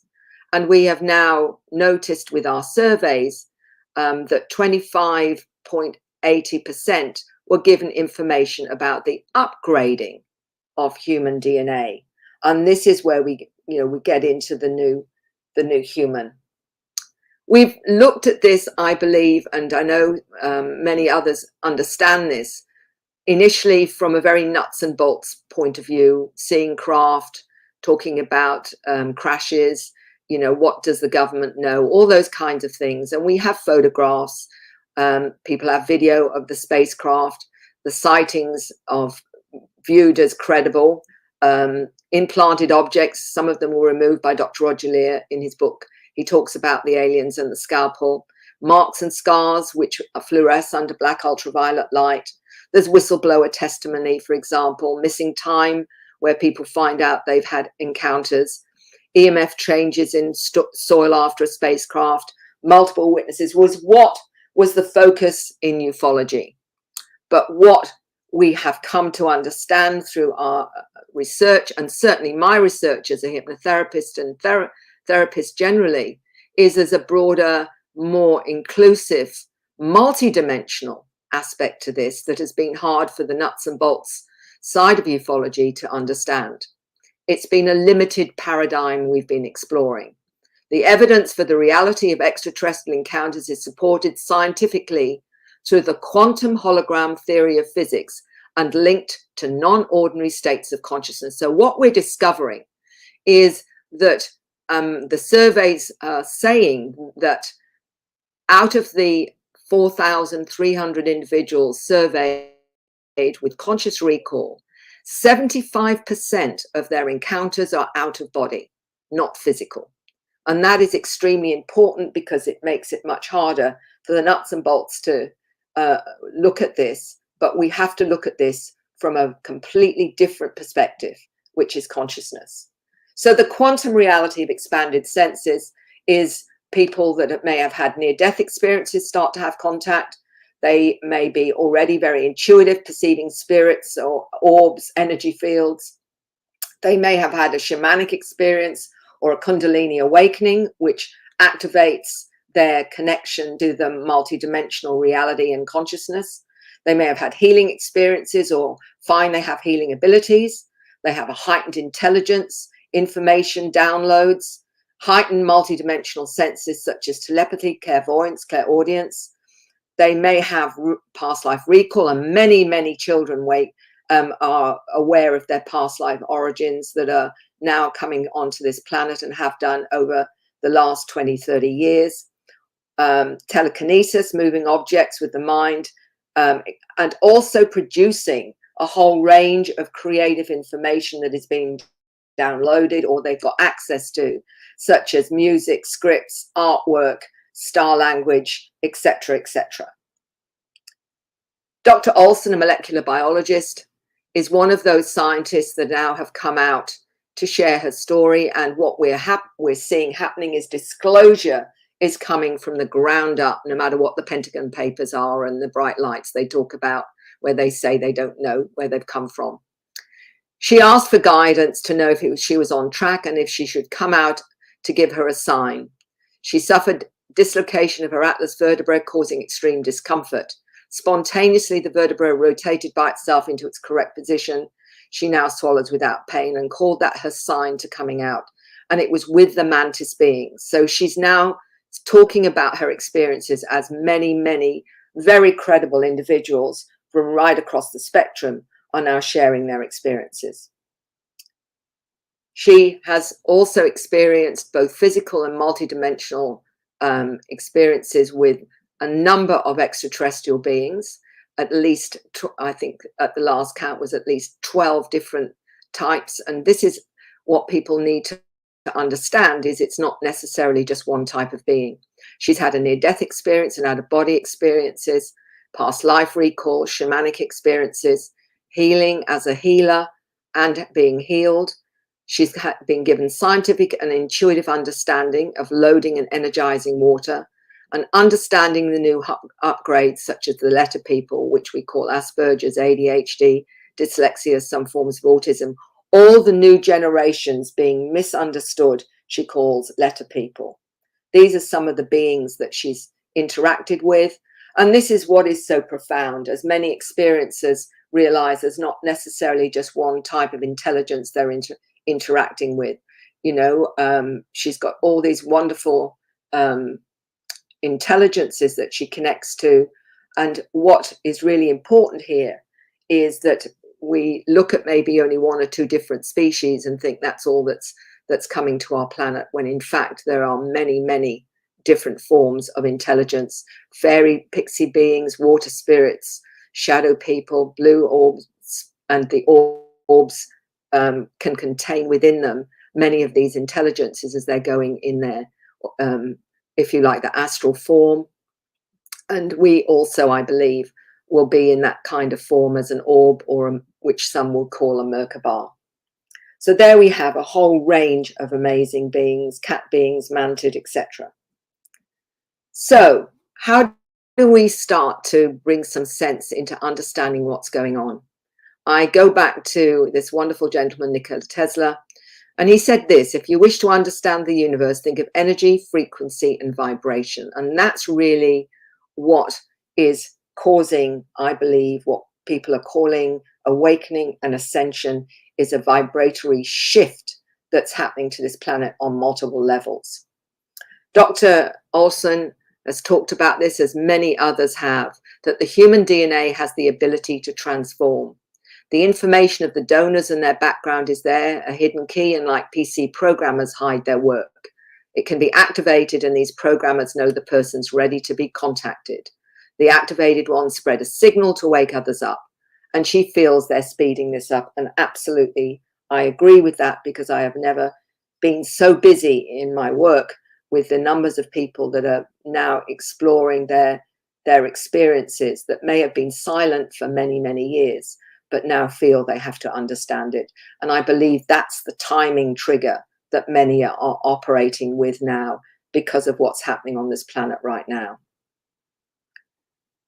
Evolutionary gateway, activating human consciousness. These symbols by Antonio are some of many that people are producing that are activating that consciousness within us, activating our dormant DNA into understanding who we are. So what happens as we get activated, we start to have communication with galactic or interdimensional, extra-dimensional, trans-dimensional, and certainly it appears maybe visitors from our future as well, as one 7-year-old explained to his parents that he was from the future, and he now he doesn't look like he does. He looks now, which is in human form. He looked more like a Zeta. Multidimensional education with encounters, physical contact through spacecraft, out-of-body contact, downloads of compressed data in and also in dreams through music, art, star languages, codes, crop circles. Visiting sacred sites can be another one for downloading these frequencies. Activation and hyper communication. We also know that communication isn't just, you know, from a verbal perspective, but is telepathic.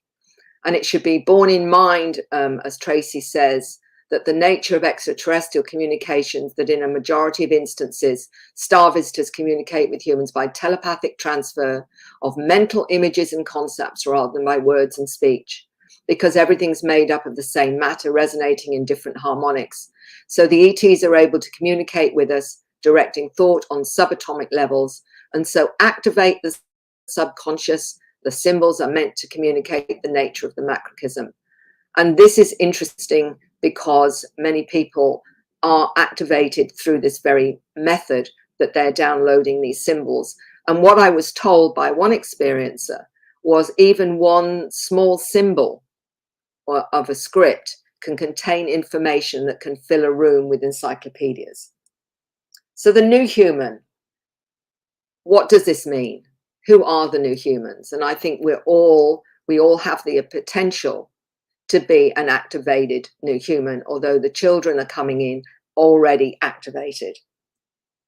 So the new paradigm, or the new human, what are we looking at here? The ancestors, the DNA manipulation of Homo sapiens sapiens, intergenerational link to these star beings, because we notice that those that have had experiences, that the link goes not just from the grandparents down to the children. So we have this intergenerational link that is also means that we're all part of this.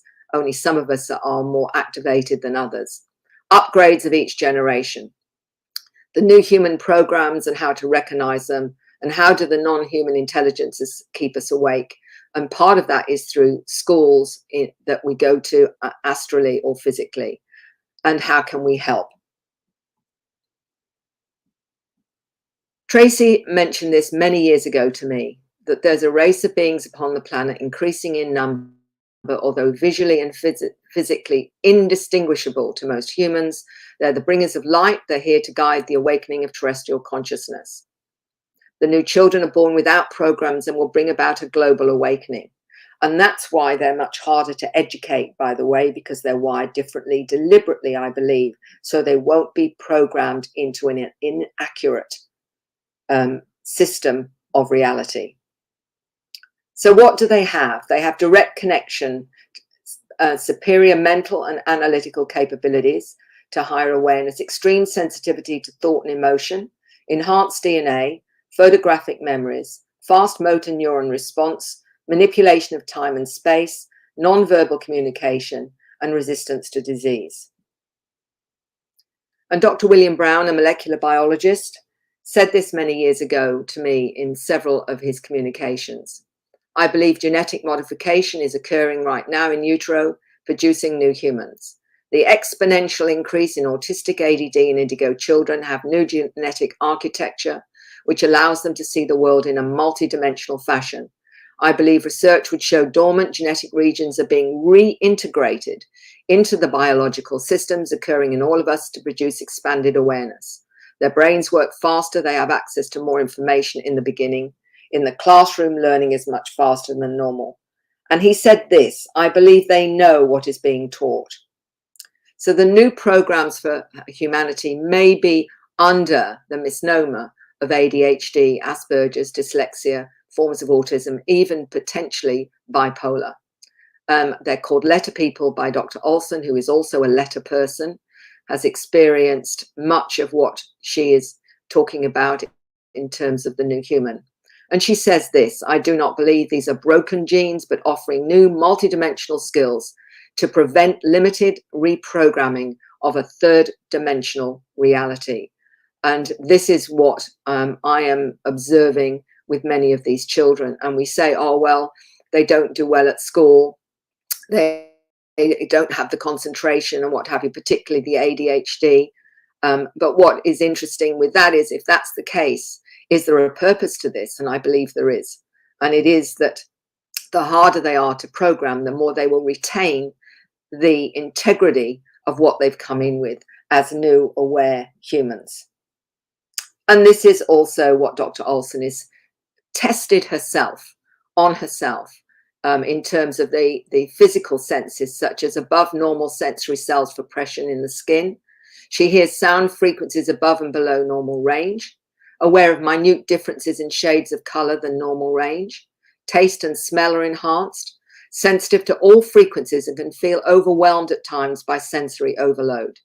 Sensitivity to radioactive radiation, energy fields, and energies beaming out from angry people, as well as love and happiness. She said, as Letter People learn how to focus and control their energy fields, they'll be less prone to getting ill from their surroundings and use their self-healing abilities.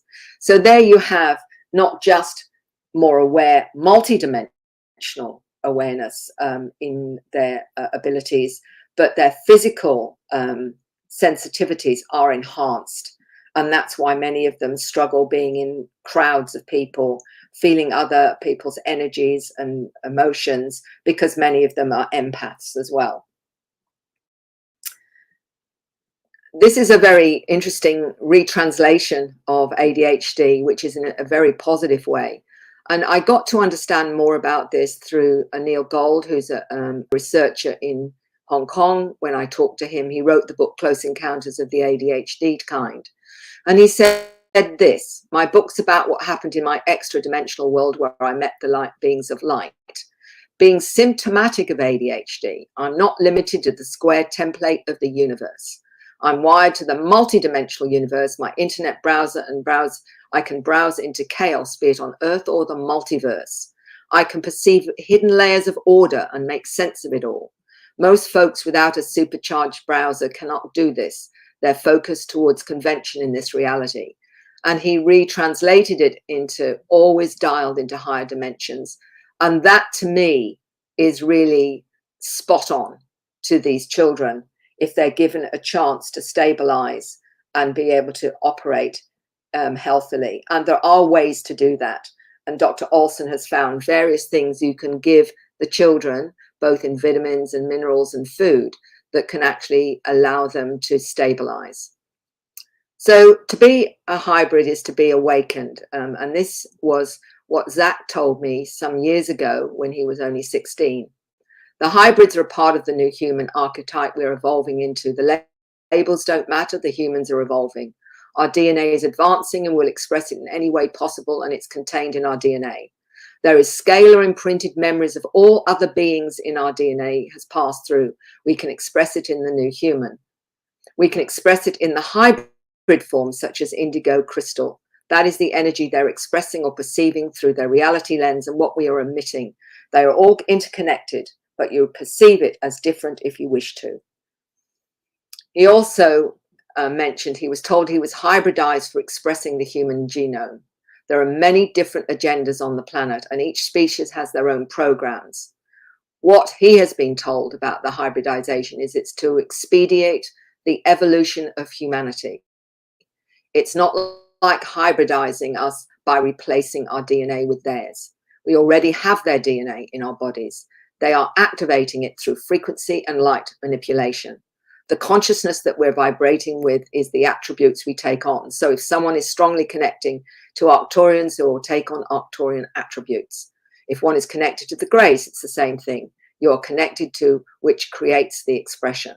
So as our DNA is activated, our star heritage will be activated, and we will start to connect to different star systems as those genetic inserts are activated. This one by Marina Seren, who's got a wonderful story and is now talking publicly. She said her DNA was activated when she was 15, intensely and very fast. So she experienced a very accelerated awakening. It was so prompt, my energy shift, and I had the ability to go out of my body consciously to other dimensions with my astral body without meditation. I instantly remembered what some would call my star origins, Andromeda and Arcturus. But it's not so simple as foreign DNA, as Dr. Olson is explaining. It's a combination of genetically improved bodies in combination with souls from different places in our universe, incarnating in these improved bodies. The souls have different frequencies and vibrations depending on their evolutionary status, and that plays a role in activation of the DNA in that particular body. We also have to take into account the collective soul of Homo sapiens. And this is why we have to broaden our perspective into what is consciousness. What are we? What is soul? What is spirit? You know, because all of that is that non-physical part of our consciousness that is inhabiting a biological system, but is connected to our source, whatever you call that source. The DNA of the Star Kids has a tenfold the amount of information, Tracy's told me. Abilities such as telepathy, manipulation of time and space, non-verbal communication are all conscious abilities for these children and quite natural. The ability to access memory is enhanced, and they often have photographic memories and extremely fast motor neuron responses. Their molecular structure allows their cells to vibrate faster. Everything is accelerated, including immune responses. Their DNA is encoded to recognize all types of foreign organisms. So what we're seeing here is some amazing abilities with these children that are being born and have been born over the last 10, 20 years and more. So the modification of the DNA is more like a remodeling of the genome to make dormant regions accessible. That is really confirming the way Tracy, as an experiencer, understood it. The intrinsic understanding of knowledge and information operates at biomolecular level, where sentient activity of the brain takes place in the atomic structure of the DNA molecules. It's transgenerational information. The information is encoded within the atomic structure of the DNA molecule. It can be accessed more efficiently to produce savant-like characteristics. The modification of the DNA is more like a remodeling of the genome to make dormant regions accessible, because vast amounts of information and functional capacity is already there. It's more about the architectural arrangement of the chromosomes. But he said the hybrids are altogether a new species. So we have a difference in the fact that the hybrids are telling me that they have more of the ET DNA, and that's how they manifest their differences, if you like. So this is how Zach explained it to me. He says he likes the term new human because it fits, because we're going into something that's new for us. The labels such as crystal, indigo, rainbow is not describing the person, but the person's expression of self. The indigo child has the warrior personality to break down the system that's wrong and needs change. Crystalline child has the aura of love and peace, the healer, the medium bringing in the sight. The rainbow child has the energy of the creator, leader, kingship, personality. It's a vibrational difference. It's a term humans are using only because of limited understanding. Those who call themselves these labels are just resonating to the frequency of those attributes and not staying with the status quo. And he also said that animals are changing personality too. And we're noticing, particularly with the new humans and some of the older models, that they are able to communicate with animals. And there is a shift in that. Many are calling themselves animal communicators. I had an 8-year-old child tell me that he communicates with animals, and it's also to help people understand that we need to have respect for the consciousness of all the animals that we interact with as well. But there is an upgrade with them as well, and also that some are able to communicate with plants and even what we would call crystal or minerals and what have you, as a form of information. And if anyone's done psychometry, which is getting information from holding something that belongs to somebody else, you're actually picking up information from that source, which is actually a solid, what appears to be a solid object or whatever. So psychics can do this, intuitives can do this already, and we've been doing it as part of accessing that information. Past life connections to extraterrestrials. My contact with non-human cosmic beings was since before I was born, and this is really crucial to the new awakened new humans. Tracy says the beings were my family before I came to be on the earth domain. I had a close relationship with them that was continued after my birth. One 10-year-old explained to me that he was a blue being and he'd come to this planet for the first time. And he explained he was a center seed, which meant that he connected to the center of this planet and he was going to help with the pollution on this planet. He'd come with his skills to help with the pollution. He also told me that he could see interdimensionally with his eyes open, for example, and was also bringing in other awareness to help this planet. There is so much fascinating information from the children and how they understand their multidimensional abilities. What we noticed in the free survey, that 96% of ETs travel to and from other dimensions. And this was, again, from a survey of 4,300 individuals. I came through a portal in the sun, David said. Many of the children born these days have memories intact from their previous existence on board craft as extraterrestrials. They're kept on track by continuing their interaction with their cosmic family while they're in human form. What's fascinating in recent years, not only have we talked about those that have come from their past, what they're seeing as their past lives, but some have come from future lives to help the planet at this time. And there's been several that have mentioned that they have come from the future, including this 9-year-old that explained that he was from the future and he didn't look the way he looks now. He only got 4 digits and more like a zeta, more like a grey, and he'd come to help. So whatever you want to understand or how you want to understand that, it's how they understand their own journey in this reality. 4-year-old in Canada. My daughter talked to me about her life in the Crystal Kingdom far away from here, where no one is ever hungry or sad. She said it's wonderful and our special friends are there, but they really aren't really special because everyone is a special friend there. The mother said, I think it's her way of saying that everyone is an ET. She told me that everyone lived in a giant crystal building and it was clear like quartz. She picked up the quartz to show me what she meant. She had described living in a jungle world with other cat people. And I've met many now that have connections to the felines or lion beings or what have you, and have hybrid children on board craft that are a mix of human and felines. And I talk about this with one former air hostess in Brazil who told me she met her daughter in a physical way in a corridor where she wanted to know where the little girl mother and father was, and as she turned round she was part human, part feline, and it frightened her so much that she ran away.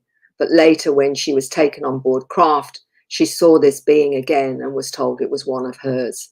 And she also explained to me that she's seen her 6-year-old daughter on board craft playing with her hybrid sister, who is a part human, part feline being. So there is, it goes into so much depth into what we don't know is actually going on these other levels. And most people will not talk about it, understandably so, because of the lack of understanding on this planet.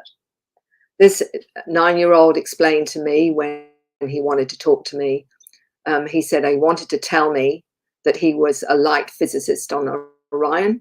He worked on time travel technology, and the closest to his understanding on Earth is the work of Nikola Tesla.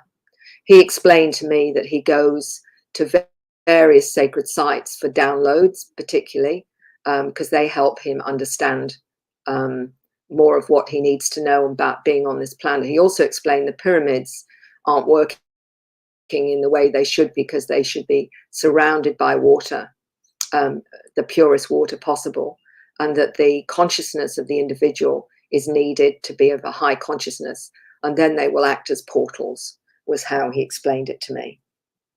So Boriska is another young man who got well known in Russia, and there's many stories about him. He's now probably a young adult, but he spoke about his life on Mars, its inhabitants, and flights to other planets, including Earth, and a country called Lemuria. And he also said there's knowledge under the pyramids, and that the Lemurians were 9 meters tall. And of course, it's interesting that we don't get any information on all the skeletons that have been found over the globe of giants and how they've been hidden from the public. We call them my special friends. And this is a 3-year-old speaking to his interactions with a mantis as big bugs. He thinks they're really funny looking. He describes the lion being that comes to him. He calls him a baby lion. He's here to keep him safe and is his best friend. She said this: my children have a beautiful understanding of our ET friends. They're aware that they're taken on board craft and have a sense of loving familiarity with the beings that visit them. And this is how it's shifted in terms of consciousness, is the feeling of being comfortable with their non-physical awareness. Whitley Strieber, many, many years ago, wrote a book, The Secret School. And I know he got vilified for it because everyone thought that was really quite weird or strange, that the children would get taken onto craft or being taught by these beings in a non-physical or physical way when sleeping. And he said this: remembering the journey outside of time was another step. 9 lessons involved the manipulation of time, because learning how to use time as a tool is the key to reaching higher consciousness and a real relationship with the beings. And for him, it was about time not being linear. The children will explain they've been on board craft. As this 5-year-old said, I don't mind going through the walls. I learn more on the ships than I do at school. The cosmic syllabus taught in spacecraft and off-world. Quantum physics, the holographic nature of the universe, awareness and connection to all sentient life, levitation, psychic abilities and skills, understanding spatial geometry of thought, how to operate in a multidimensional reality, states of consciousness, parallel universes, how to communicate, interpret, and interact with interdimensional and other non-human intelligences, out-of-body training, telekinesis, telepathy, mind melds, multidimensional ecology, manifestation, directed thought and emotion, healing, working with energy, true history of man's origins, and universal spirituality are just some. And also what they are shown: how to pilot spacecraft and how to navigate star maps, shown advanced technologies, consciousness, soul, spirit moved into another form, a non-human container. And what I mean by that is, many have told me that when they go on board craft, they may in fact leave their human body and go into another form, another possibly biological form for tasks. One young lady saw herself as going into a Zeta form as a scientist and doing work on board craft. And I said to her, how do you get back to your human body, which was to one side? And she described a ball of light traveling from that Zeta form back to reanimate a human body. Shown genetic engineering of different species, both on and off world. That was an 8-year-old explained to me. She was shown how they alter different species to fit different seeding different planets, both in this universe and others. So it was an ongoing process, not just on planet Earth, which is obviously it's happened, but in many, many other planets and universes. Healing procedures on board craft, the nature of black holes and wormholes, to decode and understand scripts, symbols, and light languages, time travel technologies, taken on missions on Earth and off-world, taught advanced physics technologies to create non-polluting energy sources, and ecologically friendly environments and interstellar abilities. So these are why the children are struggling often in a 3D reality, because most of this is completely denied them. 3-year-old complained and said to his mum, I know, go to school. I've already gone to school. I was at school with my special friends.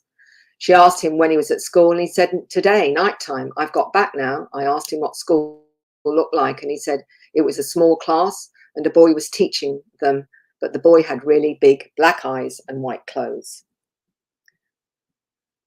These are just snippets of some of the abilities that the children mentioned to their parents. This was a young lady talking about seeing auras. My 6-year-old mentioned she can see emotions as colors when people speak. It comes out of their mouths. She said that when the mother was angry, it was a different color than when she was happy. So this is what is actually going on. Is the children are perceiving their reality in a multidimensional way, and it's very hard for them when they're told that what they're, that isn't real, and they have to try and work out what is real or what's acceptably real in this reality. And this is why a lot of the parents struggle, because they're wanting to honor this, but also know that to explain this to them is very hard. This is a wonderful model that Antonio produced, a model of technologies he explained as a school project. And he said this about this one. He said, this one's resonating on pure light and sound with crystalline generators to increase the vibratory level of the physical world by crystals around the pyramid. He stated those with the pyramid can project the vibration of those inside the pyramid and send it around the globe. So this is also an indicator that there's something very special about the children when they start to produce such amazing things. The new human will help humanity awaken. The new earth, many talk about the new earth, and there's many theories or suggestions about what does that actually mean. So I asked Zach how he understood it. And he said this: my understanding, there is a new earth, but not necessarily new. We are just moving into a new vibration, but to us, it is new. It's been there for a long time. It's waiting for our arrival. Gaia is already at the destination she wishes to be. She is waiting for us to move with her. She's moving to a higher frequency, a collection of similar frequencies. After all, we are in actuality just a collection of vibrations. There will be a change in human consciousness. The energy is heading this way, and the essence of this energy is light. The energy will repair our DNA and will make us complete in who we really are. I've mentioned Mike Oram in many of my presentations. A good friend of mine, he's now in his 60s, and wrote the book, Does It Rain in Other Dimensions? The thing that was profound, and way before I realized just how many of these new generations of human have this understanding. What he said and what you're reading there is what he was trying to tell his mother at 4 years old in the 1950s. So here is a child of 4 explaining a shift in consciousness. And that was in the 1950s. So we've been having these new generations of upgrades coming in over, I believe, the last 100 years. And we're all part of that. It's just that some of us are more awakened to who and what we are. None of us, I believe, are going to be left behind here. It's just that we've all got a different soul agenda that means we wake up at our own personal timing. But the new ones have come in as really to help shift that and accelerate that process, I believe. This is another one that demonstrates the awareness of these new children. This is a 5-year-old. And this is what the mother said. I never taught my son meditation, but my son placed a pyramid and crystals in a configuration in front of him. He said that each corner of the pyramid represented specific feelings. He placed a clear quartz crystal bead ball on the point of the pyramid and said it represents love, and said that that is what he was focusing on during the meditation. And this is your indicator. These children have an awareness of their multidimensional reality. They are seeing beings. They recognize orbs. They understand they can communicate with them. They understand energy fields. They understand your emotions. Many of them are absolutely telepathic. And I remember an email from a woman writing to me saying, my daughter's been telepathic from birth. She reads everyone. And she said, the thing that's the issue for me, Mary, she's 3 years old and she's still reading me. And she said, it's very hard. She said, knowing that, you know, everything you're thinking is being available to your child. And the challenge to think in a enlightened, positive way all the time, because the child can pick up those thoughts. And I believe that that's part of the lesson that we're being taught as well as adults, is thoughts are things, and that we have to really watch, not just say the positive things, but also be in a positive frame of mind as much as we possibly can, because these children will pick up those energies, either positive or negative, and understand them. And we've got many of those children, I believe, on the planet now. So we have a scientist, Mitch Batras, author of Solar Rain, saying this: evidence that the sun produced charged particles to affect humanity. Solar cycle 24 has begun. The sun's activity is 50% stronger than cycle 23. This wave affects not only the planet, but the human body, the human body's magnetic field, and the human emotions. Batras believes the magnetic influence of the sun will usher what is described by our ancient ancestors as a transition, bringing in a new state of being. The free surveys that we did with the Dr. Edgar Mitchell Free Foundation. And I think, you know, when people realize this is so far, the only research that has taken on that number of individuals, 600 questions. And what has unfolded is definitely highlighting the consciousness aspect of contact. 65% had off-world or ET healings. 85% were more clairvoyant, psychic, with intuition. 93% had knowledge they'd not consciously learned. 92% had out-of-body experiences. 37% had a near-death experience.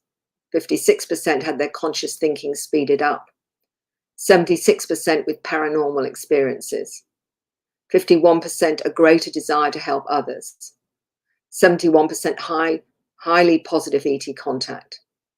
And this particularly is significant with all the information that's been out there in the past and the negative propaganda around contact. 85% had a psycho-spiritual transformation, and 75% were taken out of body, with only 25% physical. And that is why, looking at this from a nuts and bolts perspective, you will never get an understanding that you need about what this is about. The only way we're going to understand this is that consciousness is primary. And that's where we're going with the research now, is looking at it from a consciousness perspective. Many of you will be aware of Dolores Cannon, an amazing author, hypnotherapist, have written many, many books on her work with people in altered states, in trance states, their subconscious, superconscious, higher information. And she said one thing that I concur with absolutely. Are we a hybrid species in transition? She was told that DNA has been expanded to 12 strands. Many have mentioned the 12 as being activated.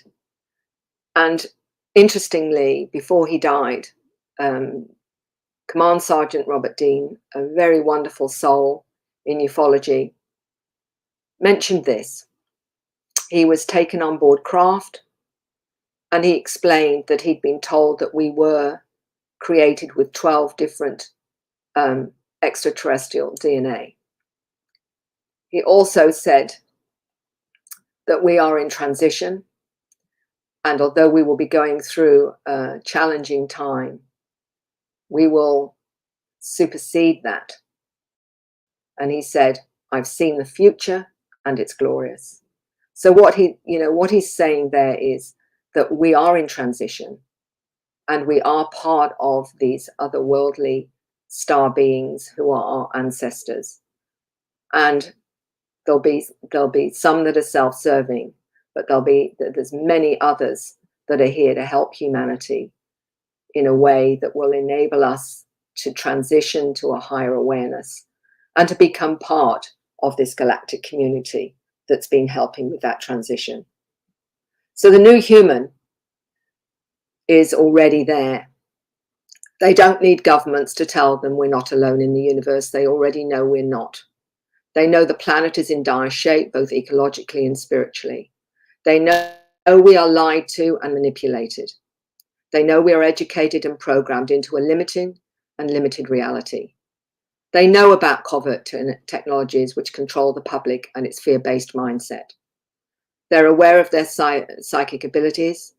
They know about the many extraterrestrial species visiting our planet. The new human is here to wake up humanity. And many of these that are coming in now are doing exactly that.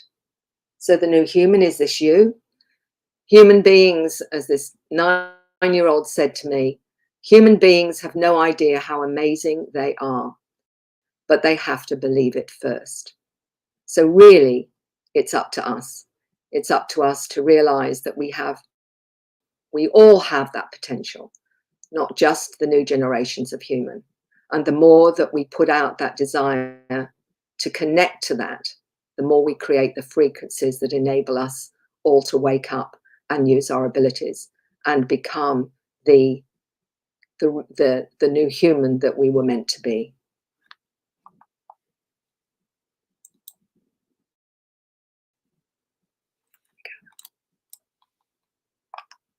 Okay. Hello. Hello, everyone. I'm here, Mary, just waiting for Stephen. He's got a bunch of questions for you, and he should be here with us shortly. There we go. I heard the door. There he is. He's in the background. He's just getting his questions. Okay. He's got some good and fantastic talk, Mary. They were on top of the crosswords, so I have to bring the paper in also. So the Herald's joined us for this. Okay, Mary. We've got a little bit of a gap here because we're a little ahead of time and we're looking for Sonia at the moment. So bear with me. I'm going to ask a few more questions than I thought I would. The first question I want to ask about all the different alien groups, and we know there are many different types. Some of them lived a long way away from here and they've been here a long time. I sort of get sick and tired of people trying to discuss if they're here because that's a waste of time. My big question is, why do you think they came? What drew them to this planet? Oh, my goodness. That's a very good question. What can I say? I think if I go with what an 8-year-old actually mentioned to me when they were being shown the way they mix species of different types on board craft. She was told that they're doing this across the galaxies to seed other planets. It's part of the whole evolutionary growth of exploring what can be achieved through various mixes of intelligences and what have you, and different experiences. So I feel it's just one of a huge program of seeing what they can manifest through various genetic mixes or whatever it is. Although I believe it's more than that. I believe there's also a very much an energetic component to that as well. So we're, in terms of consciousness. So it's providing vehicles for consciousness in different environments So we get to the soul journey from that, you know, we want to experience. I mean, the children have talked about being blue beings, dolphins, energy beings, creator beings, all of these different things. And recently, more and more, I'm exploring a very interesting one to do with the Sasquatch, and their communication with various people, and that's taking it to the fact that they are interdimensional, but they can be physical, and they have connections, and the ones they're communicating with often have a connection to the human, and I'm seeing past life connections with that to the particular humans they're communicating with.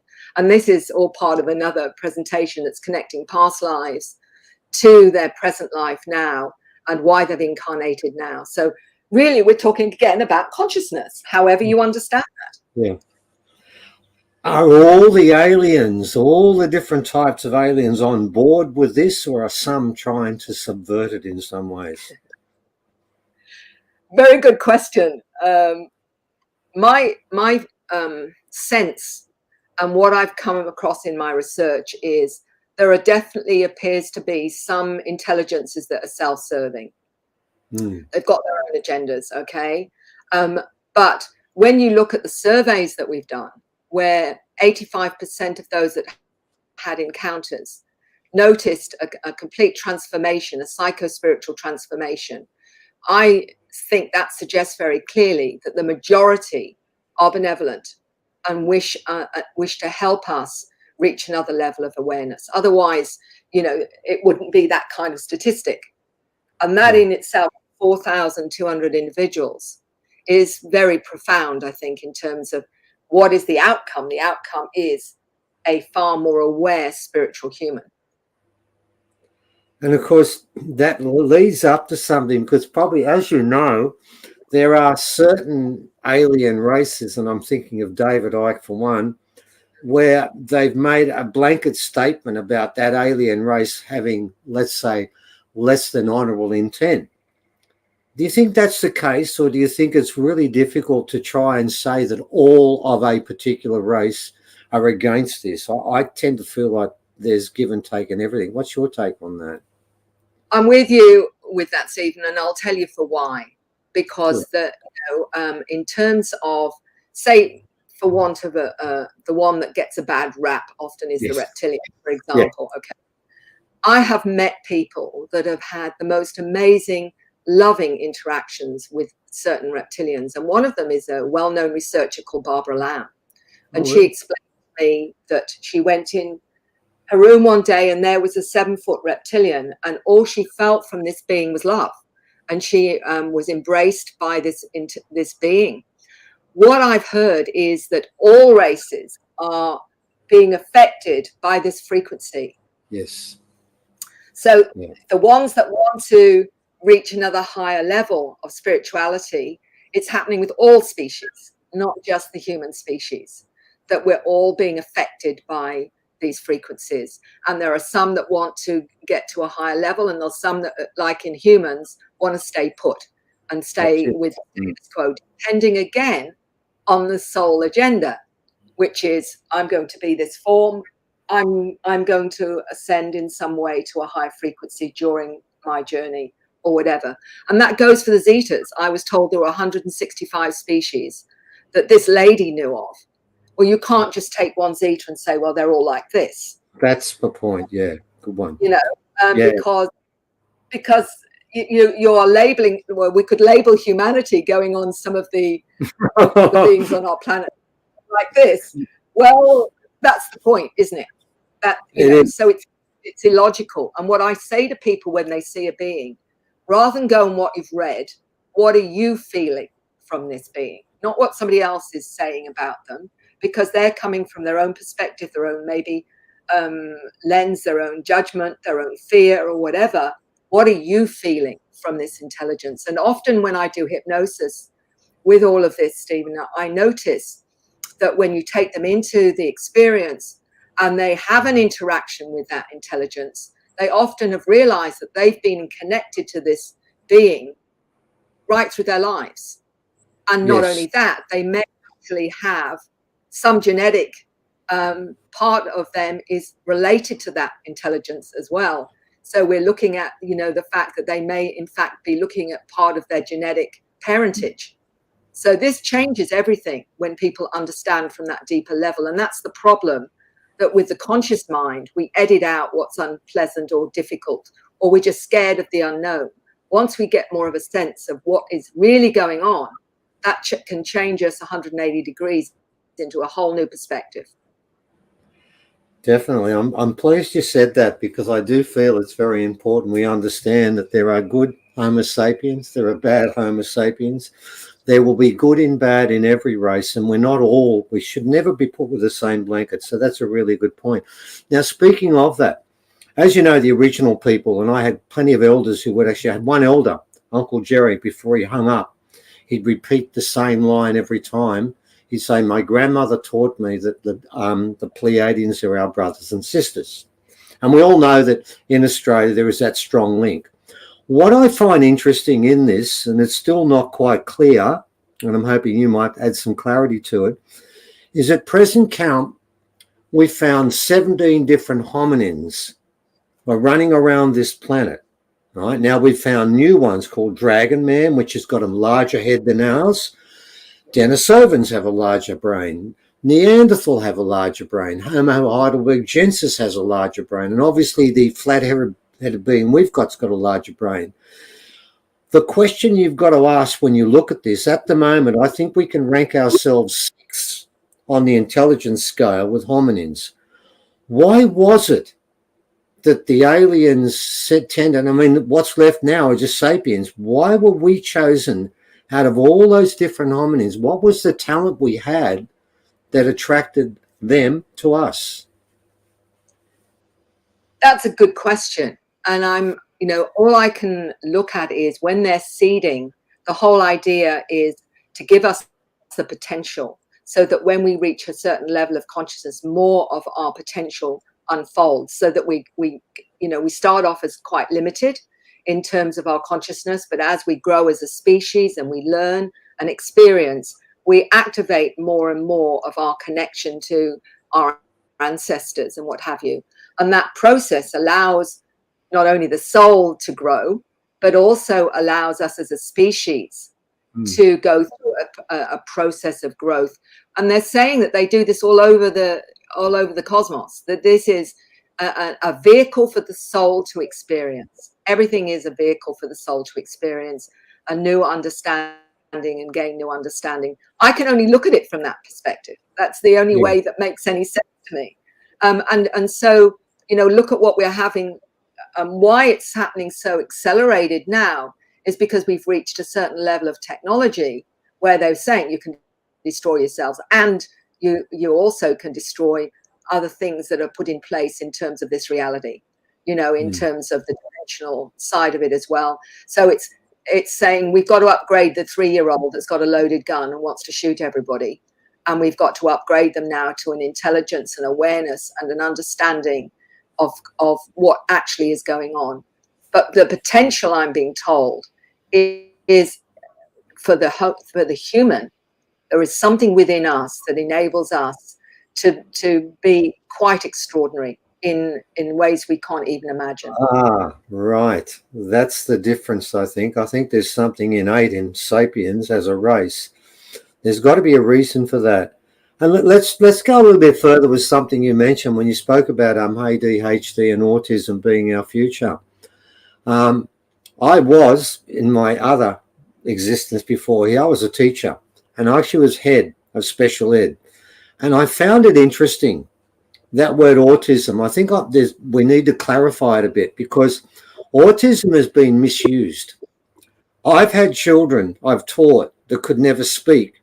And I remember one kid in particular, every time a truck drove past, he would get incredibly excited and start to make noises, but they were not noises you could put together in a sentence. And he's claimed to be autistic. I've also was at a school when 5% of the kids coming through on that year were autistic, and it's normally point something of a percent, and everyone ignored what happened, but we know something did.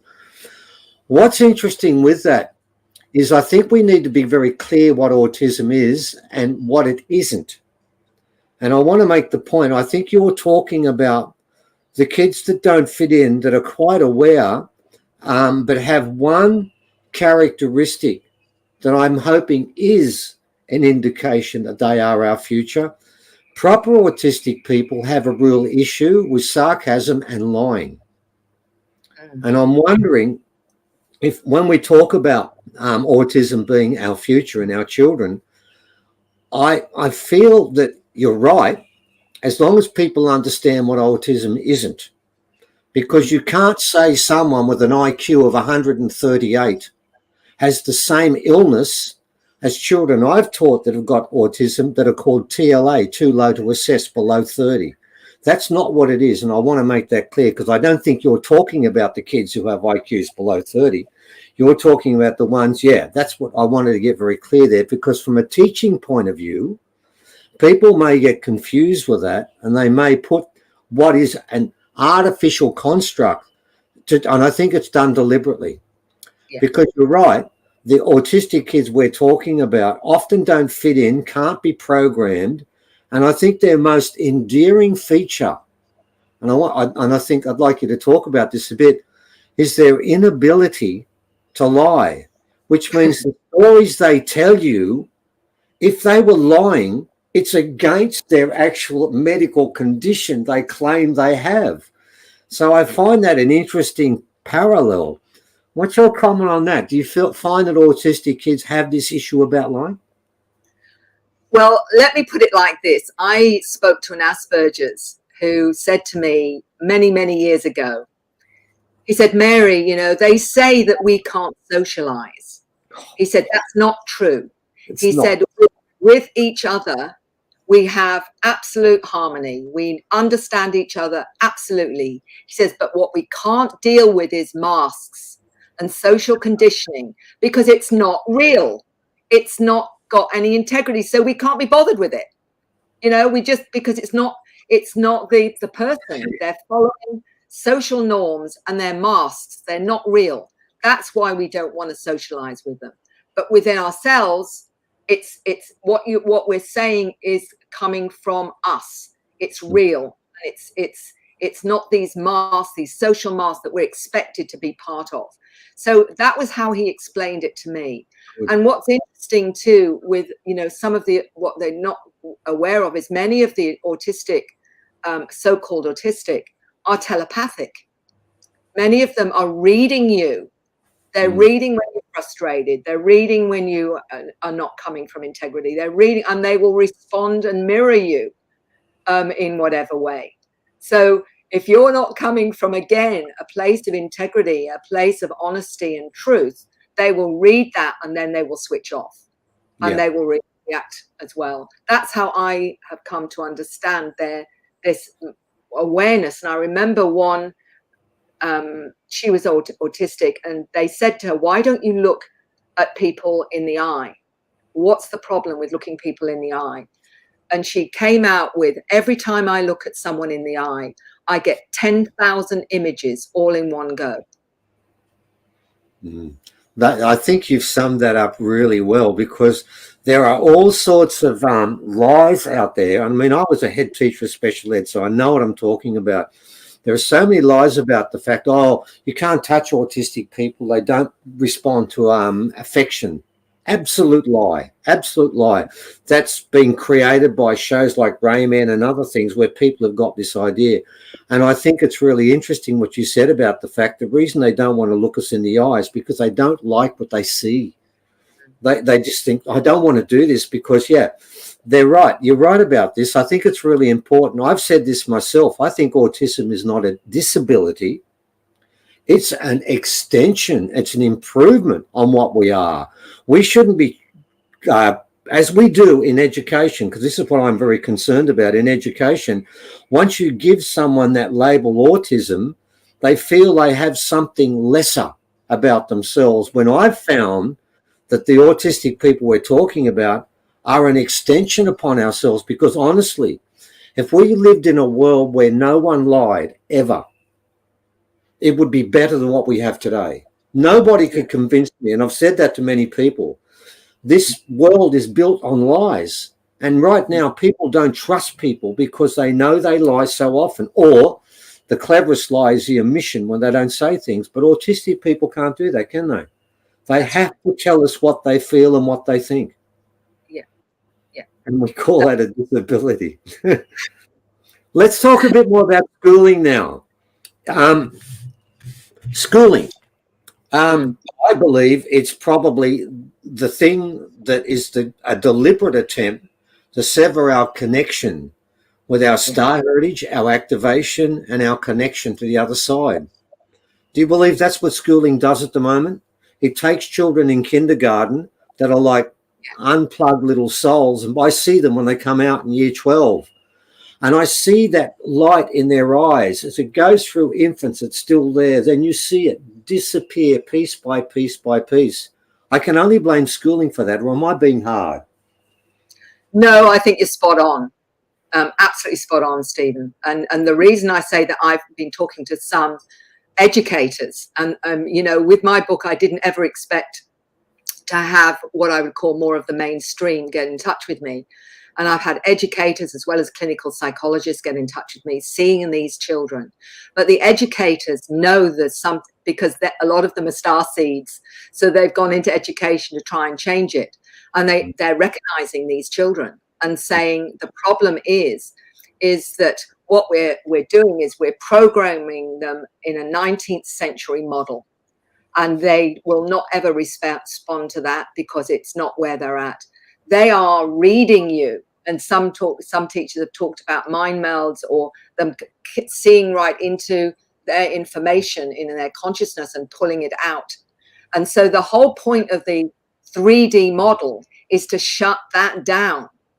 That is the whole purpose of it, so that they lose their connection to source, lose their connection to their awareness, so that they then can be programmed even more. And what's so brilliant about the ADHD, they're operating on such a high frequency. They shut them down through Ritalin so that they can program them back into the system. That's what they're doing. And in fact, what we're doing is we're shutting down these amazing souls that are part of this new program to change our planet and the consciousness that we are heading for. Brilliant. Yeah, that's exactly what schooling does and has done from the very beginning. It's trying to create a semi-robotic humanoid that comes out and obeys, works, consumes, contributes money, then passes on, and we get another one. It's like a process. I also find it interesting too, and I wondered about this quite a lot. Aliens, I've been told many times, I'm going to find out off you whether it's correct or not, often incarnate into human form. Why would they do that?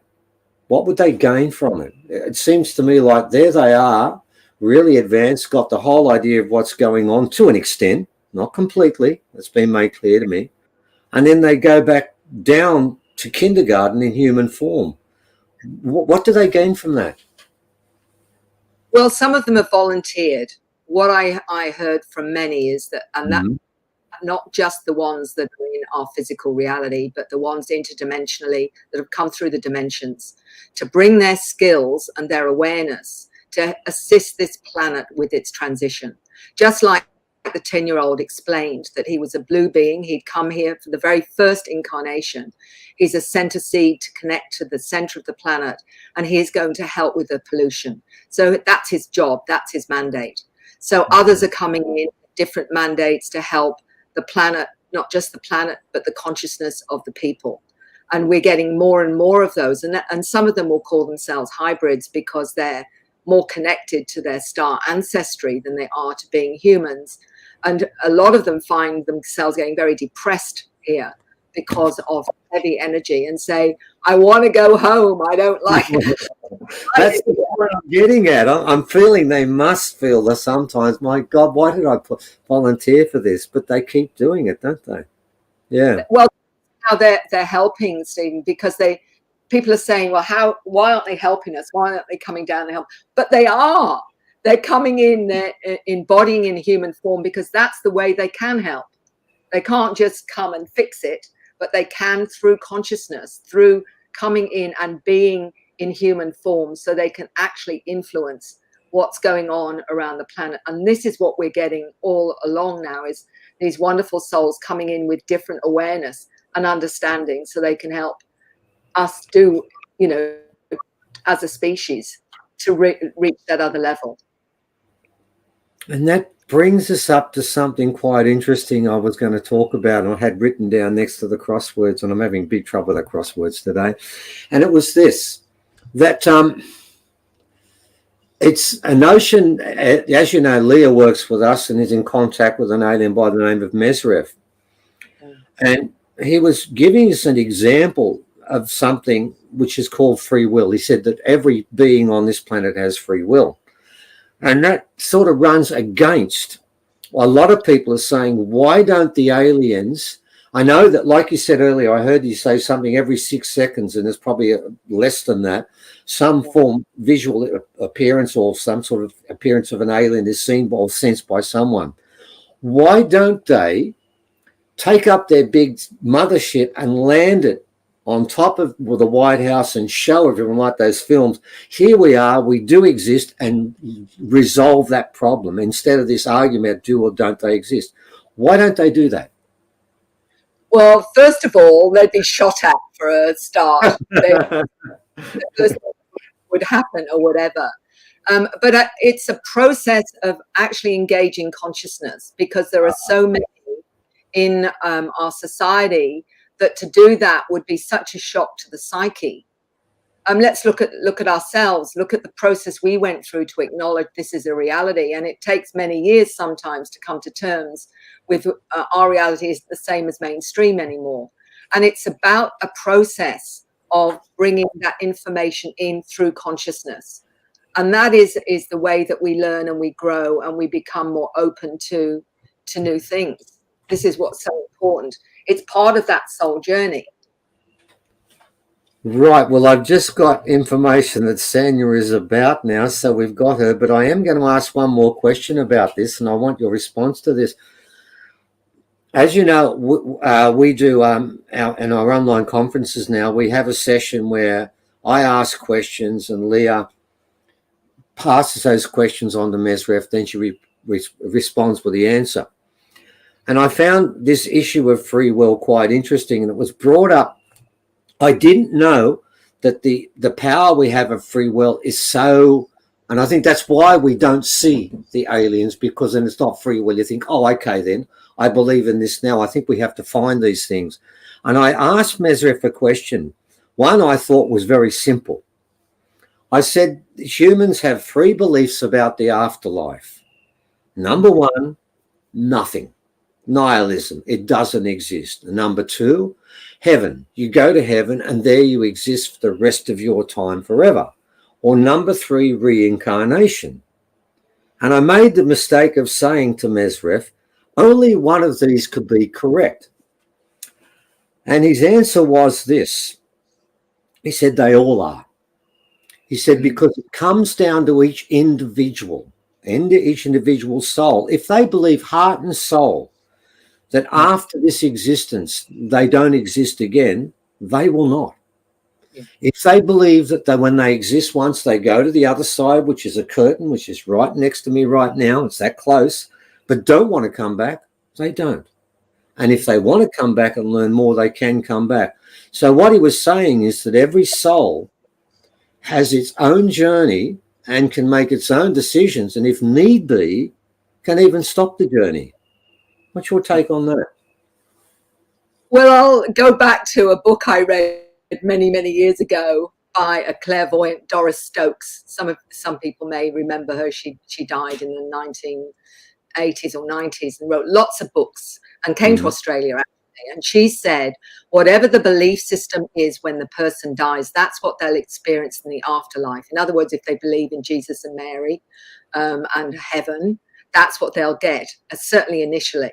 So it's what belief is as you leave this planet is what you'll experience, whether you stay with that or whether you go to a point from that and experience other things. Then my understanding when I I asked about the whole free will thing. The way it was explained to me was because I take people through past lives, ask them what have they learned in that past life, like compassion or whatever it is. Then they tell me they're making a plan to come back to this planet, picking mum and dad, picking their siblings, choosing the challenges that they will have in this life to help their soul grow. So everything is planned by them. And what I was told was the free will was your attitude to it. Were you seeing it in your life as a victim, or did you see it as a way to grow? There is your free will, to choose whatever it is that works for you. And you may choose to be a victim, or you may choose to say, through this, I grew and changed and understood more. And that's how I've understood the free will. No idea whether that's correct, but that's the one that I was given. So hope that answers. It does, because it's what Mesrev said too. It's entirely up to us. It's what you get out of it, what you feel that you need and what you don't need. It's your call. Well, look, thank you, Mary. We went a little bit longer than expected because we were just cleverly ad-libbing, so no one knew that we didn't have Sonia, but we do now, do we? Is that correct, Evan? Yeah. She's in the background. Okay, so look, thank you for that. And look, as I said before, every time you speak, I can't say that I listen to everybody, but I always listen to your stuff, mate, because you talk about children, you talk about my major interest. I was a teacher before I did this, and I still have this love of children because when I see the children come in through kindergarten, I see souls there that are so pure. And then I think to myself, I look around in the classroom and think, oh my God, what are we going to do to them? How much will they survive this? It's an ordeal. And yes, you're right. I hope our future is the autism that I believe, the one I understand, the ones who can see through your soul and can't lie. If that isn't a progression, if that isn't an improvement, ladies and gentlemen, it's not a disability. It's an extra ability that we've lost and we need to get back. So, yeah, you're right. So things are improving. Thank you, Mary. Love your work. You know that. And talk soon. Okay, we'll throw back to our leader. Well, not us. Apparently, we are now the leaders. Bow down before us. No, don't bow down to me. Where is Omar? We got Sanya. Okay, we're back. I'm right here, guys. Hi, Sanya. How are you? Hi, guys. Can you hear me? Sure can. Yeah. Lovely. Can you see me?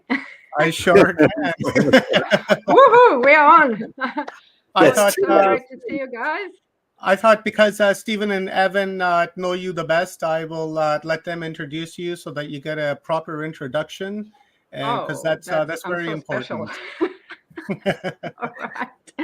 All righty. Okay. All right. Look, we know Sanya through two ways. Sanya is the mother of Leah, who we're working with quite a lot, and that's one part of the story. There's two things that make Sanya very unusual. The first one is actually having a daughter called Leah. That is something very unusual, and she won't argue with that. The second part is this. I'm maybe slightly overgeneralizing, but not by much. Most of the archaeologists we've run into are slaves to the system. They are not discoverers of information. Their basically main function is to find information they already know the answer to, and that to me is disappointing. And I don't think that's an overgeneralization, is it, Evan? No, I mean, science should be about gathering data, not just... With your eyes wide open. And what we found is that over the time we've done this, we've run into about 4 archaeologists, all women. Did you notice that? All women. Something about the men here, we're falling behind, gentlemen, where we've run into these people that are rare. Insofar as they have all the other archaeological skills, got the tick at the end of the line, did all that, but they managed to keep their eyes wide open and to look at the big picture. Because if you look at archaeology properly, you will find that there have been earlier civilizations. You will find the aliens have been part of this civilization for so long. And this is not the first time we've gone up and down in these civilizations. These are all self-evident truths. Yes, there have been giants. Yes, there are unusual skulls found around the world, and they have been found, and yet most archaeologists can't see any of it. Sanya's that rare breed that has done all the tricks you're supposed to do, got all the marks. I got through 2 years and stormed out and never went back. I didn't have the patience. All credit to you for doing that. And has also had the advantage of being to some really amazing sites, and in particular had a close-up encounter, and I'm sure she's going to talk about this, with some amazing skulls, these elongated skulls that many humans tried to copy in different forms. And that's the reason why there was skull deformation. It was basically to copy what was going on. Well, she's been there. She's been on site to these places. We've had her on our show to talk about outside, what's taking place around the rest of the world. And it's nice to have an archaeologist on that is aware. And I'm sorry, a lot of them are not. Now, I'm not blaming the archaeologists, because it's not a well-paid job, is it? And it's a poorly paid job. And those who have got the money are thinking to themselves, am I going to walk down that path and lose that job I've got and therefore become an unemployed archaeologist that barely earns any money, like most of us? Yeah, I remember when I did my undergrad major in anthropology and archaeology, I went, Centrelink, here I come. Or maybe waitressing, or what's the main word for it? I'm not sure what it's called. Whatever. Yeah. But she's been to some amazing places. She's seen some stuff, and she can explain to you exactly what it is from a very strong academic viewpoint. But the most important part, you're going to listen to an archaeologist that is aware, and they are a rare breed. So, Sanya, over to you to tell us the real truth about what's around the world today, and we know you will. And equally, she's also the mother of Leah, and I'm going to give one last thing I'm going to make very clear. This is the second tick she gets, because Leah was obviously in contact on the other side, and like 99% of the parents, they tell their kids this imaginary friend you've got is imaginary. You're a lady that actually decided it wasn't imaginary, and for that you get a bigger tick than being an archaeologist who actually listens and looks. Over to you to tell us your story, and I'm sure it'll be interesting. Oh, well, thank you so much for that lovely introduction. Yes, my name is Sanya Korlet. I'm an archaeologist with a scientific background in biotechnology, with the main interests in Peruvian, Egyptian, and Aboriginal cultures. Also with interest in ancient alien contact and present alien sightings and contact that's happening right now. So I have a big presentation for you today, jam-packed with information. But before we delve into the subject, I just want to say a few more words about myself. So I consider myself an alternative archaeologist, simply because I don't subscribe to the paradigm that our progression of civilization has been linear, simply because there are too many unexplained mysteries out there, anomalies as they call them, that don't fit in the present historical view. And so to me, it looks like there were many different civilizations before us at high level, high technological level, that have been there and gone. So here we go. Here we go again. It's a probably cyclical process. So I'd like to open my presentation now. How do I go about that? Omar, please help. Sanya, just go down to share. Click the share. All right, share. Where is my share? Just at the bottom of the screen. It Yep, might give you got like a prompt to go through some things, right? Just bypass all of that. Do you have your presentation open in the background? I surely do. Okay, so you can go. You can either go straight up to slides, but you said you have a big slide, so we'll pass that. So just go to share screen. Share screen. Yeah. Click that, Share and then screen. go to window. Oops, not this one. Cancel. Share screen again. Where And do then I you'll go? see a share screen. Click that. Yeah, it takes me to this same.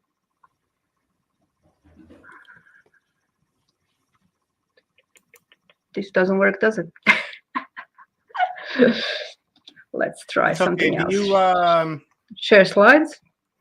Try that. Yeah, go to slides. My computer.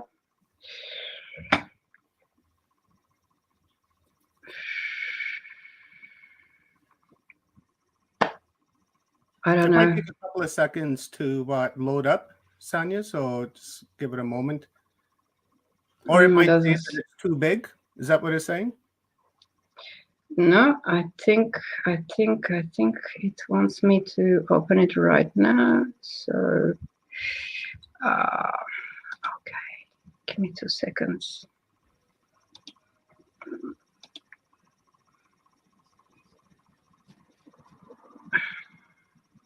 I clicked open. Can you see anything? No, not yet. It usually takes a couple of seconds when you pick slides, right? It takes a few minutes for it to load up, and then once it does, it'll pop up here on my end. Have you shared it? I certainly have. Okay, we'll give it a couple of seconds. Maybe you want to give us a download while that's uploading? Download? Oh, I have a video that you also wanted me to play, so I can play that while we are waiting for the presentation to upload. Did you want me to do that? Yes, you can do that. Oh, I see it's uploading. Naskamamis. Okay, beautiful. It's going. It's taking time. All right. So, Sanya, yeah, okay, up to you. If you like to do that, yeah. Okay, sure. I'll toss it up here right now.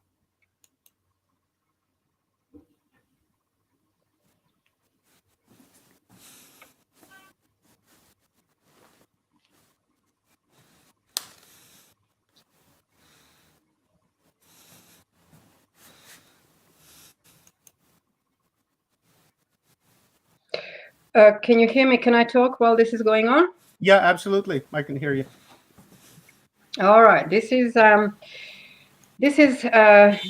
palpanensis. That's how they given a name to this particular species, unknown species. This particular mummy was found in Peru, as all the other ones have been, and somehow she finished up. I think she was sold to Russia, and she came back, obviously, to Peru. And so you've seen a short anonymous video of this particular being. She is as tall as we are, 168 centimeters, 168 centimeters. She's got. She's a humanoid. She's got 2 legs, 2 arms. Elongated head, as you can tell. She's got 3 fingers, 3 toes, 3 long toes. When you get to can you see the toes?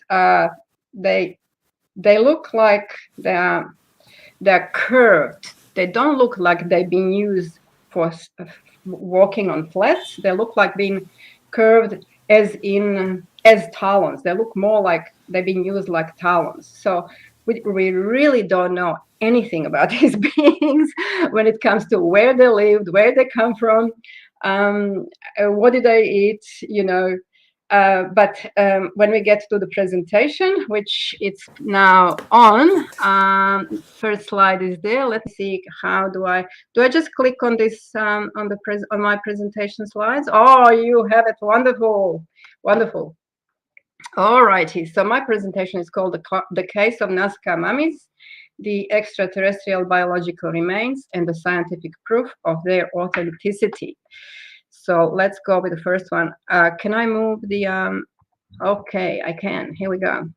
The discovered location is at Nazca Desert. So at the beginning of 2016, the humanoid mummies, but not human, were discovered by grave robbers, just by chance, somewhere between the rivers of the Nazca Basin, between towns of Palpa. You can see that on the map, and I can't show it to you now. Is there a way I can show with my cursor where this location is on the map? No, unfortunately, it doesn't have that feature. All right. But I've All asked right, no for worries. it. So anyway, on the left, you can see Palpa, you can see Nazca in east, and you see Cahuachi, ancient pyramidal complex down south. So in between there, the location was somewhere there. And we still don't know the location because robbers, well, that's their job, right? They don't want to say, they don't want anyone to know the location, so they can keep taking stuff out of this grave. The picture on the right, you see the Nazca Plain. Yeah, I'm taking it from the tower, Maria Reike Tower, that's been built there some time ago. And when you are up in a higher spot, you can see the geoglyphs, you can see the lines. Yeah, you can. Otherwise, on the land, when you just walk there, it's nothing. It's dry. It's just desert, rocks, and even if you get to the lines, which now in these days you can't. You're not allowed. They are very much protected by UNESCO. Even if you could get there, you would not be able to see the shape. Definitely not. All right, next one. So what was happening with me in 2017? Well, I was finalizing my study of archaeology and ancient history, and I was looking for a placement into bioarchaeology subjects somewhere on location, because if you're on location, you can dig and you can, handle the bones and you can learn better. So I first of all found it in Egypt, but unfortunately that trip was canceled. That was a bit of disappointment. But then I applied for the bioarchaeology in Peru. That was organized by the US-based Institute for Field Research at Sondor, at location in Sondor, which is archaeological dig location. And so somewhere in, I can't remember the date, in April, I arrived to Lima. And first thing I saw is this particular old ancient adobe pyramidal structure called Huaca Pukeana, and it was right next to the place I actually I got in to stay for a few days, called Pukeana Guest House. Small guest house, but very, very nice and very close to this place. So I had a few days before the bioarchaeology started. So I decided, okay, look, finally I'm in Peru. I'm so happy. Let's go and see a bit of ancient stuff around. And I organized a day trip to Caral because Caral contains, well, they say the oldest pyramids in South America. They say they're about 5,000 years old. And in Sulpa Valley. So, yep, that's me there on the picture. Very happy, looking happy, and happy with myself. And yeah, the day was interesting. So,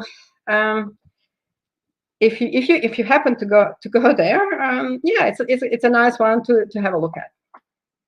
So, a few days later, I was in Talavera. Talavera is a small village near a larger town called Andahuaylas. This is all up in the Andes. So we had 2 weeks of bioarchaeology theory, and we were studying on the ancient Chanca people remains. They were around 600 years old. And these people obviously practiced the head binding technique, as you can tell by the shape of their the head. On the first one is first picture shows the elongated total head, And the second picture is showing the female, artificial deformed female skull.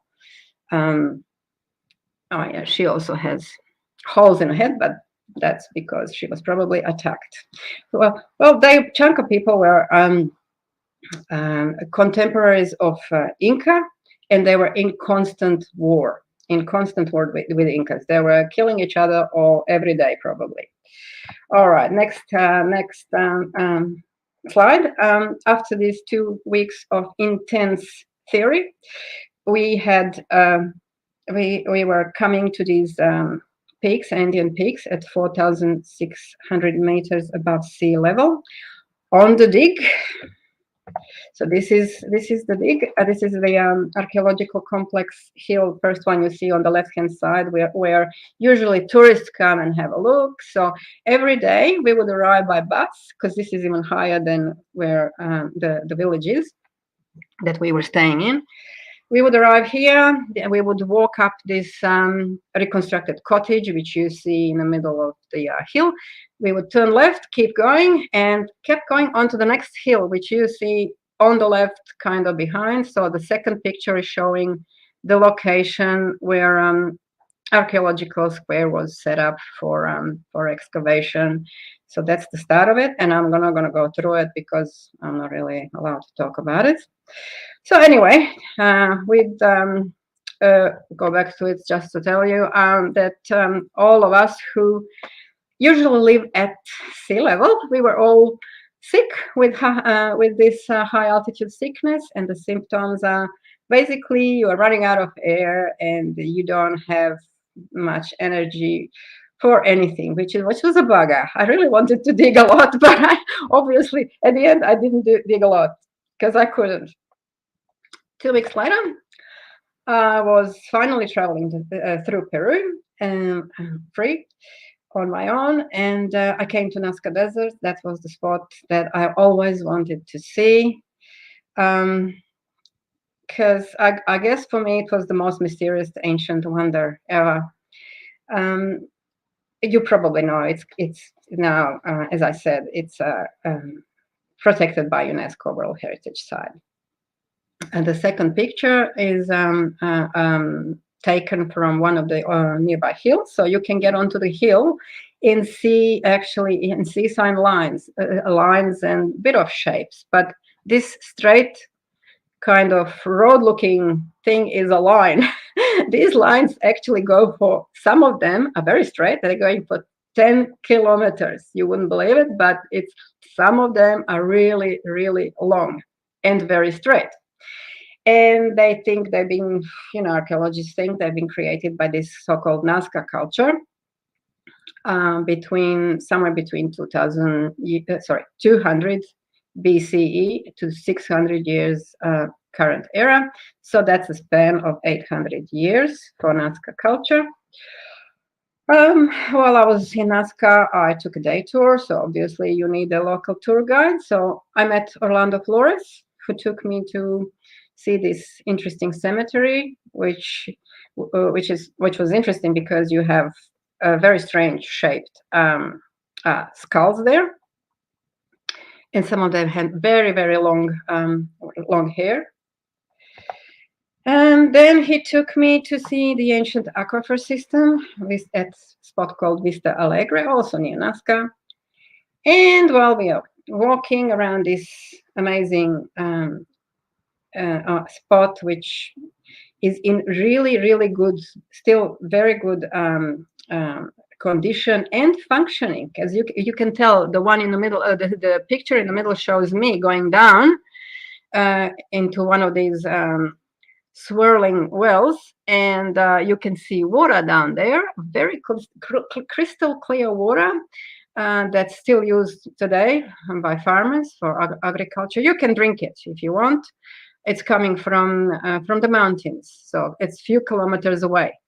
The system still works, and yeah, the water is beautiful.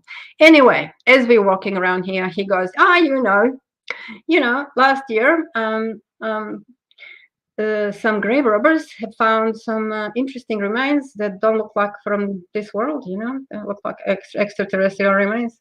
I said, huh? What? Can you just repeat that, please? What did you just say? And then he goes, yeah, that's been found. And I said, well, tell me everything about it. I want to know everything about it. Can I see those things, And he goes, well, actually, I could organize that for you, but I need a whole day because I have to prepare it for you. We don't have a particular spot for that. So we have to organize a room in a hotel, and I have to take you there at night because we don't want locals to see what we are doing. And okay, I said, well, tomorrow I have flight of Nazca lines. I have to do that. That's like one of the things off my bucket list. I gotta do it, and I can't really change my itinerary. But maybe some other time.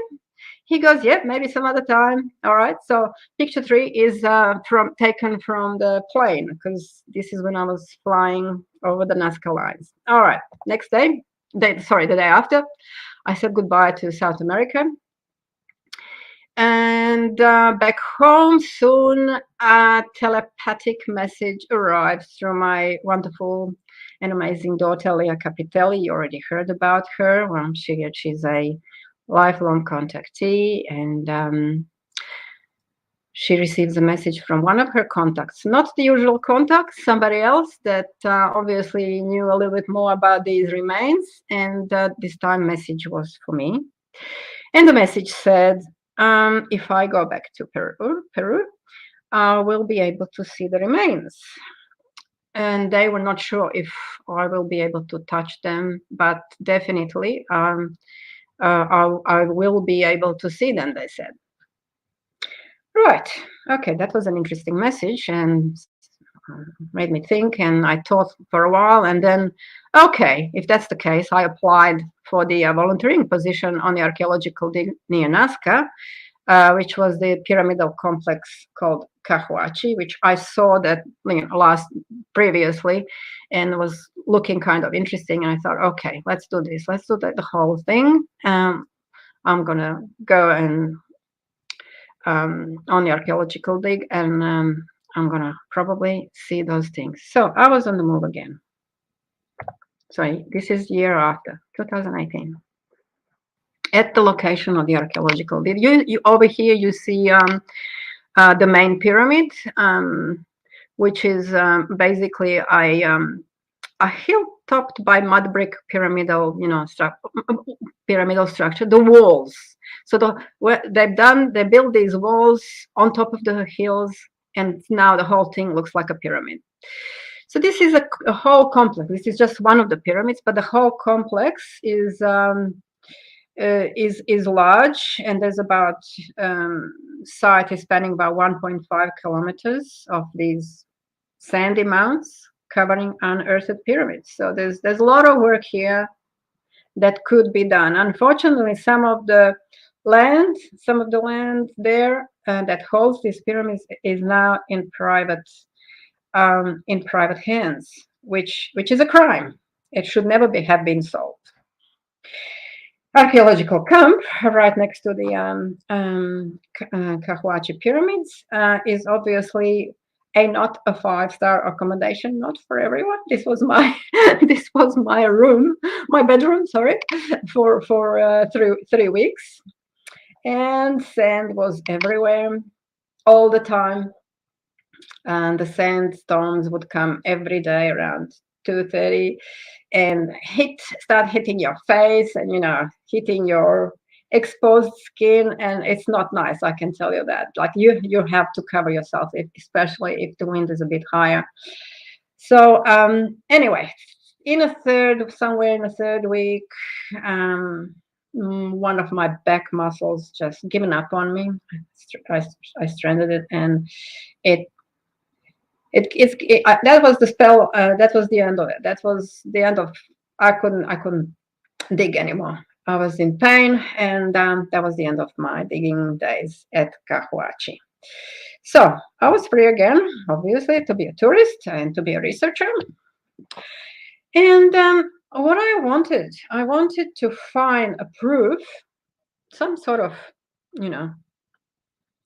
proof, artifact that shows the contact between ancients and these people that had three fingers and elongated heads, and so I started going around, and first of all I went to the hill near Palpa with that contained an ancient Chichitara petroglyphs. So you probably know this petroglyph from the Ancient Aliens TV series because it's quite famous. It's got an anthropomorphic figure on the right-hand side. You can see a petroglyph that features a being with 3 fingers and large head, large eyes. And so this area was found to be between 2.8 and 1.8 thousand years old. So this is before Nazca. This is before everything. So in this area, you can find many petroglyphs of star-shaped, many star-shaped petroglyphs. It's littered with star-shaped petroglyphs in this area. So this is a time of Paracas culture, actually, that precedes the Nazca culture emergence. Another spot called Kemazon holds Kemazon petroglyphs, and there's another anthropomorphic figure with 3 fingers and large eyes. And the age at this spot, they found out that all the petroglyphs were around 1,000 years before current era, which is 800 years before the emerging of Nazca culture. So everything is before emerging of Nazca cultures. Just before we jump on this, go back to 1 second. I want to show what else I have found.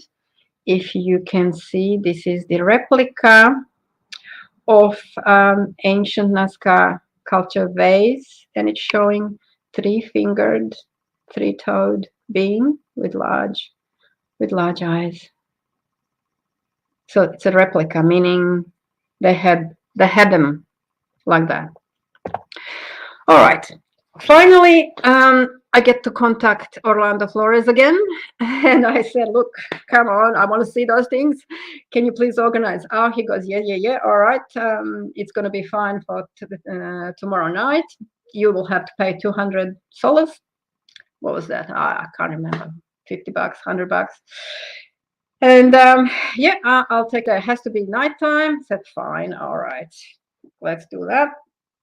Finally, my special night in Nazca arrives, and Orlando picks me up, takes me to the hotel room. Well, it was wasn't a room really. It was a whole big area where they have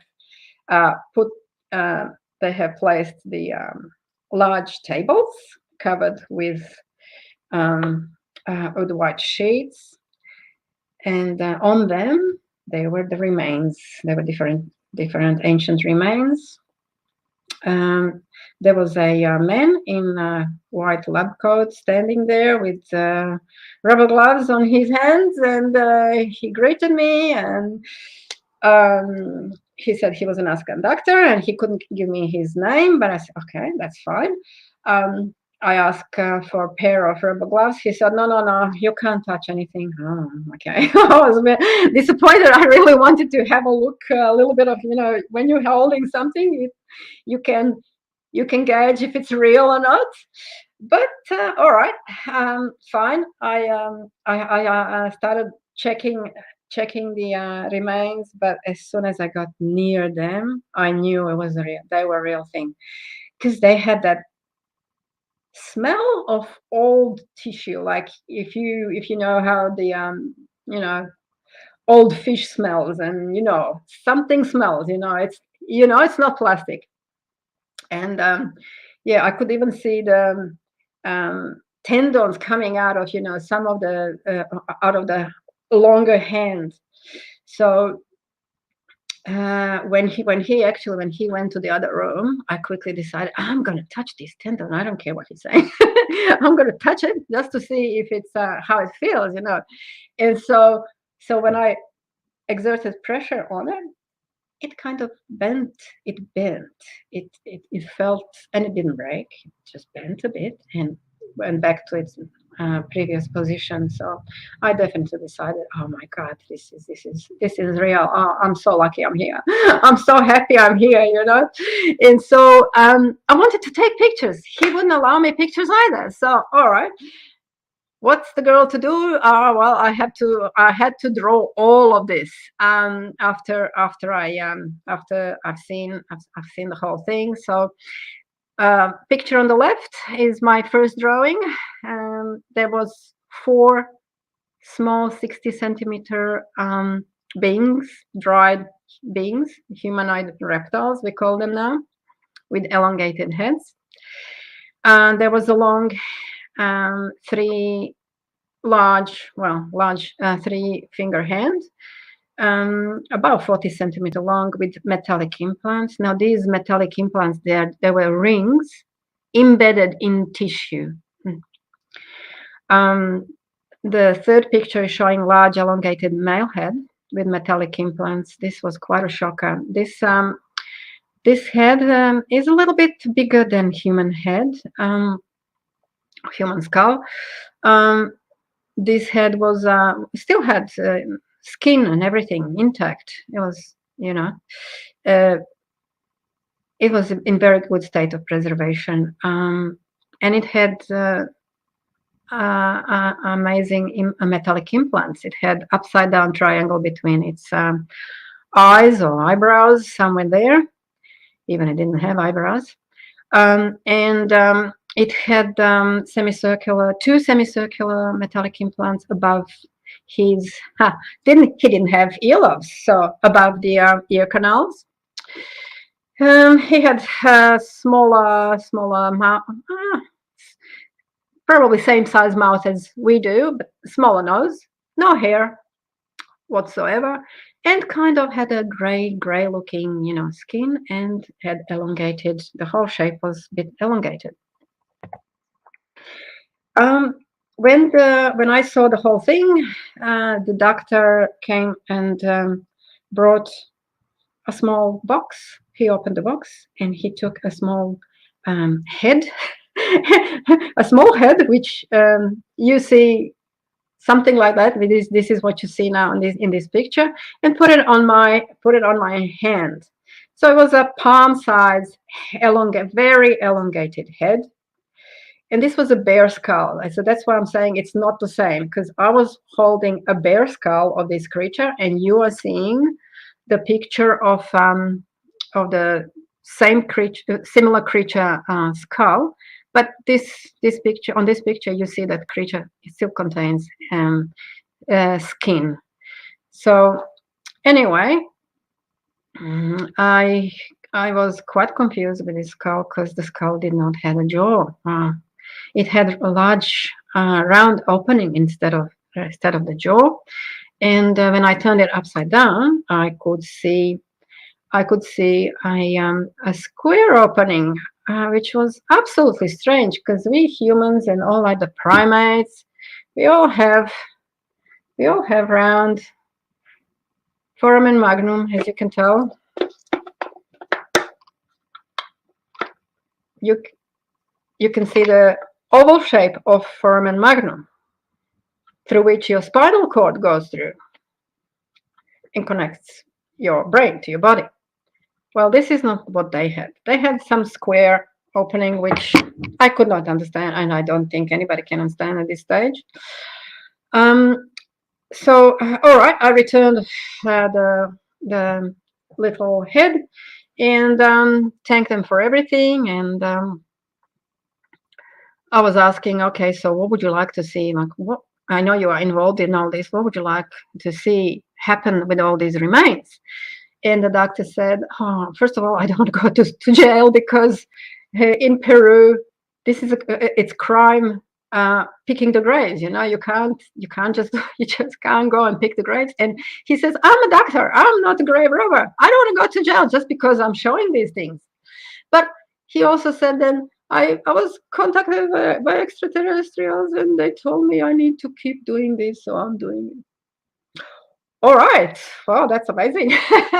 And also he said, we would all of us involved in this find would like to see them finally finishing up in some sort of museum, being protected, so they don't just disappear.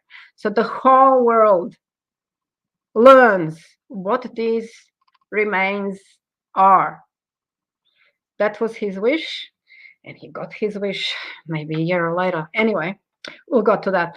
So I said thank you, goodbye, and yeah, I came home to my room and I started drawing everything. And when I came back to Australia, I started my research to learn more about these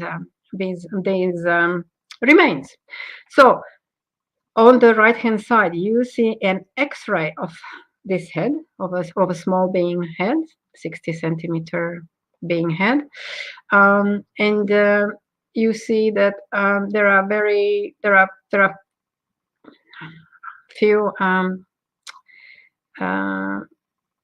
there are many unknown features. For example, as I said, they don't have jaw. They figure out there was a plate or two plates instead of the jaw. They were used instead of, yeah, as I said, used instead of the jaw to mash the food, I guess. So when the doctor told me, the nurse conductor did say, we think they were just able to drink. They had to be able that just to have some liquid food because there was no jaw. But later on, they have found these round plates, so maybe they could consume a little bit more than just liquids. All right, so I'm going to jump just quickly to Paracas because I went to see elongated skulls of Paracas. There is a huge collection of elongated skulls there, and some of them are natural, some of them artificially deformed. They are all placed at the museum, historical museum at Paracas, which is on the coast. And they have been found by archaeologist Julio Tello, Peruvian archaeologist, back in 1928. And he has found more than 300 elongated skulls at particular cemetery around that area. We'll go next one. So there are naturally and artificially elongated skulls. The difference is in volume and obviously would be in the DNA. So on the left-hand side, you see the naturally elongated skull with 25% larger volume than normal human skull. And on the right-hand side, you see artificially elongated skull with no difference in volume. Obviously, the shape is not going to change the volume. Okay. There are lots of actually naturally elongated skulls with burgundy, still have hair, with burgundy hair in different Paracas museums. So the specimen on the left is found at the museum, a historical museum at Paracas, at Marina Turística de Paracas. And the specimen on the right is also probably of the natural shape, with brown reddish hair, with jaw missing. If it had a jaw, it would be probably as tall as the specimen on the left. And it's on display at Reserva Nacional de Paracas in Anthropological Museum building. I'm telling you all this where to, so you know, you if you go there, you know where to go. Now, these two good scientists, physicist Nassim Haramein and molecular scientist Dr. William Brown. What have they done? They actually succeeded in taking samples out of these two Paracas elongated skulls, and they've done genome comparative analysis of these two skulls with 1,000 human consensus reference genome. And what they have found is quite interesting. The genetic mitochondrial lineage, which is the lineage that we inherit from our mother side, was traced to the Black Sea area people of these skulls. However, but paternal lineage could not have been traced because no matching Y chromosome could be found that matches modern human lineage. And so what they decided, that father was not the father of these species, was not a Homo sapiens, and the Paracas remains were hybrids. That's interesting. Remember that. We'll come back to these two. Let's see, after all, what has been found in that grave we have we mentioned, and the grave that huaqueros, or that's in Quechua, grave robbers, don't want us to know. They are, okay, so they said, there are stone sarcophagi containing humanoid dehydrated remains of different sizes, stones, bones, and metallic artifacts, including golden pieces with unknown writing. Now, you can imagine golden pieces have already left the country because everyone wants to sell the gold, and that was the easiest to sell. Now, they would like to sell everything, but for some reason, they decided that they wanted to know what this really means in a bigger picture. Lucky for us. So there are three types of biological entities whose existence is proven. The small doll-like 20-centimeter humanoids that being X-rayed and removed from the research at this stage, simply because the researchers decided, oh, they look too much like dolls. We really don't understand how could they exist and, you know, move, and we just don't understand this. This looks like a fake. We're not going to do it. All right. Then there are the second ones, the small 60-centimeter humanoid reptiles with 3 fingers and toes, with very elongated head, with large eyes and no jaws, which I already kind of mentioned. And there are also tall 168-centimeter humanoids with 3 longer fingers and toes, with elongated heads and slanted eyes, with no auricles, but external auditory canal is present. And some of them had facial metallic implants and other oddities. These are the pictures that grave robbers have given us. So on the left, you see the so-called defined cave entry. It looks like constructed of megalithic stones. And on the right-hand side, you see the in situ biological remains. The first one shows 3-finger hand. I reckon that's the larger being, and the second one is showing the smaller being foot. And you also can see this is not just sand. They have been covered by a powdered substance, which is not usually used on the remains by ancient people. So at the beginning, we did not know what this powder was. Now let's see what happened in 2017. And this is the main protagonist of the story. His name is Thierry Jamon. He's a French-Peruvian historian, researcher, and founder of the Incari Institute at Cusco, Peru, who is otherwise looking for the Incas, lost city of gold, Paititi, or you might know it as El Dorado. He got in contact with these grave robbers. Actually, they contacted him and showed him some of the first pieces, and he, of course, got very interested.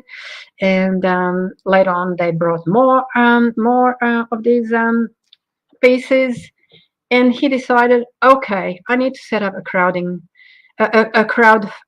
project so that we can properly do and finance these scientific tests, because we don't understand these remains. We don't know what these things are.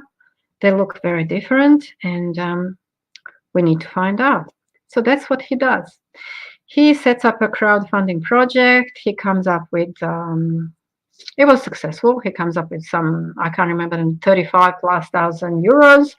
And they do lots of tests. They do X-rays, CT scans, carbon dating for age, and DNA nucleotide sequencing to compare to genome of all known organisms, including humans.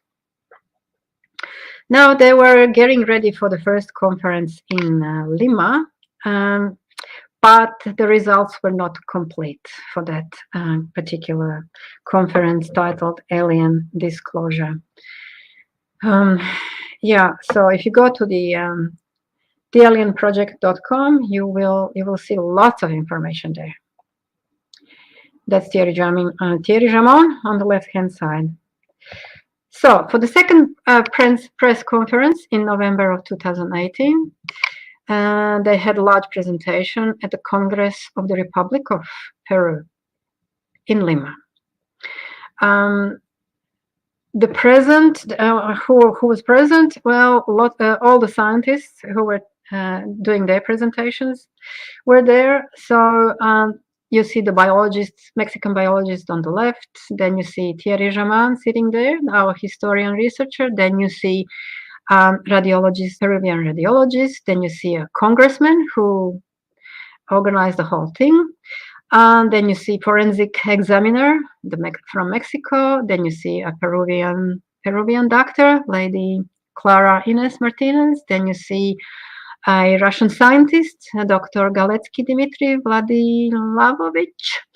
And yeah, there are other people in the audience, including another geneticist from Mexico and a representative of the Peruvian Ministry of Culture too. So we'll go quickly through their findings and their presentation. The white substance that's been found on all these remains was found to be consisting of two compounds, a cadmium chloride and diatomaceous earth. Now, cadmium chloride is a white crystalline solid powder, which is a chemical which can be used as a fungicide. As a chemical, for chemical, you need a chemical processing plant to manufacture it. You need electricity, you need raw material, and lots of stuff, which is unobtainable by primitive cultures. Diatomaceous earth is also a powder. And the picture on the right-hand side is actually a picture of the electron microscope of these things. And under electron microscope, you can see that these are the fossilized shells of microalgae. These are skeletons made of silica. And it can be used as a natural fungicide, insecticide, and desiccant. And the natural deposits of this thing is found around Nazca Desert. And maybe that's why they were covering these remains, to keep them in a good shape. Our sample, however, was processed technologically, crushed and ground. So it wasn't just picked up and put on. Let's go through the remains that have been properly researched. Let's start with these very long three-finger hands. So they're around 40 centimeter long, and both of them, there were two of them. Both of them had metallic implant. First one on the left had ring implants, two ring implants. The one on the right-hand side had a disc-shaped object implanted. So the age was found to be, by different laboratories, found to be anywhere.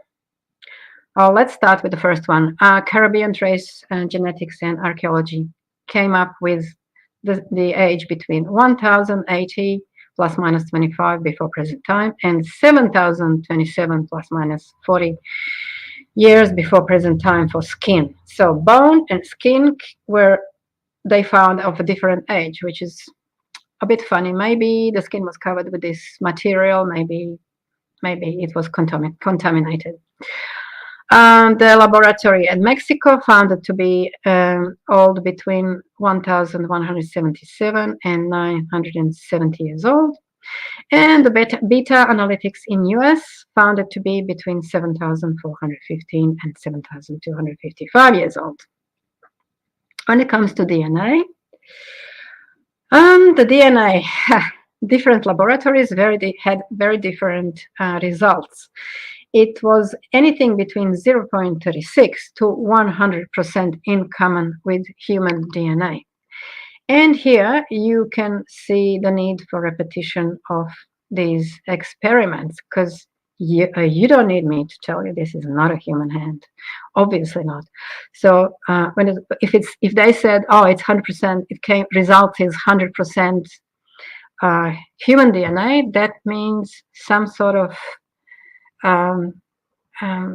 something happened during handling this, and somebody obviously touched it who shouldn't. So that's why we have 100%. And this is just a picture of one of those hands where you see the tissue exposed when sample was removed to be tested for carbon dating and DNA testing. So you see the two layers, a spongy central layer and cortical thick bone layer, which is quite similar to what we have. These are direct x-rays of 3-finger hands with metallic implants. So the one on the left, you see, even had some broken bones, but you see the 2 metallic implants. And you also see 6 phalanges. And we humans, we have 3. And the one on the right-hand side shows that this metallic object, an alloy made of gold, silver, and copper, known as tumbaga. So that alloy was used at the time of Nazca culture. However, the alloy on the left, the rings on the left-hand side, where you see on the picture on the left-hand side, were made of stainless steel alloy, which was not available before early 1800s. And patent was only filed in 1861. All right, next set of dry biological remains. These are the 60 centimeter human. We call them humanoid reptiles, and we give them names. Josefina is on the first picture. Alberto is on the second picture, and they are quite similar specimens, but they are not the same. Josefina was found to have still inside of her 3 large eggs and 1 very small forming. She also had a copper implant that functioned instead of her broken large clavicle. Now, we figured out they had 1 clavicle instead of 2. So we have 2, they had 1, more like birds, furculine birds. Alberto has, he had a type of a hip replacement implant, also made of silver and copper alloy. Due to a degenerative bone disease they figure out he had, and this disease shortened his leg, which means this implant was there to help him walk. Again, you can see 2 of them, Josefina and Alberto, on the left-hand side, and you see Victoria, similar being, of the same sort, but no head, unfortunately. And she was found to be between 730 and 655 calibrated before present time years. And that was by Mexican laboratory, and also to be between 954 and 815 calibrated before present time years by Brazilian laboratory. When it comes to DNA, Victoria was found to have between 5 and 6% in common with Homo sapiens, and a large percentage was completely unknown. But I need to tell you something before you start thinking about this 5 to 6%. We humans share 98.9% of genome with chimpanzees, 95% with gorillas, 60% with fruit flies, and I think similar amount with grain of rice. But so when somebody is sharing 56% of genes with us, that means they're very, very far away from our genome, and they have really nothing to do with us. These are their X-rays of Alberto and Josefina. The Alberto is on the left-hand side. You probably see his right leg shortened. and there is, I'm not sure if you can see, metallic implant in his hip. You also see Josefina's thoracic area with her 3 eggs still inside of her. These beings had about, if I can remember, 31 vertebrae, and the number of ribs was not the same in all of these specimens. It went between, I think, 9 to 11. Alberto had 11. I think Josefina had 9 ribs. And they were round ribs. So mostly round. 2 last ones were just kind of floating ribs. These are the CT scans of the 2 specimens. And you now see there's one bow forming the forearm and one bow forming the lower leg in these beings. This is very different to what we have. And this is what makes them different from all other ancestors, all other beings, humanoid beings on this planet. Because all other beings, including us, we have 2 bones. We have ulna and radius, if I can remember, in the forearm, and also two bones in the lower leg. So because of this, the researchers decided these beings are evolutionary removed from the ancestral line, and they're different from all other species. These are the enhanced CT scans of Josefina's eggs, analyzed images by the Russian specialist team. Thanks God for good Russian scientists. First picture just shows the shape of her eggs, which are more reptilian, and the second shows what's inside of these one of these eggs, which shows an embryonic formation similar to an 8-week-old human embryo. This is done by Dr. Dmitry Galetsky, PhD medical scientist of First St. Petersburg Medical University in Russia. And you can find it in a book I'll mention later by Dr. Korotkov. Dry tall biological specimen, Maria, with three fingers. She's a 3-finger humanoid named after Ramon, Thierry Ramon. So I call it Jamin Palpanensis. So that's like according to his name, Jamin. And Palpanensis means is a part of a name that we give to the new species according to the location where they have been found. So she was found near Palpa. That's why Palpanensis. Her cranial capacity was found to be 90% larger than average human. So it was 1,650 cubic centimeters, while average human has 1,400 cubic centimeters.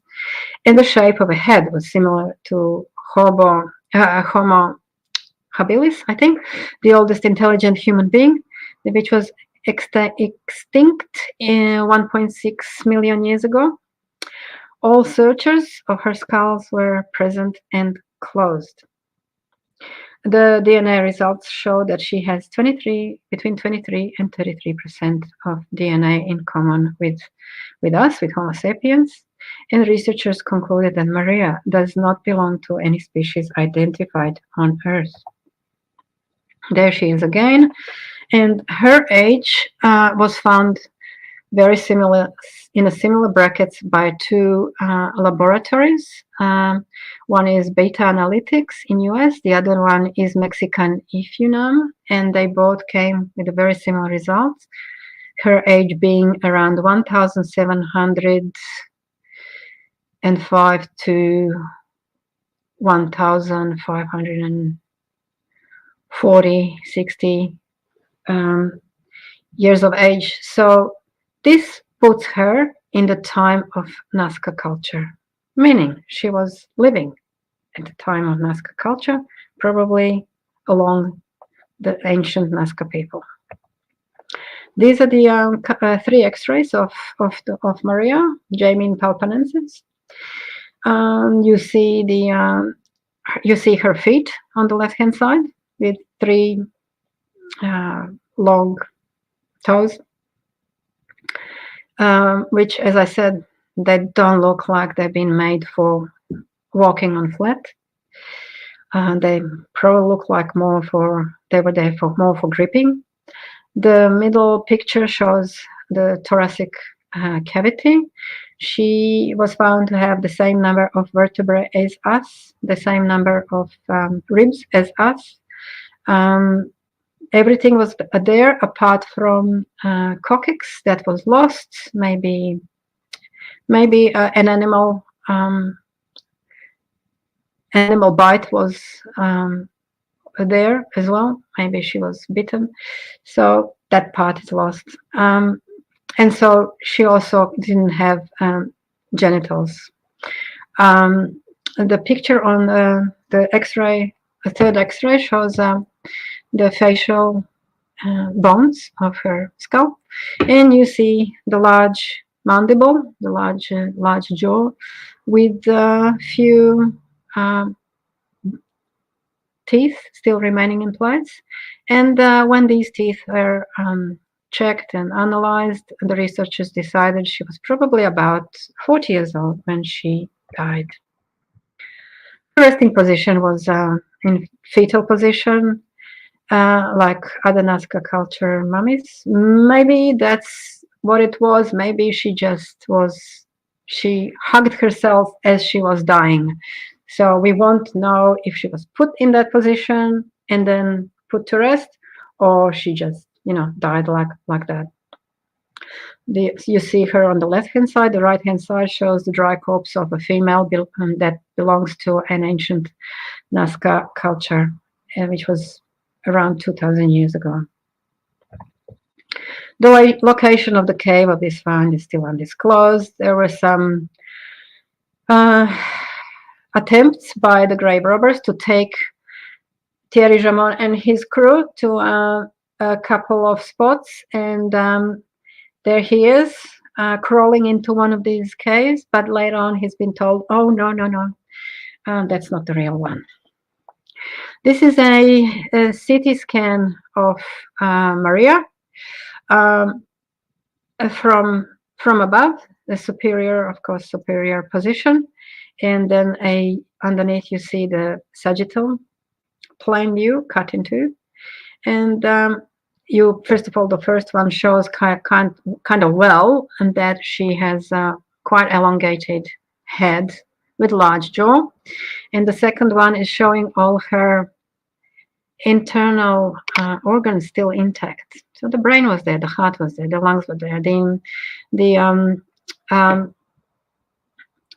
her digestive system is there. So even coprolites is there. So if we figure out, if we analyze coprolites, which is the dry poo, we will figure out what she was eating when she was alive. Remember that those doctors, the molecular scientist William Brown, when he saw Maria, when he saw Maria's results, he came up with a new theory. He said that her species, Jamin palpanensis, may have interbred with Homo sapiens, resulting in hybrids. Who are the hybrids? Well, natural elongated skull people. We have them. We have them in Peru. We have many skulls in Peruvian museum in Paracas. There are other remains that also have been researched. This is baby wawita, species unknown.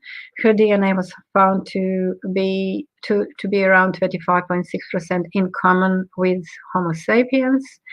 You see the X-ray on the right-hand side. The volume of her head was found to be 90% greater than in humans in relation to age and size.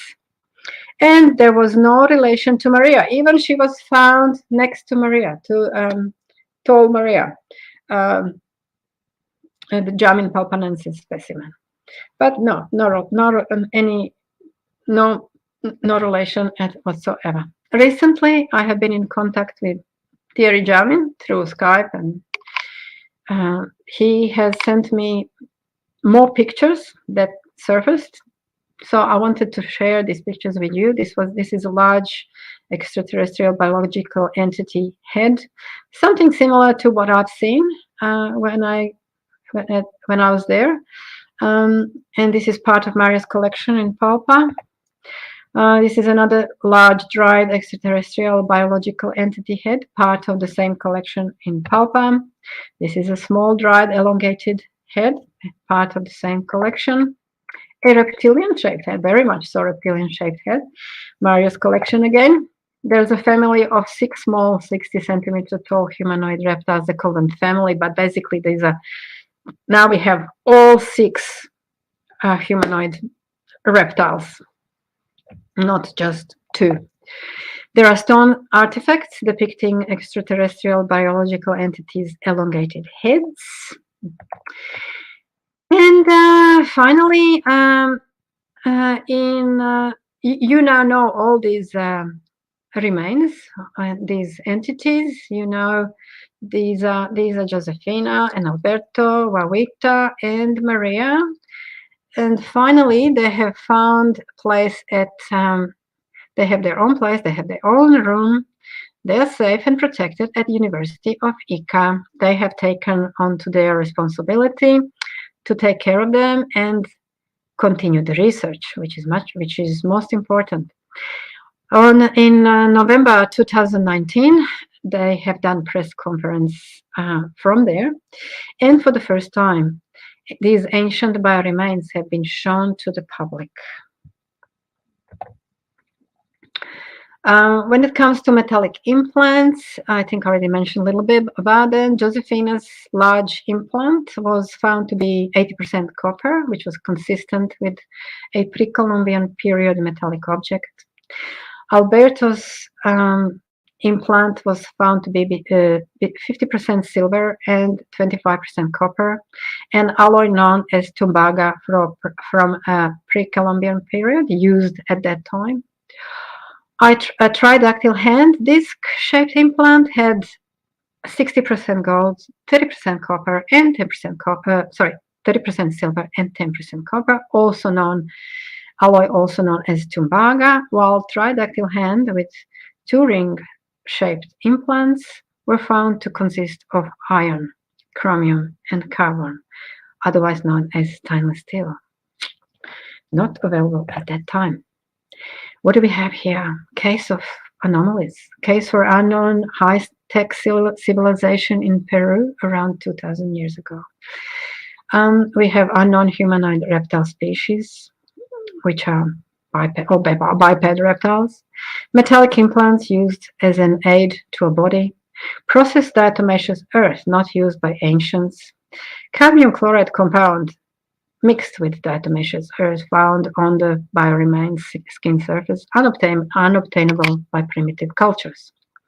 We also have unknown humanoid Jamin palpanensis species, possibly interbreeding with Homo sapiens, resulting in hybrids, naturally elongated skull people. This is proposed by molecular scientist Dr. William Brown.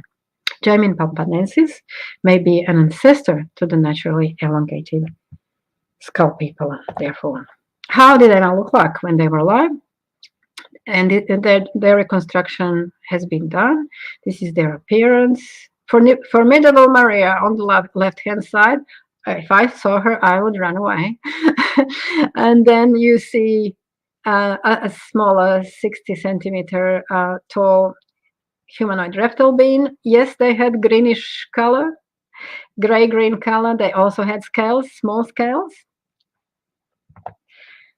And could I still be around? No, I just happened to have met someone. We have an eyewitness testimony. I met Jose Manuel from first time, second time when I was there, and he told me what he has seen back in 1978 when he was doing gold panning between the rivers of Madre de Dios and Inambari rivers. So I'm going to read his account. So as I don't want to miss anything. On the left-hand side, you see his drawing of the being he has seen, and a larger picture shows what I imagined he has seen. So the story of our eyewitness goes like this.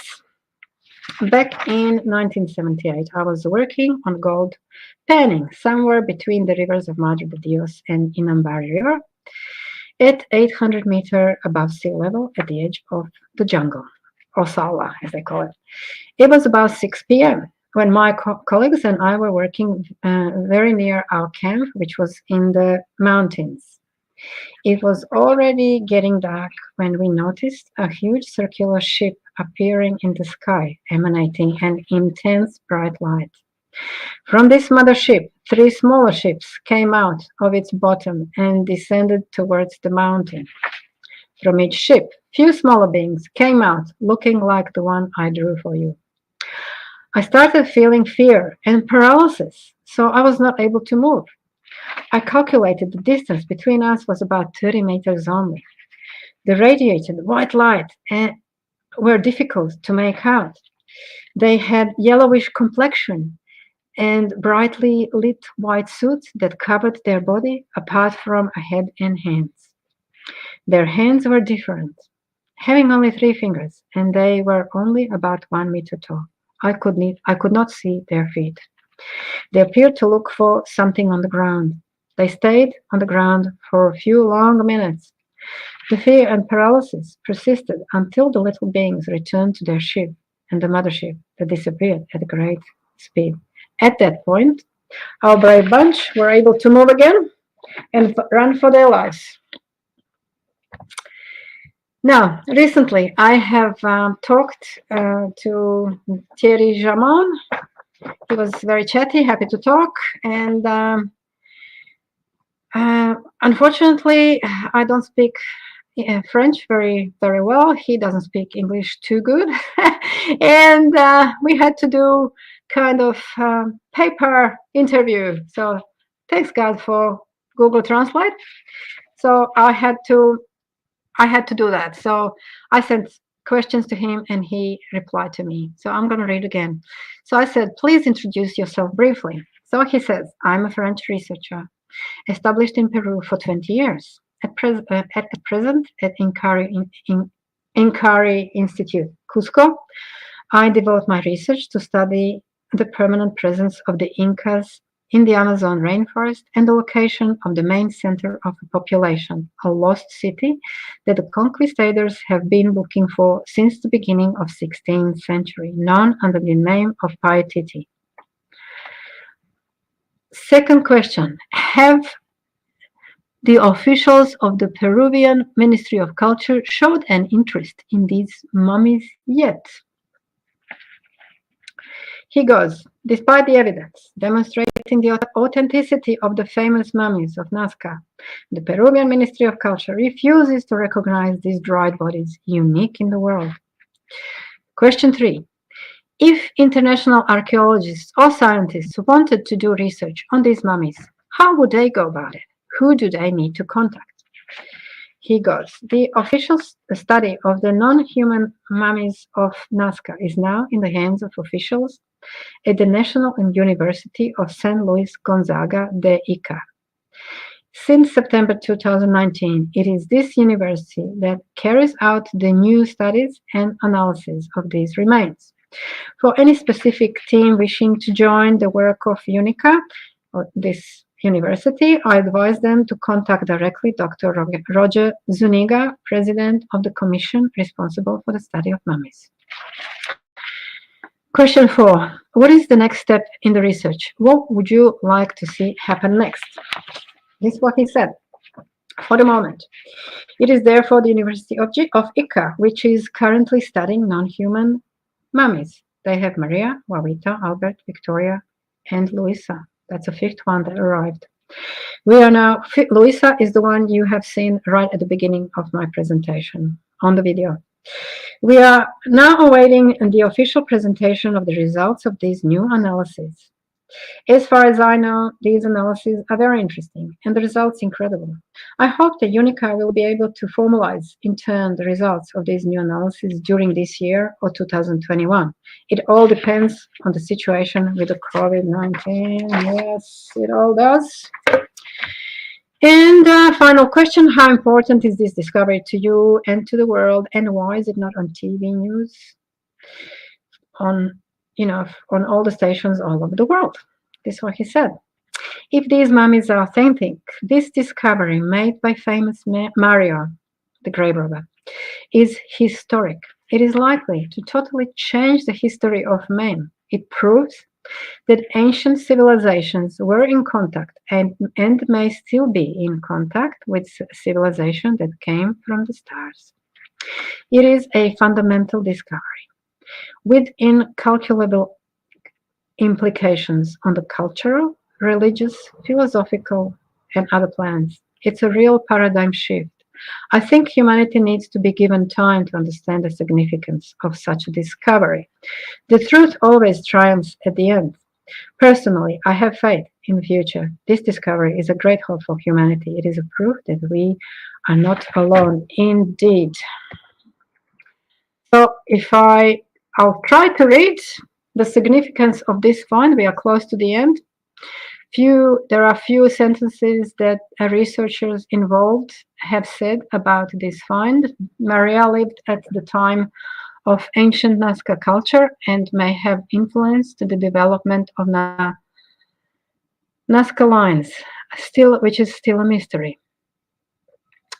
An extraordinary discovery, the most important investigation in my life, said Jaime Maussan, the TV investigative journalist.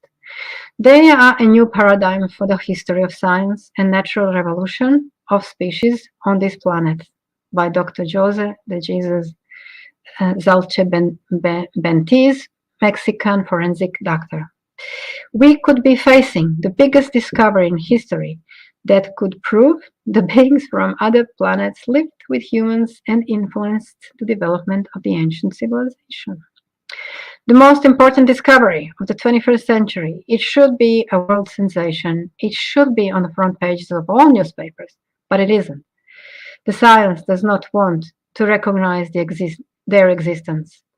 If it does, it needs to fit them into evolutionary tree, but there are no free twigs for them. So the scientists pretend they do not exist. This is Dr. Korotkov. By the way, his book, I want to show you. This is the only book, his book.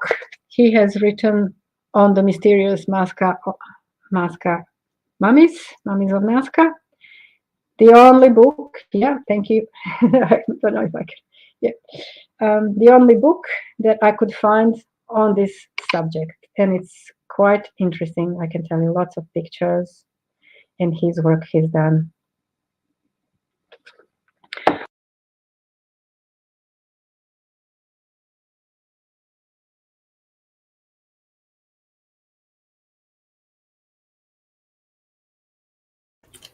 Oh, where did Sanya go? Her device looks like it just disconnected. Oh. Yeah, that was wild. Maybe it could be the internet. Like, oh my god, like I've never seen anything like that before. Like, really? She just disappeared. Okay, I've got. Oh no, I don't mean like here in my studio. I mean like her presentation, bro. Right? Oh yeah, her presentation is still up. Her presentation is sick. I know, it's pretty cool. Yeah, it says back here they will need to connect their mic cam before you can add them to the stream. So Sanya, if you can hear me, please leave the studio and then follow the link and come back in. Yeah. So we've got questions. There we go. There we go. She just left the studio. She'll be coming back in. All right. My God, man, what a presentation! I seen a comment up here that said these things have been around for 2,000 years and we're just finding about it now. Isn't that, we're like 2,000 years behind time. Here she is. Let's put, No? There we go. I don't know what's going on. Well, we've got What's a going black on? screen. We know you could be there. You're not seeing Sanya. Something wrong with the camera. Yeah. Sanya, maybe go to settings and then pick camera and then see if there's a drop down menu for you to see if you can connect your camera. All right, Jesus. No, I don't think that's the problem this time around. I've never seen this before. This is new. Well, I got Rob. Got Rob. Does mine work? We still got us. There I am. Hello. You're there. Let there be light.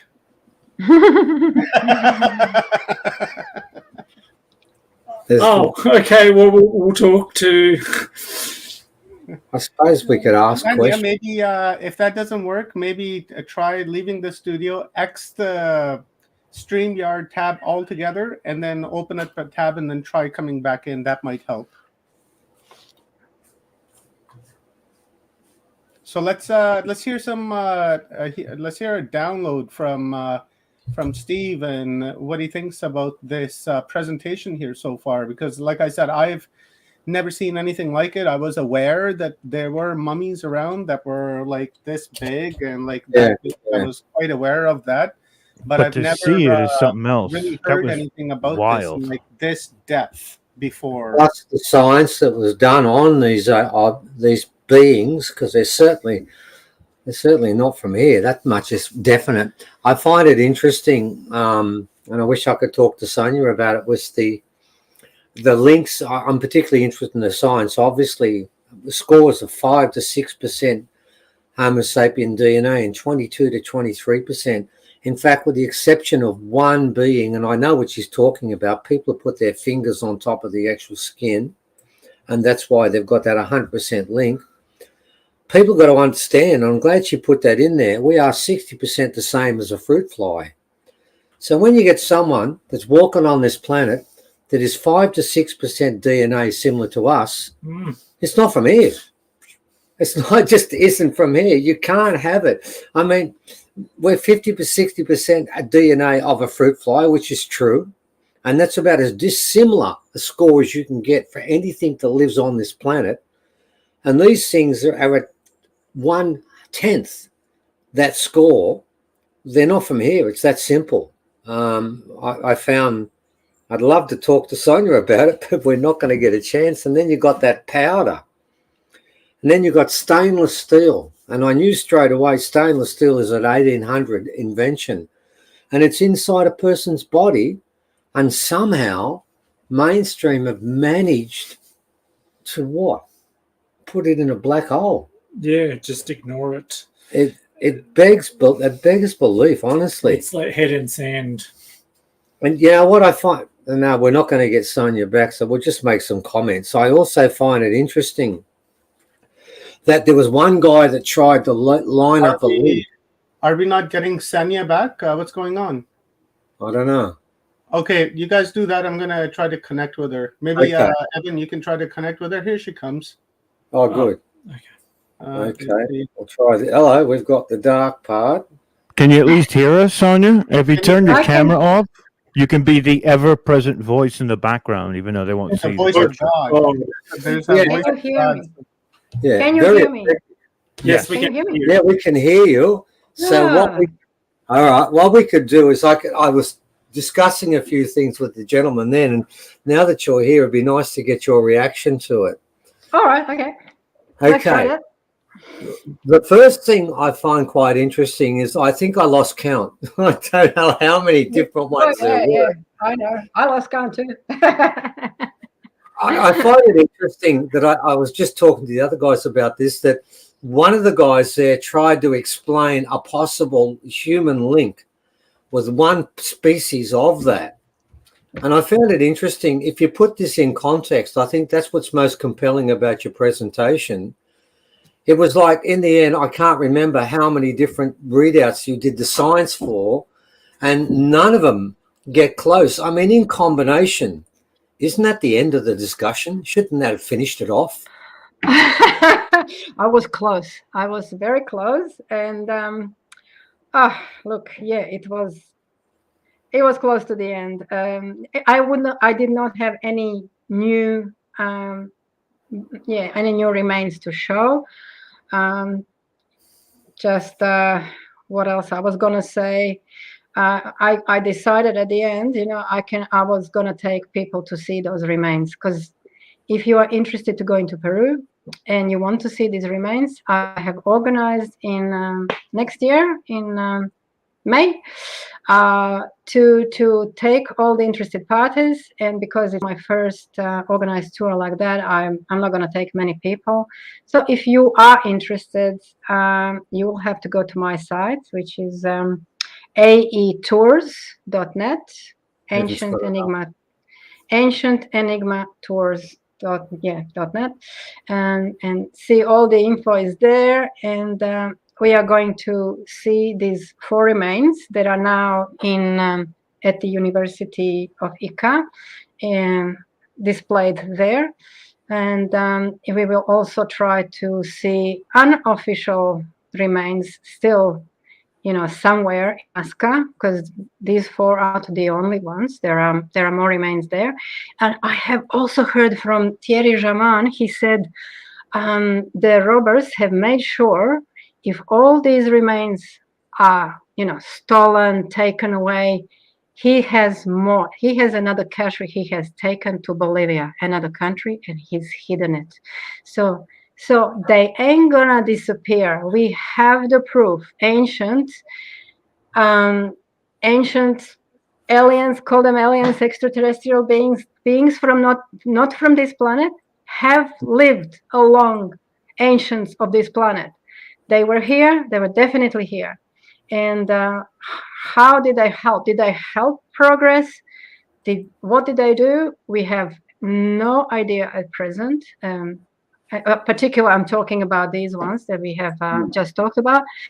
How did they influence these ancient Nazca culture? Obviously, possibly, because Maria was found to live at that time. And she was only 40 years old, it seems, when she died, which is a shame.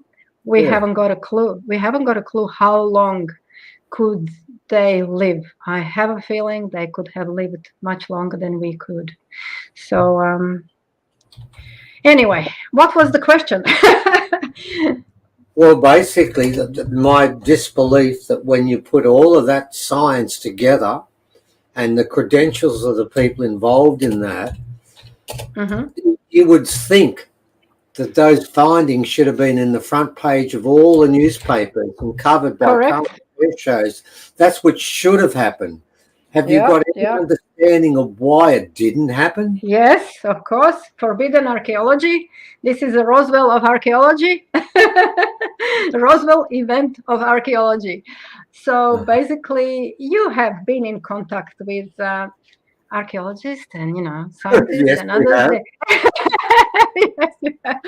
They don't want to know that there is something else different to us, and they don't want to be involved. They are either scared for losing their careers, or they are scared to lose their minds. I don't know. They don't want you to crush their paradigm, view of their world, and they simply don't want to be there and don't want to be involved in this thing, because I guess it's not easy. It's not easy to be involved in something new. It's a new. They are the new paradigm. We have to be able to explain. We have to be able to explain, since they are there. How did they have they arrived here? Have they evolved here? Well, we really don't know. Have they crashed here? Have they been brought here and left? We at this stage, no idea. It would be helpful if we could find this original cave that, where everything else. has been Do you know, found. I have a feeling that actually, to be honest, I think that in one respect, I think we're blessed that the robbers found it. Honestly, Probably. so many government representatives, if it had been so many people who had gone to the government, reported to them first, it may well be that we would have never got to the stage we got to. So I was thinking all the way along, thank God for the robbers, because they seem to have more respect and understanding than what the governments, because look, you did the science and you gave it to all the people who were supposed to deal with this, and they all said the same thing, nothing. I find it interesting. I like the robbers. I think they're showing. But of course, there's another point too. What I know the people are talking about that answer. That question I asked, I could have answered that myself. It was the same answer. We know what the problem is. But I think it's interesting because a lot of them are saying that the beings themselves are some form of mutation and sorts of things like that. But you know what kills that? It's the powder. Your work on the powder and the analysis of the powder and the obvious need for technology for that powder, which, what has it done? It's preserved mummification. They take the organs out because they rot. Well, look what happened here, mate. They're still there. The skin's still there, for God's sake. The mitochondrial DNA is dripping all over it. Yeah. So what's different? Sorry to stop you there, but you just reminded me I need to say something. These are not mummies in a sense we know of as in mummies in Egypt, you know. Classical mummies we think of where organs are taken out and everything else is, you know, taken out and you just have shell. These are well preserved, intact bodies, just very well preserved, dried, intact bodies. So I'm sure this powder has helped. This process for them to remain in such a good condition, and also the location itself, because they are found in dry Peruvian desert. Now, my God, is it dry? It's terribly dry. It's awfully dry. You can't even. There is no air over there, not enough air for you to breathe unless you are, you are next to the plants or some sort of greenery around you. So yeah, it's a good location to leave the mummies there. Yeah, it is. I agree with you. Yeah. I think the point is even if it was mainly the conditions that preserved the body, and that may well be part of it, and this was partially responsible, it's the way, the composition of what is there, which implies a technology was used to get that powder. Whether it works or not, to me, is not the point I think is really salient here. The fact is, very simply, you've got stainless steel objects inside people. Shouldn't be there. That's a given. Shouldn't be there, definitely. You got that dust, that's weird dust that was created by a technology that needs heat that goes into 1,000 degrees Celsius. Well, I'm sorry, you can't get that in a campfire.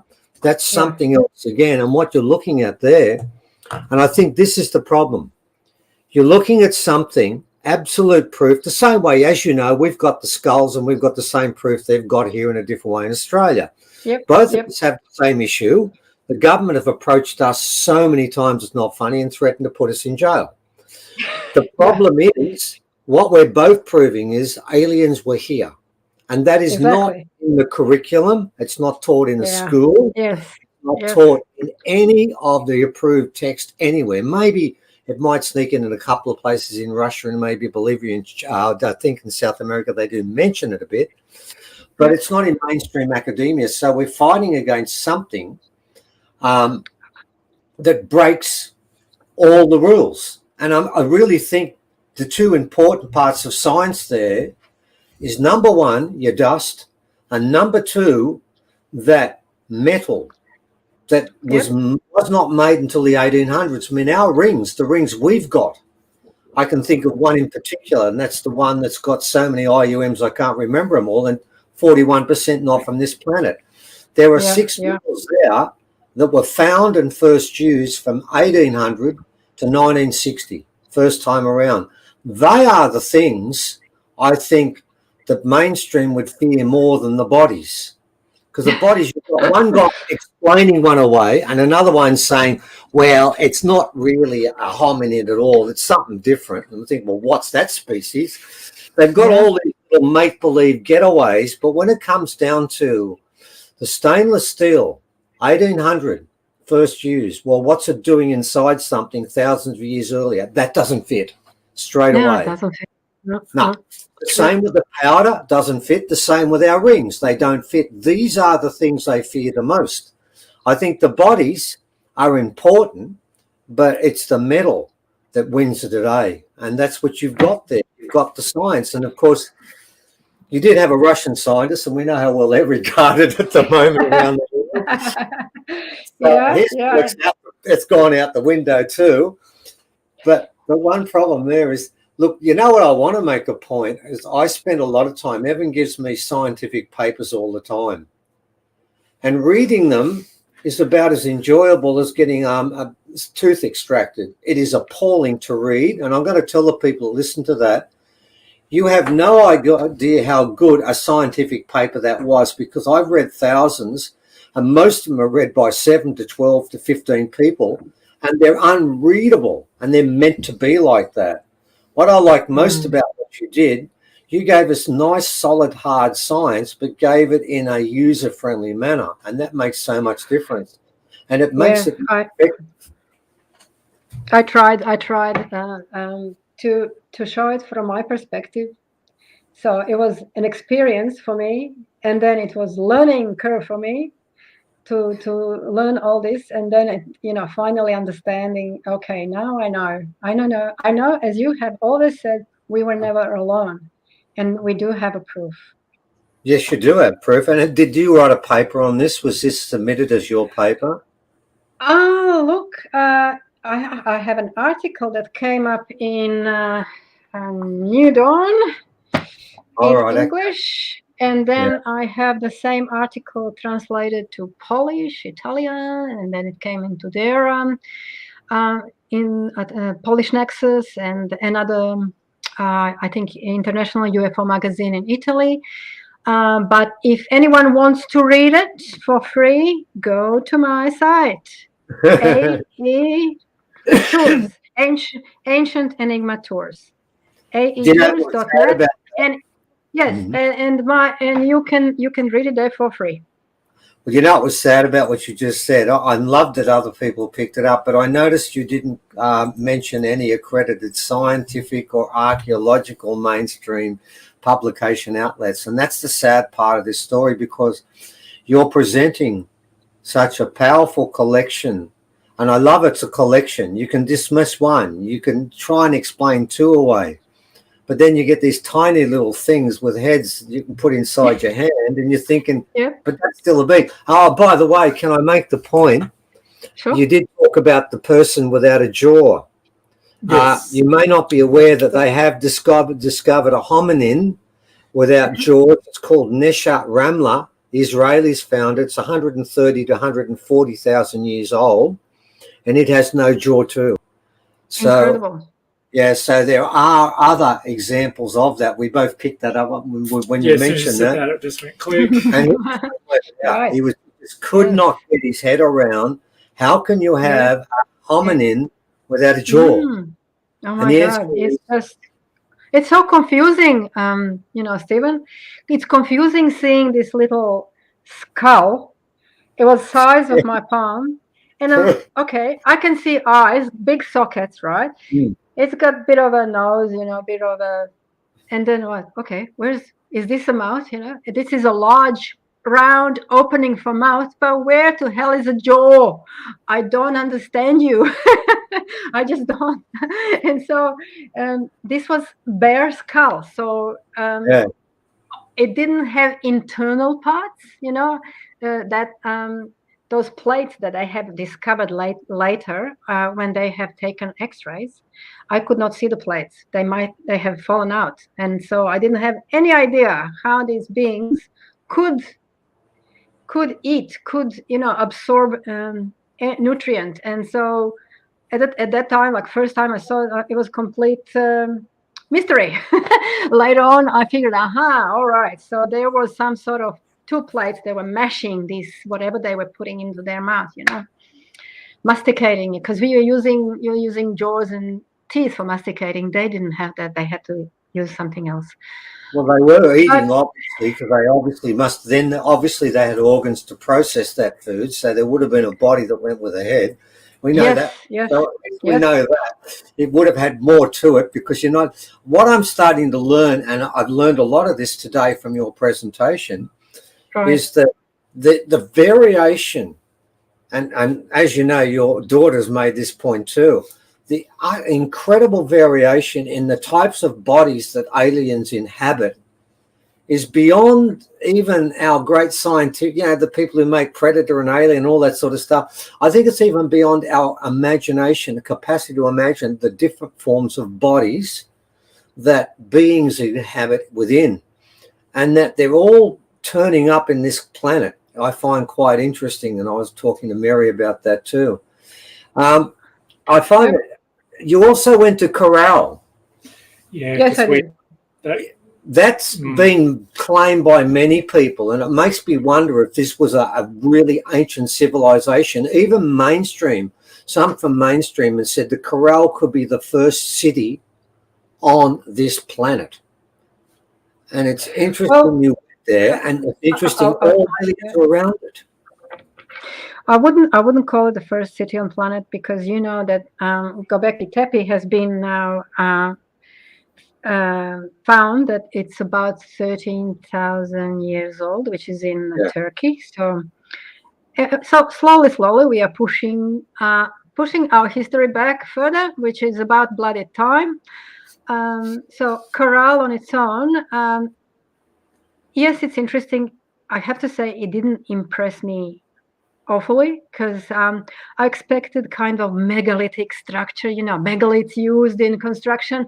Maybe 2 or 3 I could count on my hand, and then the rest is just was made out of small stones, which it's interesting, but again I expected something else. So with that site, archaeologists also figure out they couldn't find village. There's no village. There's just that site, and there's lots of musical instruments they have found there, and no weapons.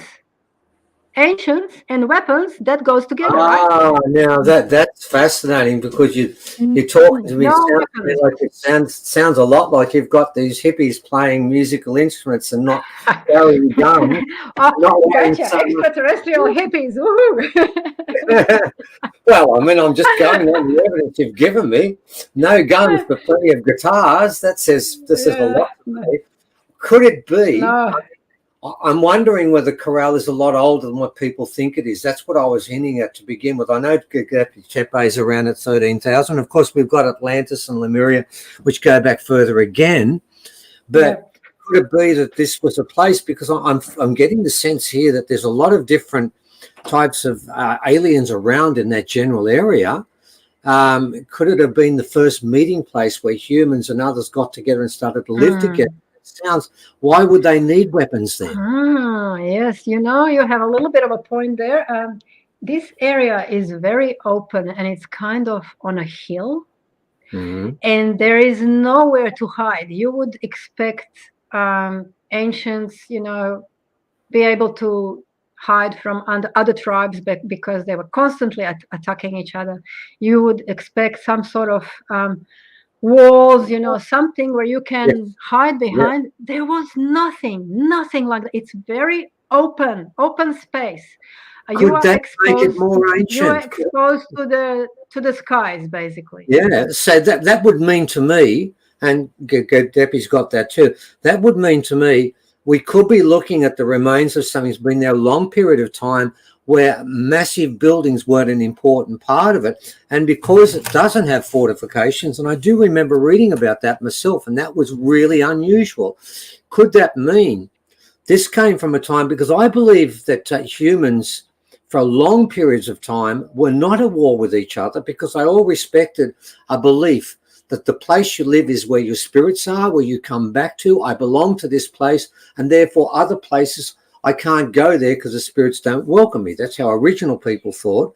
And that's why in original society, no tribe ever took another tribal land. I'm wondering if Corral is of a much more ancient way of living, where there wasn't conflict, where you knew, okay, we're going to have a war with another mob. We'll go to what we did in Australia, to agreed neutral territory, throw our spears for a period of time, get it out of our system and go back.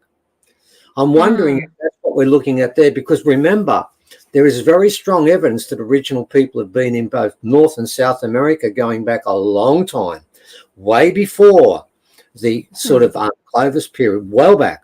Now, I'm wondering if Corral is the first time where that the aliens and humans met together and said, let's try this sort of living together process opposed to hunter-gathering. Right. Well, I can't really, there's no evidence for it. No, well, it won't be. That's the problem, because they'll be living in a way that archaeologically doesn't leave much evidence, except that there's proof there. You've given me the big clue. There's no red well, always good. And that leads me down that path of a time when humans didn't feel threatened by their neighbours. Well, that's pretty rare. It hasn't been around for a while, and you've got to go back a long time. Yeah, interesting. Right. Yeah. All right. I think we've covered most of the things we thought about, except to say it was a great presentation and a great science. And I find there's always more I can say, but there's not much time. Anyway. Good. No, great stuff. And it's nice to know we have people on this planet that have 1/10 the DNA of fruit flies, because it means there's still hope, isn't there? Yes, there is still hope. Yeah, all right. Nice to talk to you guys. Hi, Omar. How are you? Hi, Sanya. Thank you very much. I can't see you, but we'll wave goodbye. Thank you. Thank you so much for that wonderful presentation. I truly enjoyed it, and I'm going to go and read a bunch of articles now. You've raised my awareness on it, and now there's no stopping me, because now I'm just going to be digging and looking for more info.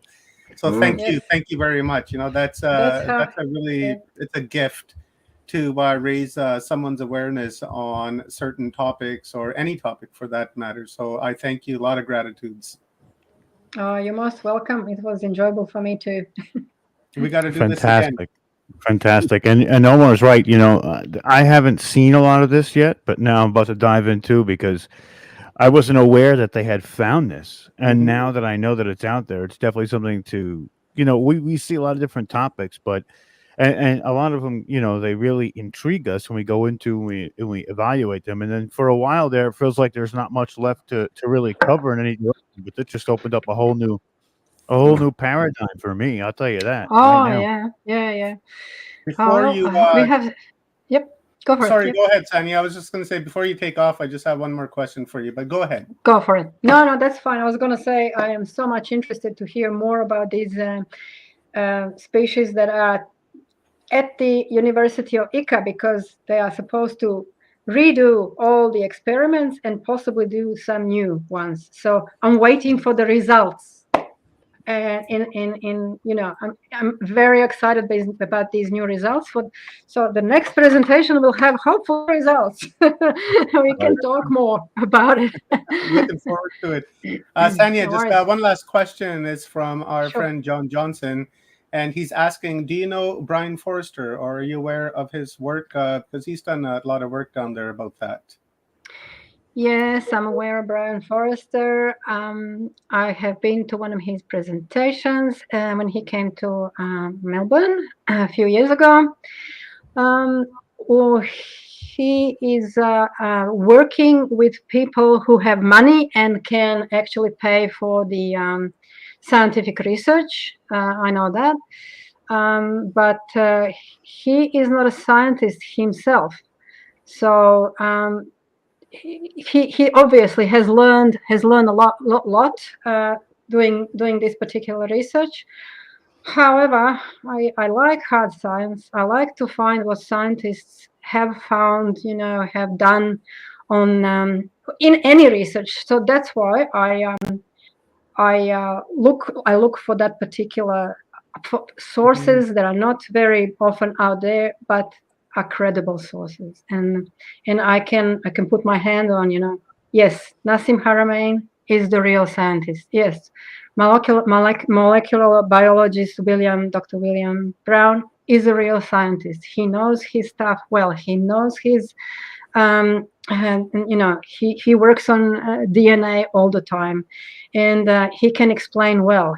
So that's why when he says, look guys, these elongated skulls that look like they are naturally elongated, they could be hybrids stemming from humans and Jamin palpanensis. Well, I will take that seriously. But probably we need more evidence. We need more support to his theory. However, it is a theory at the moment. I'll leave you with that. Okay, good answer. All righty, no worries. Thank you. Thank you, Sanya. Thank you for that answer. We ran a fun poll on Watchers Talk. The question was, let me just quickly check here. Question was, do you think these mummies are aliens, humans, or hybrids? And our audience thinks 62% aliens and 38% hybrids. So right, it's always, okay, good. Always good to get not one human. No humans, no humans, definitely. So definitely no humans. That's the easy part. Science shows us easy part. Yes, science shows us. They're smart. You've They're seen, on it. yeah, you've seen X-rays. You've seen internal parts. You've seen they are very different to us. And science, DNA. Come on, guys. You cannot close your eyes. You cannot close your eyes and say, oh, well, they are maybe humans. Well, they're not. I'm sorry. They're not. It's just human nature that it's hard to break paradigms we lived with all our lives.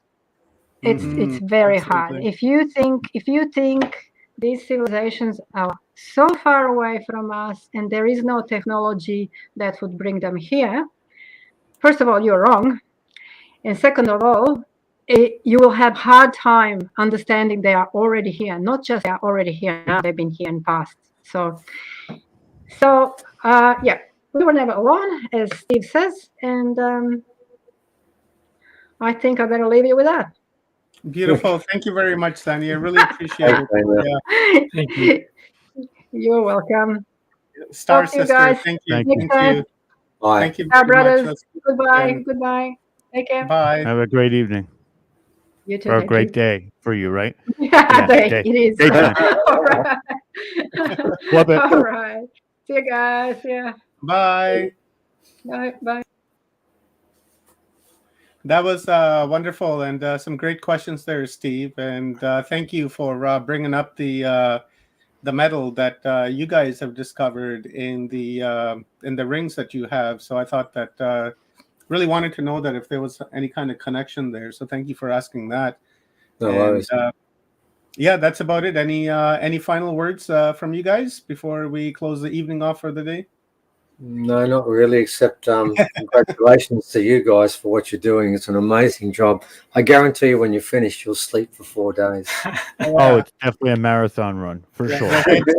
By this time every night, I'm like, am I going to make it? Am I going to make it? It's been so long. My eyes are burning. But How about we get Evan to do a shameless plug for chapter 18 and our alien ancestry. Yep. So yeah, our next conference, which will be only a few days after this one, so you got a couple of days recovery, and then we've got our conference coming up.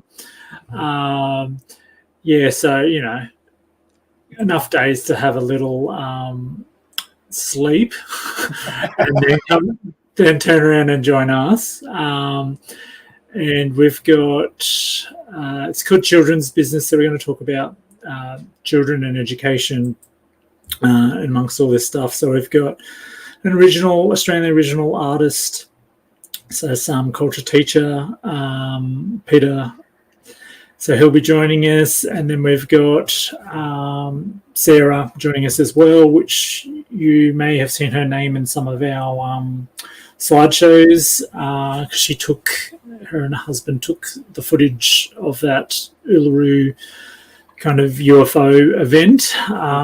So she's going to talk about the future from the perspective of a mother.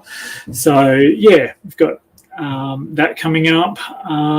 Should be a good one, I think. Yeah, sounds like it. Looking forward to that. And all 17 chapters have been excellent, right? Yeah. I highly recommend that you guys sign up and start attending those, because there's not too many left.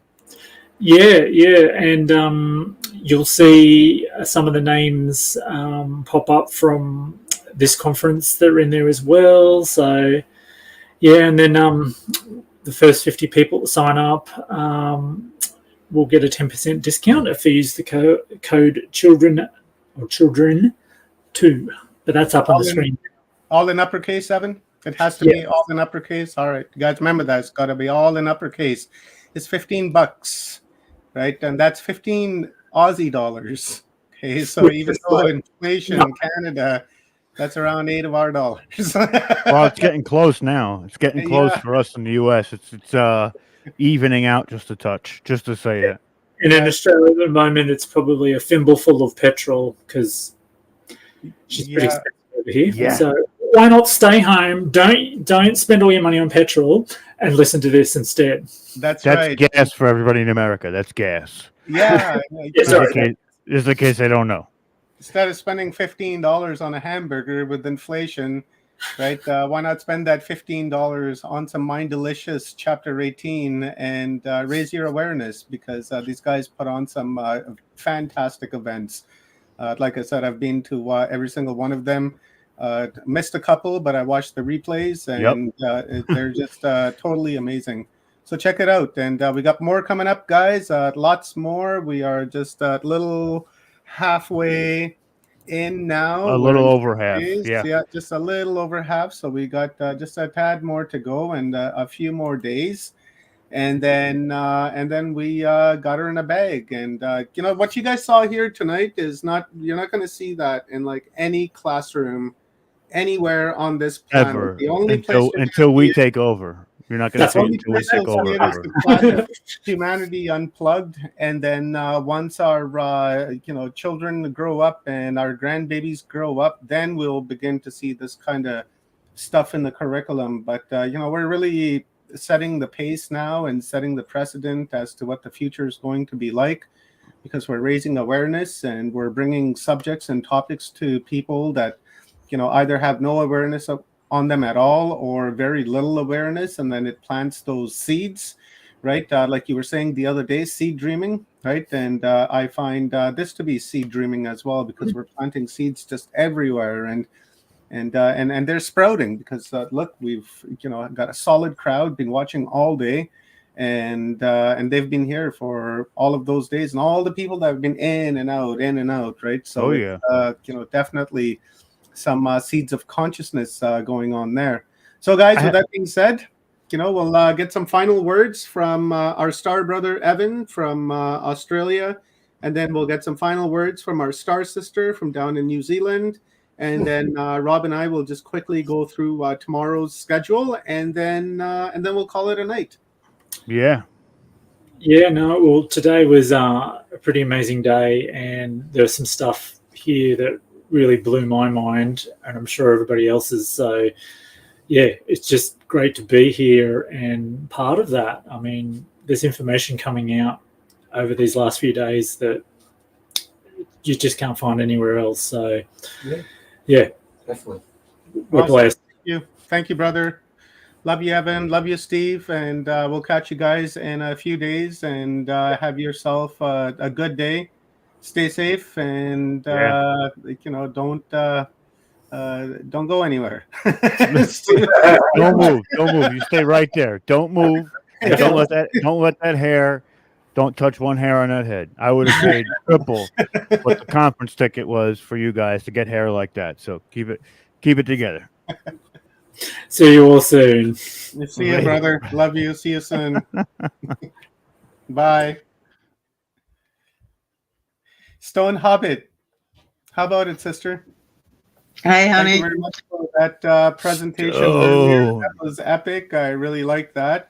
Man, what a great day. We just shared like lots of aliens and UFOs today all day long, even though we had a couple of cancellations. But, that's just the way the universe works. And the universe didn't want that in this event. And it wanted you in this event, and then you've been our backup, and you've been just giving us like an upload after upload after upload. Oh my God! I really think that you've put like everything you know on the line for this conference. This is going to be Unplugged Humanity and Stone Hobbit Conference. Like that's what we're going to change the names for sure. Don't do that. Just keep it as, Humanity Unplugged. This is for everybody. We've all got this information in us. And this is the job they gave me. So, and I've just sort of decided, I'm so tired of the fakes and everybody trying to make money off somebody else's material. It's just enough. So now it's time to, stand up and give yourself acknowledgement, because it's real and it's happening now. And there's so much more to come. It's absolutely fantastic. I mean, this has been one very epic journey with everybody, meeting everybody in the room, everybody that's come along in the chat. I just want to give you all much love. Mwah, aroha, a lot of aroha. Thank you so much for coming along and supporting us all. This is a lot of work, a lot of hours, but we're going to get it out there, and it's time for change. We're going to be that change. So. And I'm going to change it. It's Humanity Unplugged. Explore the Stone. That's what it is. That's what it is. It's gotta be. And let me tell you something. I've been fighting with people on Reddit all day long, and I was even in UFO groups, and they're like, "What is that?" Blah blah blah. And I literally had to go to bat, like, dude. So, and I had to ask them, "Where are your references? Tell me who you listen to. Who, the government, ancient aliens on TV? Who do you talk to?" And they're like, "Well, that's not. No, that's the point. Like, go ahead." Yeah. We have like the leading researchers in the world to come and give us downloads. Like, this is what it is. Sorry for those people out there who want to say, well, you guys don't know what you're doing. That's not real. Okay. All right. Okay, you'll see. Yeah. Whatever you say is what I say. It's just the level that they're at the moment. This is a frequency, and we're kicking it into high power. So high gear. So, other people are going to wake up and they're going to come seeking, and that's what we are. We've actually, what Rob just said, we've actually put that to the test before. It was a few months ago. It was last year. It was during Forgery Unmasked, and I posted a poster about Forgery Unmasked, and then this guy comes along on my page on Facebook and starts bashing all of my speakers and MCs and presenters. So, I lost it on him, and I went at him, because I'm not going to let anybody diss my speakers, because, I have a responsibility to them. And then he just kept on going with the pseudo, it's not real, blah, blah, blah. And then Rob's like, well, I'll debate you. And the guy's like, yeah, okay. So Rob's like, all right, bring it on. So they went on Open Loops and had a debate, and Rob just owned him. And all this guy could do was just repeat what Rob was saying back to him as part of his own argument. And we're all sitting there watching, and we're like, well, Rob just said that, but what's your counter argument to that? Because you're saying it's pseudoscience. So are you like agreeing with him? Right? He was referencing the Bible, right? Like he kept going back to the Bible, and that was his like factual context. And I'm like, if I'm referencing something that's like evidential within science or can be given to you in paper form and say, look, this is what they said, right? Yeah. And he's like, well, but the Bible referenced this. And I'm like, yeah, it referenced. It didn't even say that. I don't understand. Mm-hmm. How could, if you're doing the same type of research that I'm doing, but you're going to say yours is more credible by any means, you have no leg to stand on. That's pretty much what it is. You're assuming like at best. Yeah, it was like that guy that we spoke to the other day that I decided not to bring into the conference because only he knew the truth. No one else knew the truth. And that's it. And everybody else is BS. That's exactly what he said to us. Yeah. Everybody else is bullshit or they're liars. I was And we're like, like, no, no, no, no, thank you. not bringing this guy on. No thanks. Bye now. See you later. Yeah. We're not going to have that type of closed-mindedness happening here. You know, especially like the other day when we did 3 pyramids in a row with 3 different perspectives of pyramids, right? Like we're here to open our minds and not say, well, you're full of shit, you're full of shit, I'm the only right one here, and you have to come to me for the truth, and that's it. There's nobody else. It wasn't even his experience. It was somebody else's Somebody experience. else's. Yeah. And that's the crazy part, right? So if you walk into a room and say there is 7 billion people on this planet, but only one man has had that unique experience, and everybody else is lying. How statistically, how can you? You can't fathom stuff like that. And I looked at Omar, and I'm looking at him like, oh my God, thank God you poked the bear, Omar. Omar was like, well, wait a minute. Well, hang on a second, because I was just like, you know what? Let him do his presentation. It's a good presentation. The information is great, but if you go and talk to the guy that he's talking about, even that guy will tell you that he's not the only one who experienced it. It's only this guy who's not even the real experiencer telling you that that's the only one. And he can back it up because a CIA guy said that it might be true. He said, read this article. This guy says that it's true. And that's not what the CIA agent said. The CIA agent says it sounds plausible. But I have no evidence basing that's saying that that's exactly what it is. Yeah. So, but he confirmed it. But the guy confirmed it. So I had to push him. I was just left with no choice. From what I was hearing, I just had to kind of push a little to see if I can antagonize a little, to see if I can get that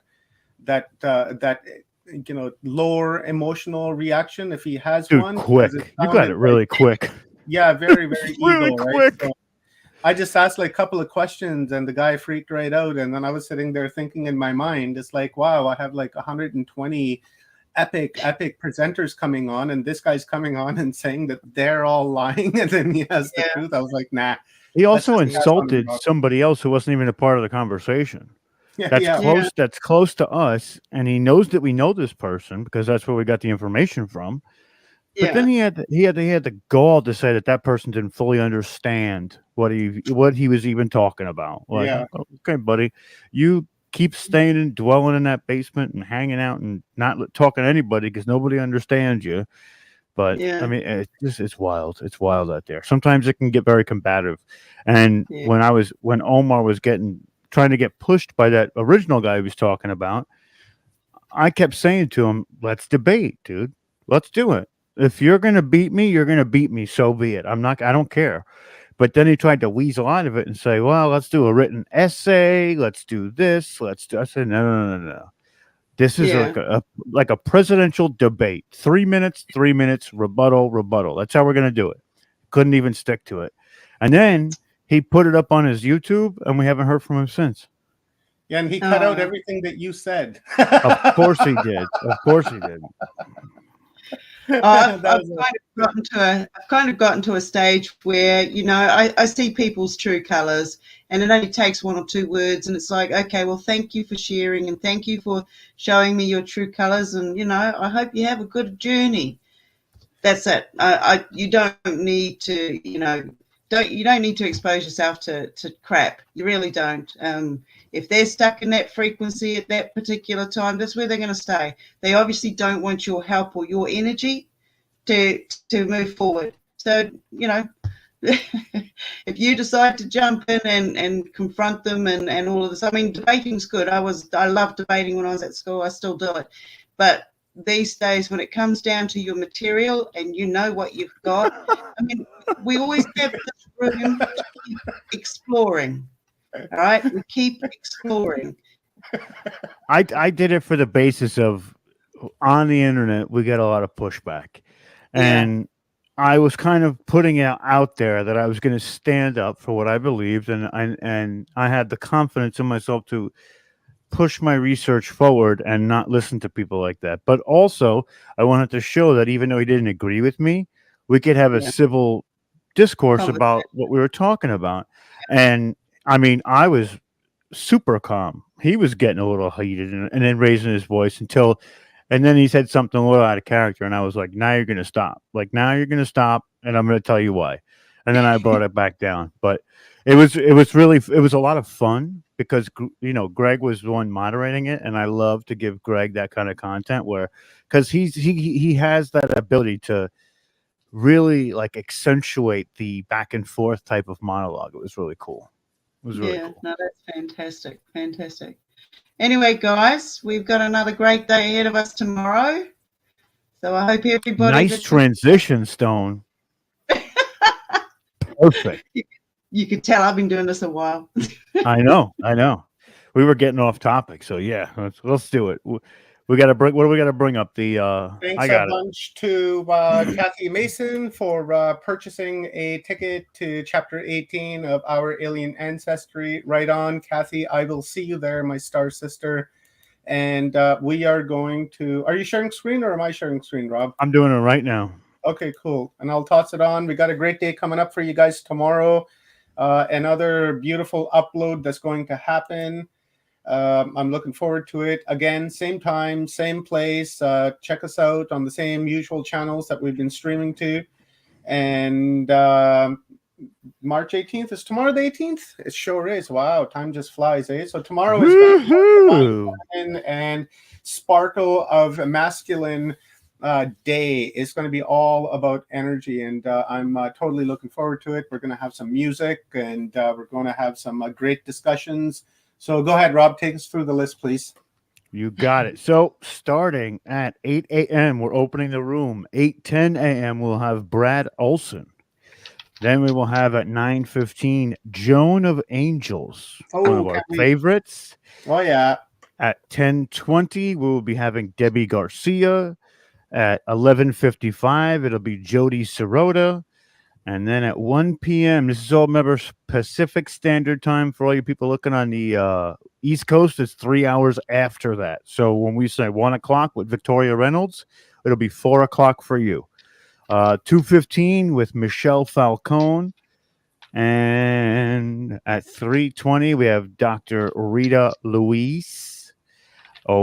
She's always amazing. And then at 4:25, we have Ford.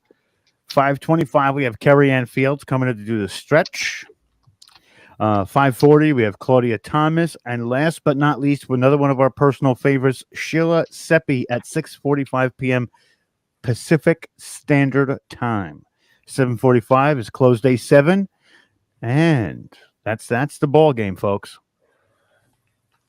Right on. It sounds like an amazing day. Start off with Brad and end with Sheila. My God, and everything in between. It sounds like a mind-delicious day to me, and good brain candy, mind candy, awareness candy. So with that being said, guys, my name is Omar. I'm a host here at Watchers Talk with my friend Stone Hobbit and Rob Yox from Full Spectrum Universe, coming at you from West Coast, British Columbia, Canada.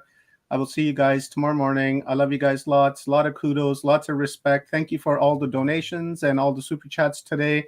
It really does help us to carry this channel and all the other channels forward. As you guys may have realized by now that we all work together, and this helps us a great deal. So thank you very much. Any last words for you, Rob?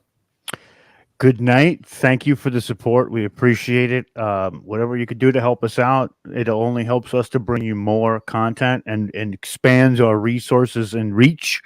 With that being said, I am Rob Yox from New York. Full Spectrum Universe time. It's out. We're done. It's over. Stone? Oh, yep. I'm Stone Hobbit from New Zealand, and I'm out too. And guys, visit Stone's website. I put it in the comments up top. Visit the site and connect with Stone on Facebook if you guys use it. And until next time, love you guys. Stay safe, be well, and we will see you next time.